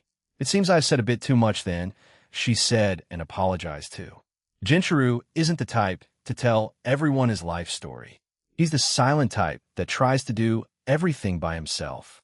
I guess the typical manly man who doesn't share his personal life that much. I again apologize. Ruruko and the others from the Citri peerage didn't mention it before. Perhaps the former president and vice president knew and didn't mention it due to Jinchuru-kun wanting to keep it a private matter, mumbles Zenobia. No, everyone in the Citri peerage knew of his circumstances, but chose not to tell the Gremory peerage. Momo told me in confidence, so I never once mentioned it to anyone else. It was during the 100 years we spent together. Sona also informed me after we started dating. However, I already knew before they told me. The person who probably knew outside of it was Rias, and maybe Akino to a degree, but everyone else didn't. Suddenly a loud bang happened and the door opened. Django, who was previously playing with the plushie, had entered the room again. I guess he left while we spoke, and he had gotten change into new clothes. Wani-chan, I'm done changing. He yelled and jumped on the same sofa as her. Keiho smiled and patted Jingo on the head. Okay, good. Now come here and have some cake with us. They'll go get the handmade pudding that the grandma next door taught me how to make, she said and left the living room. Yay, 2 snacks, Jingo said, audibly excited. Keiho quickly came back to the living room and softly karate chopped his head. Wait, have you said thank you to these 2 yet? Prompted by his older sister, the little brother immediately bowed towards us and shouted, Thank you very much. Seeing the little guy this happy made smiles appear on our faces as he happily munched down the food. Keiho nodded. Good, you can watch some TV now, she said, and turned on the television and put on some kids' shows. A popular children's show started playing and Jingo started chanting its name. I'm sorry. He has way too much energy at times. Keiho apologized and looked a bit troubled while watching Jingo eating the food and watching a show. It looked like he was crying earlier. Is everything okay? I asked. Earlier, when Keiho opened the door, Jingo seemed like he had been crying since his eyes looked red. With a troubled look on her face, she said, well, actually, he seems to have been fighting with an older boy pretty often recently. And that boy seems to have his own complicated home life since he's being raised by a single mother. Children of that age feel sad or depressed, but don't know how to express it in a more healthy way, so they resort to violence to vent out their feelings, I told them, and Keiho agreed. Our family doesn't have a father or a mother, and both Grandpa and Grandma have passed away too. However, the time Jin and I spend together with Jingo is actually quite fulfilling.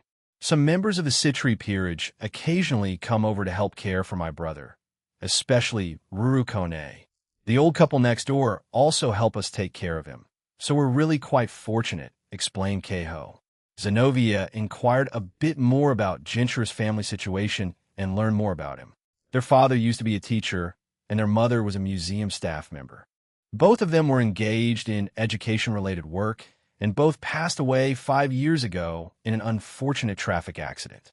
Following that incident, their grandfather took care of them, and they stayed together until last year. However, the grandfather who was taking care of them also passed away due to an illness. After that incident, and having no guardians left, Gentry incidentally encountered Sona. From there, she learned about the sacred gear in him. This led to him becoming her servant and providing him with the means of support, and then they were eventually moved to this home. Even when all of this was happening, Gentry didn't tell me about his circumstances or ask for help. He knew I would, but he still didn't.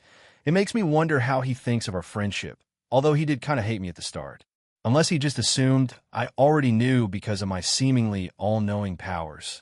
Or he just didn't want me to worry or cause me trouble, although trouble tends to find me more times than not.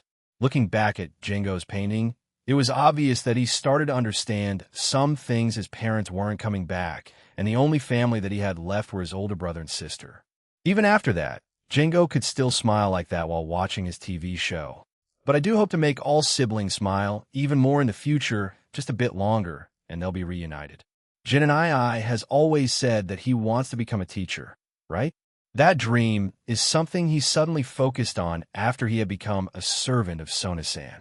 Before he became a devil, I clearly remember him saying that he wanted to get a stable job as a municipal office worker, said Keiho with a pained expression. However, she continued, I think Jin wants Django to see the path that Mom and Dad used to walk in life. Mom and Dad weren't able to show Django how they worked, and that's why Jin is engaged in education-related work, so that he could show it to Django. Keiho smiled wearily and sighed. I think Jin is trying to act cool to make up for the roles of both Mom and Dad. Zenobia and I couldn't utter a single word. Zenobia did look quite sad while looking at the two siblings. Afterward, we talked about school and the tournament for about 10 or so minutes before bidding farewell to the Saji family.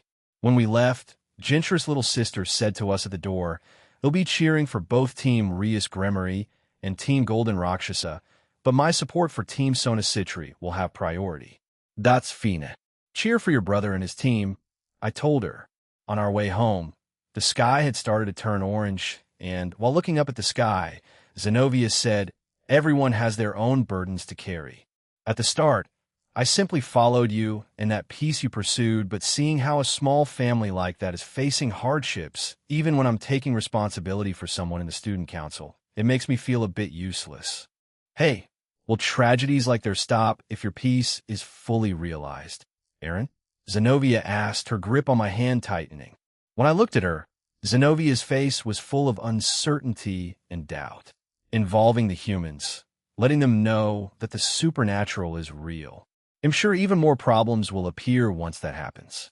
Humans, while flexible and adaptable to change, many in this day and age have issues with it. Those are just related to their own problems. If we add the supernatural, there will definitely be protests about us. I doubt tragedies like that will ever be completely stopped, but the things I have planned will certainly make them less likely to happen. Hopefully, after the supernatural involves the humans, we can make it happen. It'll take time, though, I replied. Zenobia looked at me, then back up at the sky. I wonder what her life was like before she became involved in the church. Was she dropped off like Asia as a child, and then she became a warrior? This is why I treasure and cherish the day-to-day happiness we have. Who knows when a war like the one with the cows order might happen again, right? We still have the rest of the cows order to deal with. The same with the Phantasma and Evie, she suddenly said after a bit of silence. She suddenly let go of my hand and jumped forward. She stared at me and smiled. I don't remember much about my past since all I've known is the church. However, I don't want our children to live like that without parents. So let's make this world a better place for everyone through our own actions. A year ago, I wouldn't have imagined words like that to come out of Zenovia's mouth. She would usually add for the church or for our Lord or something like that. The fact that she wants to do it herself without wanting to do it for some kind of deity it makes me happy. Yeah, that's why we DXD exist. For now, let's go home. She agreed, and we went home a little less depressed about the situation in Jinchuru's household. Later on that night, as everyone was unwinding due to our hectic day, I was approached by Griselda in my office. Before I could ask why she was here, she suddenly hugged me. Confused, I hugged her back. Griselda? Is something wrong? I asked, although I had a feeling it had something to do with Zenobia. Maybe she went to her and told her about our conversation after we left Jinchuru's house. I don't know what happened between you and that silly girl, but what she told me just a few minutes ago had me in tears. Aaron, tell me what happened at Saji-kun's home, she asked. I stared at her for a few seconds and recounted what happened, and she kept on shaking her head and sighing. Never in my life, first her speech, and now this, she looked up at me and asked, "What else do you have planned?" "What?" I asked back. "I know that look, Tulkoin. What do you have planned?" She asked again, slowly getting closer to my face. I laughed and put my hands up. All right, listen up. After Griselda left, and after I finished my own work, I went up to the top of my home and called a certain someone with my phone. "Hello, Jean-san," a male voice asked. "Hey, it's me. It's happening in a few days. Do you want to see him and the rest of your kids?" I asked. "Yes, of course. We've been counting the days for this to happen. Thank you. We've also watched some of his matches. He's grown a lot," said the male's voice. I could hear a female's voice in the background, sounding excited too. "Great. When it's time, he'll bring you guys with me. I'm sure he'll need a bit of encouragement during the game. Hopefully with your help he'll get it," I replied. "Yes, thank you." We spoke for a little longer before our call ended. Putting my phone away, I turned around and saw that Lavinia was there. "Are you doing your usual magic?" she asked and hugged me. "If I say yes, what will happen?" I asked. She didn't say anything else and simply hugged me tighter. In a few days, during Jinchuru's match, something close to a miracle will happen. I wonder how he'll react to it. Third-person point of view, having finished his work at Oro's Academy, as well as having attended the strategy meeting for the upcoming match, Jinchuru Saji returned to his house at dinner time. In home, he called out at the doorway as he took his shoes off, and his little brother Jingo quickly dashed out to greet him. "Welcome home, Oni-chan." Jinchuru ruffled Jingo's hair as he walked into the living room. "Hey, were you waiting for me to have dinner, Jingo?" he asked his little brother. "Dinner?" The aroma of curry wafted out from the kitchen and into his nostrils. Since he had just finished work and a meeting on top of that, he was actually starving. "Jin and I, welcome home." His little sister Keiho seemed to be relaxing in the living room. As soon as she learned that her brother had returned, she immediately began to prepare the table for dinner. Noticing that Keiho was acting mildly shy, Jinchuru inquired, "Is something wrong?" Realizing that he had seen through her pretense, Keiho heaved a sigh and then began to explain. "To tell you the truth, Jean Skyward-san and President Zenobia came over just earlier, because you forgot some documents," and when she said that, her eyes drifted toward the photo frame on the shelf, which contained a photo of their parents. That was enough for Jinchuru to deduce what had happened. "I see, so they know now." Jinchuru scratched the back of his head. He hadn't intended to conceal it from them, but he felt that such a topic wasn't something he had to bring up of his own accord, and so he never spoke about his family situation with Aaron Toole or Zenobia, whom he worked with on the student council. "I'm sorry, I didn't know that you didn't tell them," Keiho said in worry. Jinchuru shook his head. "No, it's fine." Even though President Zenobia is a musclehead at times, she was known for keeping secrets, as was the case with Jean Senpai. Although it would be better if I spoke to him about it. "Ah, by the way, Jin and I am?" He had that look in his eyes, the one you told me to watch out for. "So, I think he has plans for you," said Keiho. Jinchuru Saji stared at his little sister before sighing again. "Geez, now I'm in his sights, huh? I just hope it doesn't affect our upcoming match." That was the kind of person Aaron was, but Jinchuru already accepted that fact a long time ago. He won't tell them, right? Even if he did, Aurelia Sensei and everyone else on that team wouldn't hesitate to fight us at their full strength. If they do, they'll just take advantage of it and beat them up, he thought. "Come on, let's eat." Jinchuru gestured for his siblings to join them, and they started to eat. As the three siblings began eating the curry that was prepared by Keiho and the kind grandmother next door to them, Jinchuru Saji began to reminisce about the past. 5 years ago, his parents died in a car accident. It had happened around half a year after Django was born. His father, a teacher, left the school where he had worked at. He drove back home after picking up Jinchuru's mother along the way. After they had joined up with each other, they began driving home together. That was when tragedy struck as they got involved in a head-on collision with a truck where the driver had dozed off, and their parents never returned to them. Jinchuru Saji was just 13 years old and had just started middle school when this happened, while his sister Keiho was just 10 years old and a fourth-grade student. As a result of the sudden loss of both their parents, the three siblings were thrust into an unimaginable situation. However, the one who stepped up and took responsibility of all three were their grandfather on their father's side. Their grandmother had already passed away, but their grandfather still took them in so they could live together, and he cared for them in the place of their parents. However, even the grandfather who had been taking care of them also passed away at the beginning of last year due to an illness. When he lay on his deathbed in a hospital room, his grandfather called for him and gave him his last words. "Grandpa wanted to see you all grow up into fine adults. I'm sorry I couldn't." Jinchuru, when he watched his grandfather continuously apologize, Jinchuru could not say anything except silently let tears roll down his cheeks. For nearly 4 years, their grandfather took care of them instead of their parents. He had taken up that heavy burden and granted all of them their unreasonable demands as children, even with his weak body. It was thanks to his grandfather that Jinchuru had made it into high school with not much trouble and his little sister into middle school. His grandfather even participated in school activities in the place of their parents. Whenever they had excursions or sports festivals, their grandfather prepared lunchboxes for them. Their grandfather also cared for Django. With a faint, raspy voice, his grandfather murmured, "Jinchuru Django will grow up without knowing his parents' grandpa wanted to take good care of you siblings in place of your parents. So, Jinchuru, as Django's older brother, you must take the place of your father." That was his grandfather's request, a plea to the young man in front of him. "I never imagined that I would have to entrust this kind of thing to you when you're still a child yourself.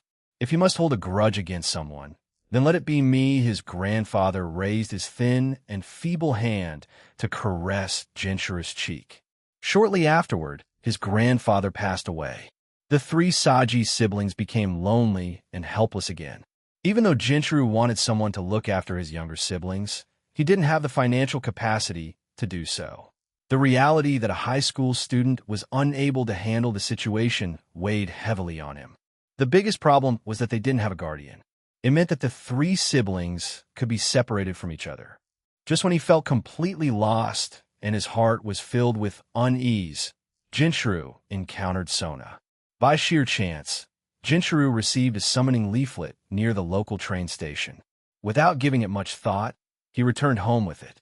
When he voiced his uneasiness about the future whilst at home, the leaflet suddenly glowed, and the student council president of Kuo Academy that he attended emerged from it. After learning of Sona's true identity, Jinchuru explained his situation to her. Sona then performed a search within his body and discovered a certain item, the sacred gear absorption line. After learning that such a sacred gear existed within his body, Jinchuru successfully called forth its power and formed a master-servant contract with Sona to reincarnate as one of her servants. At the same time, he also joined the student council and gained the determination to work as her arms and legs.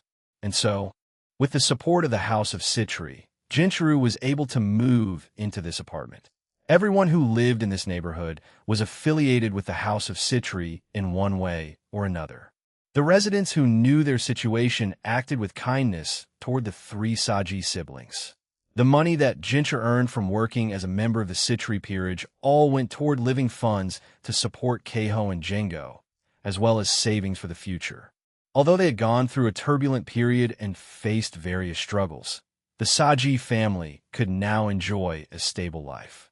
After he reminisced over his earlier years, Jinchuru inadvertently noticed the injuries on his younger brother. His face and knees had been plastered with band-aids. It was most likely a fight in kindergarten, which he immediately recognized. Jinchuru then asked, "Django, did you lose a fight?" Originally, Django had a smile on his face, but his lips suddenly twisted, and he said with a disheartened tone, A can is so big that my tackles and punches don't work. Jinchuru knew that his little brother's opponent was a single-parent child. The other boy's situation was just as complicated as the Saji family's. Realizing this, that boy wanted to vent his distress and resorted to his fists. Jinchuru was able to sympathize with the other boy. Jinchuru put down his spoon and said, "Listen up, Jingo. Your brother occasionally fights as well, and everyone he fights against is stronger or sometimes equal to him in strength. But your brother never cries when he loses, and he always moves forward. Do you know why?" Jingo shook his head. "It's because I want to let the other side know that no matter how strong they are, I won't lose to them. So, you also have to show them your strength, Jingo. If someone punches you twice, it's okay to return one punch to them. If they punch you 3 times, return 2 punches. If you do that, no one will ever think you're weak, Jingo." That was Jinchuru's approach to fighting, especially before he received help from Aaron Tool and became astronomically stronger than most people, including gods. Even though he never defeated him in any of the sparring matches he had requested of him over the 100 years they spent together, he never gave up trying. He never stopped improving himself. At some point, he stopped trying to surpass him because after the truth was revealed to him, he knew it was impossible. Instead, he wanted his full acknowledgement, not just as his friend, not just as his ally, but as fellow dragons of the same generation. That's why in his upcoming match, he would fight Aurelia Le Guin like his life depended on it. He also wanted her approval as someone who trained under her. Jinchuru had also gotten approval from his king, Sona Citri, for this, even after his declaration after the fight between Serorg Bale and Cao Cao. "President, I have a request. If the conditions of the game allow it, I want to have a one-on-one fight against Aurelia Sensei." His request was to have a head-on clash with Aurelia Le Guin. Jinchuru was well aware of how unfavorable and unreasonable it was for their match. He knew that he wouldn't win, but that sliver of a chance still remained at the back of his head, and he wanted to try. "I want to fight him and prove myself." Normally, such a request wouldn't be granted, but to his surprise, everyone in his peerage approved of it. Even the queen, Tsubaki Shinra. Sona heaved a sigh and asked Jinchuru, "Sajit, you're a smart person. You've made this request despite knowing that our team's tactics may fall apart. Are you truly that eager to fight against Aurelia Sensei?" With a tight fist grip, Jinchuru expressed his heartfelt feelings about many matters which also concerned someone else. "The first time I saw that guy, I thought he was just an ordinary pervert. I thought that he became friends with Ria Senpai based on a chance encounter, and that it was simply his luck that made him the Red Dragon Emperor." Upon hearing that one of the new students was some kind of big shot, Jinchuru looked at him with contempt. However, the more things he heard about him, the more things he saw him do for the people near him and the supernatural world at large, his opinion of him changed. He even helped him, the person who held him in contempt. He even helped him get a girlfriend by telling him to broaden his horizons. But I was wrong. That guy's encounters with everyone, especially with Akino Senpai, Lavinia-san, and Kuroka-san, were all because of his own hard work. Even after finding out the truth, after finding out what kind of insane power he has, he still works tirelessly. Not many people see it because he does it secretly, but I saw him multiple times working hard and training. Jinchuru Saji saw Aaron Tool working hard in secret in his pocket dimension during their 100 years together. Strangely enough, Aaron Tool felt embarrassed about showing his own training from others, so he did it in secret. Sona closed her eyes and nodded. "That's right. Aaron is without a doubt a hero. He is the embodiment of miracles and hopes, and he has continually been climbing a mountain to attain his current status. Even with the ridicule at the start, he kept on persisting." She paused and opened her eyes and stared at Jinchuru.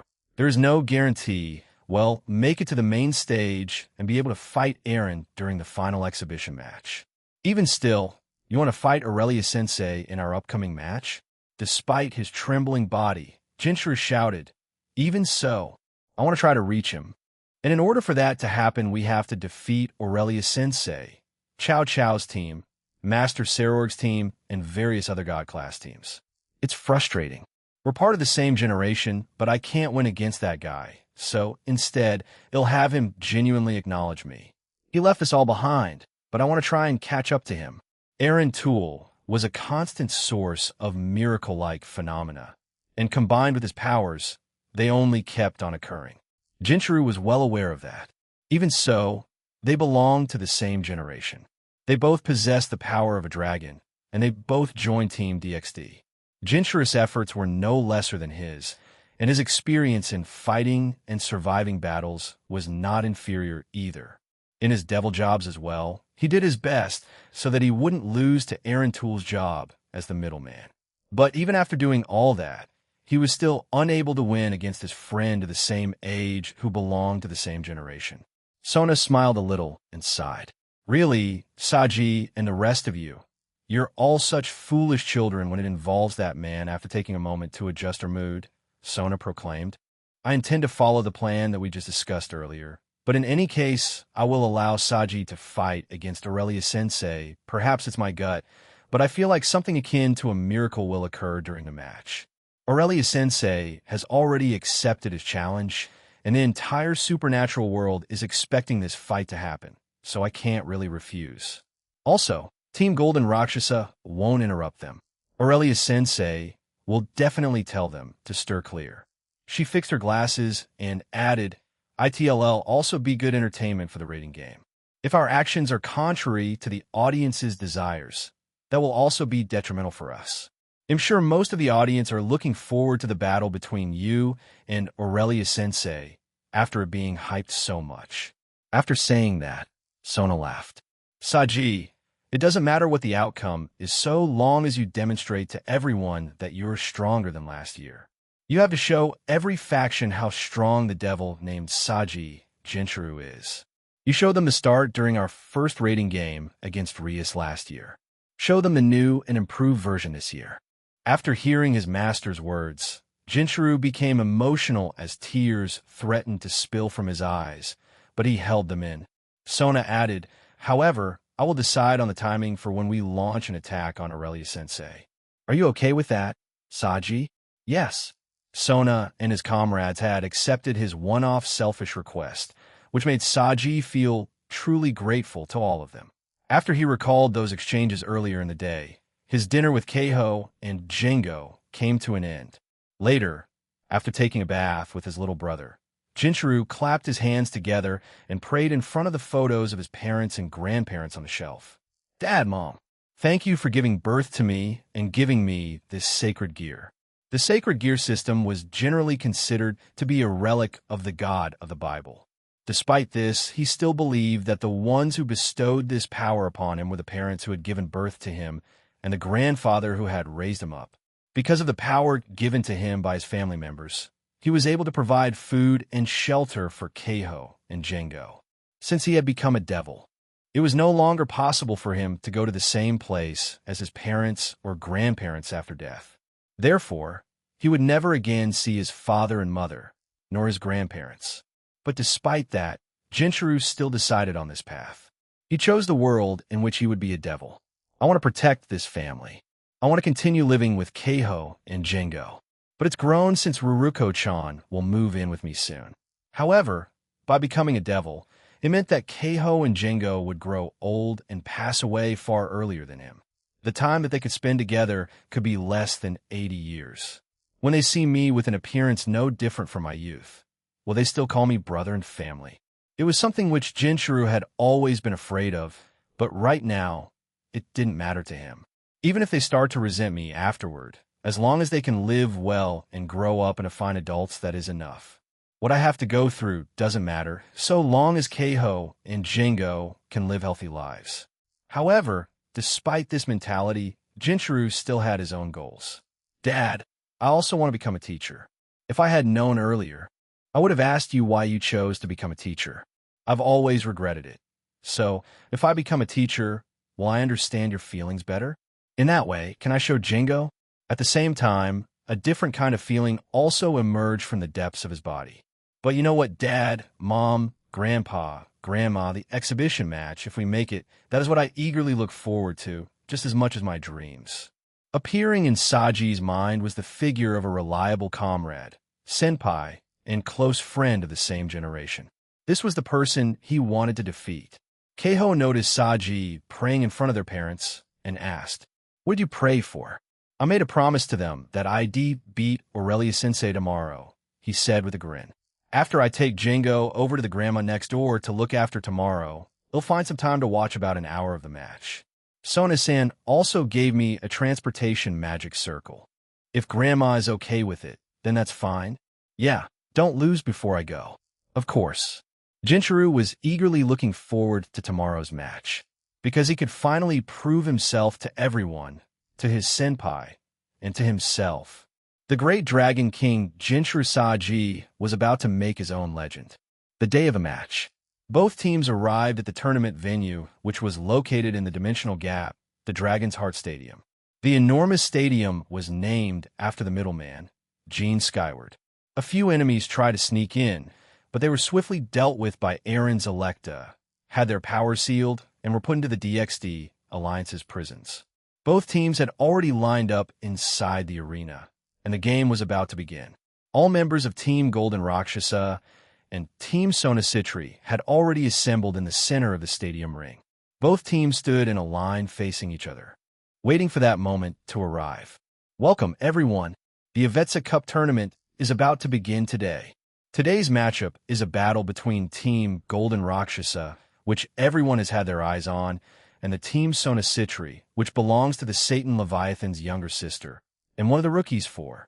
Now it's time for us to decide on the rules for this game.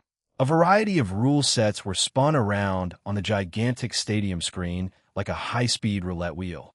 Shortly afterward, the rule set was determined. What appeared on the screen was one-day-long war. In response, both teams frowned. It was the first time for both teams to play such a rule set. The rule set has been decided to be one-day-long war. Unbelievable, absolutely unbelievable. This is big. As the name suggests, this game type is a drawn-out battle that takes an entire day. This rule set was the exact opposite of the lightning-fast rule set that had been used in the previous match between Serord Bale and Chow Chow. It was long and drawn out as the rules enforced a full-day time limit, during which both teams would traverse vast areas and take down their opponents. Due to the size of the prepared field, the ability to search and locate an opponent became important, and it was a test of each player's stamina and endurance. Ahem, to all audience members and those watching from their televisions, due to the adoption of this rule a long time is while the announcer explained the rules to the audience, Jinchuru Saji locked eyes on Aurelia Le Guin, who stood before him. Jinchuru himself was a king, but he was a pawn for this match since he was playing for Sona.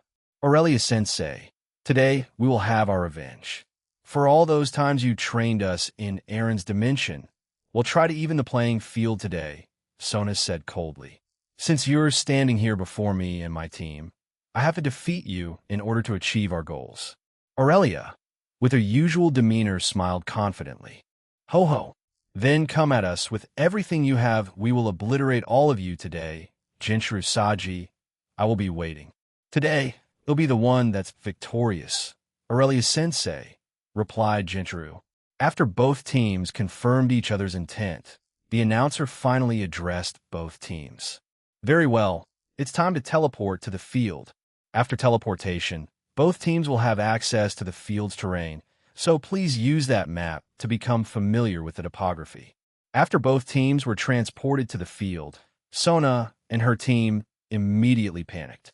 Hurry up and fly to the sky. Use defensive barriers too. Both Jinchuru and Rugal shouted. The rest of the team also felt it, so they immediately flew high into the sky seconds later. The game field, that was a vast plateau filled with rivers, forests, and mountain ranges, was completely obliterated after a large and powerful golden aura wave swept through it. The rugged terrain had become completely flat. A single and powerful slash by the golden Rakshasa herself, Aurelia Le Guin, had flattened the terrain. They really went this route, didn't they? Tsubaki asked her king. Sona sighed and fixed her glasses as the rest of the team stared at the destroyed field. This was within my calculations. We won't have too many plans and strategies left. Saji, go. It's her way of telling you to face her. Everyone else go face your designated pieces. As we discussed, ordered Sona. Yes, they shouted in harmony. Oh my goodness. Aurelia Le Guin, the king of Team Golden Rakshasa, just completely obliterated the field. Whatever tactics Sona Citri had planned, just now it had been blown away, literally. Sona Citri had a weary smile on her face after hearing the pun that the announcer said. However, she also expected this to happen. As she watched her team fly off to face their own fights, she slowly made her way to another person. Will I be able to fight her? I do hope so, she muttered to herself. Team Golden Rakshasa. King Aurelia Le Guin, Queen Roswise, Bishop Akane Himura, Bishop Roygun, Belphegor Rook, 2. Scat Hack Knight, Ura Knight, Haru Pawn, 2. Urian Akiri Pawn, 2. Bovatanen Pawn, 2. Ravel Phoenix Pawn, 2. Aoife Murphy Team Sona Citri. King Sona Citri, Queen Tsubaki Shinra, Bishop Momo Hanakai, Bishop Re, Kusuka Rook, Lu Geru Rook, Tsubasa Ura Knight, Benia Orcus Knight, Tomo Meguri Pawn, 5. Jinchuru Saji Pawn, 3. Ruruko Nimura, Chapter 5. Part 2. Team Golden Rakshasa versus Team Sona Citri, Aurelia Le Guin's soliloquy dying. Never once in my existence have I thought such a thing would happen to me. Yet, during an event that's of recent memory, it happened. Perhaps it was due to my own arrogance and overconfident nature, but I still died. I can't undo that event, so I have to move on. Although it took me some time to do that, it never crossed my mind that I would ponder these kinds of thoughts for an extended period of time, but here I am. When I was first brought back to life, Leanne and Alicia were there for me and shed tears for me, which was strange. Even Scat Hack, upon finding out, scolded me as she lost her sister during that war too. Many of us lost our lives that day. The one who was most affected by it was our master, Aaron Toole. He put up a strong front so he wouldn't look weak in front of so many people, but he was hurting. Even though he gave our group a title, the Electa, he still cares for us like we're his own family. That idiot's heart knows no bounds. It's his greatest strength and weakness. Maybe because of that I started to change a little. Well, I'm still relatively the same, but I guess I'm a little more humble. That's what Leanne and Scat Hack told me, although a few others have pointed it out, including my current team for the World Tournament. Aurelia, do you want to come with us to the Dimensional Gap base? Aaron asked me. I shook my head. No, I'll be fine here. I plan on reading over Sona's team's information just ahead of the rest of my team. He came over to me and put a hand on my head. Being a reliable king and leader is all good and all, but make sure to take breaks, all right? That's both a suggestion from a friend and an order from your master, he told me. Oomph. He sure knows how to phrase things these days. Usually it was just a suggestion before, and not an order. But he started to force some decisions to be carried out by us, the Electa, more and more. Although he must be actively looking into the future if he's forcing us to do these things. Some seem random and don't make sense. However, they typically tend to work in our favor before a match against Barrakiel. He suggested letting the sister dragons fight separately and then together after a specific amount of time.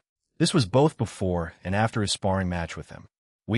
The Electa tend to have access to all the abilities he has through food chain.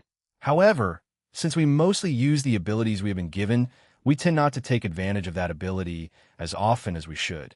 However, I have seen others using abilities that complement their styles more and more often. I should do the same thing, especially during my match with Sona Citri. Jinchuru Saji is an opponent who mainly uses his hands and legs to attack after all. Where do you want me to come? I asked and smirked at him. Do you miss me that much, Aaron Sama? Unexpectedly, he gave me a deep kiss. Not one to shy away from affection from him. I kissed him back with the same fervor. Although I'm usually not one that acts like the other women around him, I felt my own cheeks flush when he did that. What if you want to join us at any time? Am a call away? He told me, then kissed me on the forehead and walked away. Once he was out of the training facility, I scratched my head. He's usually not that aggressive, I mumbled to myself. Is the almighty Aurelia Le Guin feeling confused? Asked a familiar voice from behind me. When I turned around, I saw Scat Hack with Leanne and Afe. Aren't you going with Aaron? I asked. Leanne shook her head. I am not, but Scat Hack and Afe are. They're reserve members for you. After all, shouldn't the king of the team also accompany them? Knowing Jinchuru Kuin, he may challenge Aaron today and even show some new techniques to all of you. With a smirk on my face, I scoffed at the idea. Whatever new technique or ability he has, it won't work on me. The only time or place he'll concede is on the main stage. That is my plan. After that, the ones on my team can go join other teams if they wish. I told them and they seemed surprised by that. We won't win the tournament. For that, I will need to apologize to Rossweiss. However, it won't stop them from joining the winning team when the time comes, as she wants to have her own wish granted. The reason for my participation in the event was to help some of the younger ones grow. That was also one of the tasks Aaron gave me when I told him I was participating. Akaza and Edel are aware of it. So are Kishku and Ezri. This generation and the next will be the ones in control of the world, while we, the Electa, and Aaron himself will watch over them. I don't know what kind of plans he has for the future, especially after he came back from his isolation, but as usual we will follow him. You don't plan on winning at all? Asked Dave. Leon stared at me for a few more seconds and softly chuckled. I see. So it's his will? What team will you lose to? She asked. I looked towards the elevator and frowned. There's no guarantee that they will make it to the main stage, but if they do, I won't let the match be easy for them. They have to prove to me that they can overcome the challenges they'll face after they defeat us. If they can't, I'll win a match myself and lose to another team on the main stage. There are stronger enemies this time around, after all. So many are faced with tougher opponents, but I believe they can pull it off, said Leanne. They're the longest he has trained, even with the new additions. Afe looked confused by our conversation, but listened to it regardless. I looked at her and asked, will you and Scat Hag join another team after we lose? Both sisters looked at one another and fell silent. The first one to speak after a minute of silence was Scat Hag. I only joined the tournament to be able to fight powerful opponents that I can't normally fight without causing trouble. However, whether we win or lose is irrelevant to me. I have no wish, because the thing we want is revenge, and we know it will come soon. Afe nodded in agreement with Scat Hag. As long as we can kill the original Lucifer along with the other original Satans that were resurrected and destroy the Chaos Order, I don't care. I joined this tournament to improve myself and see how far my skills and power fare against various types of people. What noble intentions! Although revenge is still what they're both after, since Afe suffered through all that torture. I agree. I also wish to participate in that attack when the time comes. All of us turned to the voice and found Lilith and Frida beside her. Those two spent a lot of time together because Aaron asked Lilith to help Frida with her demonic power. For the physical aspect of her training, all three of us take a different day each, so she will be exposed to as many styles of fighting as well as weapons. Frida bowed to us as they quickly joined us. You're not in a team, Lilith, although the Devils may have some problems with it, said Scat Hag. I enjoy watching raiding games, so the World Tournament was a pleasant surprise for me. I do not mind if I don't get to participate. I'm not a combatant even if I helped during the war, she said and sighed. How are you doing, Frida? Asked Afe. WL be joining Aaron soon, he asked us to fetch Scat Hag, and Afe stuttered Frida. Afe walked over to Frida and patted her head robotically. Look at you, being able to say a sentence with a lot less stuttering. Good work. However, Frida gave a troubled look and timidly took Afe's hand off her head. Ah, my bad. Your head is reserved for Aaron's hands only, right? Afe teased, making the young devil blush, to which Afe laughed at her reaction. Do not tease her too much. Otherwise she will become grumpy for the rest of the day, unless we put her with Aaron, chided Lilith, further embarrassing Frida. A magic circle appeared before any of us could speak further. We're waiting for all of you. What's the hold up? Is Aurelia deliberating or something? Asked Aaron from it. Go. I will continue with my own plans for the day, I told them. After a few seconds of more deliberation, they left. Now, then let's get to reading that night. They came back, with very different moods, especially Venelana Gremory. She seemed completely enamored with Aaron, and he also seemed different towards her. Meanwhile, Ziaticus Gremory appeared indifferent. No, he almost looked like he supported it. It was strange to say the least, but no one paid it too much mind. However, I was curious, so I planned on speaking to him about it, or her, whichever I decide to confront first. But she wasn't the only one. A few others seemed almost re-energized after coming back, which made me want to visit that new home in the future if given the chance. But we Electa can go to whatever place we want after our jobs are done for the day. An example is Leanne and the Starritter. They don't need to continue with their job. Aaron can detect anyone that comes in his Kuo now, although he still leaves that barrier up. Only the Alliance and neutral individuals can pass through it now. As Aoife Murphy passed by me, I grabbed her wrist. She turned to look at me, and I gestured with my head for her to follow me. Without complaint, she did so, and we arrived at the top of the home. "Did you need something from me, Aurelia?" she asked while summoning some marshmallows on a stick and putting them under the open campfire. "It'll be blunt. Did something happen to Aaron and a few women?" Venelana Gremory seemed quite happy with herself. I asked. Aoife stared at me unblinkingly for a few seconds before awkwardly looking away. WL, wouldn't it be better if you asked him yourself? You're also a smart woman. You can probably figure out yourself, she proclaimed proudly and put her hands on her hips. I can see where Aaron got his enthusiasm for life at times. Are you that curious? When we heard his voice, we turned to the right and saw him. Aoife immediately jumped towards him and embraced him. It's like Aoife said, "Just ask me, Aurelia." Crossing my arms, I flipped the cape behind me. "So, what happened, Aaron Tool-sama?" I asked. Well, Aaron Tool's soliloquy a few minutes before the game began, I fetched two people who were Kinto Saji, Jinchuru's father, and Manami Saji, his mother. After coming back from my 10,000 years, I did a few things. This was one of them. I found where these two were buried, spoke with them and the two grandparents of Jinchuru, and agreed to bring them back. Kinto was just an older version of Jinchuru. He had slightly longer hair, a gruffy beard, and a pair of glasses, all while wearing a plain white shirt, blue jeans, and sneakers with a watch on his left wrist. Meanwhile, Manami had long light brown hair, brown eyes, and wore a one-piece light blue dress. However, I also told them that they couldn't live a normal human life after it, but I would change reality to accommodate their sudden resurrection. I did that to Shuri till after I evolved, but before that she was still legally dead.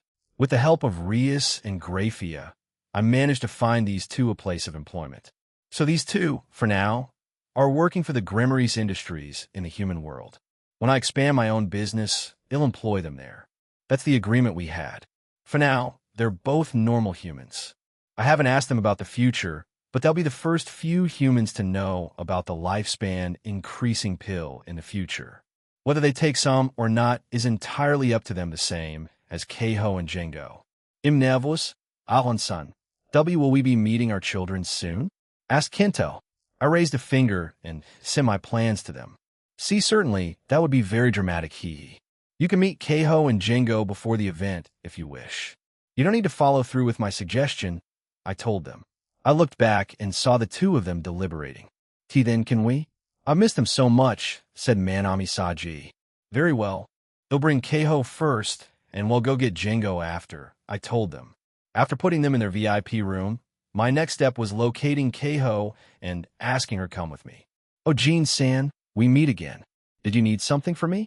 She asked. She was in another VIP room, along with my group. I nodded and offered her my hand.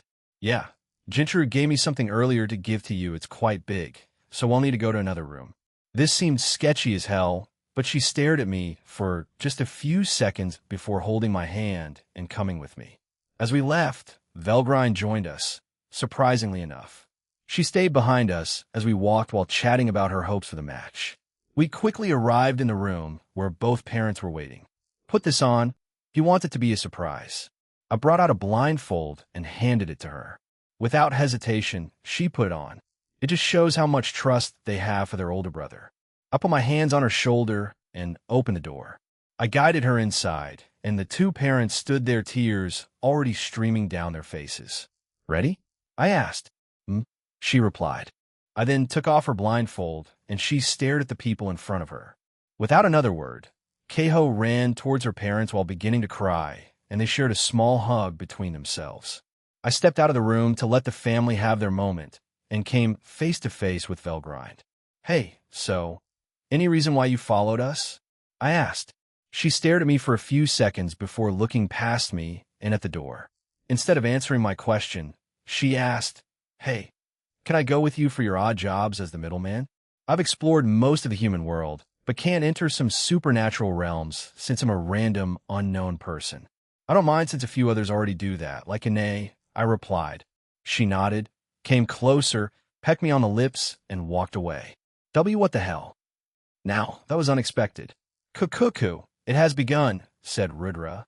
A flash came from my body, and Kuntwar appeared before she ran after Velgrind, who seemed surprised. The two of them began talking and bickering with one another as they turned a corner further down the hallway. Once I knew the crying was done in the room, I stepped back in. The second I did, Keiho ran back to me and hugged me. How? When? Where? Why? You are? She asked, then cried again. I gently pried her off me and crouched down. Patting her head, I said, well, the why. When why does it really matter? Jinchuru is a close friend and comrade of mine, and he's trying his best at everything to make your lives better. I'd be a shitty friend and middleman if I didn't try to help him if he doesn't like it. He can punch me afterward. Moving my gaze back to the green, it showed both teams staring at one another. The game was very close to starting. The announcer was just explaining the rules to the one-day-long war. Your brother's balance breaker isn't complete, I told him. I noticed this when I fought Saji here a few days ago. Perhaps it was just to this version of the Draconic Deus, but his X-side balance breaker wasn't complete. If I had to put a percentage on it, it was around 80 complete. Perhaps knowing his own parents are alive and one may push him through that last 20.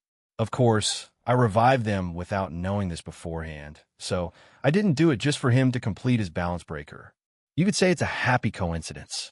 Since sacred gears depend on their wielder's will, feelings, and desire to grow and change, his parents may be that final barrier he needs to overcome. It's around 80 complete. Maybe after knowing your parents are alive and well, he might complete it during the match, that's why. They'll leave it to you guys to speak through the commentators' mics when the time is right. They're all aware of the situation, so just go in there, all right? I got up and sighed.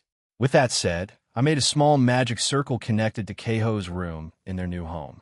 Since everyone is affiliated with the Citri in the neighborhood, you guys could just get him, although explaining the supernatural will be a bit challenging. Jingo will understand. Last night, before we slept, Jin and I spoke about it. We wanted to tell him when he's a bit older, but if all three of us explain, then he might at least understand it, said Keiho. Looking at the two parents, they nodded. I clicked my fingers and a magic circle appeared. 3 minutes.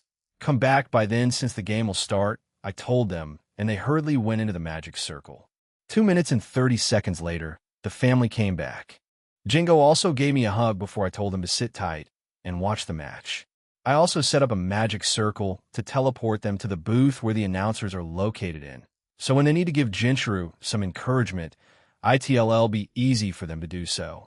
Third-person point of view, it doesn't seem we retired any of them, said Ravel as she looked at the scenery in front of them. But now we'll be forced to fight them like in a normal raiding game. Whatever petty tactics Sonosama had, we just destroyed them all. Aha! Is this what you meant by destroying them and not defeating them? Ravel asked Aoife. The night before, Team Golden Rakshasa had a quick strategy meeting, and Ravel told everyone in her team that it didn't matter what field they were on against Team Sona Citri. She wanted Aurelia Le Guin to completely obliterate it with a single swing, forcing everyone to fight regularly. This may not be the most strategic of plans, or the most complicated, but in a way, it's still a strategy. By completely decimating the field, any strategy the other team would have made is rendered useless, because any other obstacle they may have wanted to use is now gone. Yes, Sonosama and everyone else on our team want to defeat us, especially Aurelia-sama. So we'll do our best in completely destroying them. Everyone here doesn't have a specific opponent they want to fight except Aurelia-sama. So please do your best on whomever you come across, she told them. It's as Ravel said. I will make my way to Jinchuru Saji. The rest of you, good luck. Use the knowledge you gained from your past defeats and learn from them and come out victorious in this game.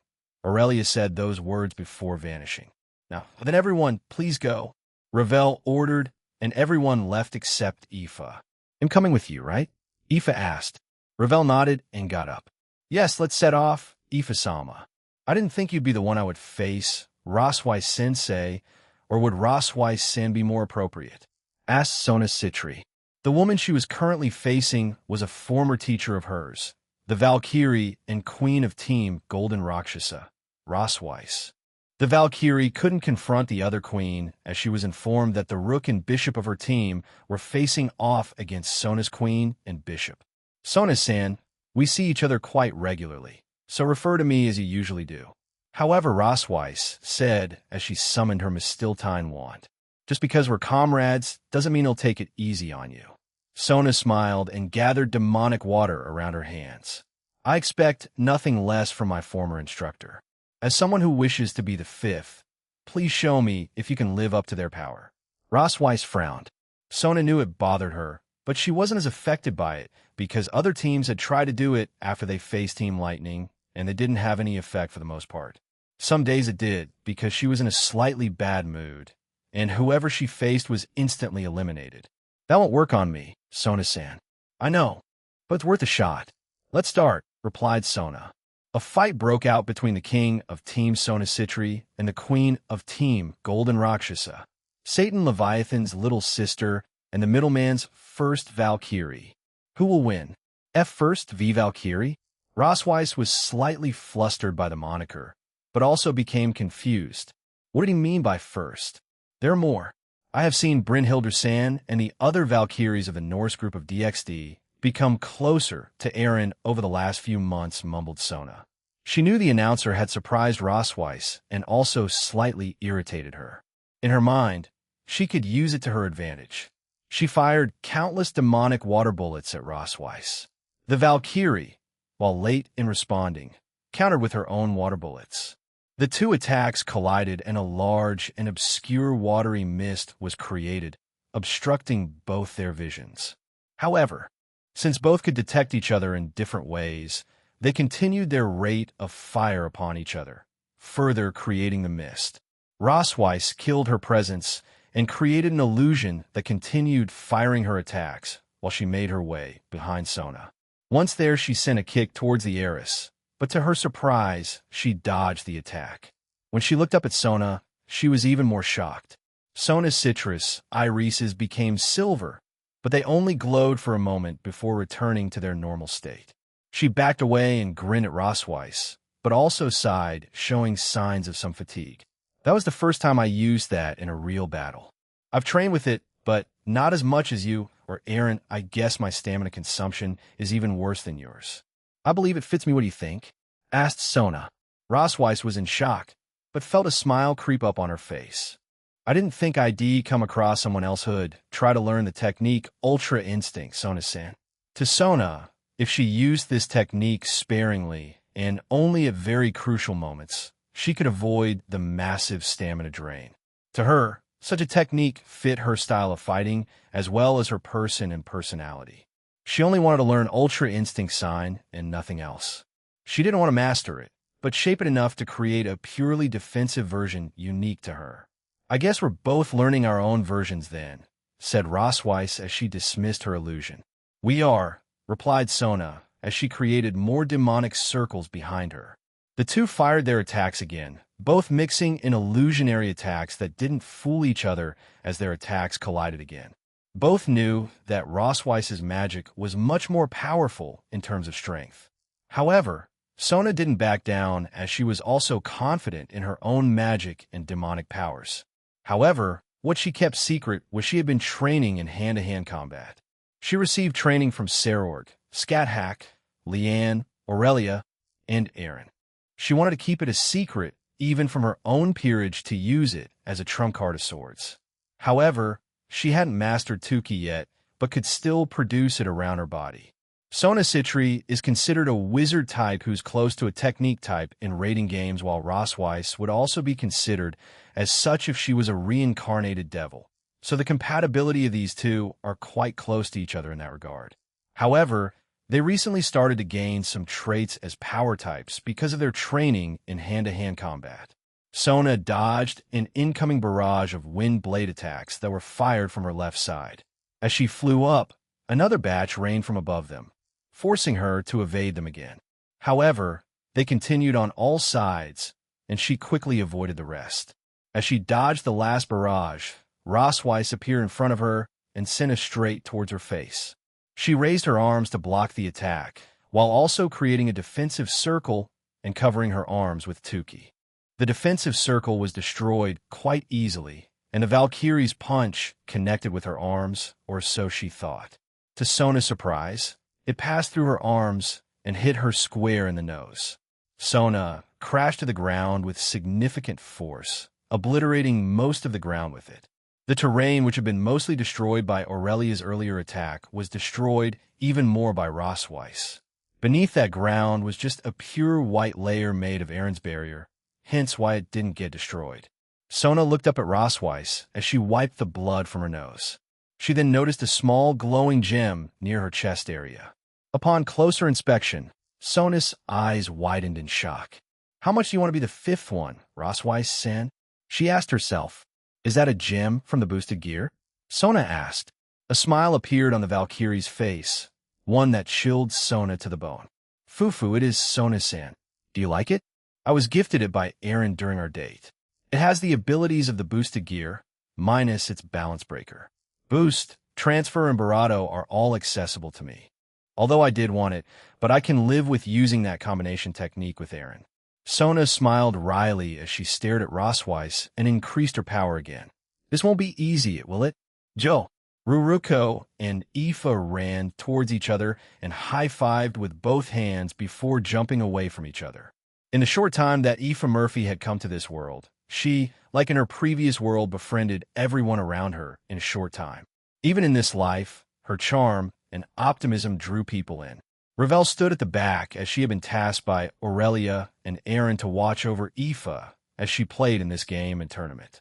However, she would step in to help if she couldn't handle it, and they would fight whoever they came across together. "Let's start," said Ruruko. "All right," shouted Aoife. She summoned a sword that was given to her by Aaron, the Fragarak. Just like the sword that belonged to the Irish mythology, it was rumored to be wielded by Nuada, the chief god of the Tuatha De Danann and land of Heaven Falls, or the now dead Irish god of the sea, Manannan Macliar. The sword itself had a golden circular hilt with a crescent moon on its side.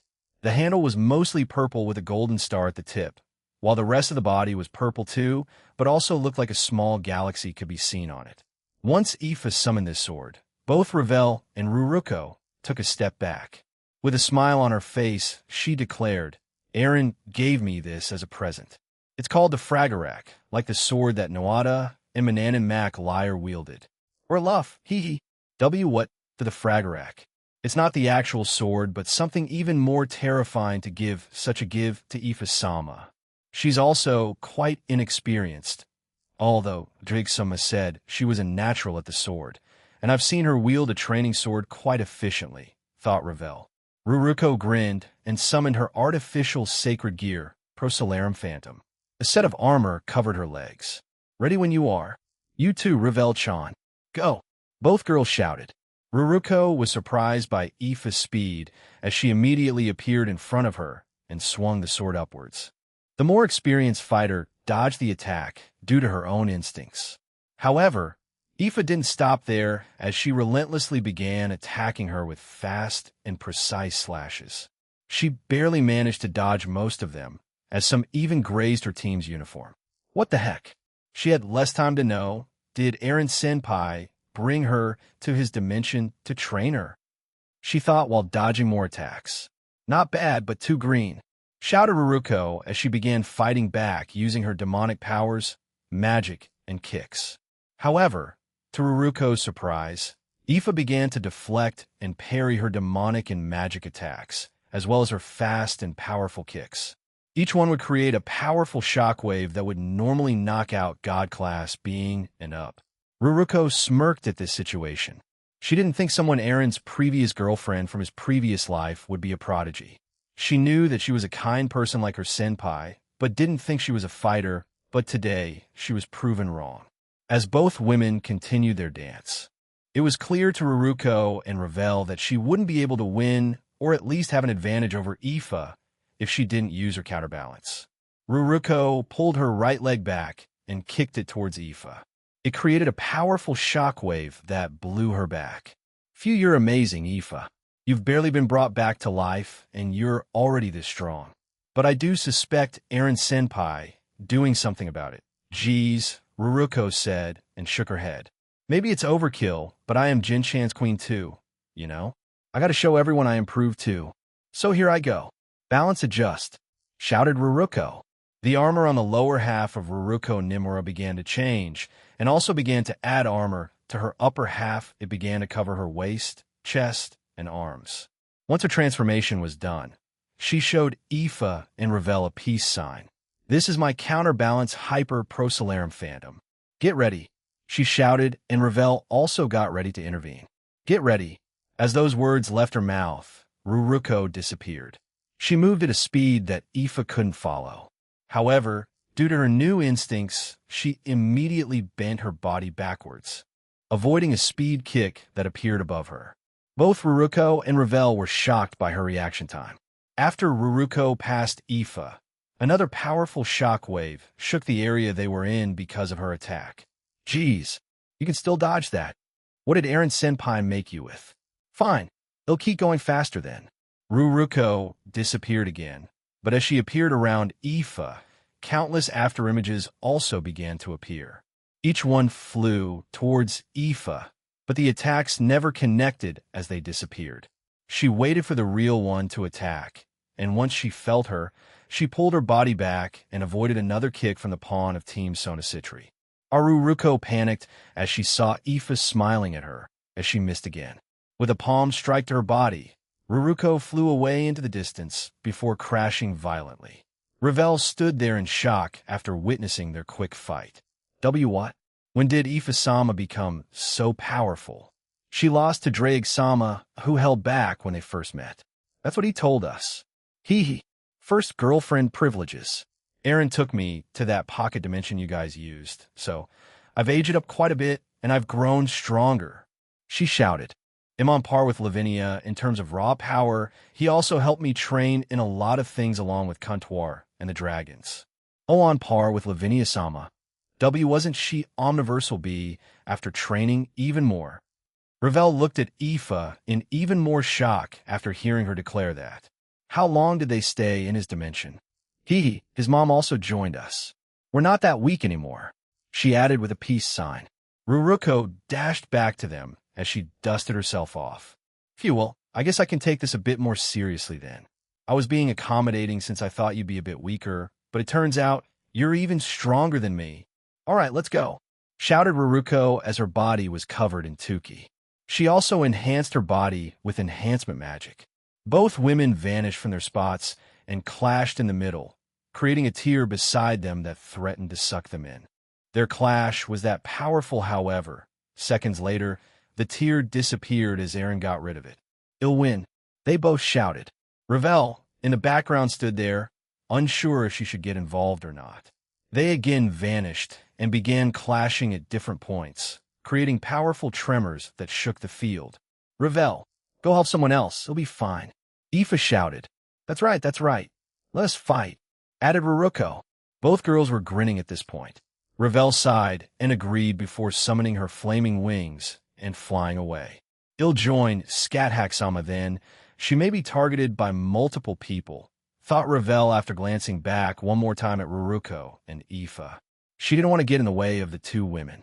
One was the great Dragon King's lover, while the other was the middleman's previous lover from another life in her mind.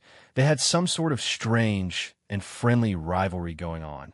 Try your best, said Scat-Hack as she avoided multiple attacks from three people. In the background, Roygun Belphegor watched in astonishment. Scat-Hack and Roygun came across Momo Hanakai, Tsubaki Shinra, and Benia Orcus, the bishop, queen, and knight of Team Sonocitri. However, as they began to battle the queen of the Land of Shadows, they quickly knew that they were outmatched, even after working together and being more powerful than last year.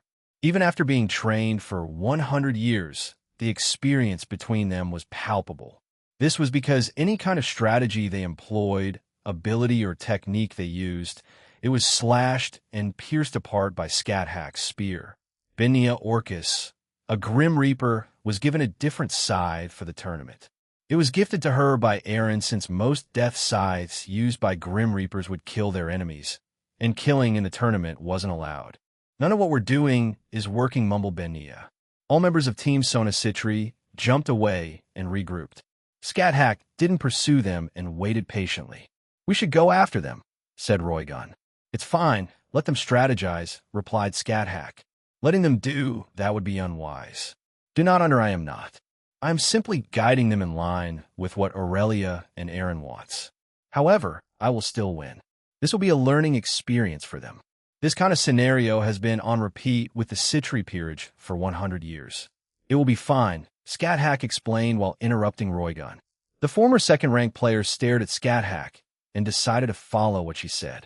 She had no say in this, as the woman in front of her was much stronger than she was.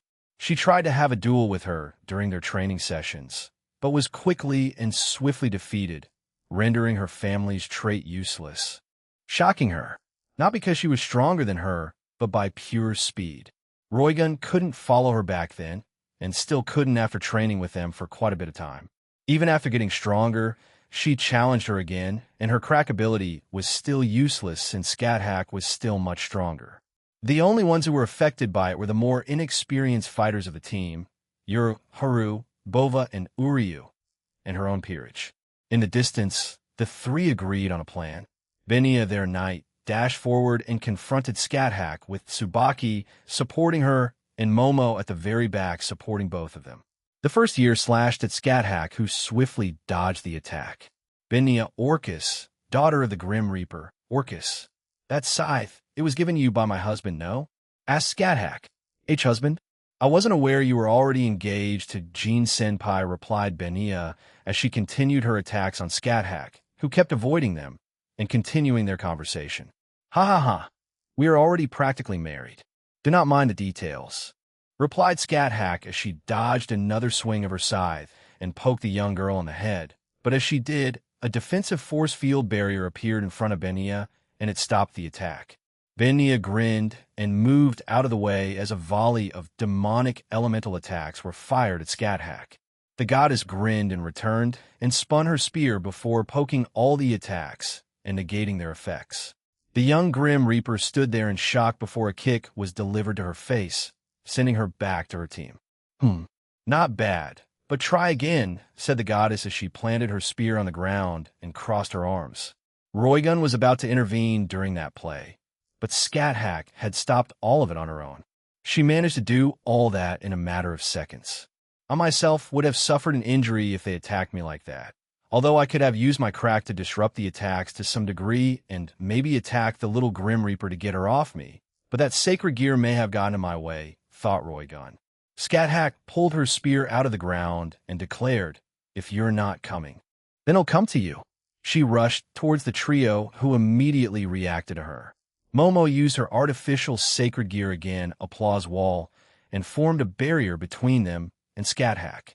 However, with a single thrust of her spear, she created a crack in the barrier. Behind her, Roygun raised her hand and activated her crack ability. Using the already cracked part of the barrier, she further created a tear in it. This forced the barrier to crack without the use of further force from Scat. She summoned several demonic attacks behind her and fired them toward the trio to support Scat. Tsubaki, the queen, summoned her sacred gear Mirror Alice and absorbed the attacks sent to them by Roygun and then sent them back towards them with twice the attack power. The new generation certainly has unique abilities, mumbled Roygun before she dodged the redirected attacks. I didn't think we'd have a chance to fight the former second ranker in the rating games, so this is also an experience, shouted Tsubaki. In response, Roygun smiled before firing several attacks again. Tsubaki matched her, and their demonic struck each other and exploded. On the other hand, Momo and Benia were forced to fight Scat as she relentlessly slashed and thrust her spear at them. The Grim Reaper was barely keeping up as she was already injured several times, while Momo had an easier time since she was used to this kind of treatment. The two weakest links in Team Sona Citri were Lu Geru and Benia Orcus, as both are just in God class after their extended training with their peerage members in Team DXD. compared to Scat Hack, who was much stronger than them at Multiversal EX. The same with Momo, who was Universal EX. What's wrong, little Grim Reaper? Can't keep up with his speed? Shall I slow down for you? Asked Scat Hack. I can keep going, so please don't do that on my behalf, replied Benia, sounding irritated. She in turn slashed her own spear at Scat Hack's spear, and to both their surprise, it stopped her attack.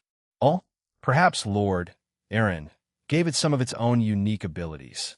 Tell me, what's its name? Scat Hack asked while staring at the sphere. Momo didn't let this chance slip away and fired several attacks at Scat Hack, who simply negated them and threw a punch toward Momo. Said punch created a shockwave that forced her to defend herself, but she was still blown away by it. He called it Kaligami, shouted Benia. Steam left the sides and boosters ignited, helping her fight Scat Hack, to both their surprise. I see. So gimmicks, or perhaps another unique ability. It appears to resemble the boosters on his boosted gear scale mail, noted Scat Hack as she moved her spear in a way that forced Benia to be pushed up into the air. Benia herself was surprised by the move, but turned around and launched fireballs towards her. Like with Momo, she simply negated the attacks using her spear and blocking a well-timed punch with her free hand from Momo, who came back looking disheveled. You are not the type to like using close-quarters combat, Momo. I guess rating games force us to use everything we have, Scat Hack Sensei, replied the girl. In the background, Roigun and Tsubaki continued to exchange powerful demonic attacks, and Tsubaki occasionally used her sacred gear to reflect the attacks of the former second ranker. Finally, she decided to use her balance breaker. Balance break, she shouted, and various mirrors of all shapes and sizes appeared. Come out, you three. From those mirrors came out three demons. One was a large rat, another was a rabbit in a suit, and the final one was a slender demon that wore a hat. The rat ran towards Roigun and began expelling sleeping gas from its mouth. The gas quickly spread in the area. But Roigun created demonic wind and blew it all away, while also finding the central point of the gas and expelling it temporarily. The other two, the March Rabbit and Mad Hatter, also ran towards Roigun. The March Rabbit would create ripples as it jumped to make the affected become violent, whereas the Mad Hatter would cause those who looked at its eyes to hallucinate. Both of those demons charged towards Roigun, and they were faster than she had imagined, and the Mad Hatter arrived in front of her. However, she had already closed her eyes, as she knew the abilities of these creatures already. Roigun also preemptively created a ball of demonic energy, as well as surround it with demonic wind before blasting away the March Rabbit. While she wouldn't be able to defeat it with a single blast, as she herself was only at Satan class after training with her new team, it would provide enough time to counter Mad Hatter. She, Roigun, lacked the raw power to fight back on equal terms. However, she had accumulated experience from the raiding games, and she would use it to her advantage. Aurelia-sama, ID like that, said Roigun telepathically. In the distance, a bright golden light suddenly erupted. The ones closest to it were nearly blinded. Roigun created several giant icicles and used them to reflect the light. In turn, Aurelia also focused the light into them, increasing the luminosity, in turn blinding both the Mad Hatter and Tsubaki, who was coincidentally affected by it. Using a burst of speed, Roigun appeared in front of Tsubaki and used her new technique she developed on the Queen of Team Sonocitri. Once she was done applying the newly developed technique, which allowed her to expand the range of her crack ability while making tears on a person, in this case, Tsubaki, and it would accumulate over time. However, since Tsubaki was much stronger than herself, the damage would be next to minimal if she didn't have help in it. Aaron's Electa have a use of food chain that's a modified version. Earlier, before the match started, Roigun told her team of her plan, since Shell most likely faced stronger opponents than herself. She also learned of the food chain ability from Aaron, so she requested Aurelia in sharing some of her power to her. Enough power for a one-time use to win a fight. Amused by the suggestion and plan, Aurelia gave her a small portion of her power. Said power would be used once during the match, and it would disappear. When Roigun used her newly developed crack technique, she used that temporary boost in power. Tsubaki herself was Universal SSS. With that in mind, Roygun, when she used that power, had it enhanced to match the power of a person with universal EX power. She quickly backed away after using the technique, because after such an insane boost in power, it immediately took effect, instead of it applying over time. Tsubaki's balance breaker, the demons began to distort, and the Dormouse, which was blown away earlier, and the Mad Hatter then disappeared. Tsubaki herself fell to the ground and coughed up blood in her hand. She stared at her own hands in confusion and shock. What? Is this some new ability? What did Roygun-sama do to me? I can't activate my sacred gear properly. Tsubaki shakily stood back up and stared at the second ranker as her breathing became labored. Roygun herself smiled because with this to her, she had evened the playing field. However, she only could do this once, but she was fine with it as it was done to the queen. If she could take her down now, then her job would be complete. I, along with several others here, are the weakest in terms of power, so we have to use tactics like this, and I had to use my own experience to combat you, said Roygun. Please do forgive me, Tsubaki Shinra. I expected nothing less from the former second rank. While I can't use my sacred gear to its maximum capacity, I can still fight, said Tsubaki. She was hurt, but still kept going. She summoned countless elemental attacks behind her and got ready. Please give me guidance. Roygun smiled as she summoned her own attacks. I really do love the raiding games, and especially this era. Dear me, am not the type that likes confrontations like this, said Rhea Kusaka. She was facing a fellow bishop of Team Golden Rakshasa, Akane Himura. We're already here, we might as well, shouted Akane as she raised her hand with a wand as hundreds of magic circles appeared. It'll be in your care. Rhea put a hand on her cheek as she also summoned magic circles, and both of their attacks struck each other. Well, I can probably use them a bit differently thanks to Aaron. Rhea raised her free hand, and countless masks appeared around her, all of them displaying gleeful smiles. This was her artificial sacred gear scouting persona, before Aaron modified it. It was mainly used for gathering and relaying information over long distances. They also acted as a shield for Rhea and her teammates. I heard about them. They're not an offensive sacred gear, right? So you can only rely on your demonic powers and magic, Akane said confidently. A smile spread across Rhea's face as she stuck out her tongue. She pointed with a finger, and the mask began firing lasers of different elements. Akane was shocked and dodged, but she was grazed on her shoulder, and she frowned. But, Fufu. Aaron changed it for me, Rhea said with a wink. It still has a few more abilities, you know? One of the masks changed, and its face resembled a machine gun. It then began firing bullets of elemental attacks at an increased rate of fire. Akane screamed and created several layers of defensive magic circles and flew away. What the heck? This wasn't in the report. Did she keep it a secret from everyone? Akane's magic circles eventually broke, and she kept flying away using magic, but eventually she got hit by several elemental bullets. She felt a surge of electricity go through her body. Parts of her body cut by wind, and some burned by fire. Akane gritted her teeth as she felt all of this, but wasn't taken down. Instead, she shot back with her own magic attacks. However, one of the masks floated in front of Rhea as it created a large blue barrier in front of itself, blocking her attacks. No, they absorbed them. After absorbing her attacks, all the eyes on the mask glowed, and she saw them get stronger. Those things are way too unreasonable. What the hell? How do you expect me to win? Roygun-sama, Aurelia-sama. Akane didn't see a way of winning this. She was just above average in magic and everything else. She looked up to very talented people and always wanted to be like them. But those people were always a cut above the rest.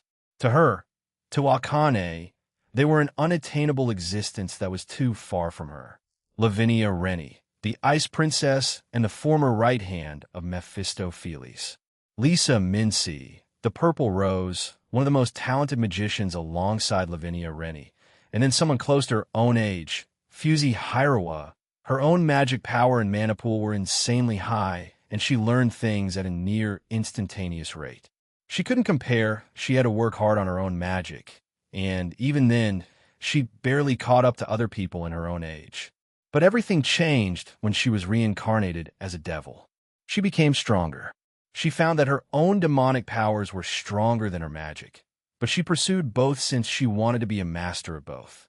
Akane was reincarnated because Roigun came across the young woman by accident when Akane accidentally teleported to the underworld, and by chance the two crossed paths.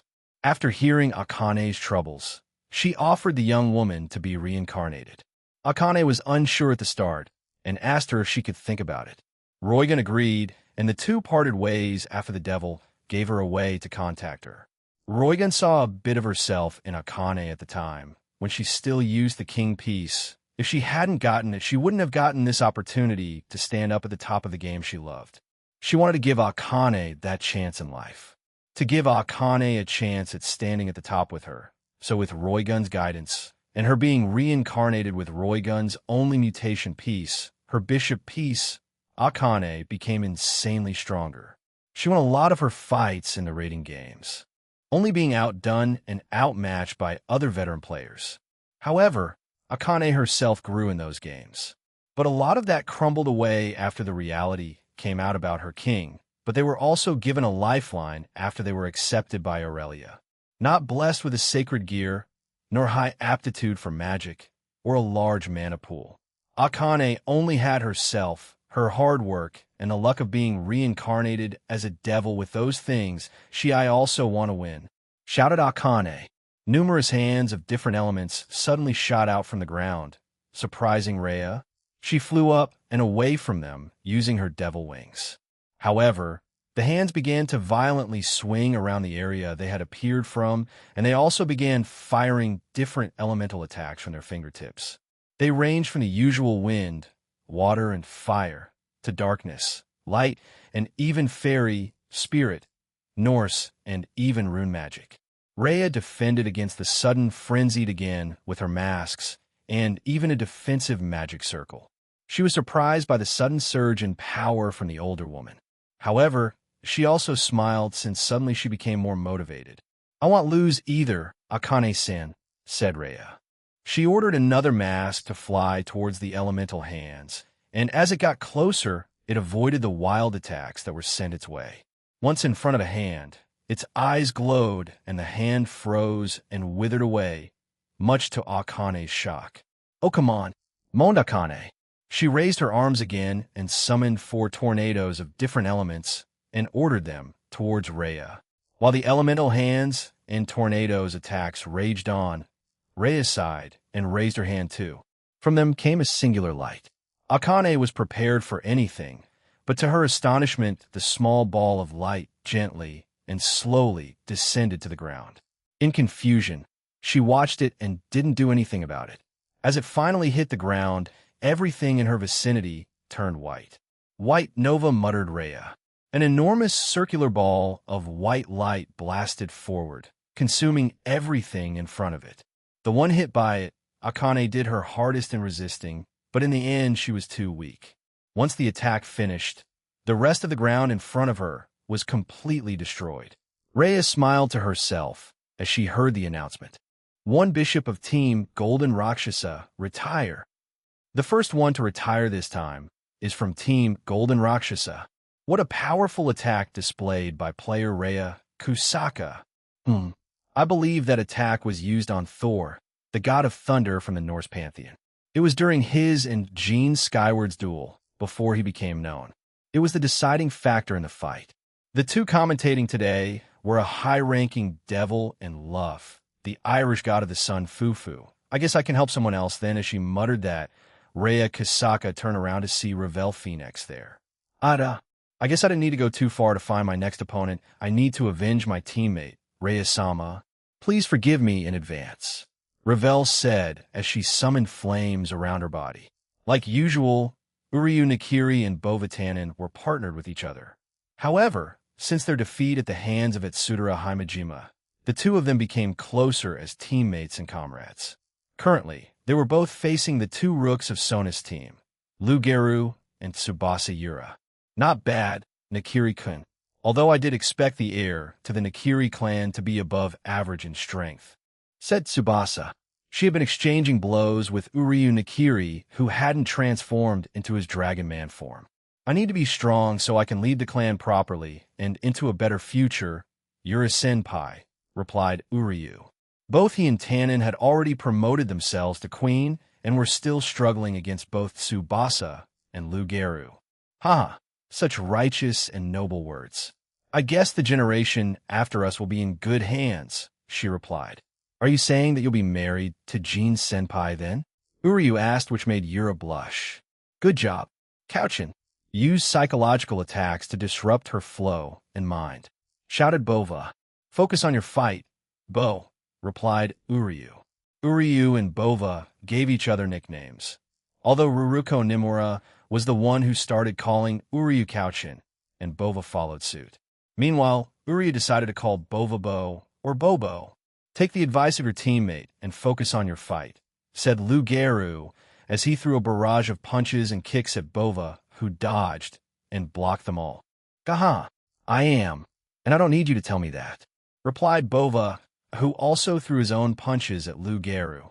Bova augmented his speed using enhancement magic and threw a much faster punch, which caught Lugeru off guard, forcing the man to defend himself using both arms. The punch was much more powerful than he anticipated, and he was blown back. Bova followed by breathing fire at the man, who in turn created a magic circle in front of him and used water magic to counter the breath attack. A powerful explosion created mist around them, hampering both groups' vision. However, since Uryu could tap into the veins of the land thanks to his contract with Huanglong, he sensed where both had moved to. He relayed this information to his partner, and they headed their separate ways. Much to Lugeru's surprise, Bova appeared in front of him and headbutted him in the stomach, catching him off guard and knocking the wind out of him. Bova followed it up with an axe kick, slamming Lu to the ground. Bova then fired another fire breath towards Lu, but to his surprise, a shield made of light appeared in front of him, blocking the attack. This was Tsubasa's artificial sacred gear. Twinkle Aegis. Just like Reyes, it was modified by Eren to give it more abilities. Lu gave a thankful nod towards her before jumping away and then charging back at Bova, who was ready. But to his surprise, Lu disappeared, and he felt a punch connect to his back, sending him flying. Twinkle Aegis, huh? We received a report that Rhea Kusaka-san's artificial sacred gear scouting persona had strange abilities. I can assume that yours also received upgrades from Jin-san? Uryu asked. Tsubasa smiled in response, and that was all he needed for confirmation. Then I won't hold back, he declared, and quickly transformed into his Dragon Man form, becoming a golden humanoid dragon. Tsubasa didn't say anything else and headed towards Uryu. The heir thought it was reckless, but said nothing. However, his instincts warned him of incoming danger, and he jumped. When he did, he saw the shield that was used earlier fly past beneath him. It was also surrounded by flames and lightning. Tsubasa caught the shield and began spinning it like a yo-yo. It then duplicated, and she spun two shields on both her hands as both were covered in dual elements. There's more where that came from, said Tsubasa as she threw both shields towards Uryu, who had landed back on the ground. To his surprise, both shields split apart into two smaller shields, so he had to avoid 6 shields in total. Uryu avoided the shields as they bounced off each other while being occasionally shocked or burned by the lightning and flames. He had also covered his body and fists with Tuki to punch them away. However, the other shields would conveniently be at the spot where he punched the shield, forcing it to bounce back at him, repeating the process further. Uryu used earth manipulation to block the shields from bouncing off each other. However, to his horror, it also bounced off the elevated rocks he changed. This also increased the speed of his shields, forcing him to dodge even faster. To Uryu right now, Tsubasa Yura was a terrible matchup for him. He didn't think such a sacred gear would be so troublesome. However, he also didn't mind since it forced him to fight differently and grow from it. A grin spread across his face. Let's try that. I trained the speed of my molding after all, he thought, and stamped his foot in the direction of a shield. What came out of the ground was another rock formation. However, this one was more circular in shape and hollow on the inside. Once the shield hit it, instead of bouncing off it, it followed the curved shape and flew in a different direction and away from the other shields. Tsubasa was surprised, and the more structures like that appeared, forcing her shields to fly into the distance. She laughed and called them back to herself and began spinning them like a yo-yo again. That was pretty creative, Nakiri-kun. I take it that Aurelia-sensei told you to practice that? Asked Tsubasa. Yes. At the time it confused me, since it usually wouldn't be helpful in a fight, but I guess I was wrong. I'm still naive, said Uryu. He stepped harder on the ground towards Tsubasa before rushing toward her.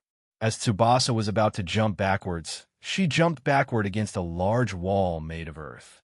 Uryu reached her and punched her gut, but to his surprise, he hit the light shield again, which also tried to shock him. However, he defended against it using his 2-ki and transformation. He continued his assault as he readily accepted the damage he would take. Tsubasa remained calm and avoided and blocked his attacks. She knew that Uryu Nakiri was desperately trying to improve whilst in the tournament. Just like Bova Tannen and many others, she herself also wanted to improve while in the tournament.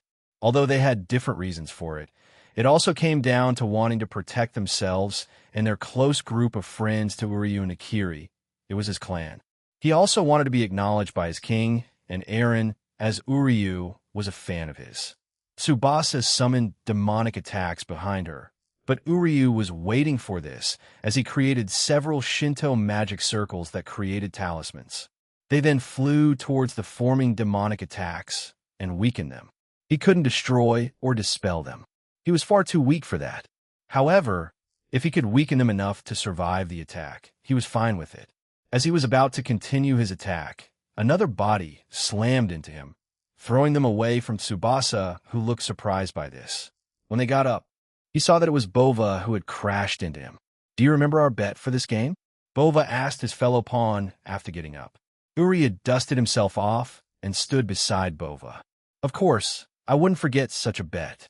Lu Geru landed beside Tsubasa as she stared at him. He had transformed into his werewolf form. He stood at the same height, but had ashen-colored fur and glowing yellow eyes. Are you okay? He asked. Never better. I was just a bit surprised by Nakiri-kun, that's all. I was actually winning, replied Tsubasa as she kicked the earth wall behind her. The two looked back at Uryu and Bova as the auras around their bodies increased. Even more, the expressions on their faces were a mix of excitement and fury. I don't want to lose and do that punishment. They screamed. The bet they mentioned was stupid. Bova had said it during one of their training sessions, and of course the rest of Team Golden Rakshasa heard it, and because of that, Uryu couldn't refuse. If he did, it would be too embarrassing. His pride wouldn't let him. Their bet was, whoever loses first in their battles will need to work 10 times harder in their training sessions and would also be a servant to Aurelia Le Guin for a whole week. Aurelia herself also added that she would make the work under her even harder than what it usually is. So neither one of them wanted to lose. What's wrong with them? Tsubasa asked, confused by the sudden change in Bova and Uryu. Who knows? As Lu Geru answered her, both Bova and Uryu appeared in front of both of them, and they received a punch to their cheeks. Two of the pawns of Team Golden Rakshasa suddenly powered up, and now they're rushing both rooks of Team Sonus Citri. You'd hit a girl? Tsubasa asked sarcastically. What girl? Shouted Uryu, and that was one of his biggest mistakes because the next thing Uryu saw was the sky of the game field. As anger boiled in Tsubasa Yura's body, a very strange smile appeared on her face. Her body emitted a dangerous aura, and she slowly marched over to Uryu while spinning her shields like yo-yos. I'm a tomboy. I'm not feminine. I know that, but saying that I'm not a girl, I hate hearing it. Nakiri-kun, Tsubasa said menacingly. I don't care what or who you are. That is one thing you don't call me. Maybe I shouldn't have said that in the spur of the moment, thought Uryu after he got up after being hit away. In the distance, Lu Geru and Bova idly fought while glancing at the angry Tsubasa. What was that about? Bova asked. I don't know. This was the first time I saw her act like that. But I don't think your friend will win against her now, replied Lu Geru. That works in my favor, said Bova. Lu looked at him questioningly, but he said that he'd explain it after the game. He agreed, and the two went back to half-heartedly punching each other as they watched the fight unfold between Uryu and Tsubasa. Uryu readied himself, but before he could respond, he felt a powerful punch hit him in the stomach. The vibrations of the punch reverberated throughout his body. Seconds later, he was launched into the sky. This attack by Tsubasa Yura was followed up by her throwing her shields towards Uryu, who managed to react on time and block them. But the power she used was too much for him, as the flames burned him significantly and the lightning stunned him completely. As Uryu slowly fell to the ground, Tsubasa appeared above him and was getting ready to kick him down. However, he finally started his counterattack, which caught her by surprise. Clones of himself appeared around her, and they all fired, including the original, a giant ball of 10k towards her. But in an instant her shields appeared all around her and blocked the attacks that Uryu sent. He didn't give up there as he pointed his hand toward the ground and forced the earth beneath him to rise and create a small platform for him. And he jumped towards Tsubasa while focusing even more 10k into his fist and throwing it towards her. Uryu, Ryuta, Nikiri in his Dragon Man form at his peak is at least a low-tier god-class being. This was achieved after training with Team Golden Rakshasa and being subjected to the training facility. The same was true with Bovatanen, as these two young men wanted to grow strong at a quick pace. However, Tsubasa was even stronger than that, and even though they got to let loose in the tournament thanks to Aaron's barriers on the game field, they still needed to hold back a bit to ensure they didn't immediately end the game. They themselves want to enjoy the game, but they also want the crowd that's watching to enjoy the game. They had to find a balance, but still found enjoyment in it. Not bad, Uryu Nikiri-kun, but I think this is where it ends, shouted Tsubasa. I'm a bit sad I couldn't use my counterbalance. Ah, damn it, I don't want to be a slave to Aurelia-san, for a weak thought Uryu as his fist inched closer to her foot that she sent towards him. Once their attacks collided, a powerful shockwave reverberated throughout the game. The result of the collision of powers was one pawn of Team Golden Rakshasa retire. Uryu Nikiri wasn't angry with his loss, he was quite excited because of it. Actually, this loss to him, even though he had to do a penalty game, showed him he could still get stronger. Hence, why it made him excited. To protect his two fiancées and the clan, he needed to become strong. I won, Bova shouted as he finally used his full might against Lu Geru. To Luke's surprise, he was being overpowered rather quickly, so he created distance between themselves and began firing a mix of magic and demonic attacks towards Bova. The dragon simply shrugged them off and countered with his own fire breath, before charging towards Lu Geru and hitting him in the chin. Lu was surprised at his sudden aggressiveness. However, he didn't back down as the two of them began a fistfight near them. Tsubasa watched the two instead of joining in. She knew that Lu Geru or Rugal wouldn't want his one-on-one fight to be interrupted. Lu hadn't asked for permission, but he also wanted the same thing. It didn't matter with whom. He understood Jinchuru Saji's feelings and backed him up when he asked their king to allow him to fight with Aurelia Le Guin. However, Lu himself was quite reserved and a man of few words.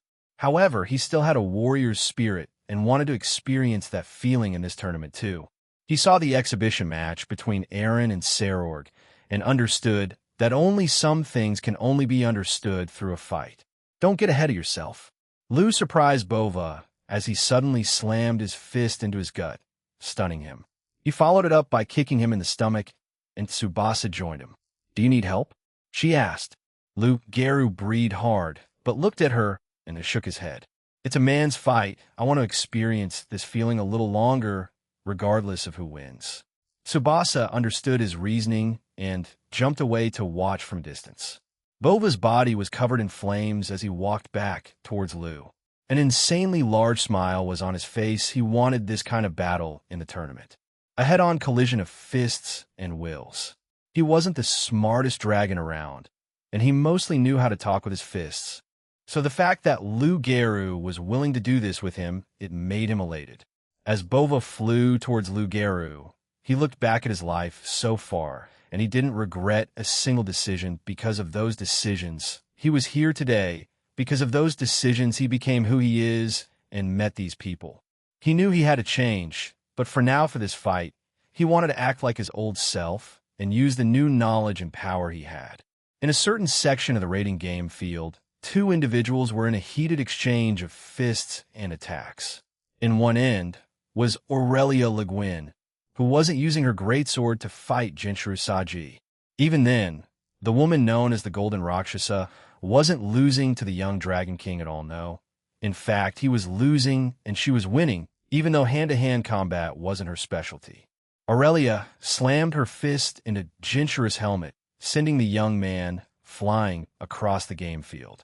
However, the woman didn't stop there, as she predicted his trajectory and appeared at the very spot he would land and caught his head. "What's wrong? Great Dragon King Jinchuru Saji, is this all you have?" she asked and threw him to the ground. Right now, Aurelia looked like a villain. She knew it and played the role well. She wanted the crowd to be in Jinchuru's favor before she took away that hope they had. Even after he promoted to queen, he still stood no chance. Jinchuru stood up from the small crater he made with his body. With blood pouring out of the crevices of his armor, he balled his fist, raised his arm, and pointed it at Aurelia. "I won't be defeated, that easily, bring it." With a crazed grin on her face, Aurelia laughed before dashing towards the beaten and bloody Dragon King. She sent a roundhouse kick towards his face, to which he ducked and sent an uppercut towards her chin, but Aurelia also caught it with her other hand before headbutting Jinchuru in the face, blowing him away again. His technique he came up with Ruruko to wrap his lines around his body was useless because Aurelia was stronger than him. His close-quarters combat skills were nothing compared to her. He never saw her using them, so he assumed that she only knew the basic as of now. Jinchuru thought that he was stupid to assume such a thing. "Not yet. I've only looked pathetic since we started. I can't fall now and retire like this. Think outside the box." Jinchuru shouted to himself. There were no trees, rocks, or anything else he could use to give himself an advantage that was blown away by Aurelia earlier. Right now, he only had his own body and fists. His power was weaker than hers. So what could he do? "Even when I fought Eren Senpai in the dimensional gap, I lost quite badly. If we make it to the finals and win, won't it be a repeat?" He thought, then charged towards the woman again. He performed several feints while also launching his lines towards her. To his surprise, Aurelia let the lines grab her and drain her of some power. However, she simply recovered the lost strength, rendering his line useless. Even still, Jinchuru threw several straights at her, but Aurelia ducked and avoided all of them. She copied his own move, and he avoided them too. He fired some blazed black flames from behind him, and Aurelia didn't dodge to his confusion. She let the attack hit her. With the flames on her, he used them to restrain her to the ground. However, to his utter horror, she began moving and the earth beneath them shook violently. What? Player Aurelia is, as she's moving the entire field with her own body weight. "You gotta be kidding me, Aurelia-sensei. Were you a gorilla?" Jinchuru asked in disbelief. "A golden gorilla," replied Aurelia, as she broke from her restraints and blew away the flames with a single breath from her mouth before appearing in front of Jinchuru and elbowing his stomach. To her surprise, Jinchuru stood his ground as he tethered himself to the ground with his own lines. With a grin on his face, he punched Aurelia on the cheek, sending her away. "You gotta hide it." Player Jinchuru Saji finally got a hit on Aurelia Le Guin. In the stadium, the crowd went wild as they saw this. During their fight, the vast majority of the crowd were cheering for Jinchuru. He was the clear underdog heading into the fight, and the crowd wanted him to win. If not, then at least hit her, and he just achieved that. "I hit her," he screamed, which earned a roar of laughter from the stadium. However, he celebrated because not once in the 100 years he spent in Eren's pocket dimension had he ever got a clean hit on Aurelia. Today of all days, he finally got a clean hit on her. When the rest of Team Sona Citri heard this, they cheered along for Jinchuru's win. To them, it was a monumental achievement. But the fight didn't end there. Aurelia got up and smiled at Jinchuru. So you finally landed a clean hit on me? Well done, Saji. You were the first to graduate from there. Now then, let's continue." She shouted and arrived in front of Jinchuru, who threw a punch at her. She purposely punched his fist, completely shattering his armor, to his surprise. But he quickly regenerated it all with the help of Vritra. As they vanished from that spot, and continued to collide at various points in the game, field Jinchuru's armor, his arms and hands in particular. That part kept breaking and being repaired over and over by Aurelia. Jinchuru, if this continues, your stamina will deplete at an even greater rate. You must I know, but I can't back down, no. I can't really stop, can I? If I run, she'll just hunt me down. If I give up, she'll be disappointed in me. Everyone one will be. I challenge her in front of everyone. I can't be uncool now and run away. Vritra, who was inside of Jinchuru, felt conflicted. He was his strongest host in history, and he would be stuck with him for a long time. At the start, he thought he had found a semi-competent host. Jinchuru was book smart. While he wasn't the best fighter, he slowly became better as he watched him grow. He, along with his comrades, the Citri peerage grew in power and as people.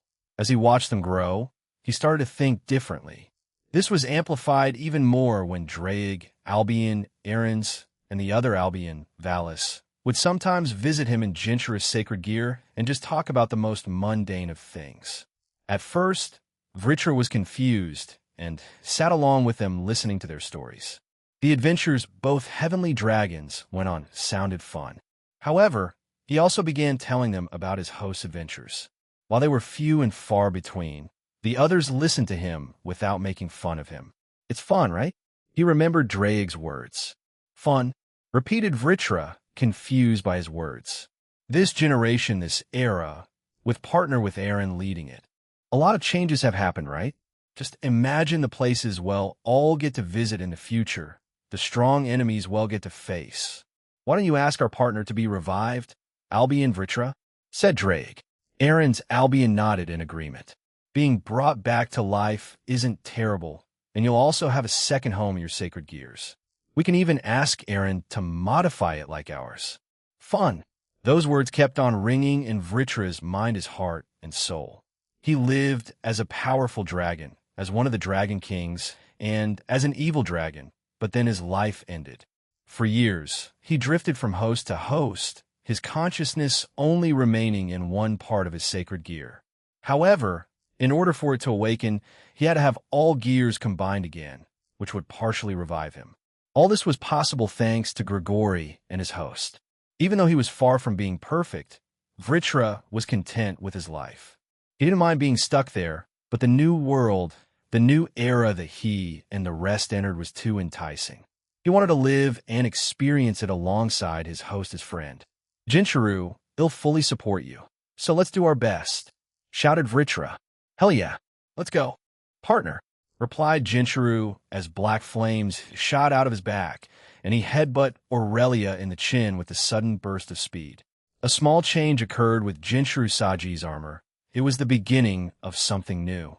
His previously 80 complete armor changed to 85, as small boosters appeared from behind his armor that shot up black flames, as well as Jinchuru aimed his fist at Aurelia, and powerful black-purple flames shot from small holes that had appeared on top of his knuckles. Surprised by the change, Aurelia swiped away the flames. However, Jinchuru had closed the distance again, and this time he headbutt her on the head, sending her away. Another clean hit. The great Dragon King, Jinchuru Saji, is on a roll. Jinchuru retracted the helmet around his head and stared at Aurelia with a smile. I'm far from done, Aurelia-sensei. Aurelia got up and smiled at him back. Ho ho. Then keep on evolving in front of me, Saji. Show me and the supernatural world what you can do. Kento Saji stood up while clenching his fist and shouted, Guh! Jinchuru, Oni-chan, fight! Shouted Jingo. Both Keiho and Manami Saji stood there with their hands together praying for their older brother and son. All of them were worried about him as he was being beaten one-sidedly. The Saji family were cheering hard for Jinchuru right now. In the VIP booth with Aaron's group, Aaron himself sat in his seat and leaned forward. It's coming, he muttered. His eyes briefly glinted while he eagerly watched the match continue. So Jinchuru Saji will also evolve during this match? Sarah asked. Various other people were in this room as they watched the match. This included Team Rius Gremory, Team Imperial Purpur, and even Team Spear of the Draconic Emperor. Well, more like Hell finishes evolution. He was only 80 there when he attained his balance breaker, explained Aaron. Just now, it increased to 85 with those boosters and flames from his fists.